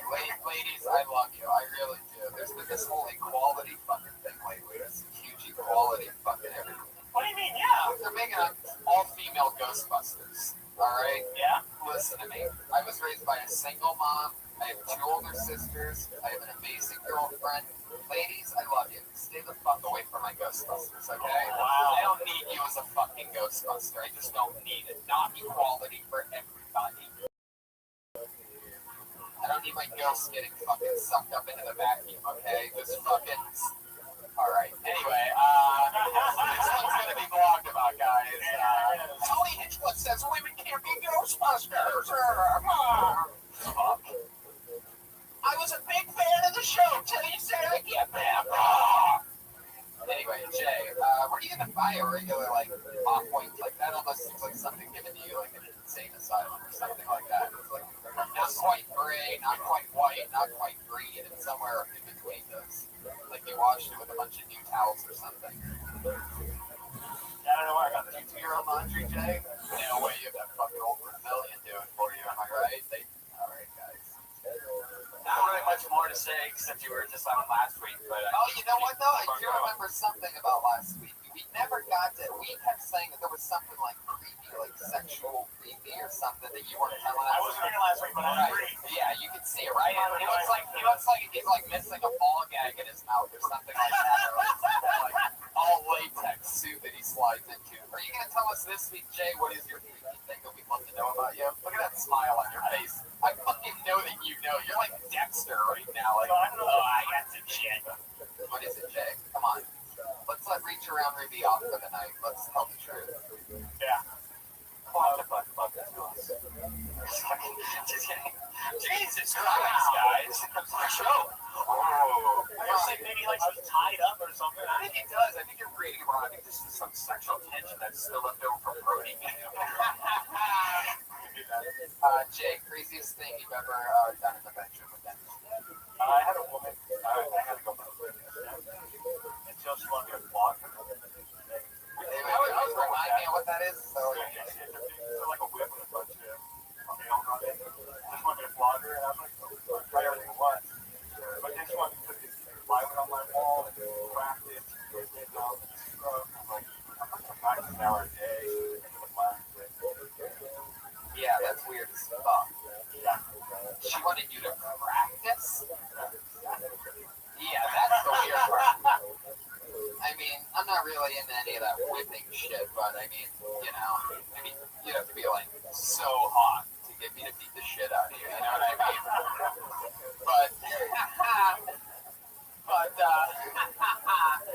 But to practice it, that's really fucking creepy. So how long did she put this piece of plywood? What part of your house is that in? Did she bring it in? No, she wanted me to get a piece of plywood. She told you to go buy a piece of plywood, bring it into your house, and practice whipping, so that you can beat her with the whip, and you can get stronger at whipping. Wow. So which daughter was this the mother of? Okay, guys, let's move on. I want to ask, what after obviously you didn't do that, so what did you do instead?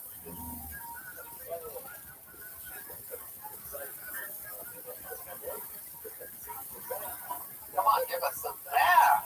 Oh, you mean like tying her up? For what? No, come on, man. Go.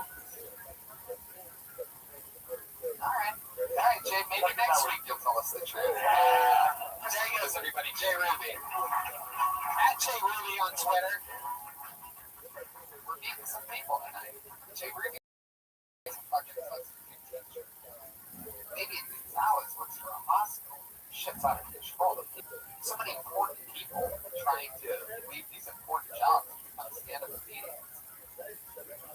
Uber driver, we need you on the streets. Put your hands together for your next comedian, Tim Nelson. Oh, you son of a bitch. What was that?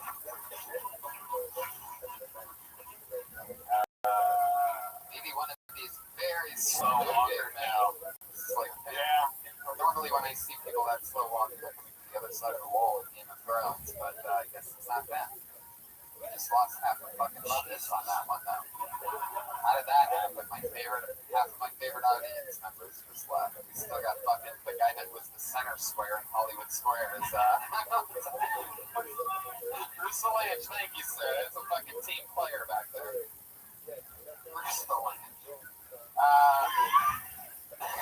Center gets the square, everybody. Put your hands together for your next comedian, Bo Langerman.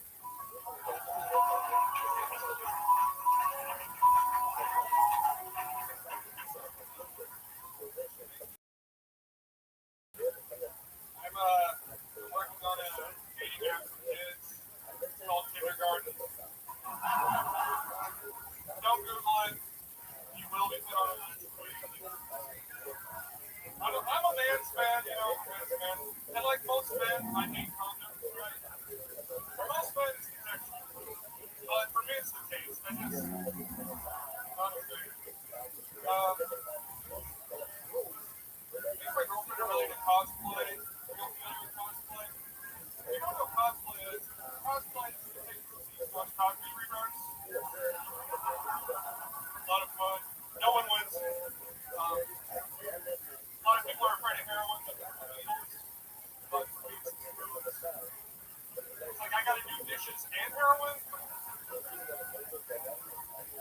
I got.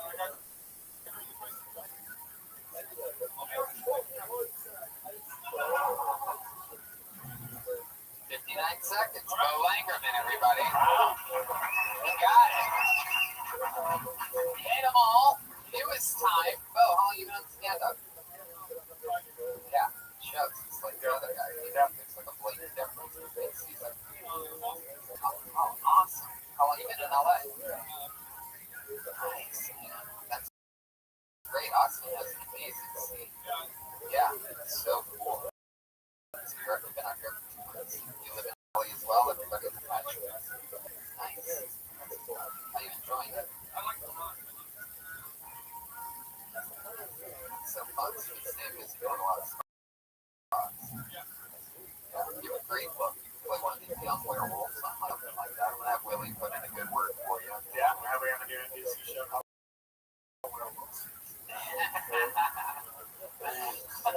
Young werewolf. What was the second joke you did? The condom one. Yeah. I actually had heard the Tinder one and the condom one, 2 different comps before. They're very, I think whenever you have something like Tinder that's that popular, everybody's kind of went there. Tinder, Ginger, whatever, and they kind of there.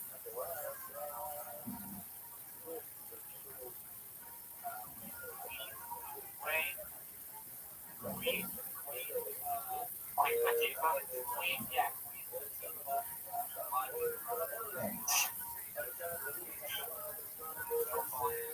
I'll try not to do that. Yeah. And the cosplay, I'm sure that's been done also. I mean, it's just, yeah, I mean, all that material, like, it just was good. I'll throw it all. No, I mean, I'm not even saying doing that. You might be the first one to ever do it. But I think, you just, you're around enough mics, you'll go like, oh, I've heard this already. Is that your style? Like if you were doing a lecture set, would you still be hitting those short jokes like that one after the other?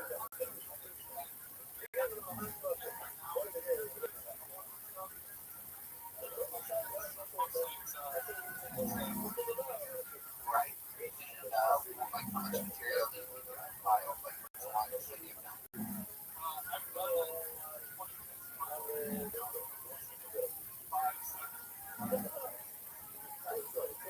I may be the only one saying this, and I could be wrong, but could you pull the mic up just a little bit and start talking to it? Like, sorry. I just happened with a comedian that worked here, and it's cool because, like, this is your style.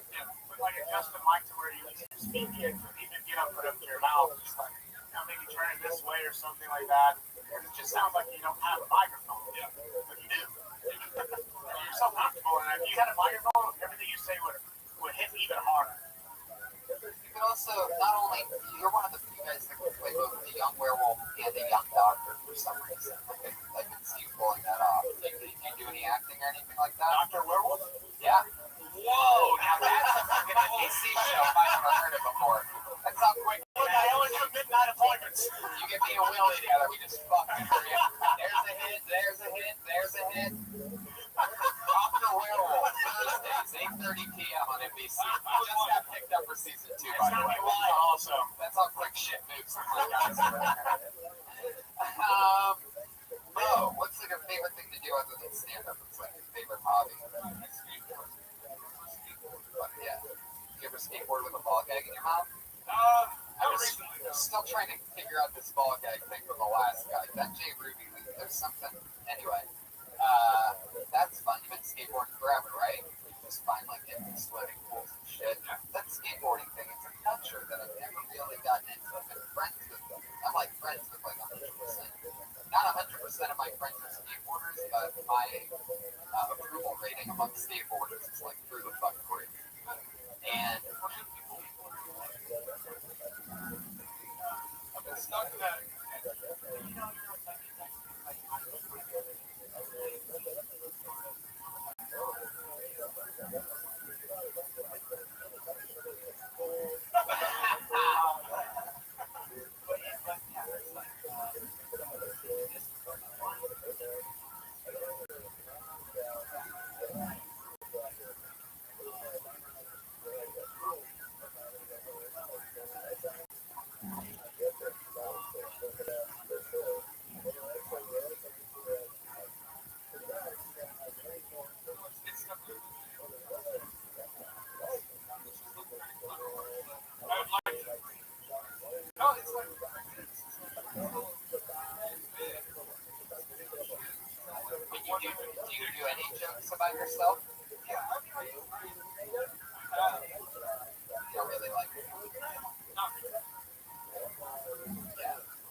Oh my god! I'm sorry. Keep the mic. Keep the mic. Whoa. Oh man, that was.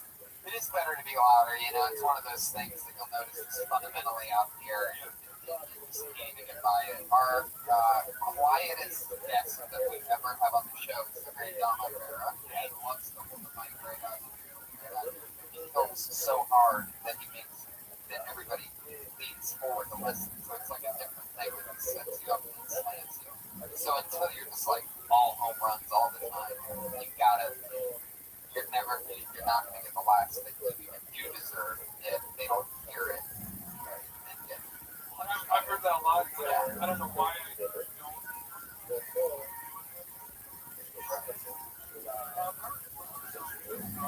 Like solo masturbation? Oh, outside of comedy, I do.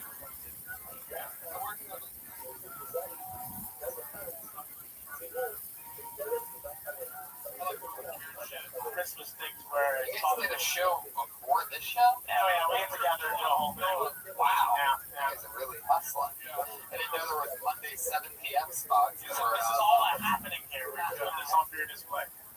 Well, no, you know, some interesting shit. One of the things about Boston, I guess this will be something interesting for us to talk about, is the age-old thing. Like, a lot of people say, you know, that you should start stand-up in a small city and then move to a big city. And I've always been anti that. I always think that I can see how some people would get comfortable doing a few years in another city, sort of like, you know, I mean, you wouldn't be able to do spots at the Comedy Store 2 weeks in a row without people blasting you about not being heard. You know what I mean? Whereas I feel like if you're built in these little interval areas that all have great comedy scenes, don't get me wrong. A lot of my friends are from Austin, Portland, Denver. But there's something about those things where, you know, don't be completely in love with your style. Take chances now, you know what I mean? Oh, Langerman, everybody, there he goes. We got a little serious on that one. I feel like this has been more of a yeah. I love it, thank you. I deserve to have some people walk out after that one, I feel like. This has been a very emotional ride of Kill Tony. By the way, one of my favorite episodes. I don't give a fuck. Bye, Mark. Oh my god. Bo Langerman's on Twitter at Bo Langerman, everybody. Alright, you sit the fuck down. You're not allowed to get up. Alright, there you go. Goodbye. This is the one right here. Can I get like a gunshot or something? Anything? Jesus. It's fucking tight. Yes, tight. There we go. You're right. Nothing's gonna work right now. This audience is blown out sideways. It's a weird combination. And I know why. We just got a little too comedy serious about that. By the way, this is stuff that the podcast listeners love. With the live show. You know what I mean? People walk out of the live show during that. People on podcasts like, you know, because it gets serious. You learn something. It's different than the usual routine.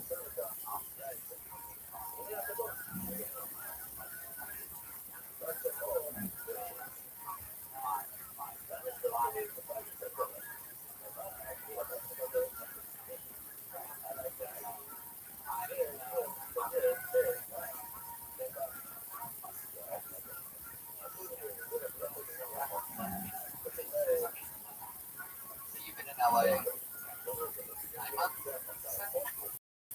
9 years. You've been in LA for 9 years? How long have you been going to comedy?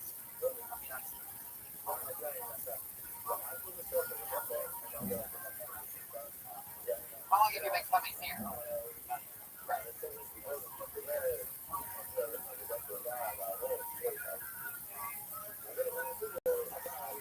Well, but, you know, that's the main thing that I just said at the end of Bo was, you know, the trick to just busting through everything is by taking chances. Continuously creative.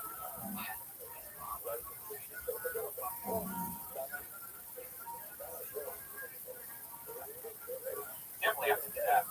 Yeah.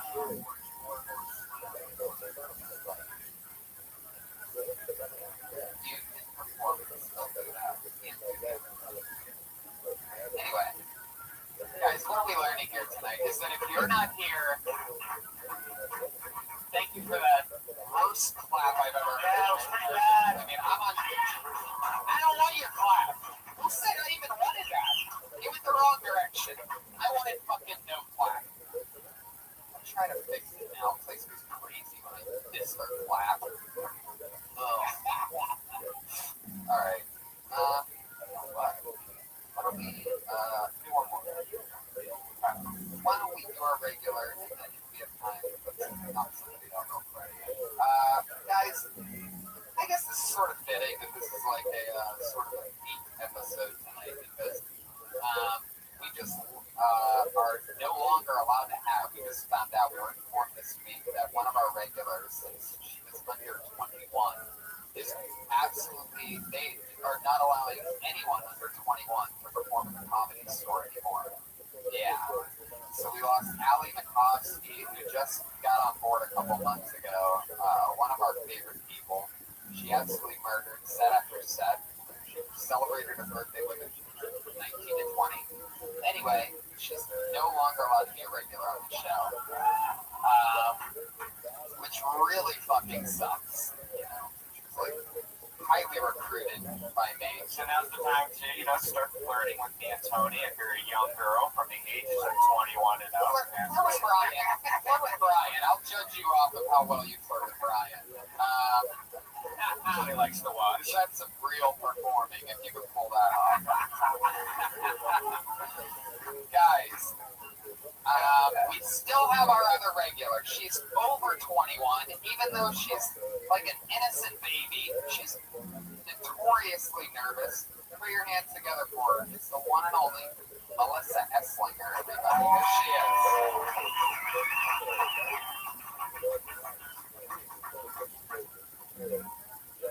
Every time I go to the store, I come out a little bit more lesbian. I wish I were a lesbian, because, like, I keep acting like one, but I really like penis. I don't know, but, I don't, like, want a penis. Maybe just for, like, a day to see what it feels like, but I don't know. I had a dream a few times, a dream where I had this cancer, and the only cure for it was to have a penis. Woke up in the bathtub with a dick, played with it for a day, and then went back to being a girl. In other news, I just broke up with my friend with benefits. Got dumped by my fuck buddy. There goes the shit again. Yeah, if I'm gonna get upset over a guy's dick, better be a fucking good one. There you go, A Minute by Melissa Esslinger, everybody. Fuck yeah, I love it. I love it, I love it, I love it, I love it. That all seems real and true to you. I could see how... I wish that you could, harbor that nervousness, because it's actually kind of, cute a little bit. Yeah. Like, There's definitely some like... I like you that you care so much that you're a little nervous. You'll fight for it. Yeah. Yeah, it was amazing. Every time you go into a store, you become more of a lesbian. What's the reason? Well, she looks like a lesbian, Brian. I know. So you're saying you bought that clothes at the store. That's what you're saying. Okay. You might want to kind of talk about that, though. Like, every time I go to the store, I end up buying more flannels or something like that. Because I had no idea, what that had to do with, I just went to the store. Right?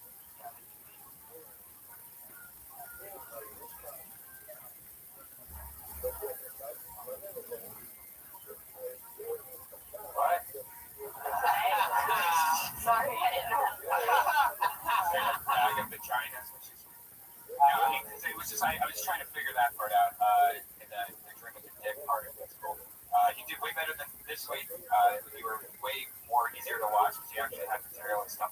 But try to describe your joke, I guess, because I think people were laughing and smiling because it's adorable you saying it, but when you're when I was thinking, I was like, that makes no sense at all. Every time you go to a store, you become more of a lesbian. I walk out a little bit more. Yeah, but describe that makes zero clothing sense. store. Yeah. Right. You've been buying, flannels and stuff. Yeah. Right.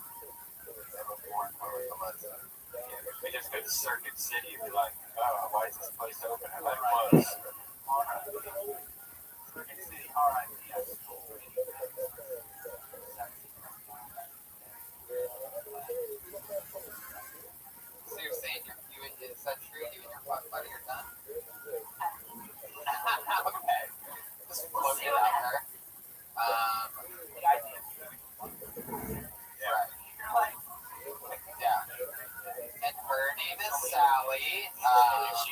knees. That reference is a little close to home.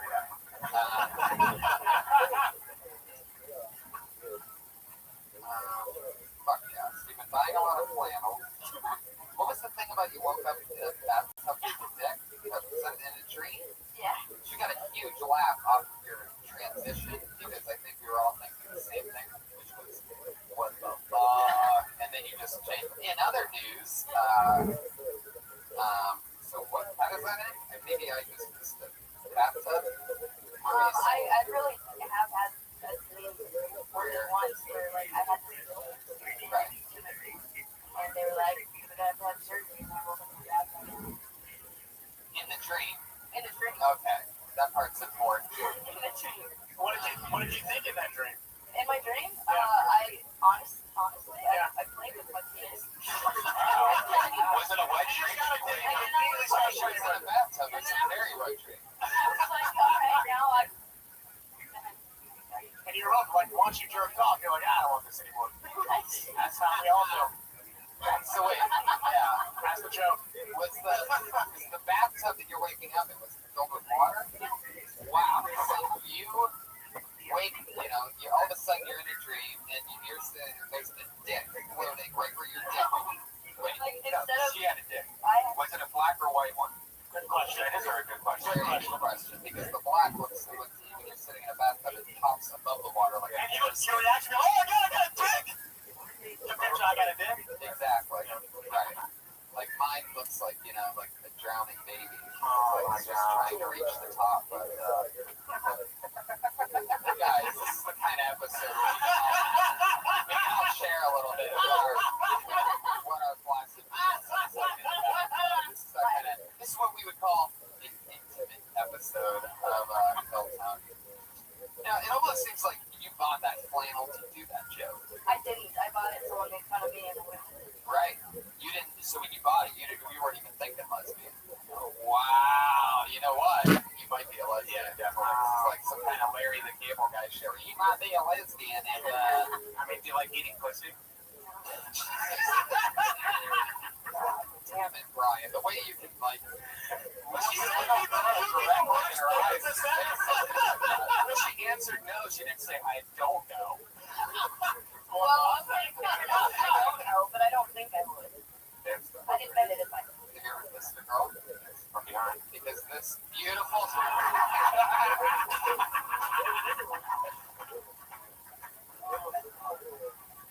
Son of a bitch. Because if you haven't kissed a girl, this beautiful supermodel right here has volunteered to be your first kiss. No, the one sitting next to the center square there. Oh, I thought you were talking about the center square. Okay, guys, I was making a joke, and then again, you got too fucking real in here. This is too weird. I can see Jamie back there just dying. I know. After every episode, you just no idea what the fuck's happening. But I love it. Real organic debacle. Melissa, here's something that I asked all of the other people, but I don't think I've ever asked you. What are some of your favorite things to do for fun? What are your hobbies, or what have been hobbies of yours in the past? Anything fun? I play music. What kind of music do you play? Play guitar. Really? Really? Yeah, and you were like, that's cool. Did you respond to her Facebook message? I don't know, I just sound like you're into them. You guys would be great. You could make an all lesbian jam band together. Yeah. Really take off. Fucking the Scissor Sisters. Fuck yeah. So what else? You play music. You play the drums. You play guitar. These are all very lesbian qualities, by the way. I'm pretty sure we're getting somewhere here. What else? Dude, I only did that once. I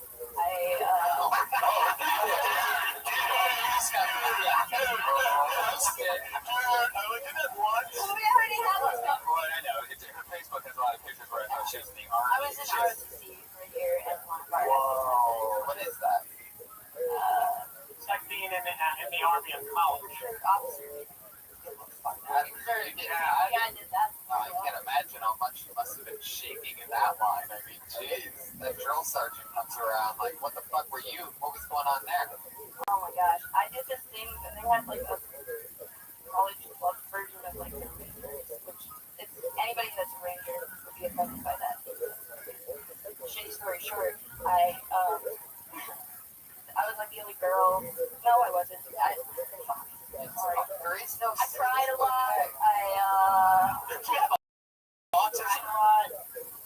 She might. You know, it's one of those things we've been noticing for the last 2 months. It's making her regular.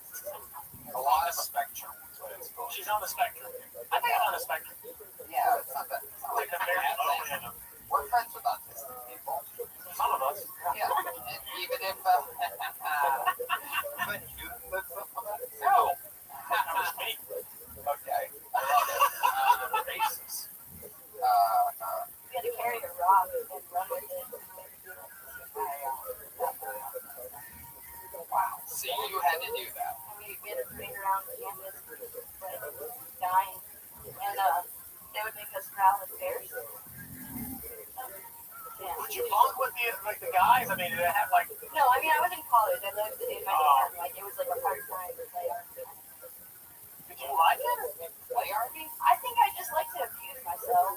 Where you and a bunch of girls get together, dress up like that. Can you give us an example of this bear growl that you just described? No? You don't remember how to growl like a bear? I'm doing it. Alright, fine. I mean, Jesus, oh my god, you podcast listeners should know that was totally Melissa Esslinger. Unbelievable how you said you weren't going to do it. You just fucking roared like that. Melissa Esslinger, you did it again. She's Melissa Esslinger. She's the currently the only regular on the show. Everybody else gets pulled out of the bucket. She gets a new 60 seconds every single week. Very hard to do. She's on Twitter and Instagram at Melissa Esslinger. We had somebody started drawing. Did she leave? Yep. The rest of the audience? Yep. I bet. At Josh Martin Comic, it's Josh Martin. He's the runaround producer. He's unbelievable. Follow him on Twitter and Instagram. Megan, what's happening, Pat? Anything else? Yes, man. Willie Hunter, implore all of you to follow him on everything, and whatever you do, watch my new favorite TV show on NBC, The Carmichael Show. It's smart, it's funny, and it's the best thing to happen to sitcoms in like 20 fucking years. So, and I'm serious. I don't just make shit up. It's a great show. Yes, there you go. Watch it on NBC, The Carmichael Show. Nashville, Sacramento, San Francisco, yeah, all these road shows, because I sell out fucking venues. I'm going to be coming to your city, so go everywhere. Columbus, Pittsburgh. Thanks to young Jamie in the back. Jamie Vernon, yes, the best. Live audience, it was a crazy one tonight. You can always say that you were there for one of the weirdest episodes of Kill Tony ever. Thank you so much. I love you. Good night.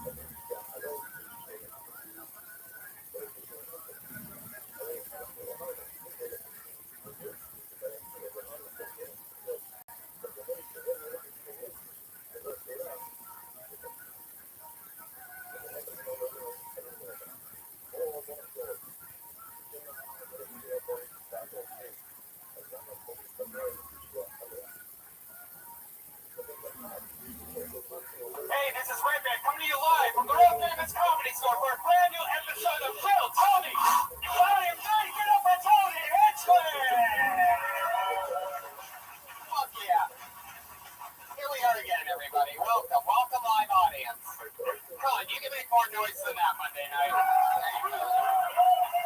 Prove to the thousands and thousands on Ustream and the hundreds and hundreds on Periscope. It's a real live audience. Guys, hello. Welcome to another fun episode of Kill Tony. And before we get started, just want to say Kill Tony's going on the road, guys. We're doing 4 shows in 2 cities, in Pittsburgh and Columbus, Ohio, our old stomping grounds. Yeah, I can't wait for that. That's Friday, November 27th, and Sunday, November 29th. So that's going to be fun. See Kill Tony live in Ohio. Brian Redband's here, everybody. Hey, guys. Good for Brian Redband. The house artist, Ryan J. Ebelt, is back from Texas, where he was last week.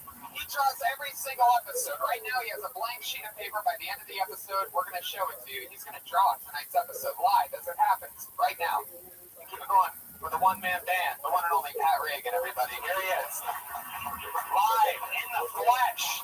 Nothing can stop him. Pat, how's life? What's happening? Do you feel good about your performance so far here tonight? I feel okay. Okay, good answer. Is that microphone on? It's not. It's definitely not. Josh? Josh? Try again. There he is. There we go. Kind of. Maybe. We're doing it, guys. It's a live show. If you didn't believe it was live before, now you know it's a real live show. Fuck yeah. That's how the magic happens. Tony, how you doing? I'm doing great. I just had a fun weekend. Thanks to everybody in Portland, Oregon, who came out to my shows at Helium. We had an amazing weekend there, and I'm doing Sacramento tomorrow and San Francisco the next day, and then Atlanta the next weekend after that. So that's the end of promotions, guys. You guys ready to start the show or what, you crazy motherfuckers? Let's just get right into it. Tonight's secret surprise guests are 2 of the best comedians in the world. As always, I always have 2 of my funniest friends, 2 of the best comedians on the show. This week's no different. From Howard Stern, Mad TV, Comedy Central, HBO, you name it, you've seen them. 2 of the best. Put your hands together. For Bobby Lee and Greg Fitzsimmons, everybody. Here they are.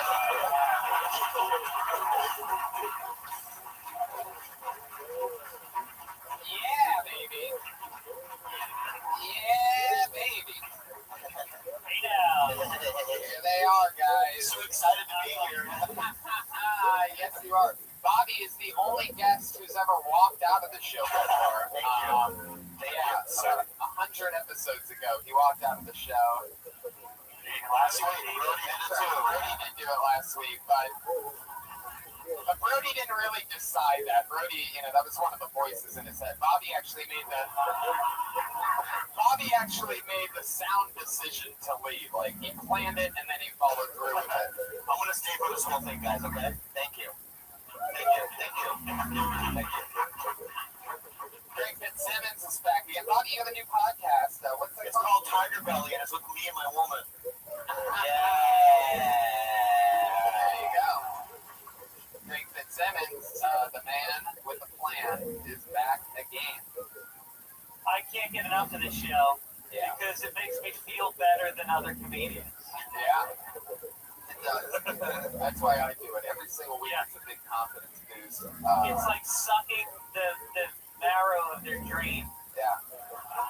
Yeah. Which is the juiciest part. No, it's a little more expensive this way. But no, and I see comics that I've judged before, and I always feel bad when we do it, but then they always say, "Oh, it's like the greatest night of my life." Yeah, everybody always loves it. Everybody always has fun because they're used to doing open mics with just each other.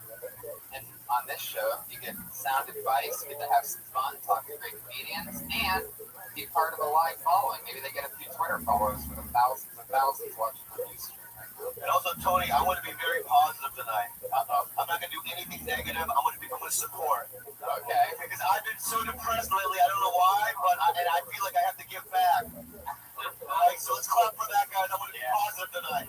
That's good. No more fucking around. Love. I just love that Bobby Lee would say, "I've been so depressed that I don't know why." You're fucking Bobby Lee. Look at your mustache. All right. I'm not gonna be Bobby. Guys, Pat Reagan, you have a question for our guests tonight? Yeah, Tony, just give it a shot. Give it a shot. I want you to see if you can come up with anything. Got anything? No? Then let's start the show. You guys ready for Kill Tony or what? Tonight, on this night, right now, Over 40 comedians stacked all the way back to the fire exit have signed up for the chance to do 1 minute. If their name gets pulled out of the bucket, they come up here, they get an uninterrupted 60 seconds. Comedians, you know your 60 seconds is up when you hear the sound of a kitty. Aw, did you hear that? Can we do that one more time, a little bit louder? That means wrap it up then. How the angry West Hollywood Bear.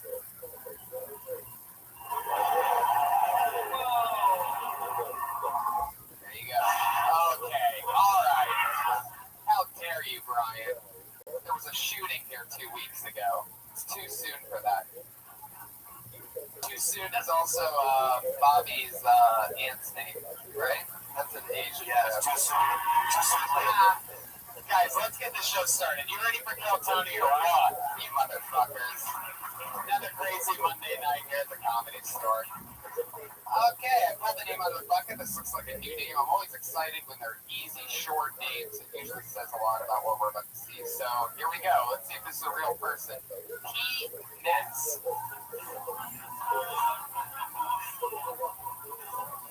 There's not really a P. Ness?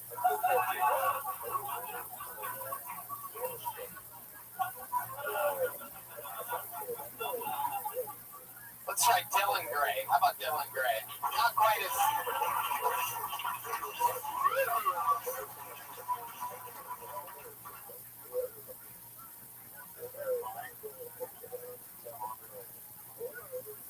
Alright, ready to go?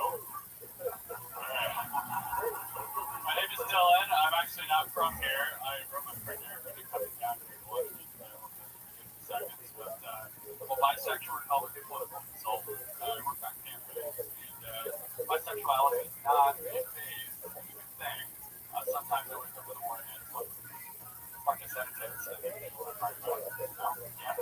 then other days I just want to suck a row of dicks. That's when I go down to the bathhouse. No. Okay. I've decided that I tried to figure out whether or not I was a top or a bottom by figuring out how hard my dick gets when I get fucked by a dude or if I'm fucking a guy. So if I'm trying to fuck a guy, my dick's kind of going soft. I'm like, maybe I'm a bottom. And when a black guy who's like 210 pounds is fucking my ass, my dick's really, really hard, then I know, oh my god, I'm a fucking bottom. Okay. Not bad. All right, so that's 60 seconds. It's a long 60 seconds. So long that it made Dylan go soft while he was on bottom. Dylan, step back up to the microphone. What are you doing, you crazy son of a bitch? I've never done that. Okay, first of all, untangle the mic cord from the mic stand. Okay, Dylan. How many times have you done stand-up comedy before? First time for Dylan Gray, ladies and gentlemen. There it is. The chicken of cherry popping. When you hear that chicken, you know somebody's cherry just got popped. There it is. Dylan, your first time ever doing stand-up, so let's get through it. The very first thing you said was, does this thing come out of this thing? That microphone will always come out of the mic stand, 100% of the time for future reference.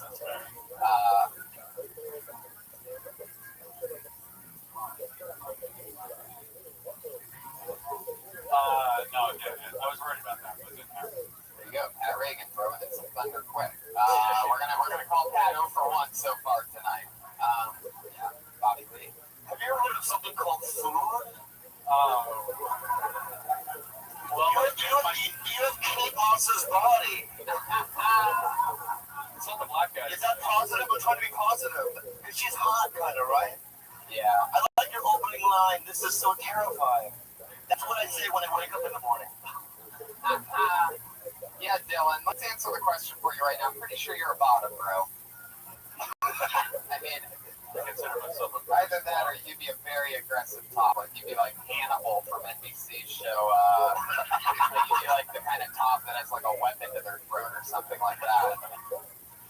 So Dylan, so you just came out. What did you said? You're a bisexual? What? Republican political consultant? Actually, Holy shit! Where are you visiting from? What part of Utah? I work at the capital of Utah. Yeah. I work at the capital of Sacramento, the Republican caucus, but I actually work more. Caucus? Yeah.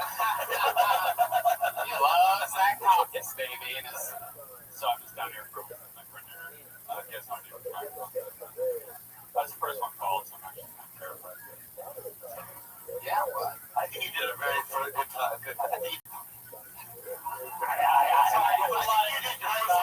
time, Dylan. Yeah, you did. And, yeah. Do the Republicans know that you're bisexual? Some of them do. Some of them. I don't want to talk about this anymore. No, it's definitely like, I think that when you come out with that much information, like Republican, bisexual, you kind of need to lay it out a little. So it's like when pretend you're telling your parents that you take it up the ass from 220-pound black guys, and like ease the audience into a little bit. You rushed into it so fast, my ass hurt. Yeah. Really rushed. You really rushed into it. Very graphic too. You don't really match your material, so it has this really weird vibe that I believe very much. Was this mostly true, right? Wow. Yeah. I mean, that's a lot to take in, without like a buffer of some sort. You pretty much just raped my ass, and I didn't even know it. So Dylan, how long are you in LA for? Wow. Oh yeah, you are. I think what's also difficult, and I can speak for Bobby, is that you're attractive, and so when you talk about all this gay stuff, he's looking at you like, because you fucked around with guys, right? Okay. In high school, I got drunk, and my cousin Andy lived with me. Oh, yeah, my cousin Andy lived with me, and my brother says that we're 69, but Right. Yeah. Did you all know I know it's 69? 69. And then I hadn't seen my cousin Andy seriously for like 25 years, and his mom died. And I saw him by her casket, and I was with my mom. I don't know.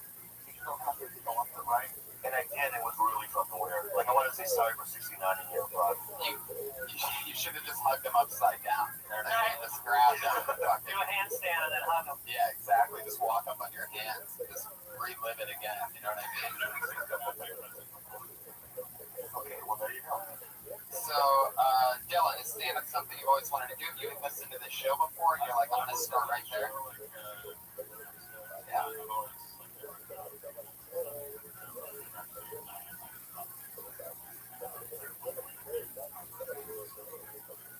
Yeah. And you know what? Stand-up is the bravest thing you can do, and you did it, and that's fucking amazing. So, give a round of applause, everybody. There you go. It really is. Dude, when I first did it, I was so scared. I was shaking. I couldn't. Yeah, you did great. The first time you did what? Sucked up your cousin or stand-up comedy? Oh, okay. Dylan, any parting words? What else? Are you going to do this again? Do you like the rush that you got? You keep moving farther and farther back to the point where I think you're going to end up at that fire exit if you keep wiggling back anymore. Yeah, I'm really down for this. Also, I have one last thing to say. When you want to pick the mic up and stand up back with it. It's like in front of you. Yeah. Don't sit on it, Dylan. Don't sit on it. You put long black things behind you before. Yeah. We've answered it once again. You're a bottom, Dylan. So there you go. Fun to have you on. Congratulations. Your first time doing stand-up. Dylan Gray. He's on Twitter. Dylan James Gray. And there you go. That's your first comedian. Fuck yeah. That's how it happens. That's how it happens. Right there. Everybody knows that our listenership across the world has a very, very, very heavy bisexual Republican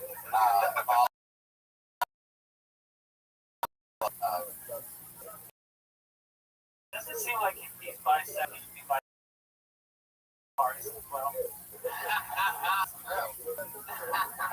I pulled another name out of the bucket. Jermaine Farah.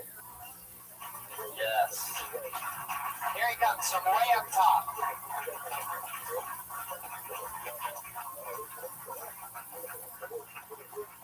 Oh boy. A long walk. Jermaine Farah, everybody. Come on. Thank you very much. Thank you very much.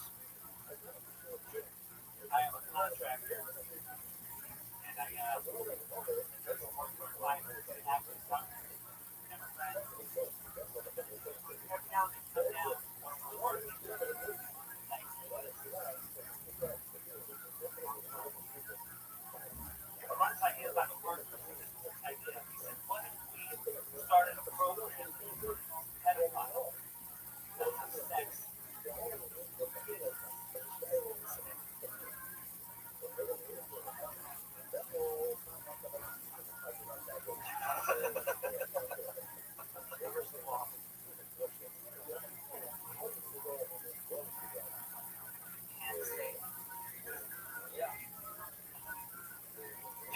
Seconds of Thunder from Jermaine Clara. Am I saying that right? Jermaine? Jermaine. Jermaine. Oh, yeah. I like any set that ends with first of all, and then ends. Yeah. You don't get the second and the third. Was there more to that? You had a few seconds left to finish it now. One second of all. Just do one more joke, please. Do one more You're joke. done the first of all? You're saying? Okay. All right. Let me ask you this. Do one more joke. Let's start there. Okay. Okay, buddy. I get it. I get it. So your real name's Jermaine? Jermaine. Am I saying that right? Jermaine. How'd you get that name? What nationality are you? Canadian. Okay. You're not an American. He's just fucking tan. We're not TSA. You can answer honestly. What nationality are you?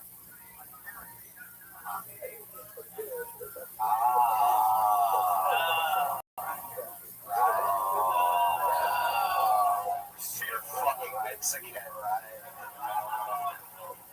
If I went to Mexico and said I was Mexican, that's racist. Right. Can I ask you a question? Hola, ¿qué tal? I didn't understand your joke really. So you said everyone wins, so the pedophiles and the midget. Yeah, but the midget doesn't win. Right. Yeah, but the midget doesn't win. But he doesn't want to be in that situation. Politician who's trying to solve the problem. Okay, all right, my bad. All What right. are you doing? You were doing like a city council meeting? No, I was working at the house. Whoa. Was it Dylan Gray? Look, I'm not sure about that. It's a true story. It's not bullshit. Right. Yeah. I have to tell you. Right. So he wanted the pedophiles to look up. Program that encourages pedophiles today. Sounds like a good idea. What if you added this? So that everyone's a winner, that maybe little people that have daddy complexes. That way everybody wins. Because then there's dad is going to go. You get professionals that help you make the material. So the congressman said, let's let the pedophiles have sex with midgets instead of going to jail. Encourage them. Yeah, but you said everyone wins. The midgets don't win. Yeah, the midgets, They don't win. My body's kind of short, if you didn't notice. I was so upset they called the bitch. I was like, bro, it's little. That's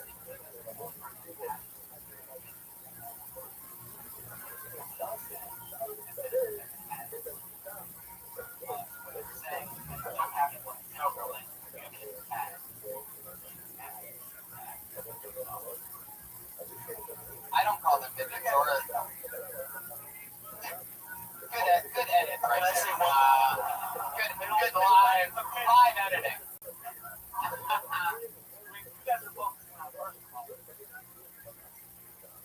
Look, first of all, of course we're going to focus on first of all. We want to know what second of all and third of all were. We want to hear more. That's like foreplay, and then you go, I hope you enjoyed that. See you later. Here's a pedophile to finish the job. Yeah, I don't call them midgets or little people. I call them footlongs. And which is fitting because according to this, that's what we could have Jared do. You know what I mean? It's just fucking hook up with some midgets. This congressman, what does he do for work now? Wow. Holy shit, what's his name? You have to say it. He owes you $1,500.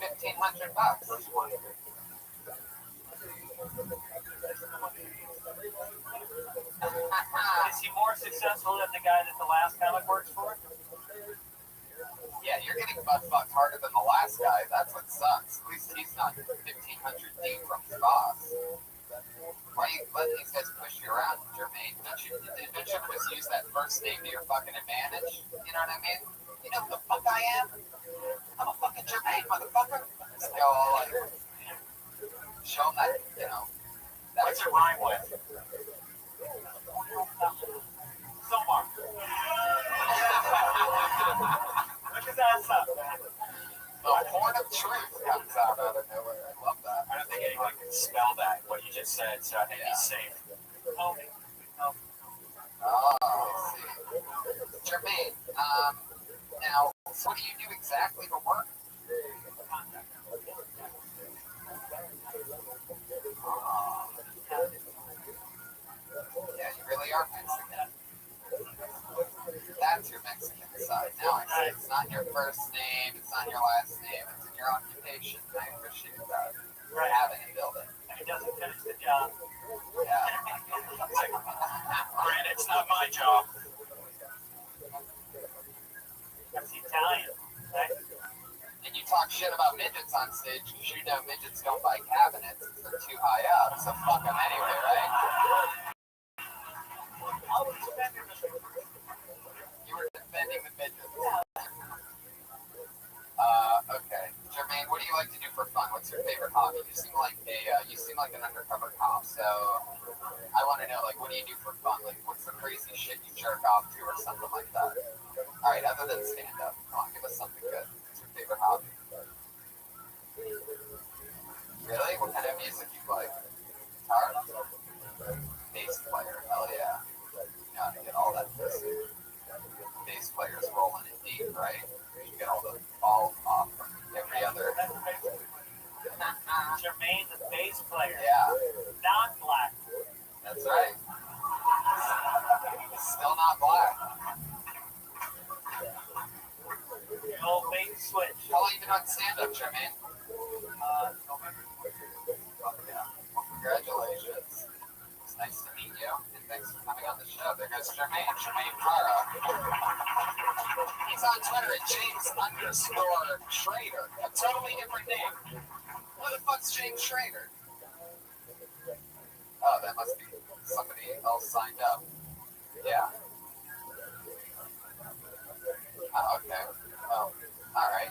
Jermaine Cara, everybody. There he goes. You need cabinets. Any comedians that need cabinets, Jermaine's going to give you a good deal. A lot of comedians in Hollywood right now are looking for.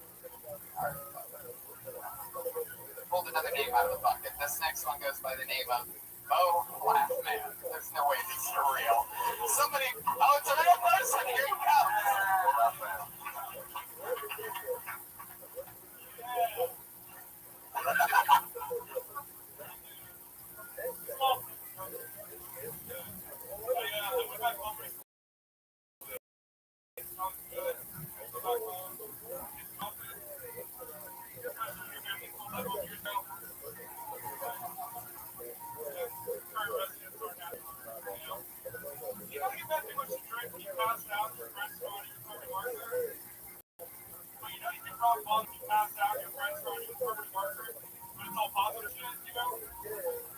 Like, get help.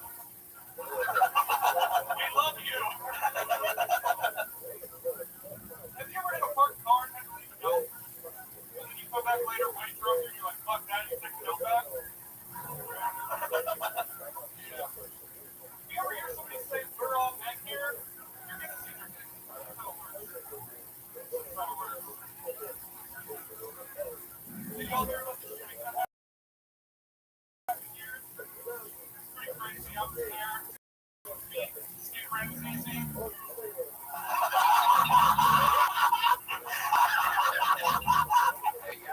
Oh, God. Almost had Steve on the show tonight, and I'm glad I didn't. Almost. Would you have still done the joke? Yeah. You would have loved it. You would have loved it. Yeah. 20? I think so, yeah. Yeah. Well, Bo, great stuff. I love your style. Jokes were great. Fun stuff. How long have you been on stand-up? Wow. Well,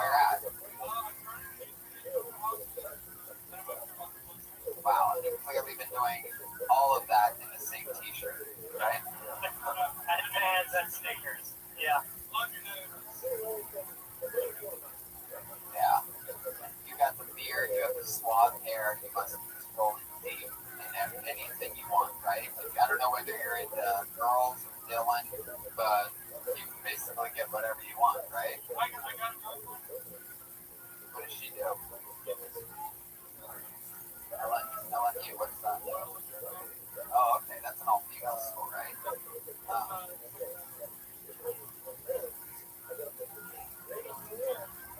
Fine art? What's that mean? It's better than shitty art. Yeah. Wait, so she came out here before you, or she got? But you arranged it so she'd start school as you came out.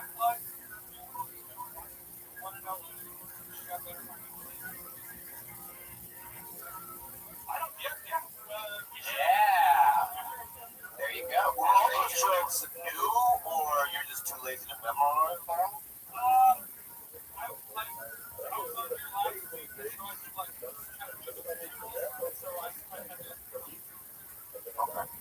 Wait, you had 1 minute and you did B material? I was here last week, so I had to not do that stuff. Because I hadn't memorized.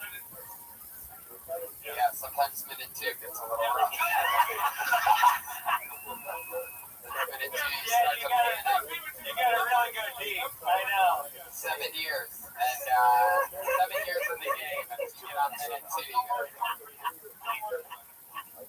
When's your new comedy special at Vine come out? There you go. Red man. You did a lot better. You did great this week. I think you did better than last week, right? Is that your real last name, Blackman? It's really spelled like that? That's a great comedy name. I just go... Why is it bittersweet? But that's your actual last name. So then it's not hack.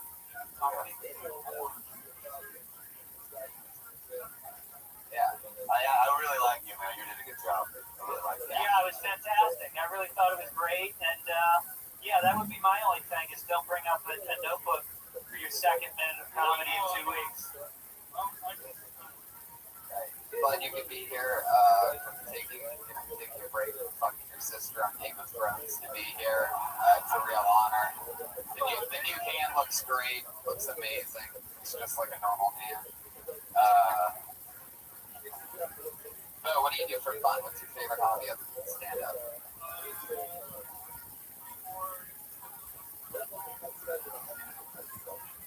All you got, huh, Bo?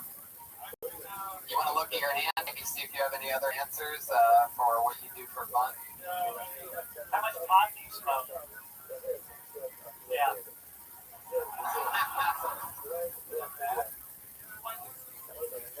Hey, I'm doing the Brea Improv in like 3 weeks. I want you to host my show. Nice. Look at that. There you go. That's the kind of magic that can happen here at Tony. Oh, laugh man. There he goes.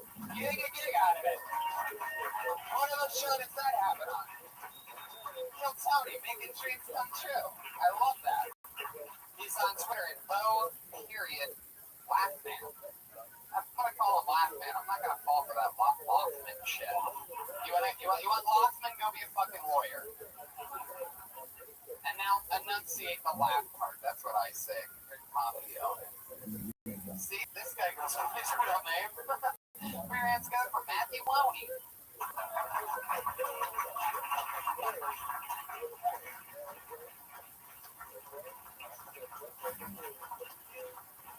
Oh my God.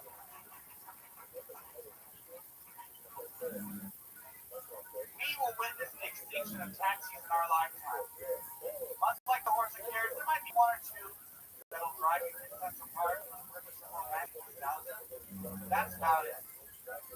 This is what we'll be telling our grandchildren. 40 years from now, we're all going to be like, back in time, man.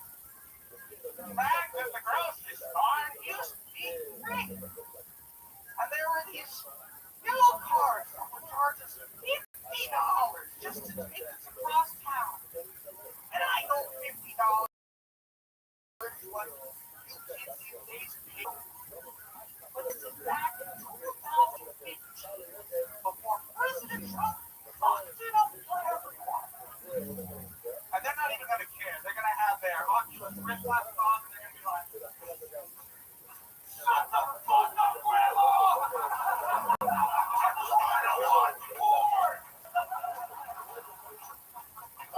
it's exactly a minute. Matthew Maloney coming in for the kill. Look at that. Sorry, Bo Lackman, your spot at the Bray Improv in 3 weeks just got taken from you. By who seems to be the funniest giant 9-year-old baby I've ever seen in my entire life. This is incredible. For a second, I thought you were approaching Teamster. I swear to God. Oh, fuck yeah. Yeah, I love very funny. Very good. Great tips. Yeah. They're real. I mean, they're real. Really nice. I love your style, Matthew. That was great. So fun. How long you doing stand up? A little under a year. Wow, you're gonna be a monster. Where are you from? Fuck yeah. Palm Springs area. I have a friend really from Bermuda dudes. What's that like? It's like living 20 minutes away from Palm Springs. Jesus. Whoa. So now you're a It has a Bermuda dudes. Sir, internet? That must be dusty internet, right? Like, what kind of like lifestyle is living 20 minutes outside Palm Springs? Obviously pretty sedentary. A lot of air conditioning. Amazingly, you're less out of breath than the guy before. It was actually closer. You did great, man. You did great last time. You continue to do. Have you been getting up alive? No. Well, you're just a fucking lie to me then, are you? I mean, I try. I'm pretty on place. How old are you? Like a baby. Yeah. Jesus. And you know what? I think you have a future, man, because you're young and you have a commitment level and you're weird looking. Yeah, totally. If your heart holds up, you're gonna have a long career. Yeah. Can I ask you guys a question? Oh shit, here we go. Matthew Maloney loading up over here. Look out.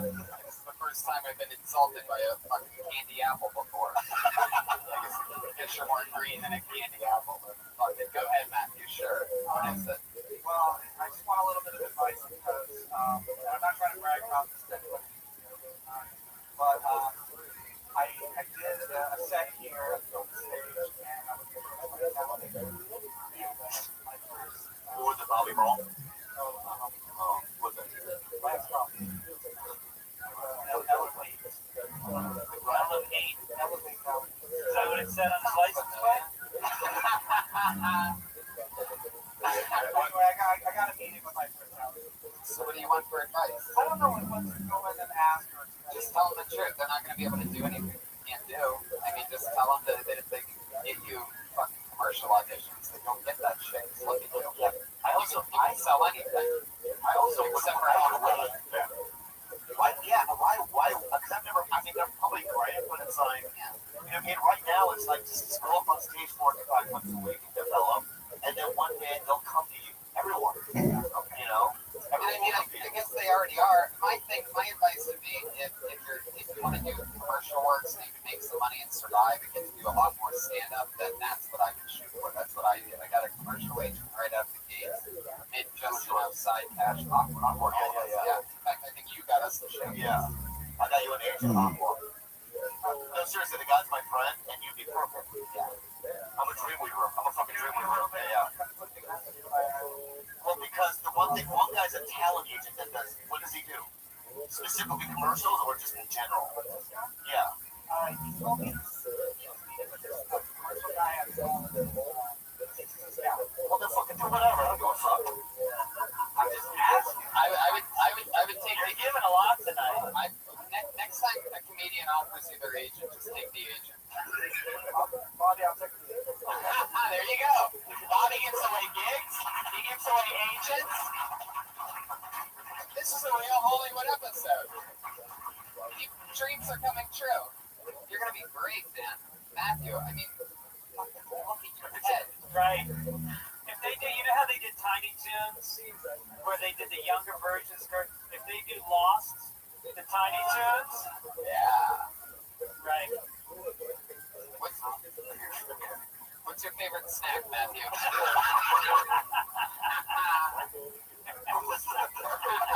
What's your favorite snack? Wow. Man, really quick. Like, I get the feeling like you have a goldfish next to the bed.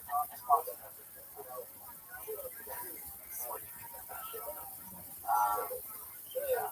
You do improv at all? Any improv classes or anything like that? Only one of my friends from high school. Nothing. Right. I mean, that act out, I usually don't like act acts, but you pulled it off. But I think just if you have a lot of material that has that kind of stuff in it, you probably benefit from doing a couple of improv classes, just because, especially when you get into commercials. Yeah, it's true. I'd say take the class. There you go. For sure.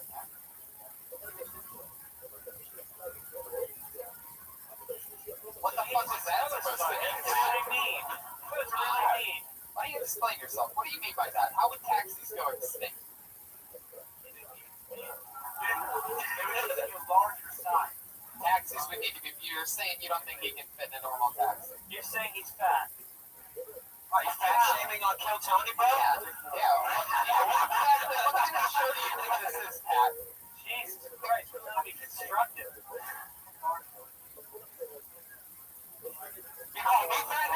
Wait a second. Whoa.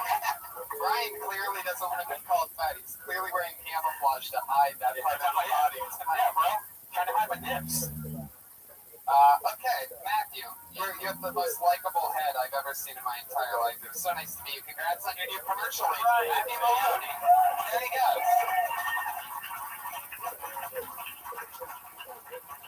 You ask advice about a meeting with an agent, you get an agent.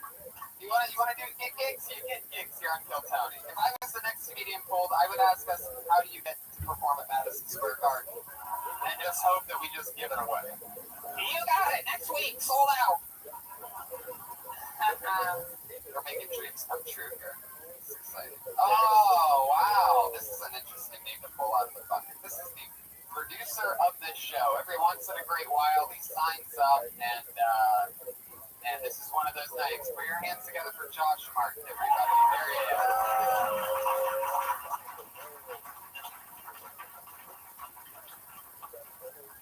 I got an argument with a friend of mine.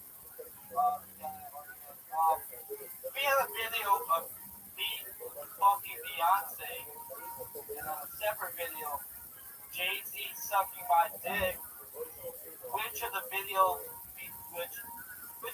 will we show our friends first? And I chose Jay-Z sucking my dick, and he said I knew it. And just called me a faggot for the next 20 minutes. It's a much better option. Jay-Z sucking your dick is fucking great. But the king of New York sucking your dick. You can get away with anything you want to do. You can be in court, like Josh. You didn't pay your child support. You can just say, I was going to pay my child support, but Jay-Z was sucking my dick.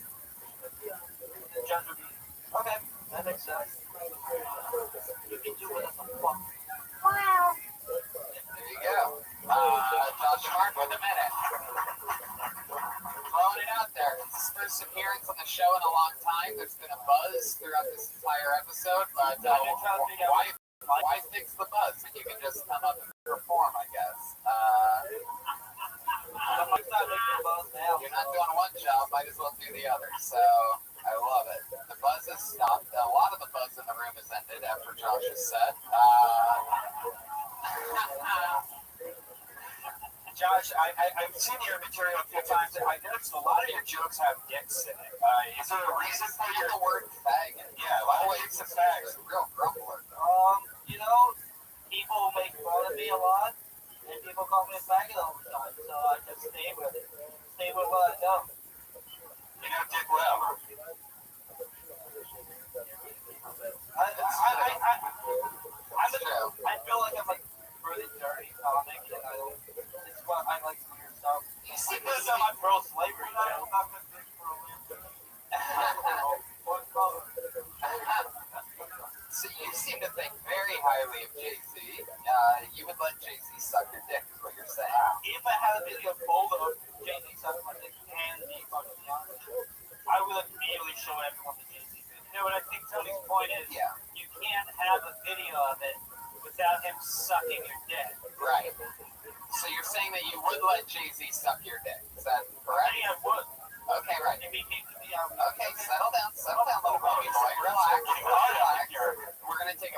question at a time from here on out. You ready? Yeah. Would you suck Jay-Z's dick, the king of New York? Wait, no, you say it like you would.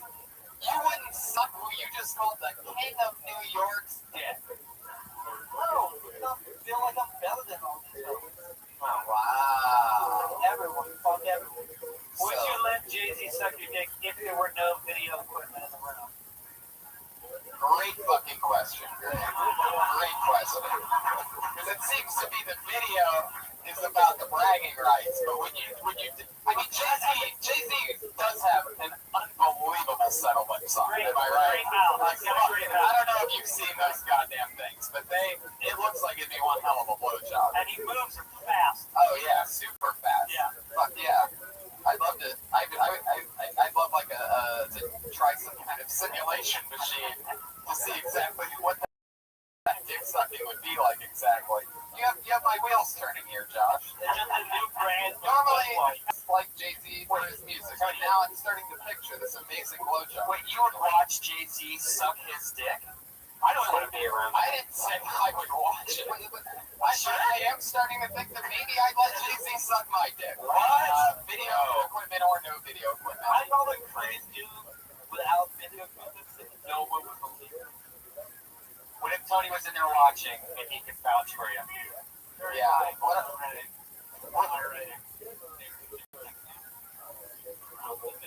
Is this your robot impression? What is this, Pat?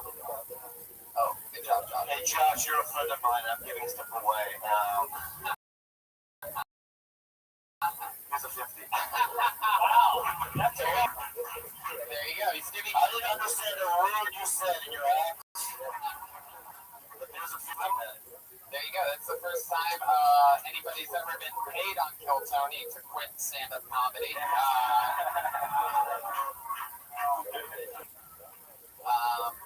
Why not? I can do shit. Right, exactly. Still have good dicks and stuff though. Have you ever tried not doing like dicks? My newest joke is a pro slavery joke, and I figured that would be way worse. Is there black dick in it? Like, what's it about? It's just that I think slavery would help me be a man if you can't be weak and old. Yeah, that's like having my body and having slavery is no different than owning my school boy. I'm getting a wedge.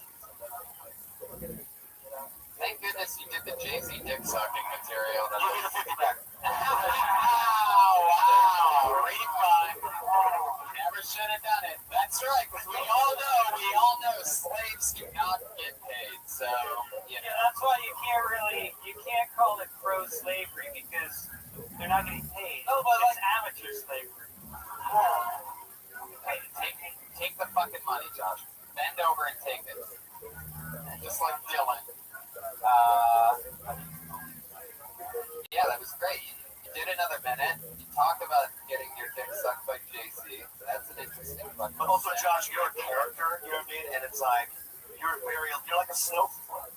Yeah. I mean, there's no one else out there like you, and I'm actually fond of you as a person. I think you're a cool dude, and just keep going up, and we'll see what happens. There you go, Josh Martin, everybody. There he is. The one, the only Josh Martin. Somehow he did figure out the buzz. The buzz is gone. Josh is, of course, on Twitter at Josh Martin Comedy, like we say at the end of every episode. But Josh Martin. The Elvis Costello of comedy. Yes, indeed. Let's see what we got here. Okay, this looks like another new name. Put your hands together for Tommy Reynolds, everybody. Here we go. 60 seconds. Oh, that's it. There's no Tommy Reynolds. No Tommy Reynolds. Let's try another one. Raquel Jason. Here she comes. That's a real human being. Here we go.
minute. Raquel, Jason. This is your first time on the show, right, Raquel? How long you been up stand-up? Where you from? Out the country. Out of the country. Where at? 2 years in Brazil. What were you doing over there? What the hell? What is that? That wasn't me. What? What could you possibly have done wrong? Wait, what do you mean? What did Oh, I thought you said it like, what were you doing there? Yeah, I'm just trying to get the story. Some kind of like swab dude or something. What kept you in Brazil for 2 years?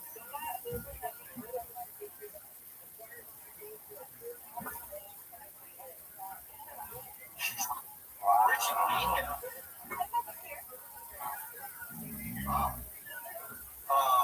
You're an attractive lady, right? I just feel like I was kidding. I'm kidding. But you're for comedy, you're attractive. The thing is that when that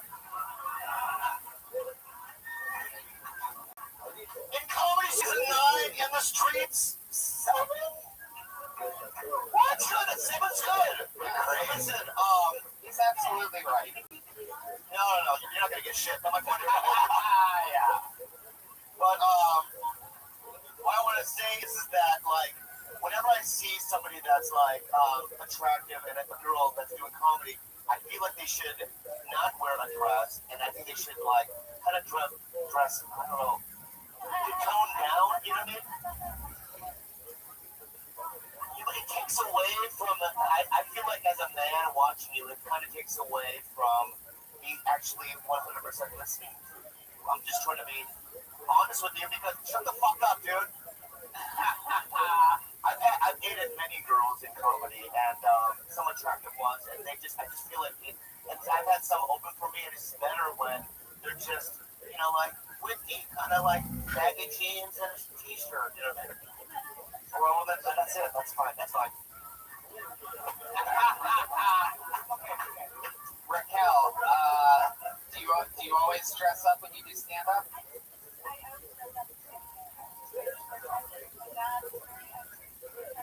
Have you thought about like a burqa just to make Bobby comfortable? Alright, I mean it's just an angle, the unknown comic. Raquel, when you were in Brazil, were you trying any stand up there? What made you want to get into it?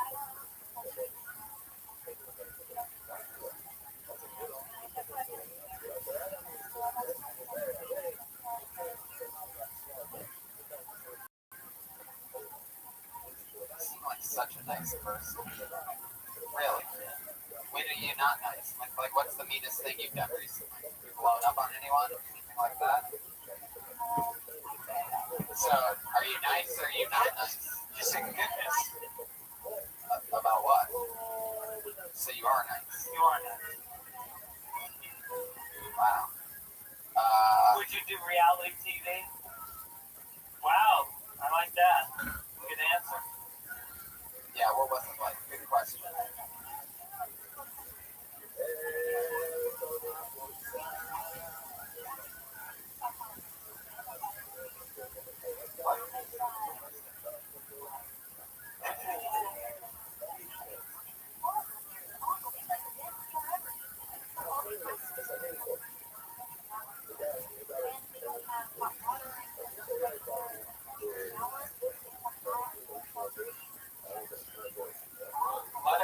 A lot of fake butts there though, right? Yeah, but it's cheap. You're a student in English school for 1 month. You owned it? That's amazing.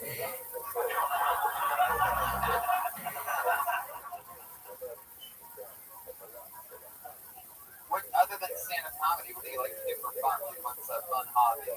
Disc frisbee golf or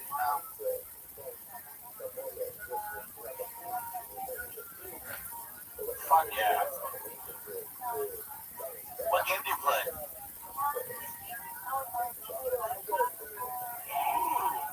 Oh my god, I just got half hard. Yeah.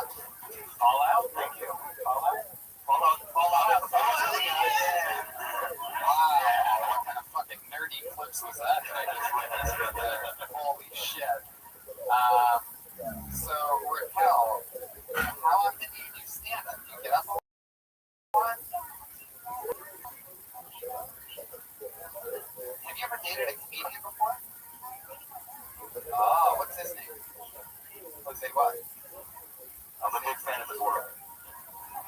Yeah, me too. I've had chorizo a few times, and it's fucking delicious. So you have a particular kind of guy, right? Yeah, you like the south of the border. Have you ever dated an Asian person? What happened? Oh, really? What happened? Is that where you went on the date with the Asian guy in Thailand?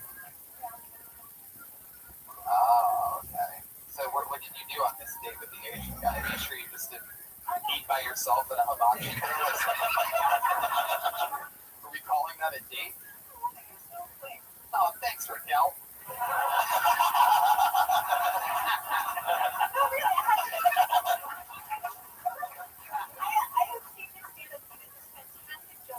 Okay, thank you, Raquel. I know, it's my show. It's all good. Settle down.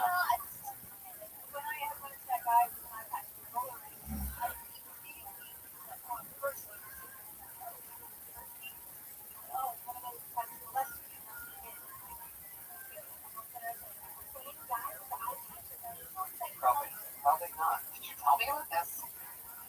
Oh, I do not remember that. Tony, you're just so used to hot blonde chicks coming up. Yeah, it's another date for me. You know, Too bad she doesn't date white guys. right, exactly. So I'm guessing when you were in Brazil, the only movie that they would play is Rocky because you have a pretty good, yeah. And then you segued into a Christian rock joke. What else? Is all of your things rock based? Are you like a fucking buzz is killing me tonight. What is that coming from? Josh, have you given up completely? Okay. Raquel, tell us something crazy about you, other than the fact that you play video games and you're boring. Tell us something else. Is there anything interesting about you? ticklish?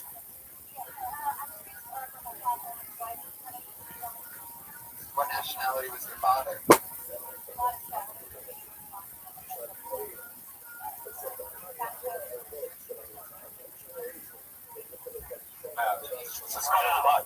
Wow.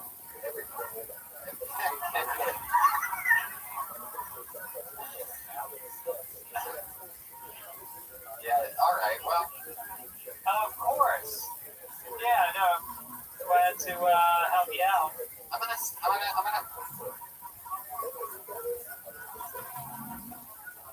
I think that Rocky joke's really funny. I never really thought of it that way. I think that even though it's an older reference, I think it still works and it's great. My only note for you would be to, tag that Christian rock joke, spread it out. I know you only had a minute, but also I would really stick with Bobby's note. We've gone through this over the show 1,000 times, that it is distracting when you're pretty. And you watch any of the, we work with all the best I didn't tell you that because I don't know shit. Right. I told you that because I'm talking about. We work with all the best female stand-ups in the world, and you see Whitney, and you see Amy Schumer, and you see Natasha Leggero, and they're wearing hoodies and jeans. Yeah, and they're special. Right. No, I'm not yelling. That's how I talk. But speaking of special, Bobby Lee is giving you a 1-hour special. We're kind of chasing everybody. She's not on Twitter. She doesn't have a Twitter handle. So you hear when it's on the internet, that's all you're going to see. Oh, Raquel. Yeah, look at Josh Martin. Try to pretend like he's voting something. Oh, he's switching. So he says like, You know how this makes sense because he's going to plug in that cord over there, right. so it's just going to do it over there. Right. So then it'll be constant instead of sometimes. Let's turn it back up, see what we got, right? Josh Martin, the moment of truth. Josh, you want to give it a mic check? The stage mic a mic check? Yeah, not one. Wow. No. Yeah. What do we got? Okay. There you go, Josh. Just keep fucking working until it works, Josh. You're doing a hell of a job, buddy. Great stuff, really. Hey, why don't you do one of your dick jokes again? It works. It was working. All right, now we're going back to our buzz. Yeah. So quiet. Why is it? I'll turn it up. All right, guys. Unbelievable. I love it. Okay. There you go. You're killing Tony. Yeah. You're killing me, Tony. Okay, we know this guy. This is an employee here at the Comedy Store. This is his first time signing up for this show in a very long time. This is one of the guys that got hired to work here out of the original Phil Tony crop, one of the original guys to do the show 2 years ago. Put your hands together for him. Here he is, Rich Slate, everybody.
Multiple cats on that one.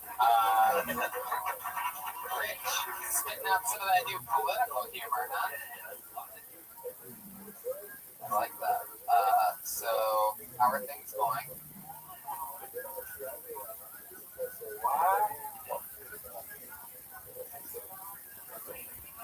2 hours worth of work for parking, guys. That's Yeah, you're working right now, right?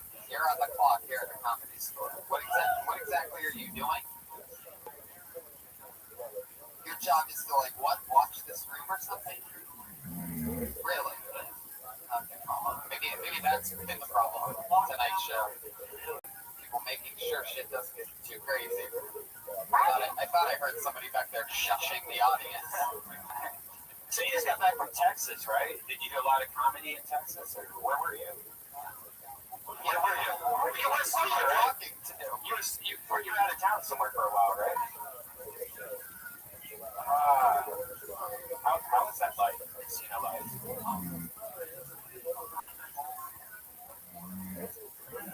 Is there anything positive going on right now for you? In the world, like in all of your life. Oh, there you go. Is that a wedding ring? Yeah. You're married. 3 years you've been married. How old are you? 31. You've been married for 3 years. One stand up the whole time. Your wife got something? She have a steady job, or you? Okay.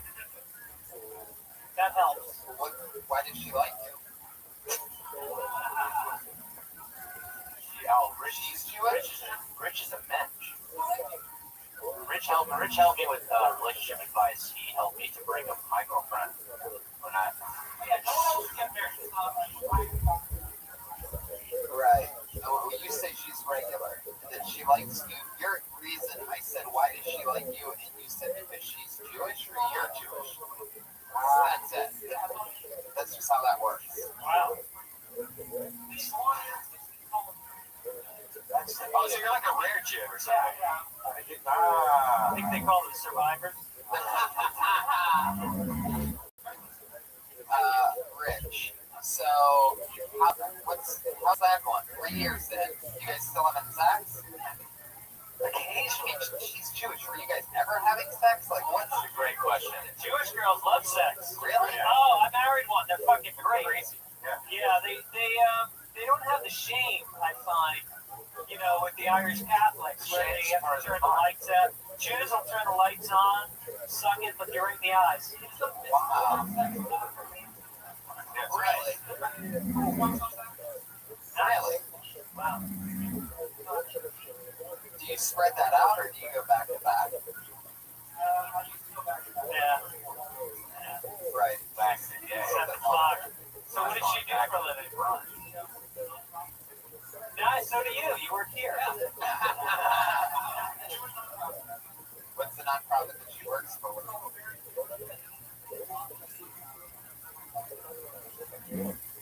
Oh, boy. And that thing going on.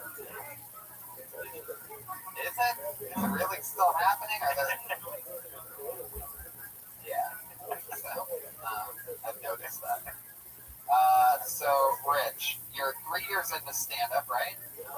7 years into stand-up. And the Comedy Store has assigned you to keep an eye on the belly room on Monday night. Right. Okay. I want to say something. I really like you a lot, dude.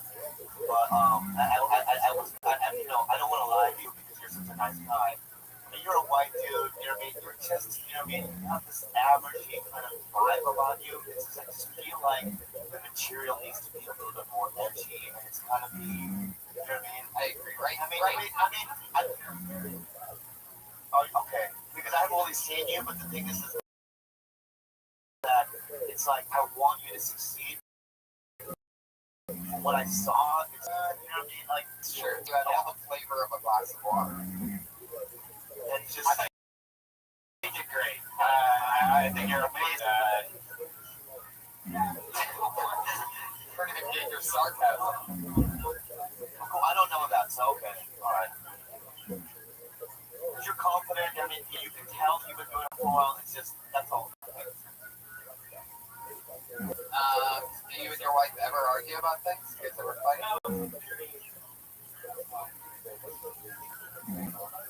Wow. That seems like a perfect thing.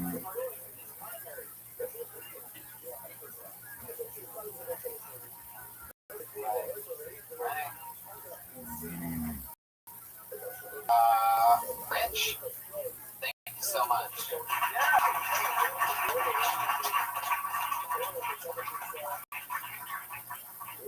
We've had 2 Comedy Store employees up on this show for those of you keeping track, and they really pumped the brakes on the momentum, the adrenaline of it. The Comedy Store really representing. It's the away teams that are winning here today. For those of you keeping track. By the way, did somebody order a platter of bacon about 4 minutes ago? Do you smell it? Do you smell it? Smell bacon? I don't smell it. You don't smell chicken? Oh, well, comics doing the chicken. It smells like bacon. This is a new name for sure. Put your hands together for Madison Sinclair.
Is that it? You can finish it. Go ahead.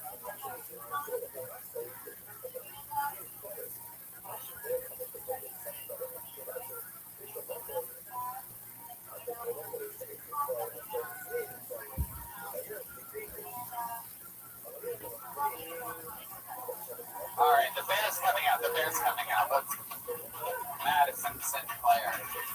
This is your first time on the show, right? How long have you been doing comedy? Oh, a year, okay. Where are you from? Orlando, Florida. Wow. How long did you move here? Okay. Did you ever play the improv there in Orlando? Oh.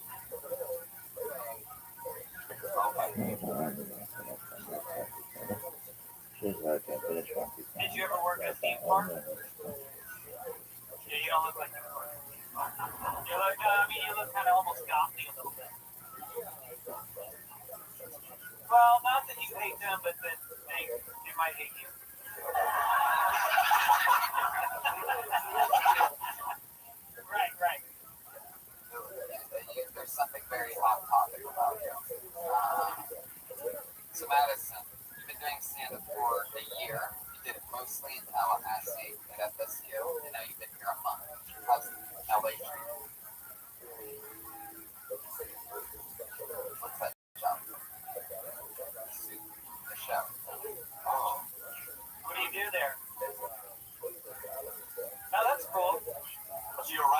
the soup.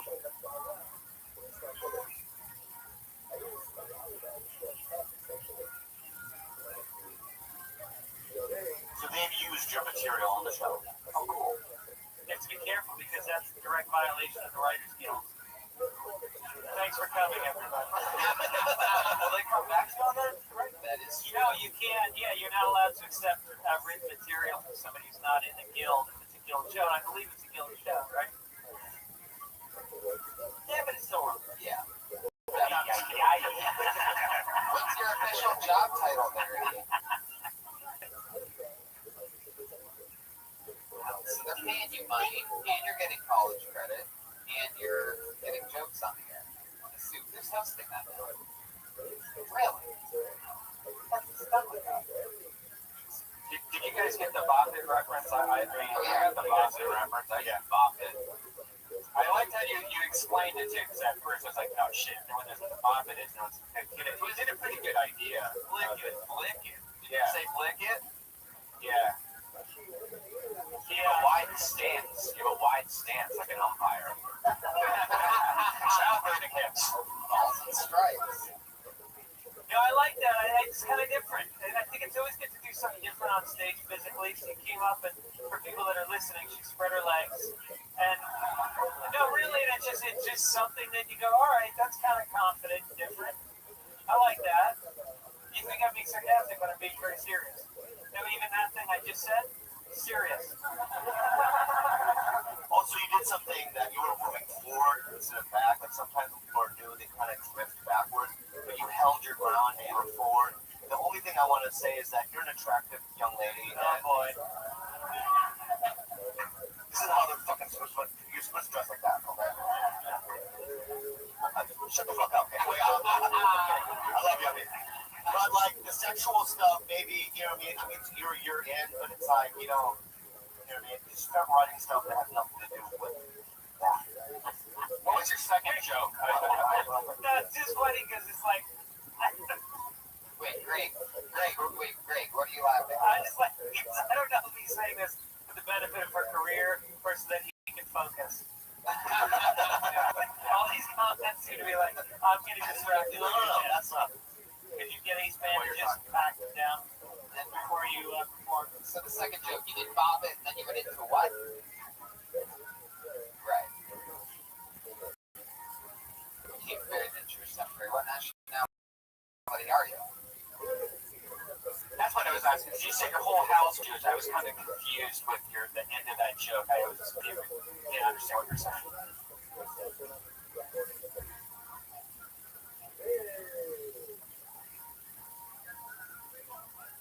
I think the punchline is just that we're not Jewish. Just tighter, yeah. 3 words. You say we're not just Yeah. Yeah, he said like everyone in my house, and he said something like the dinner, you had a dinner, and I was like, wait, I'm totally lost now what you're talking about. They just cut the back. Madison, what do you do for fun when you're not doing stand-up? What are you into? What's something interesting about you? Really? You believe? What made you learn that? So what can you play on the ukulele? I can picture that.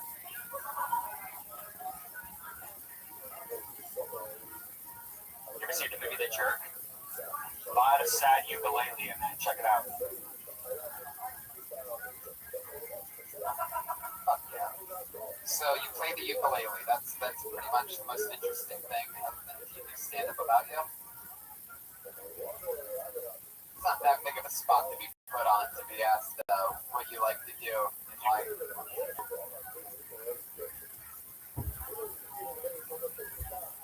Did you buy that watch yourself, or was it a gift?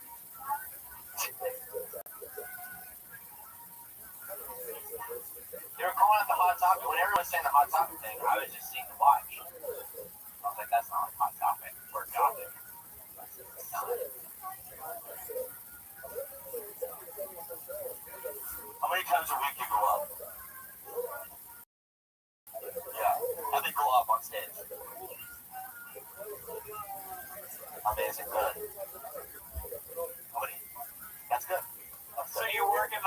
every day, and then you're going out every night doing stand-up. Wow. So you don't have much of a social life. That is yourself. That's great. That's good. Here she goes, Madison Sinclair, everybody. Nice to meet you.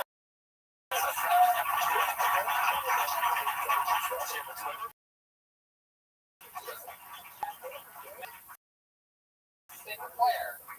Put your hands together. Vanessa Johnston, everybody. Vanessa Johnston. Here we go.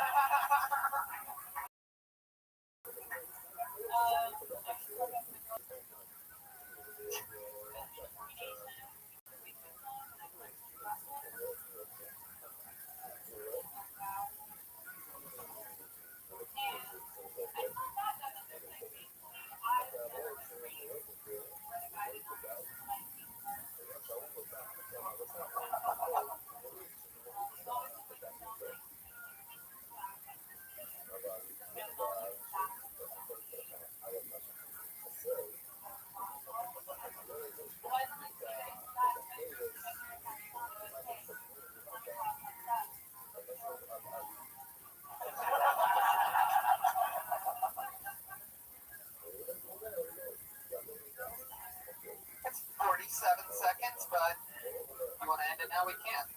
There she is, Vanessa Johnston. Vanessa, it's your first time on the show, right? Wow. Where are you from? How long have you been in LA? How long have you been doing stand-up? Wow, very funny for 4 months. What else do you do?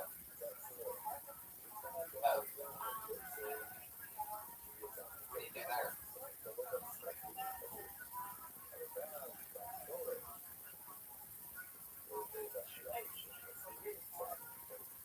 I used to live in Minnesota.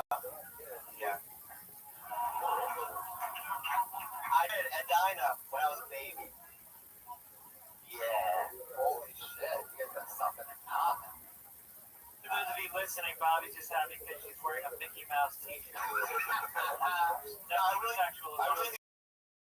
think that you're really edgy and obviously attractive, and but you're very edgy, and I just like the whole vibe. Yeah. Yeah, it was really good. I like it. Yeah, it's good because it is, well, you know, it is weird because I'm not in agreement with you guys about how women dress on stage. I think that Schumer dresses sexy, Natasha can dress sexy, so I don't know. When they're doing like No, Natasha always dresses, yeah, she wears skirts all the time. Yeah.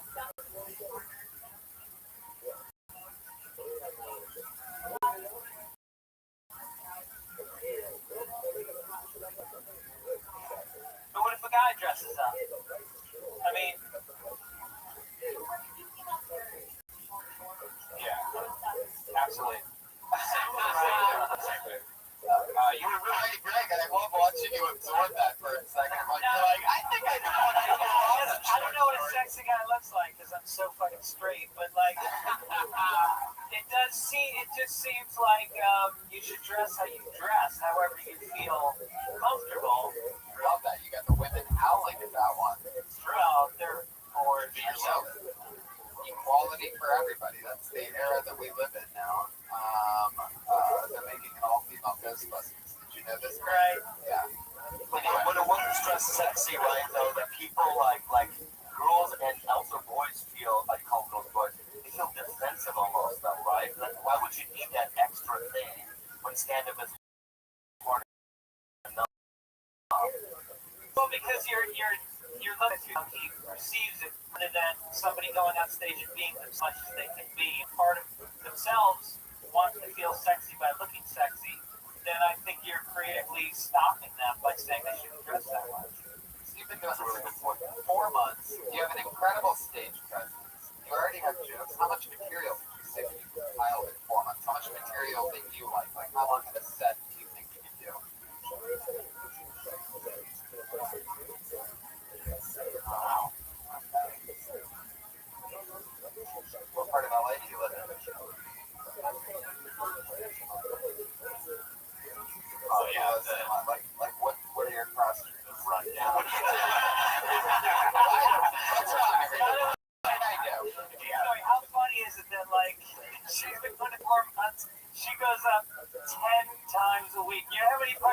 week chick comics on like once a month. Yeah.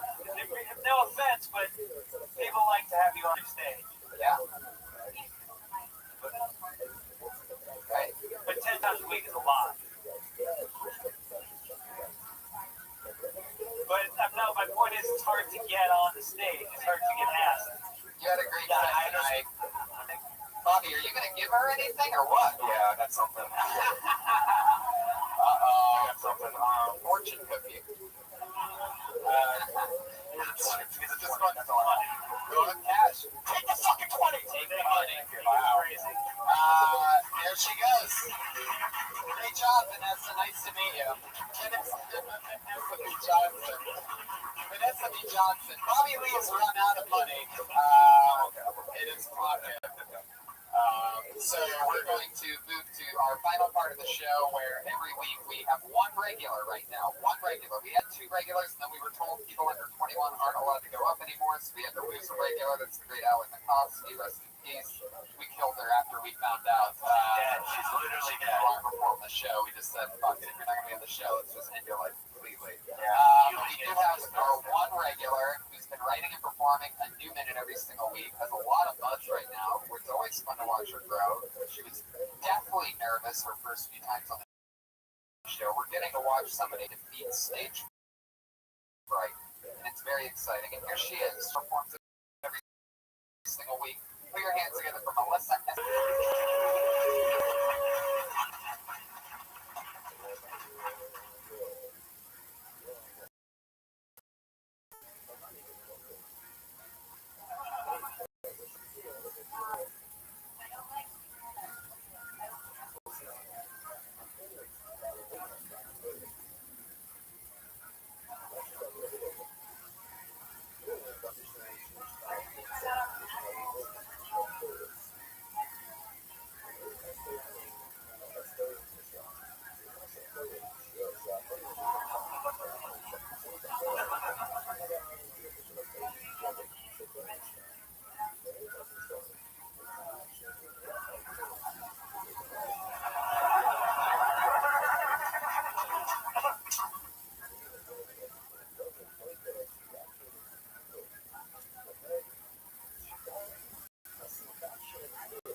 Monday night in Los Angeles. Give yourselves a hand for coming out, everybody. Come on. Only a show this crazy can we have this much fun on a Monday, right? Yeah. Hello to the thousands and thousands on Ustream. Hello to the live audience. Give it up for Pat Reagan, everybody. You just heard him singing the tunes. Wasn't ready for you to get off, Pat. He knows who he wants. How you doing, Pat? Good. Just got back traveling, right? I love that. What did they yell at you for? Ooh. Where were you sleeping? The old bedroom? Whoa. Is she dead? Wow. Oh,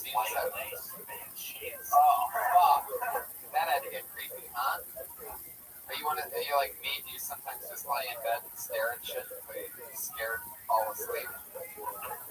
That's what I've always done since I was a kid. I've always fallen asleep scared. I don't know if that has something to do with how I've turned out or anything, but every night. And then it actually got pretty good a few months ago, and then I watched this movie called Babadook. Oh my god. Wow. I watch a lot of movies, and I wasn't expecting it to be that scary. And I specifically remember I had to travel the next day, so I had like a 6 a.m. or a 7 a.m. flight, and I watched it like 1 a.m. to 3 a.m. and I did not get any sleep that night at all. Like it was even more different than the usual scaredness. I was like really my door and then the windows and then everything. That movie will fuck with you, man. Stay away from the Babadook. Stick with Kill Tony. You seen this movie, Brian? No, what is it It's about? gonna scare the shit out of you. Babadook. You know what it does? You know what the Babadook does that other scary movies really don't do? Is it just shows you that perspective. Like it just makes you look at nothing. Like you're just staring down a hallway and nothing's happening until something happens. So many movies nowadays, like I've seen a couple lately in the theater, they're supposed to be thrillers and scary, and they make you look down the hallway and nothing happens, and that's like their cool alt twist to the scary movie. It's like, no, give me a fucking monster. Give me Babadook. So is it all just like shock stuff? Is there any plot to it at all? Or is it just like It's a really super about noise? plot. Their mom and a son are hanging out, and she reads them a scary story called Babadook, and the shit in the middle of the story, it's just like, and then it kills the little kid, and she's like, what the fuck? Well, she's reading it, but then the Babadook is there. It's there. Maybe. I don't know. No sports here on Kill Tony. Maybe I'm fucking with you and there's nothing down the hallway this whole movie, but you're waiting for it because of the hype, because I threw some money into Babadook. I threw $5 on it. Alright, guys. Any relation to Marma? Marmaduke? No, very funny though.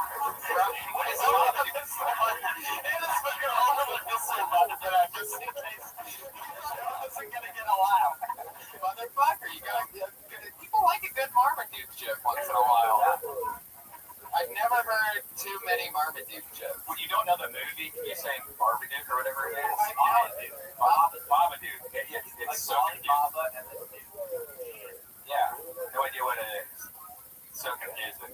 That's the tagline of the movie.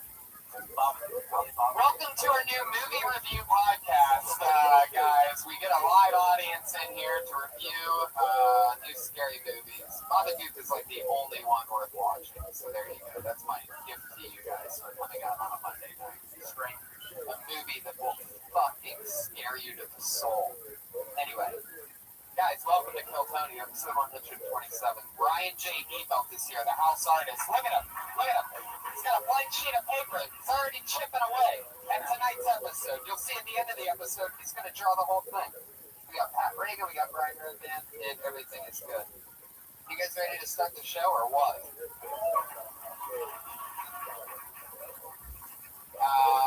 We are going to bring up one half of our secret guest tonight. He is one of the funniest comedians in the world, one of the most brilliant writers. His work has been on Blackish and Comedy Central and HBO. He's one of the funniest people. Lucky enough to work with him a lot. Put your hands together for the great Ian Edwards, everybody. Ian Edwards.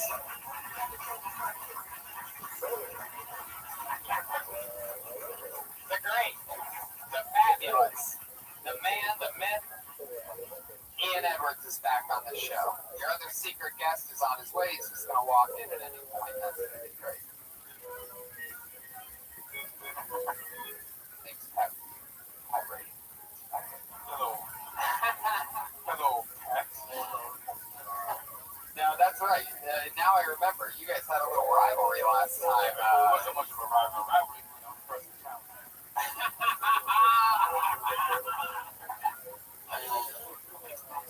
Shots fired. Pat, how do you feel about Ian Edwards being back? Do you have any hostile feelings since the last episode? Feel good. There you go. He's just trying to kill you with kindness. It's not gonna work. I love it.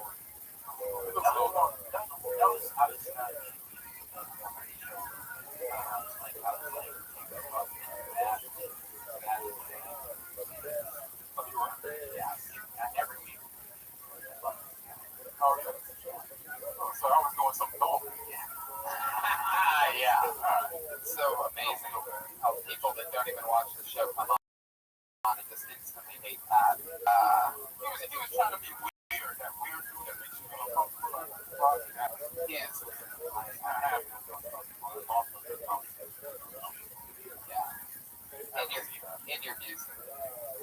Don't forget about that. I love it. I like it though. With those glasses, you sort of look like a Weird Al Madrigal. So that's a real inside comedy reference, but it's fucked up. You don't recognize anybody who knew Al Madrigal because they just went, ah! You know what it is now?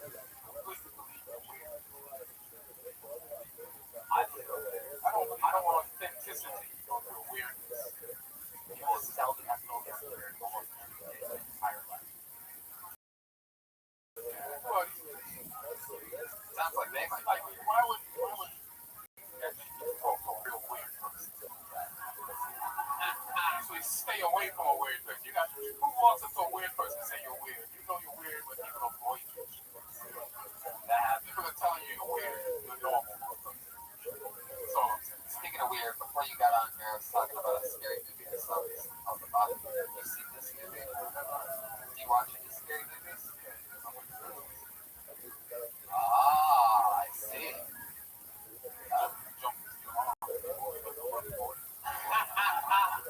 They don't jump there. Yeah, that's how I read horror movies. Were you guys anything for Halloween? Yeah. I was lazy. I didn't even go out. I think a lot of us. Yeah. You did? Yeah. That's shocking. Yeah. Did you? Wow. What kind of cards did you play? 500. Yeah. Boring ass cards. How many rounds do you think you went through? Were you guys drinking? Both your parents drank? Think they fucked that night? No. What makes you so confident? No. How do you know? Did you have a cup for the door?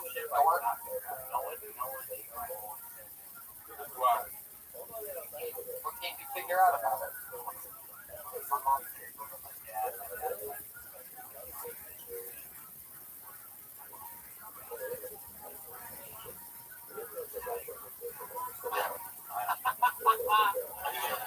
Like for a while, I was like, is my dad gay? I was like, is my dad? Did your mother have money? Yeah. What's so tough to figure out? My dad. That's bringing it down.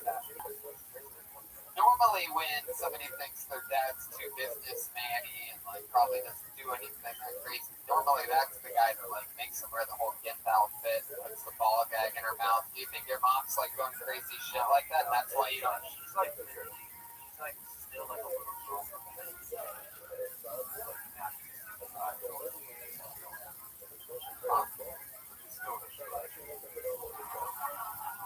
No, she just like ride around the neighborhood with like a bird on her head. Like just like bird on. She made me go to the deal card and had a whip breast. I was with a bunch of like. Let's get back to this bird on the head. What the fuck's a bird on the head? I don't know that Mount Rushmore. Wait, what? Or she used to write.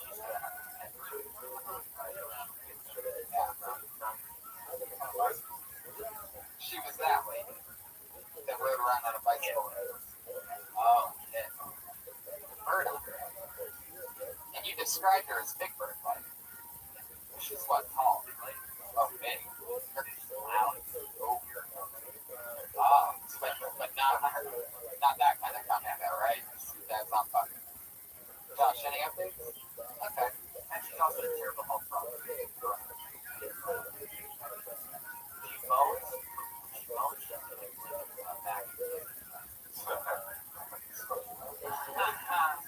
Did your dad have trouble sitting down? What do you mean, like my mom? Yeah. No. Heck. No. So you've never heard your parents have sex? No. Huh. How do you think that's affected you as a young man? Your biological parents. I mean, sex.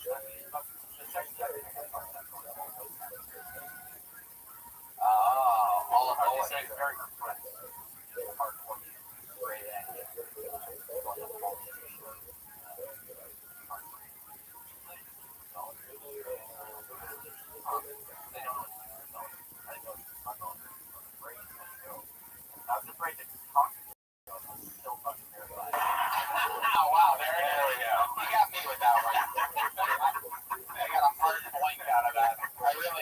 may have been real for a second.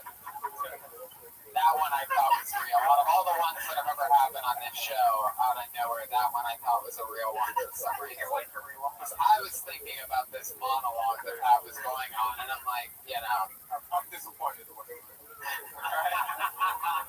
I'm still sitting there alive. I love it. Well, guys, I think that's the thing about Periscope. It's like they're right in your face with these insults. I'm having a fun live show here, and some assholes. Sorry about that. Tony got so scared. He squirted cum all over my shoes, guys. What comes when they're scared, Brian? That doesn't even make any sense. It's a weird stare. Yeah. No, yeah. Guys, so let's just start the show, shall we? You know how it works. Over 40 comedians signed up tonight. They're all stacked against the back wall. It's way deep that room goes on the other side. And they signed up with the chance to do 60 seconds on this stage to get feedback and talk to our two illustrious special guests that we have on our other one, very close to it. So there he is, ladies and gentlemen, Joe Rogan. Boom. How about that? What's up, buddy? There we go. Perfect timing. Solid interest. Perfect timing. He didn't want to. It was perfect. He didn't want to hear any of Pat's bullshit. And so I knew. Yeah. So I was just explaining that we're getting into it. Comedians, you know you have 60 seconds of stage time. You know your 60 seconds is up, and you hear the sound of the kitty. Oh, come on, try it. It's a little bit more quiet every week. You have to let him hear it for it to even. There you go. That's the sound that you hear when your 60 seconds is up. Don't go over your time, or else you're going to bring out the angry West Hollywood bear. Do you have a sketch artist now? Yeah. It's amazing. It's the big Ryan J. Evil over there. He draws a picture. Like courtroom style? Yeah. Yeah. And he draws like the theme. Like Andy Black? You'll do it. Fuck yeah. So, yeah, he does every episode. It's RyanJEvil.com, by the way. I don't know if I said that up front. But he has prints of every funny thing, and he also does like the theme, like there's a running joke and stuff like that becomes part of it. So anything can happen. You guys ready for Kill Tony or what? You crazy motherfuckers.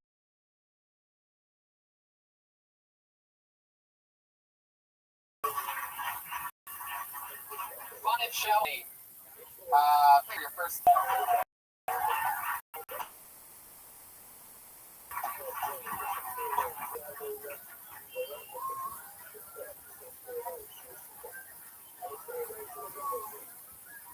Have you ever had a very special friend that you just totally hate? I'm married to that. Have you ever seen a pussy hole so big that it's just too big? I did. I saw this pussy hole that was so big, I felt like the only thing I could do to it or for it was give it a nickname. I called it the wishing well. Because when she first opened her legs, and I first saw that gigantic hole, the first thing I said was, I wish you were over there.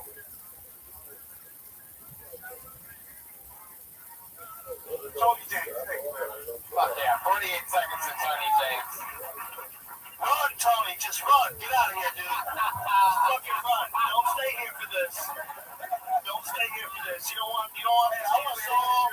You don't want to hear it, man. You don't want to hear it. You don't want to hear it, man. You don't want to feel it. You don't want to remember it. You don't want none of this. Yes, I do, Joe. Let's go on right here. Periscope. Go home. You can watch it on Periscope. Well, let me ask you, how do you think that went? Well, that's pretty well. I think that went pretty well. That's fucking crazy. You did leave the pauses in between jokes like they were laughing. I'll give you that. Like you had pauses like you were getting full-blown applause breaks. I like the word in the pussy hole too. You can just say pussy hole. That's Brian Redband's feedback. Just pay attention to the fact that he barely got that sentence I out. know. How long have you been doing it? Like 7 years. It's not the number one. Well, I mean, it wasn't a joke. I wrote the bring up here for 160 seconds. Yeah, I mean, I'm like a pile on. Right. It's just, like, what's your writing process? Opening, setup, punchline? And you go with a shot. Whose pussy hole was this? What did you see such a big pussy hole? And what did you say? Can you repeat it? Because I didn't really, I just heard, I wish I would, like, I didn't really. Wish you well. I wish you well. I said I think Okay, who had this pussy hole? well, actually, Was she sort of Big Bird-esque, one would say, maybe? You know, like, were you in Boston at the time? Pat just visited his parents in Boston. His parents don't fuck. Anyway, I went for shot. what do you listen to on your headphones? You have the headphones around your neck. It's a bold comedy move. It's almost like saying, like, at any point, I'm just gonna put these on. Headphones say I didn't say. I love it. What have you been listening to today? Sean Paul.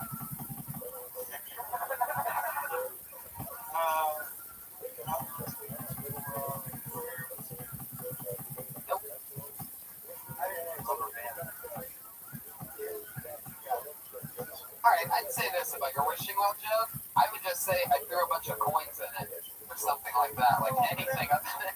That wouldn't fit into 1 minute. I actually had both. I go there. Yeah, I'm married to Heather. Well, I didn't. I can call back Heather. Well, yeah, I'm just going for shots, 60 seconds. So you've been doing comedy for 7 years. What do you do for work? How do you survive? Well, I retired. Oh, nice. An American hero. I wouldn't know very good. Clearly now by your retire, you spend your retirement umpiring third base, right? That's a good time, actually, right? Okay. What do you do for fun? I watch a lot of, like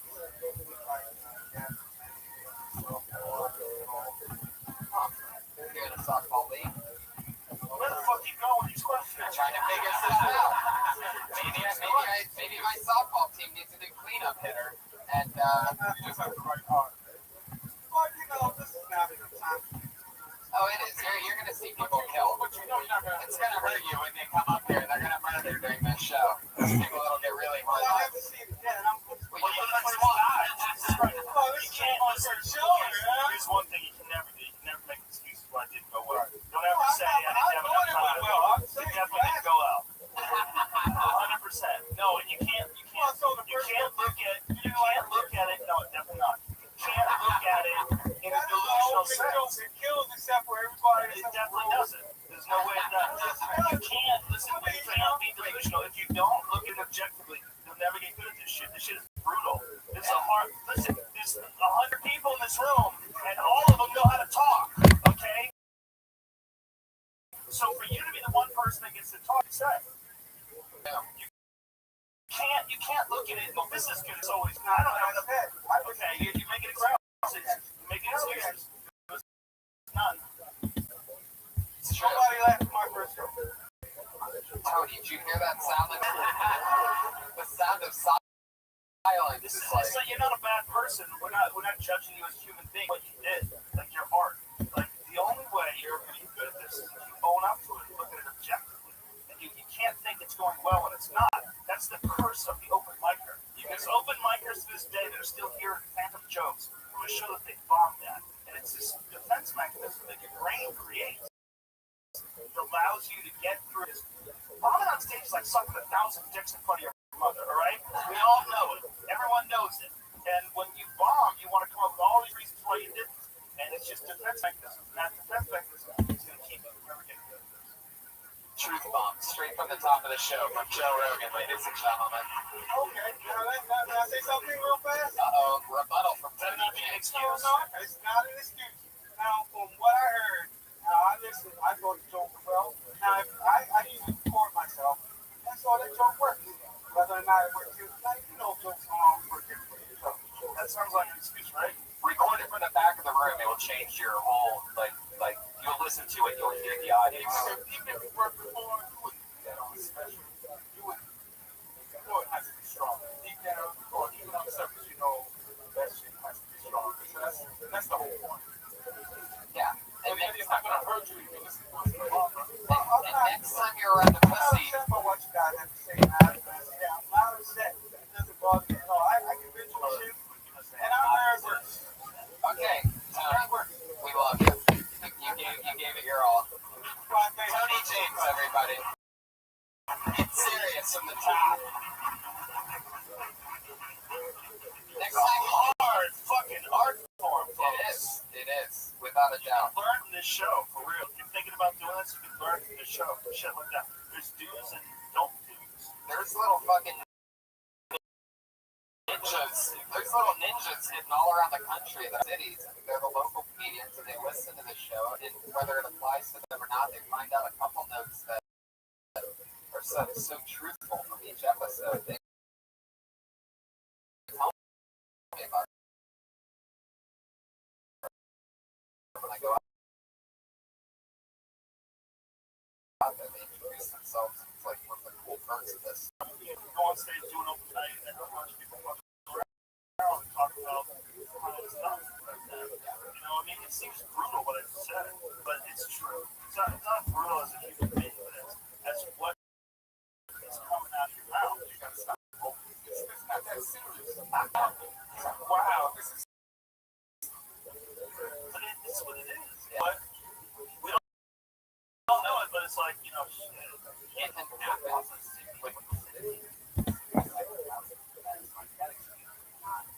Alright, so what do you do in a 5-minute set? Just not get laughs for 60 seconds? Doesn't make any sense. When you're holding your breath 60 seconds.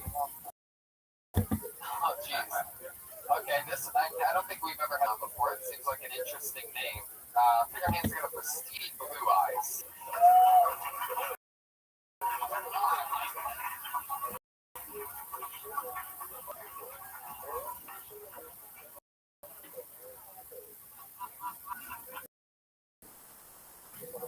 What's up, guys?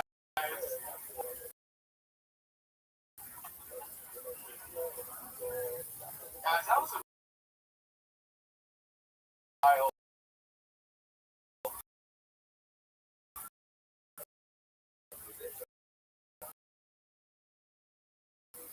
Thinking about gold.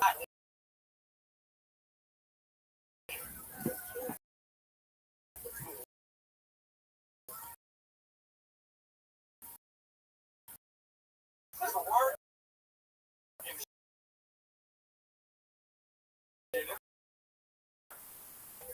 It's hard to get off there.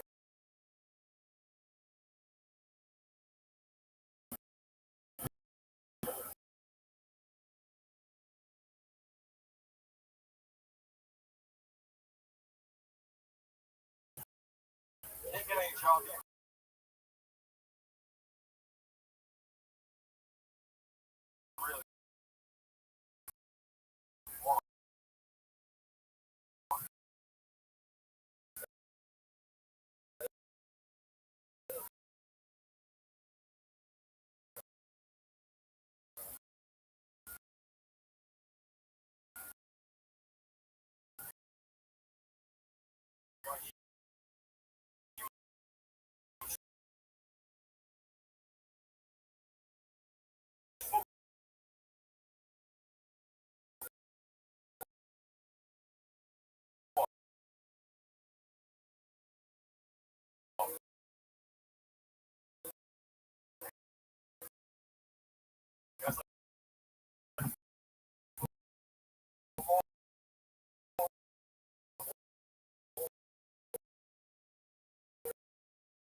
I love it. So Stevie, what I mean, like, how?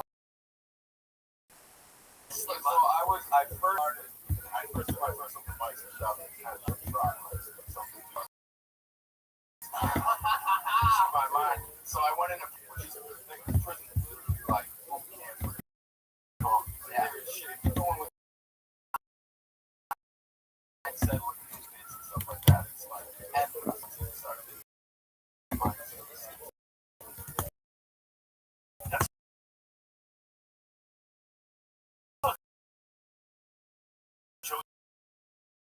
and started.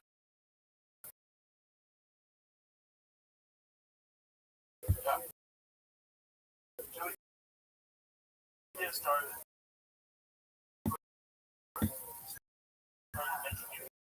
They would show.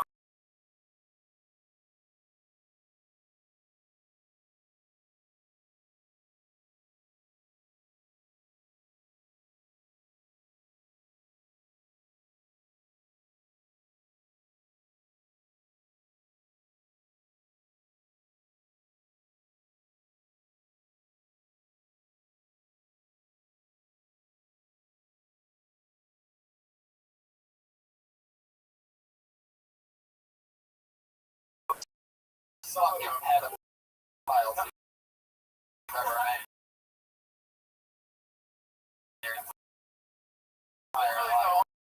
Honestly, some of the hand jobs, smartest, most intelligent people I've ever met in my life.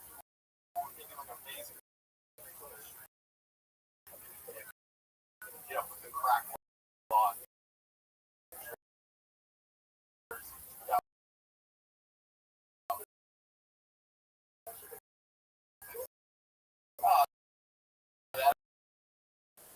Crap law that but he's out in Jersey.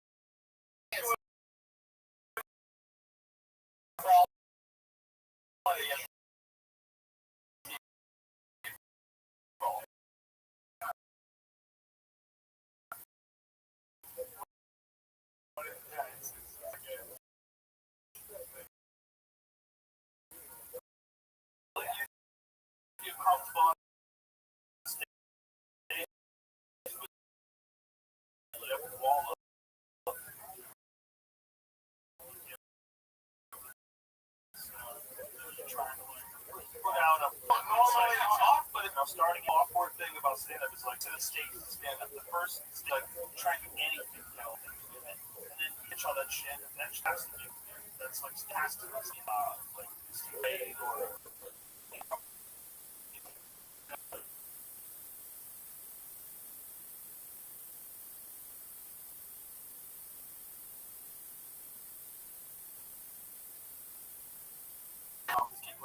It's just one of those things, man. You feel a little bit better every time and then you look back the year. Or whatever, and you look at this massive thing. It's just Police report at this point. You're on probation. I just came over here. So you're off probation. That was in what, September? That was last month. That's fucking amazing. Yeah. Wow. Okay, so how long have you been living? So that's a fucking month. Yeah, I started. Wow, that's great. And then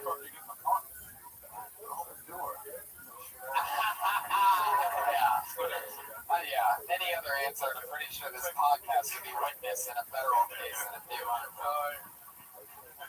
Here on this wildly popular podcast, you said that the wheels were, whatever, I guess that's criminal discovered on the new podcast system. So you're gonna stick with Stevie Blue Eyes? Yeah, I mean, that's it's got you this much. Yeah, How about a change of pace, son?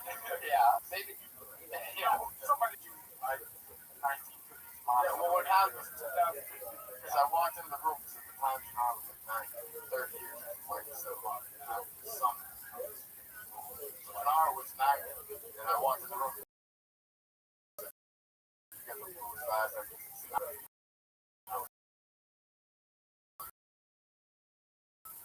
Yeah, I was trying to.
Yeah. Protein Cream is actually a company that I used to own. It's my nutrition company. I did a formula for it. A protein shake. It was an ice cream.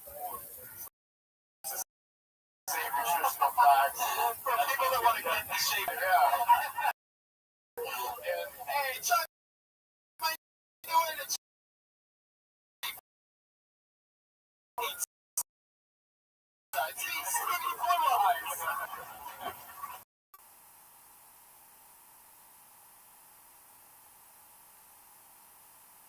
it was made in West Palm Beach, Florida. It was made in these little 8-ounce cups. We sent them to New York and Boston. Ice cream. Coke was Oxycontin. 8-ounce things. It's what Oxycontin is. It's not protein. Holy fucking shit, man! I love you. You're so cool. Yeah. Sometimes I wish this wasn't like a podcast that I had to keep moving along. I just Howard Stern the shit out now. This is so interesting. That's why I kept this, because I didn't choose my words. So I'm like, we're gonna look after the product. It's no longer in existence. This product. I mean, you can't even find it. So you kept the Twitter handle of the product. Prison for 5 years. Yeah. Because people were really buying ice cream. The thing is, it really selling well. If I just like focus my attention just on that, they would have. Oh well, but I mean, of all the places, even where I would buy ice cream from, it seems like Florida would be on the bottom of that list. It wasn't sold in Florida; it sold in New York and Boston. Stores. It really was selling very good. You had a perfectly good business. Yeah. It was like a business model. Oh yeah, Jumped on it. what's that? Oh yeah, what's next? All right, Stevie, it was so nice meeting you. Please sign up. Yeah, we can't wait to have you back. Interesting stories. Stevie Blue Eyes. Follow him on Twitter at Protein. That have been wondering if anyone has the Twitter handle Protein Cream. You just met the man himself. So here we go. This looks like another new name. Put your hands together for Cody Winans.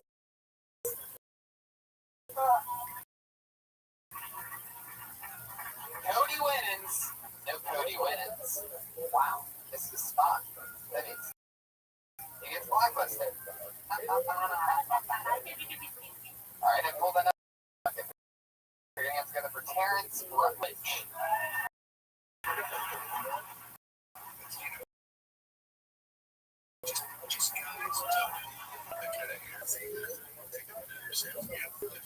I just got delayed for the first time. I don't even have any jokes. I just want to celebrate. It's been 22 years.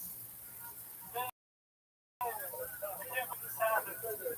My days of being a virgin, those were dark days. I could almost be a school shooter. Does anybody have any questions? Questions? Anybody? For my son? Yeah.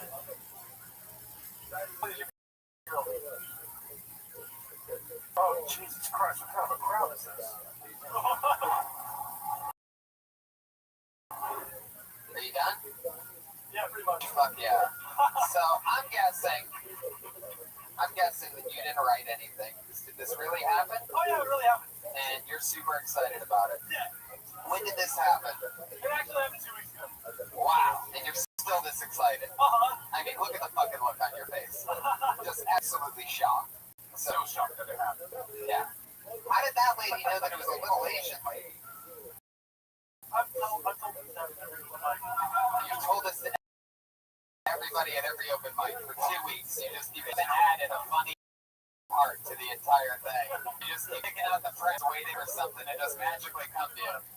Then you start asking questions like somebody in the audience is going to write it for you. I was home when you got it. Oh yeah.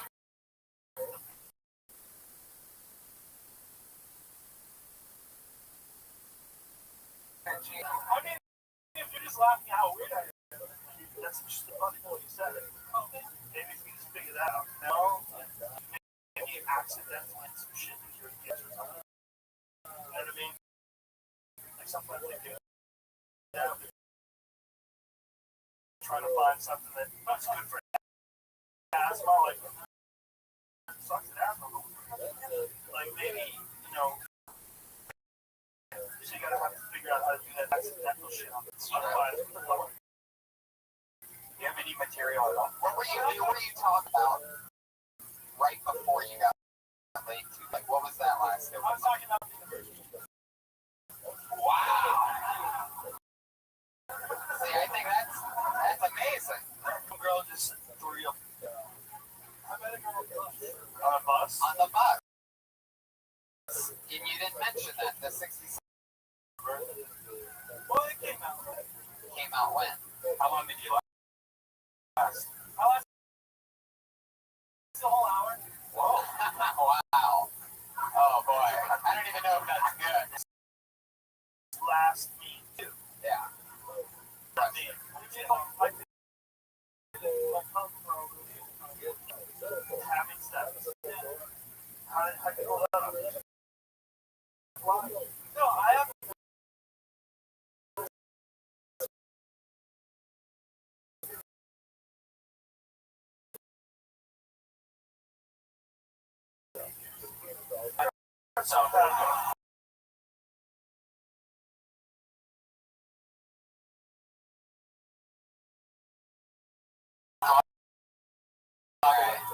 I'm kind of a fucking weirdo, dude.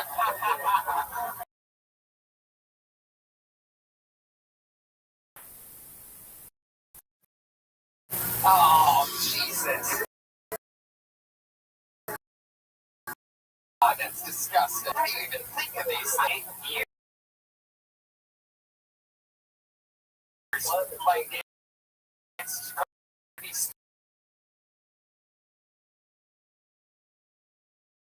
still there, right? It's gonna.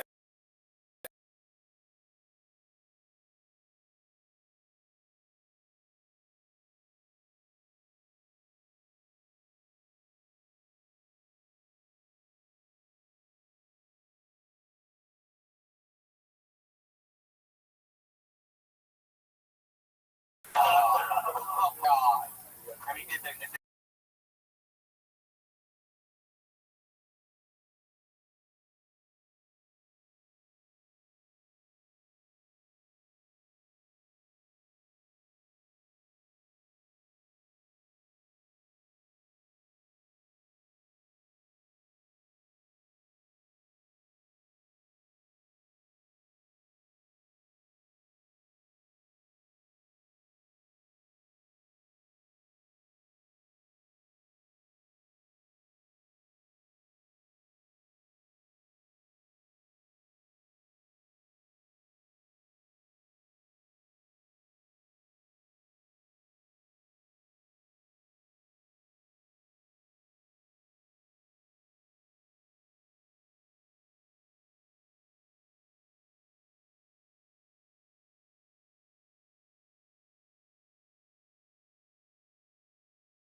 gets.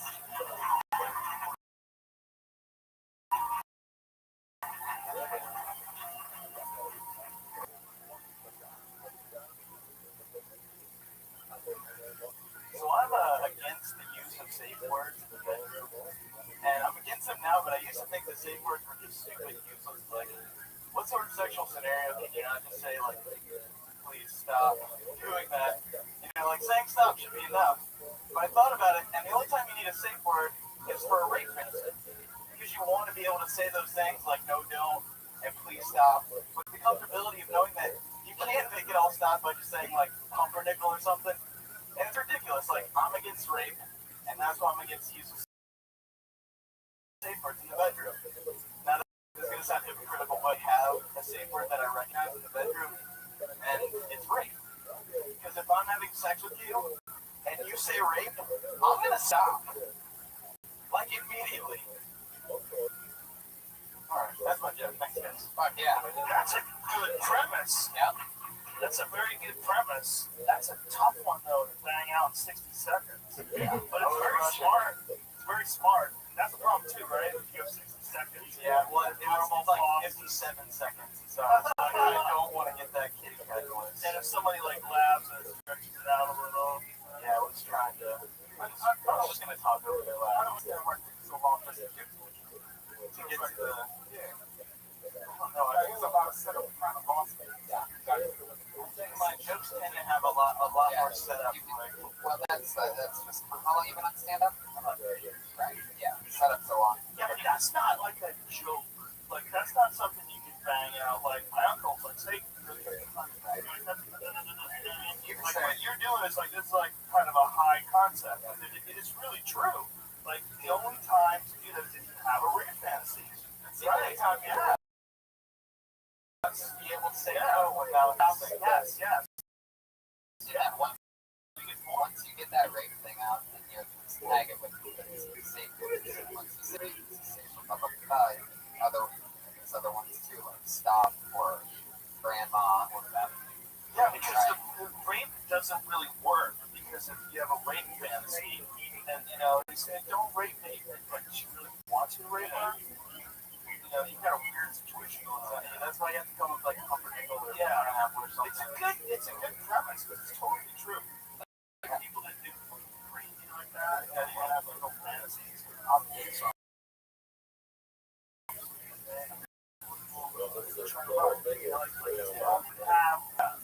Some people love make-believe. It's weird. It's a good premise. It's real funny. You have a girlfriend? I know. It's going to. Have you ever been with someone who's had a rape fantasy? No. It's actually fair. I have 4 jokes about I'm not ever none that's been watch find all the gals. Nobody's told me about it. But I mean, I even have jokes where I'm like not even talk about that. I just think that you've been with a bunch of things that your face has 70s bush on it. That's attached to it. That's a very pubic beard. Has anybody told you that before? Most days. What do you put in that? I mean, I don't know. I can't grow a beard. This is something Tony has the male envy. It's true. It's true. I'm jealous. I can't grow. I only grow a little bit patchy facial hair only on one side. So if I don't shave for a few, I just slap on a coal miner. It's embarrassing. It's just inches, like dirt. Anyway. Fine. A cat. What the fuck, man? Taylor, so you just moved here from Texas, right? Wrong. South Carolina. South Carolina. So, how long have you been out here? Like 4 weeks. Yeah. And you live here now? Well, I'm someplace, but I have a job, and I have my medical marijuana card. So well, that's what counts. You know, are you here to pursue stand-up? That is what 100% why I came. Actually, I mean, where'd you come from? From South Carolina. Well, what? Where are you now? Yeah. I did the show last year, and you told me not to move out right away, and so I made advice, and then after the show, you told me to transfer with my job and move out here and do it, and that's what happened. Wow. Yeah, I did the show. show on September 29th, 2014, and I decided that day that I wanted to move out, and I gave myself a year, and I started my new job out here on September 28th. Holy shit, that's amazing. Right 1 day before a year started. Changing lives. Yeah, man. I love that. I want to thank you. Of course. Yeah, Are you having fun? Yeah, fuck yeah. I mean, I've only been going up like once or twice a week for the last three couple hours. I can just look online and see what mics are going on. Yeah, you definitely would be able to do stand-up in Charleston, South Carolina. Yeah, not with like hot concepts. Yeah, it's hard to do that. I mean, it's tough. I mean, a lot of people going around there all the weekends. Kind of like concept rape jokes. The same word of crap. Yeah, I mean, I feel like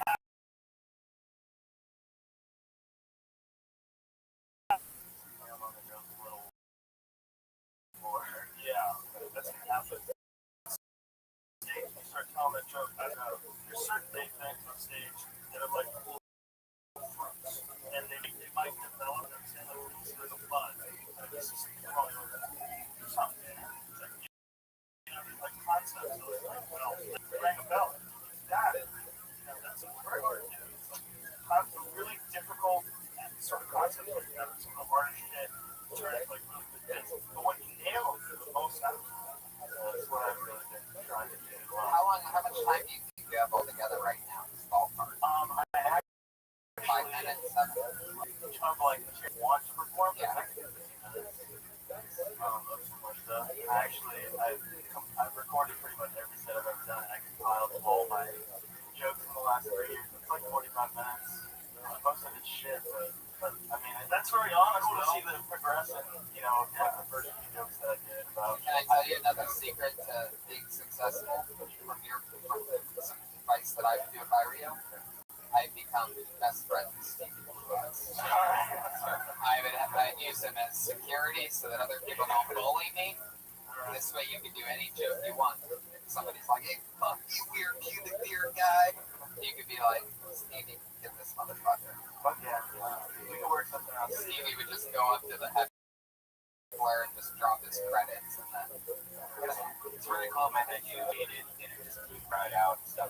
If you're here Friday, I'd like to have you on the Death Squad show. Fuck yeah, man. wow, dreams coming true. Taylor Rizzo. It really is a dream come true, man. When I left the show last year. All right, Taylor, enough of your emotions. Yeah, We love you. This means a lot, man. You really helped me out. I get it. It means a lot. It may not mean a lot to them, but it means a lot. Of course, your emotions on the screen. Yeah. Good enough. Taylor, welcome back to the show. Congrats on everything. That's a fun little Kill Tony. A Kill Tony success story, guys. We got this guy the fuck out of Charleston, South Carolina. That's huge. Jesus, he would have just rotted away there slowly.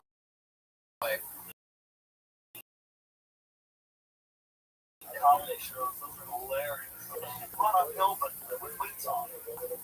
Taylor Rizzo's on Twitter at Taylor Rizzo, all one word. So, I pulled another name out of the pit. As you can see, anything can happen here tonight. Put your hands together for this. Anthony J.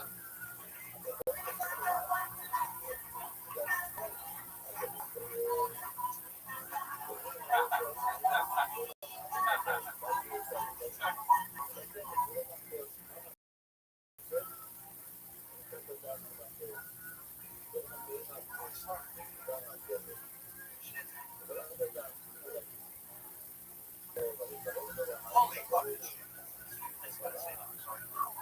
Okay, so like when you're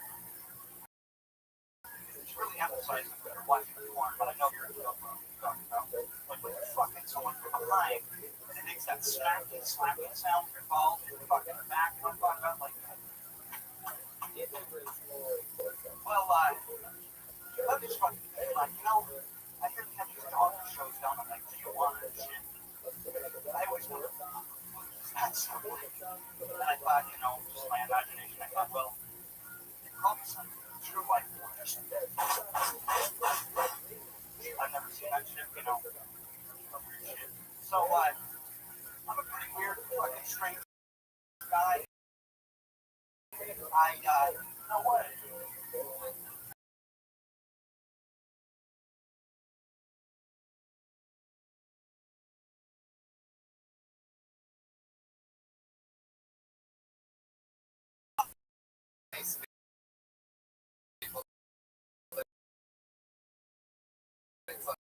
slight amount of time because sometimes, like Anthony J. Call him, thanks me to you, Anthony J.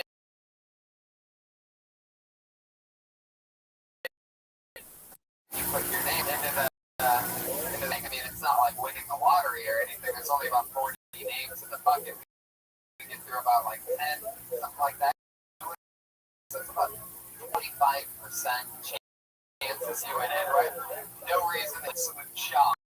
I mean, there's no, I don't know if you've seen the shows, they're like publishers house check that's about to come up. There's no real 60 seconds in front of a bunch of people and a bunch of listeners, but that's fun. So you're up here. You ever done stand up before? I've been trying to actually do stand up like for a really long time. It didn't happen. I grew up in an area of like very rural. And it really had like so rural that you don't learn how to say the word rural. Sorry, I'm pretty fucking nervous. Sorry. Just relax. It's okay. I get it. You're pretending like you're nervous to prove that you haven't killed hookers before. Tell Anthony. Where are you from? What's this rural area? I grew up in this really small town.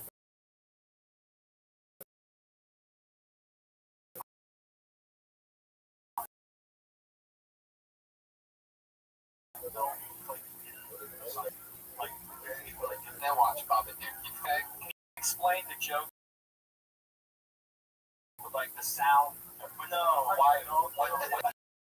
The children, Ryan's inevitable thing.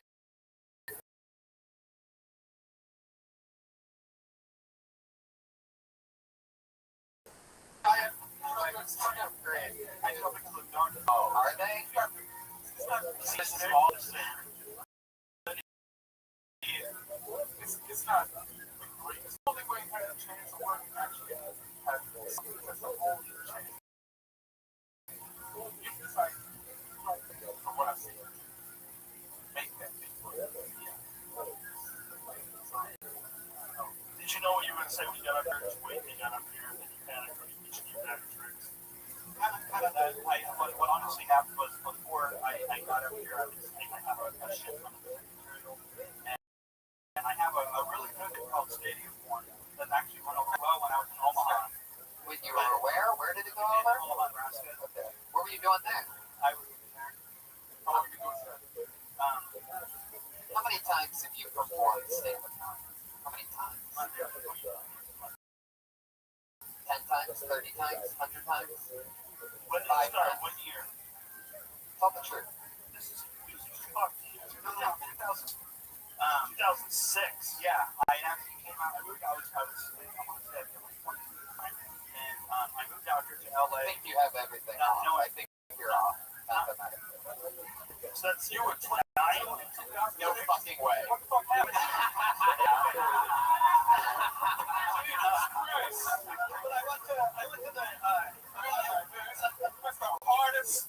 What is that? Arguments? And I'm seeing him. Oh my God! He went to prison for 5 years. That looks better than you. Jesus Christ! He need to go to federal prison and look young again. Holy shit. Oregon was a nice place. Oregon? I'm the middle spots. Yeah, that's scary. Middle spots and everything sucks. So what did you do for work in the middle of Oregon?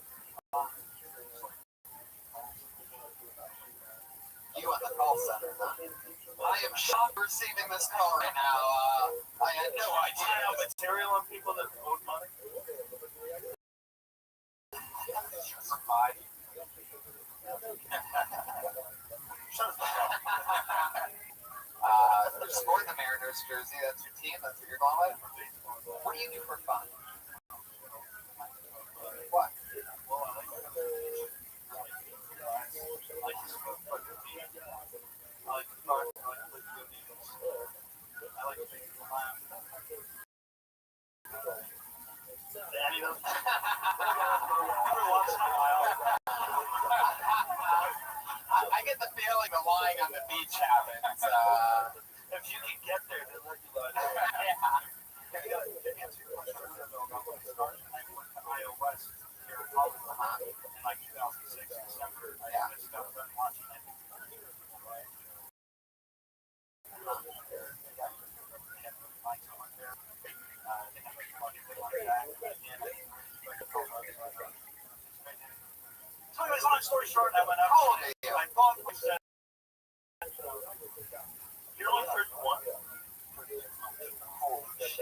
you were the same age. Yeah, I've been homeless a lot. Those homeless years, it's like dog years, guys, for those of you that don't know. It has something to do with the newspaper ink and the, Brian just whispered in my ear feces, guys. Just a little behind the scenes goes on up here.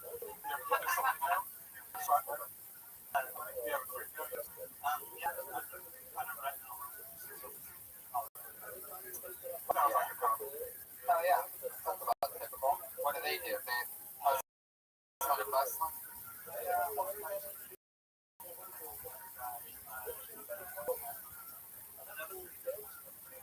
This is another interesting Twitter handle that I've noticed here. AJC makes sense. And MC. What happened to hip hop? I used to do a lot more hip hop writing. In fact, back in 2004, I moved down to Fort Lauderdale, the Hollywood area of Florida. So I had a cabin. And you like a meow cat or a dude that you know that you're calling a cat? Yeah, like I said. You're friends with the guy in Florida. And I there's this guy named Antoine. Okay. And I can't remember his name now, but he goes by IMC on Twitter. And I watch this guy start from being like here's the show up for first playing like songs. How do you know something on TV if you're homeless? So Anthony, have you ever DJ'd before?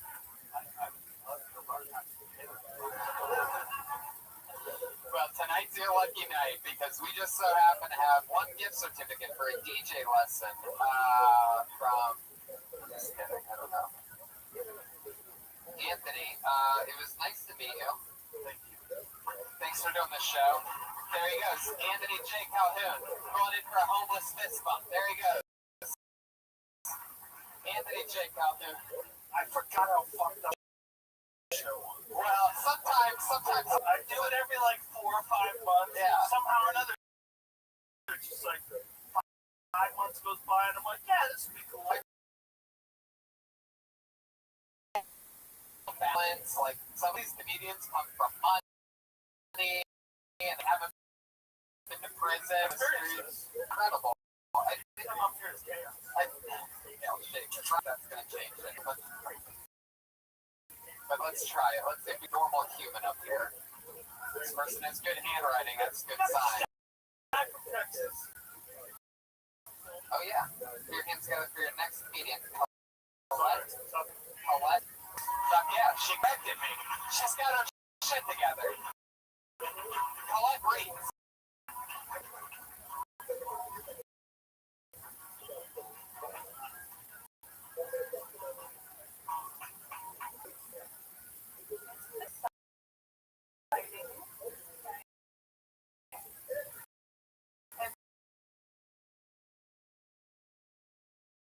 Good news to share with you guys.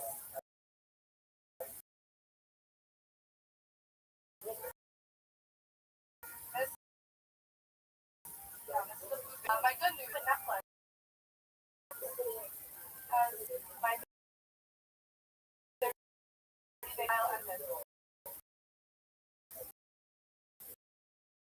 And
you're a librarian, Nanda, because you made this room so quiet that I noticed a few people actually opened up some books. It's the librarian energy. There it is. Sorry, sons of bitches. How dare the audience bring its own machine? It's just group improv. Is this the first? Yes. That's a very good group improv. Yeah, exactly. Wow. The audience getting applause from Joe Rogan. I love that. I told Brian.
I love it. Gary Curtis.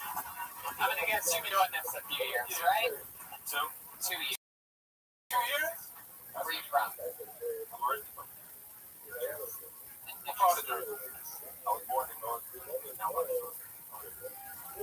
Jersey. And you started stand-up in Jersey or out here? No, so I actually lived in Pittsburgh before I moved out here. I got my stuff in the shows around this place.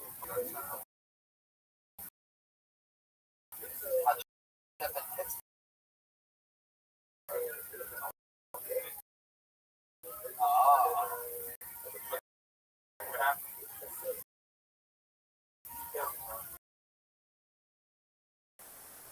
parties. One second you got the protein cream, you know you're slinging oxycodone. Entrepreneurs on the seas. That's fun. So, how long have you been in LA? And you relax too. You came out and you just doing it, you didn't rush it. Out for a while, a lot of sense, kind of relax. Yeah, I think he has lights in the car.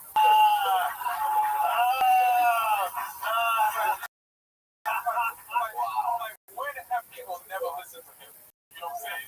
He ain't worried about it. what is light skin come from? Well, how does it? I'll explain it. Please. It's a no-home good looking light. Attention from the girl. It's also known as the Drake effect. Oh yeah, it's the Drake right there. So he's like a pretty girl, like he was a nice for a minute. Yeah. He's got the, He knows he's like that, but he also writes. Like the first show, he sounds like a show. All that joke. First show. Shit. It sounds like it sounds like think about it.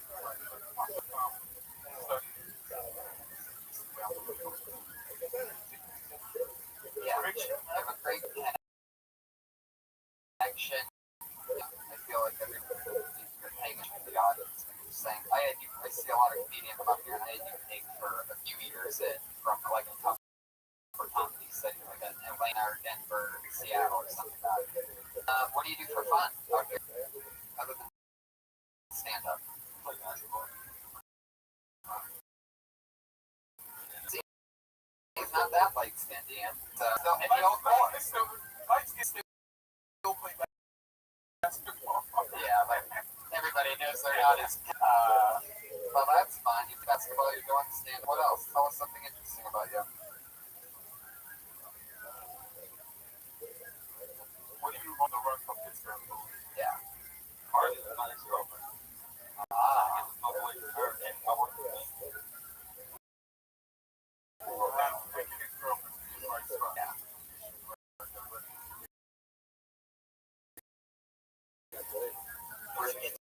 Definitely, you're past the hard part. The hardest part, you're very now. Better at it's just time.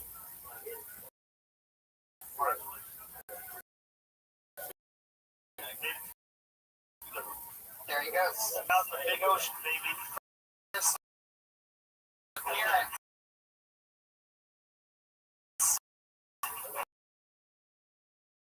Tell Tony on Twitter, Cheap Herd CSV. We're on to a part of the show. Yeah. It's really fucked up, red band guy. Come on, Friday. Oh, shit. It was light skin.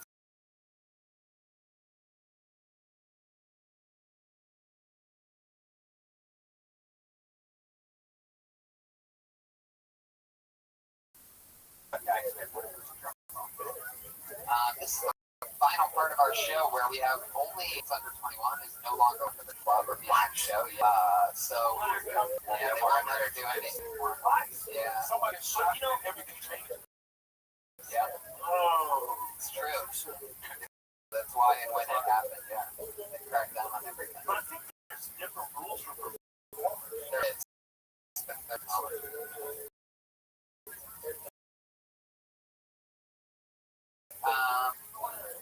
That was Ali Makovsky, who's still rushing. So she can work at other clubs. Yeah. So we didn't. Yeah, probably. Hopefully she'll be back. Yeah. But this other new regular has been writing and performing in put your hands together for Melissa Esslinger, ladies and gentlemen.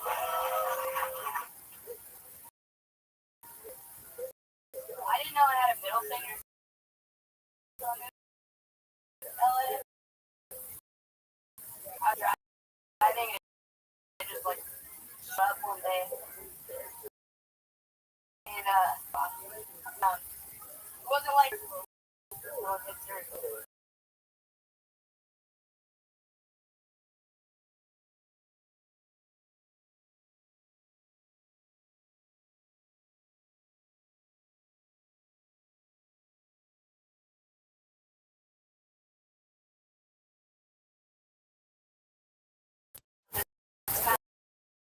like Edward Buckingham.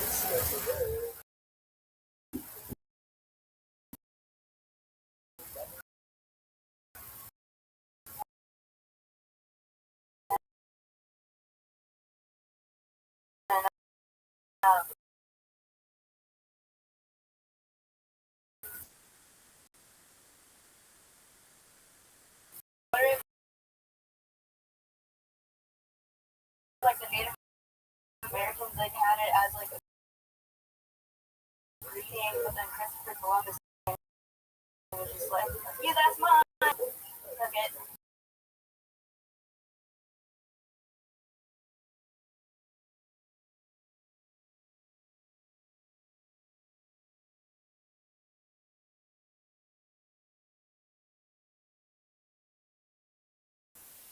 I think nervousness is what you think of. Like trying to run from it, trying to not feel nervous.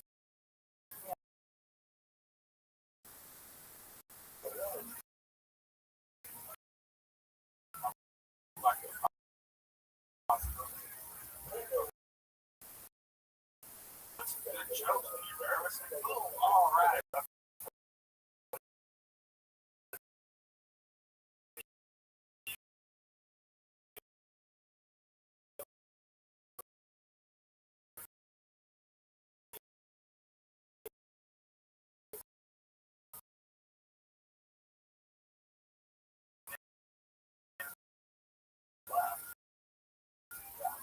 Makes it extra surprise. Yeah. I love that. Is it?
This year, thank you.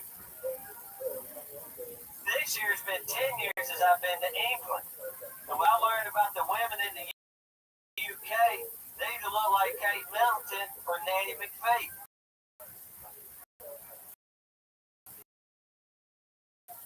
There ain't no middle class. Wow. Smart shit from Eric Carter. I love that. You look really fucking up. You just like knock somebody out or something. That's funny, dude. That's funny. Yeah. The cigarette, that shit, it's not. That's very funny. I absolutely love it. We've watched you for, I feel like it's now from afar on this show. You're in and you're on the road for 6 months and then you're back and then you always do so good. It's always so funny to watch you because you're so you. How long have you been doing stand-up? 3.5 years. Started in 2012. You're funny. You're really funny. Yeah. Whatever you do, don't lose that accent. No. Yourself, man. I'm jealous of that accent. money the next, I'm gonna kill you. Funny shit, man. That's funny shit. Well, there you go. Eric Carter. Congratulations. There you go. Really good delivery. Thank you. Proud. Eric Carter, everybody. He's my favorite. He's great, right? It's very funny. That's, you know, a lot of people. that's hilarious. We gotta try. Look at that. Really try to go through that from beginning to end, live right in front of your faces. That's great. It's Joe Black. It's Joe Black. Yeah.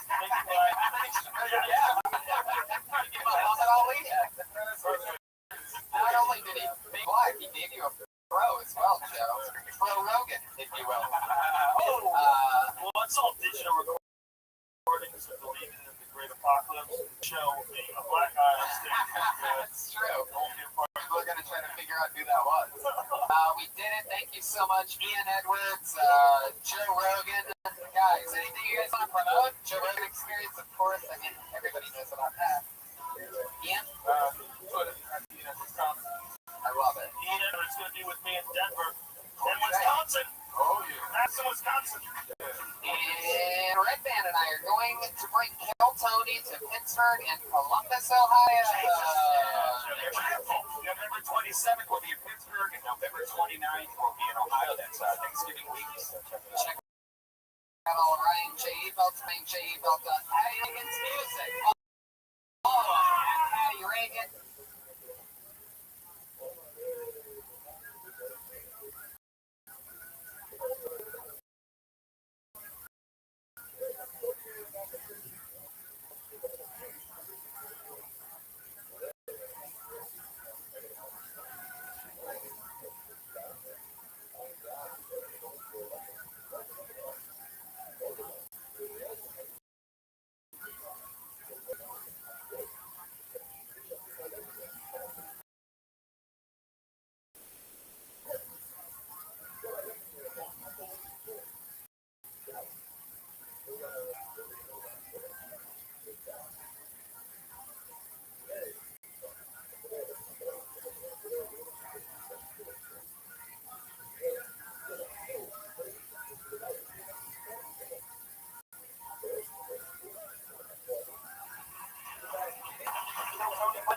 That's what my TV live hit.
Periscope and the thousands on Ustream. We're going for Pat Reagan, everybody.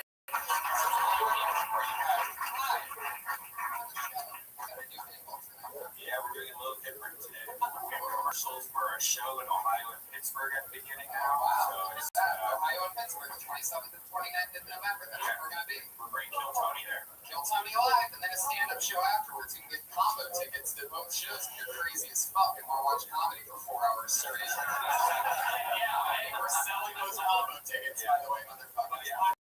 Almost everybody's getting a combo. Yeah, exactly. Wouldn't you? Yeah. We're going to talk shit about comedians for an hour and a half. We better put on a hell of a show afterwards, right? That's how it works. Keep it going for Ryan J. Throw that up in the air, Ryan. Just hold it up. Just hold it up. Look at that. A white sheet of paper, everybody. He's drawing tonight's episode from beginning to end. He does it every week. Ryan J. Together for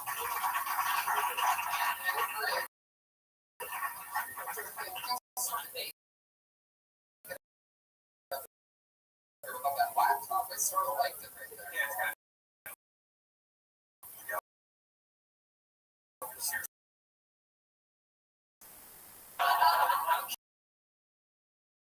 carries cash anymore. What kind of disgusting people?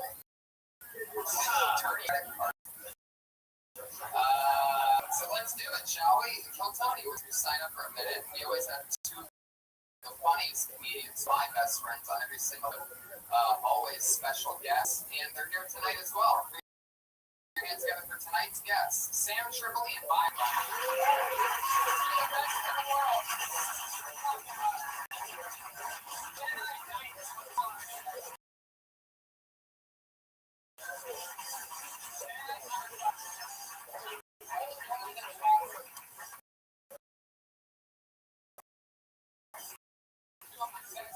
Guys I've done the road with.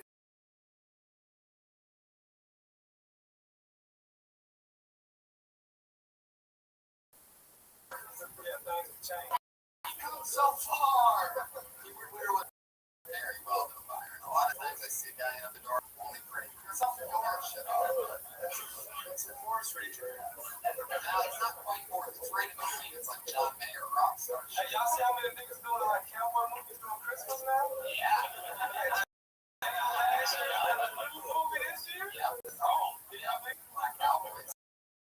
Black Cowboys. A fan of Kill Tony, by the way. Yeah. It's true. Where down the street is? Yeah. Welcome back, guys. I don't like bragging about my friendship with Terrence. No, he turns the audience against him. He does have the biggest head you've ever seen. Yeah, it's really crazy. Ball, too. It's like Bradley and Jesse Bradley. Yeah. That thing has 2 floors. A lot of the people on Instagram have no idea who Bradley is. Y'all hear it? I need some home. My voice is kind of soft. I think it sounds some duck. So welcome back to the show, guys. You know what it is. We talk to comedians every day. We have a little bit of time to get to meet them, talk about their set, find out a little bit about them, figure out what else they can maybe talk about. Get feedback from comedians. You guys ready to start this shit or what?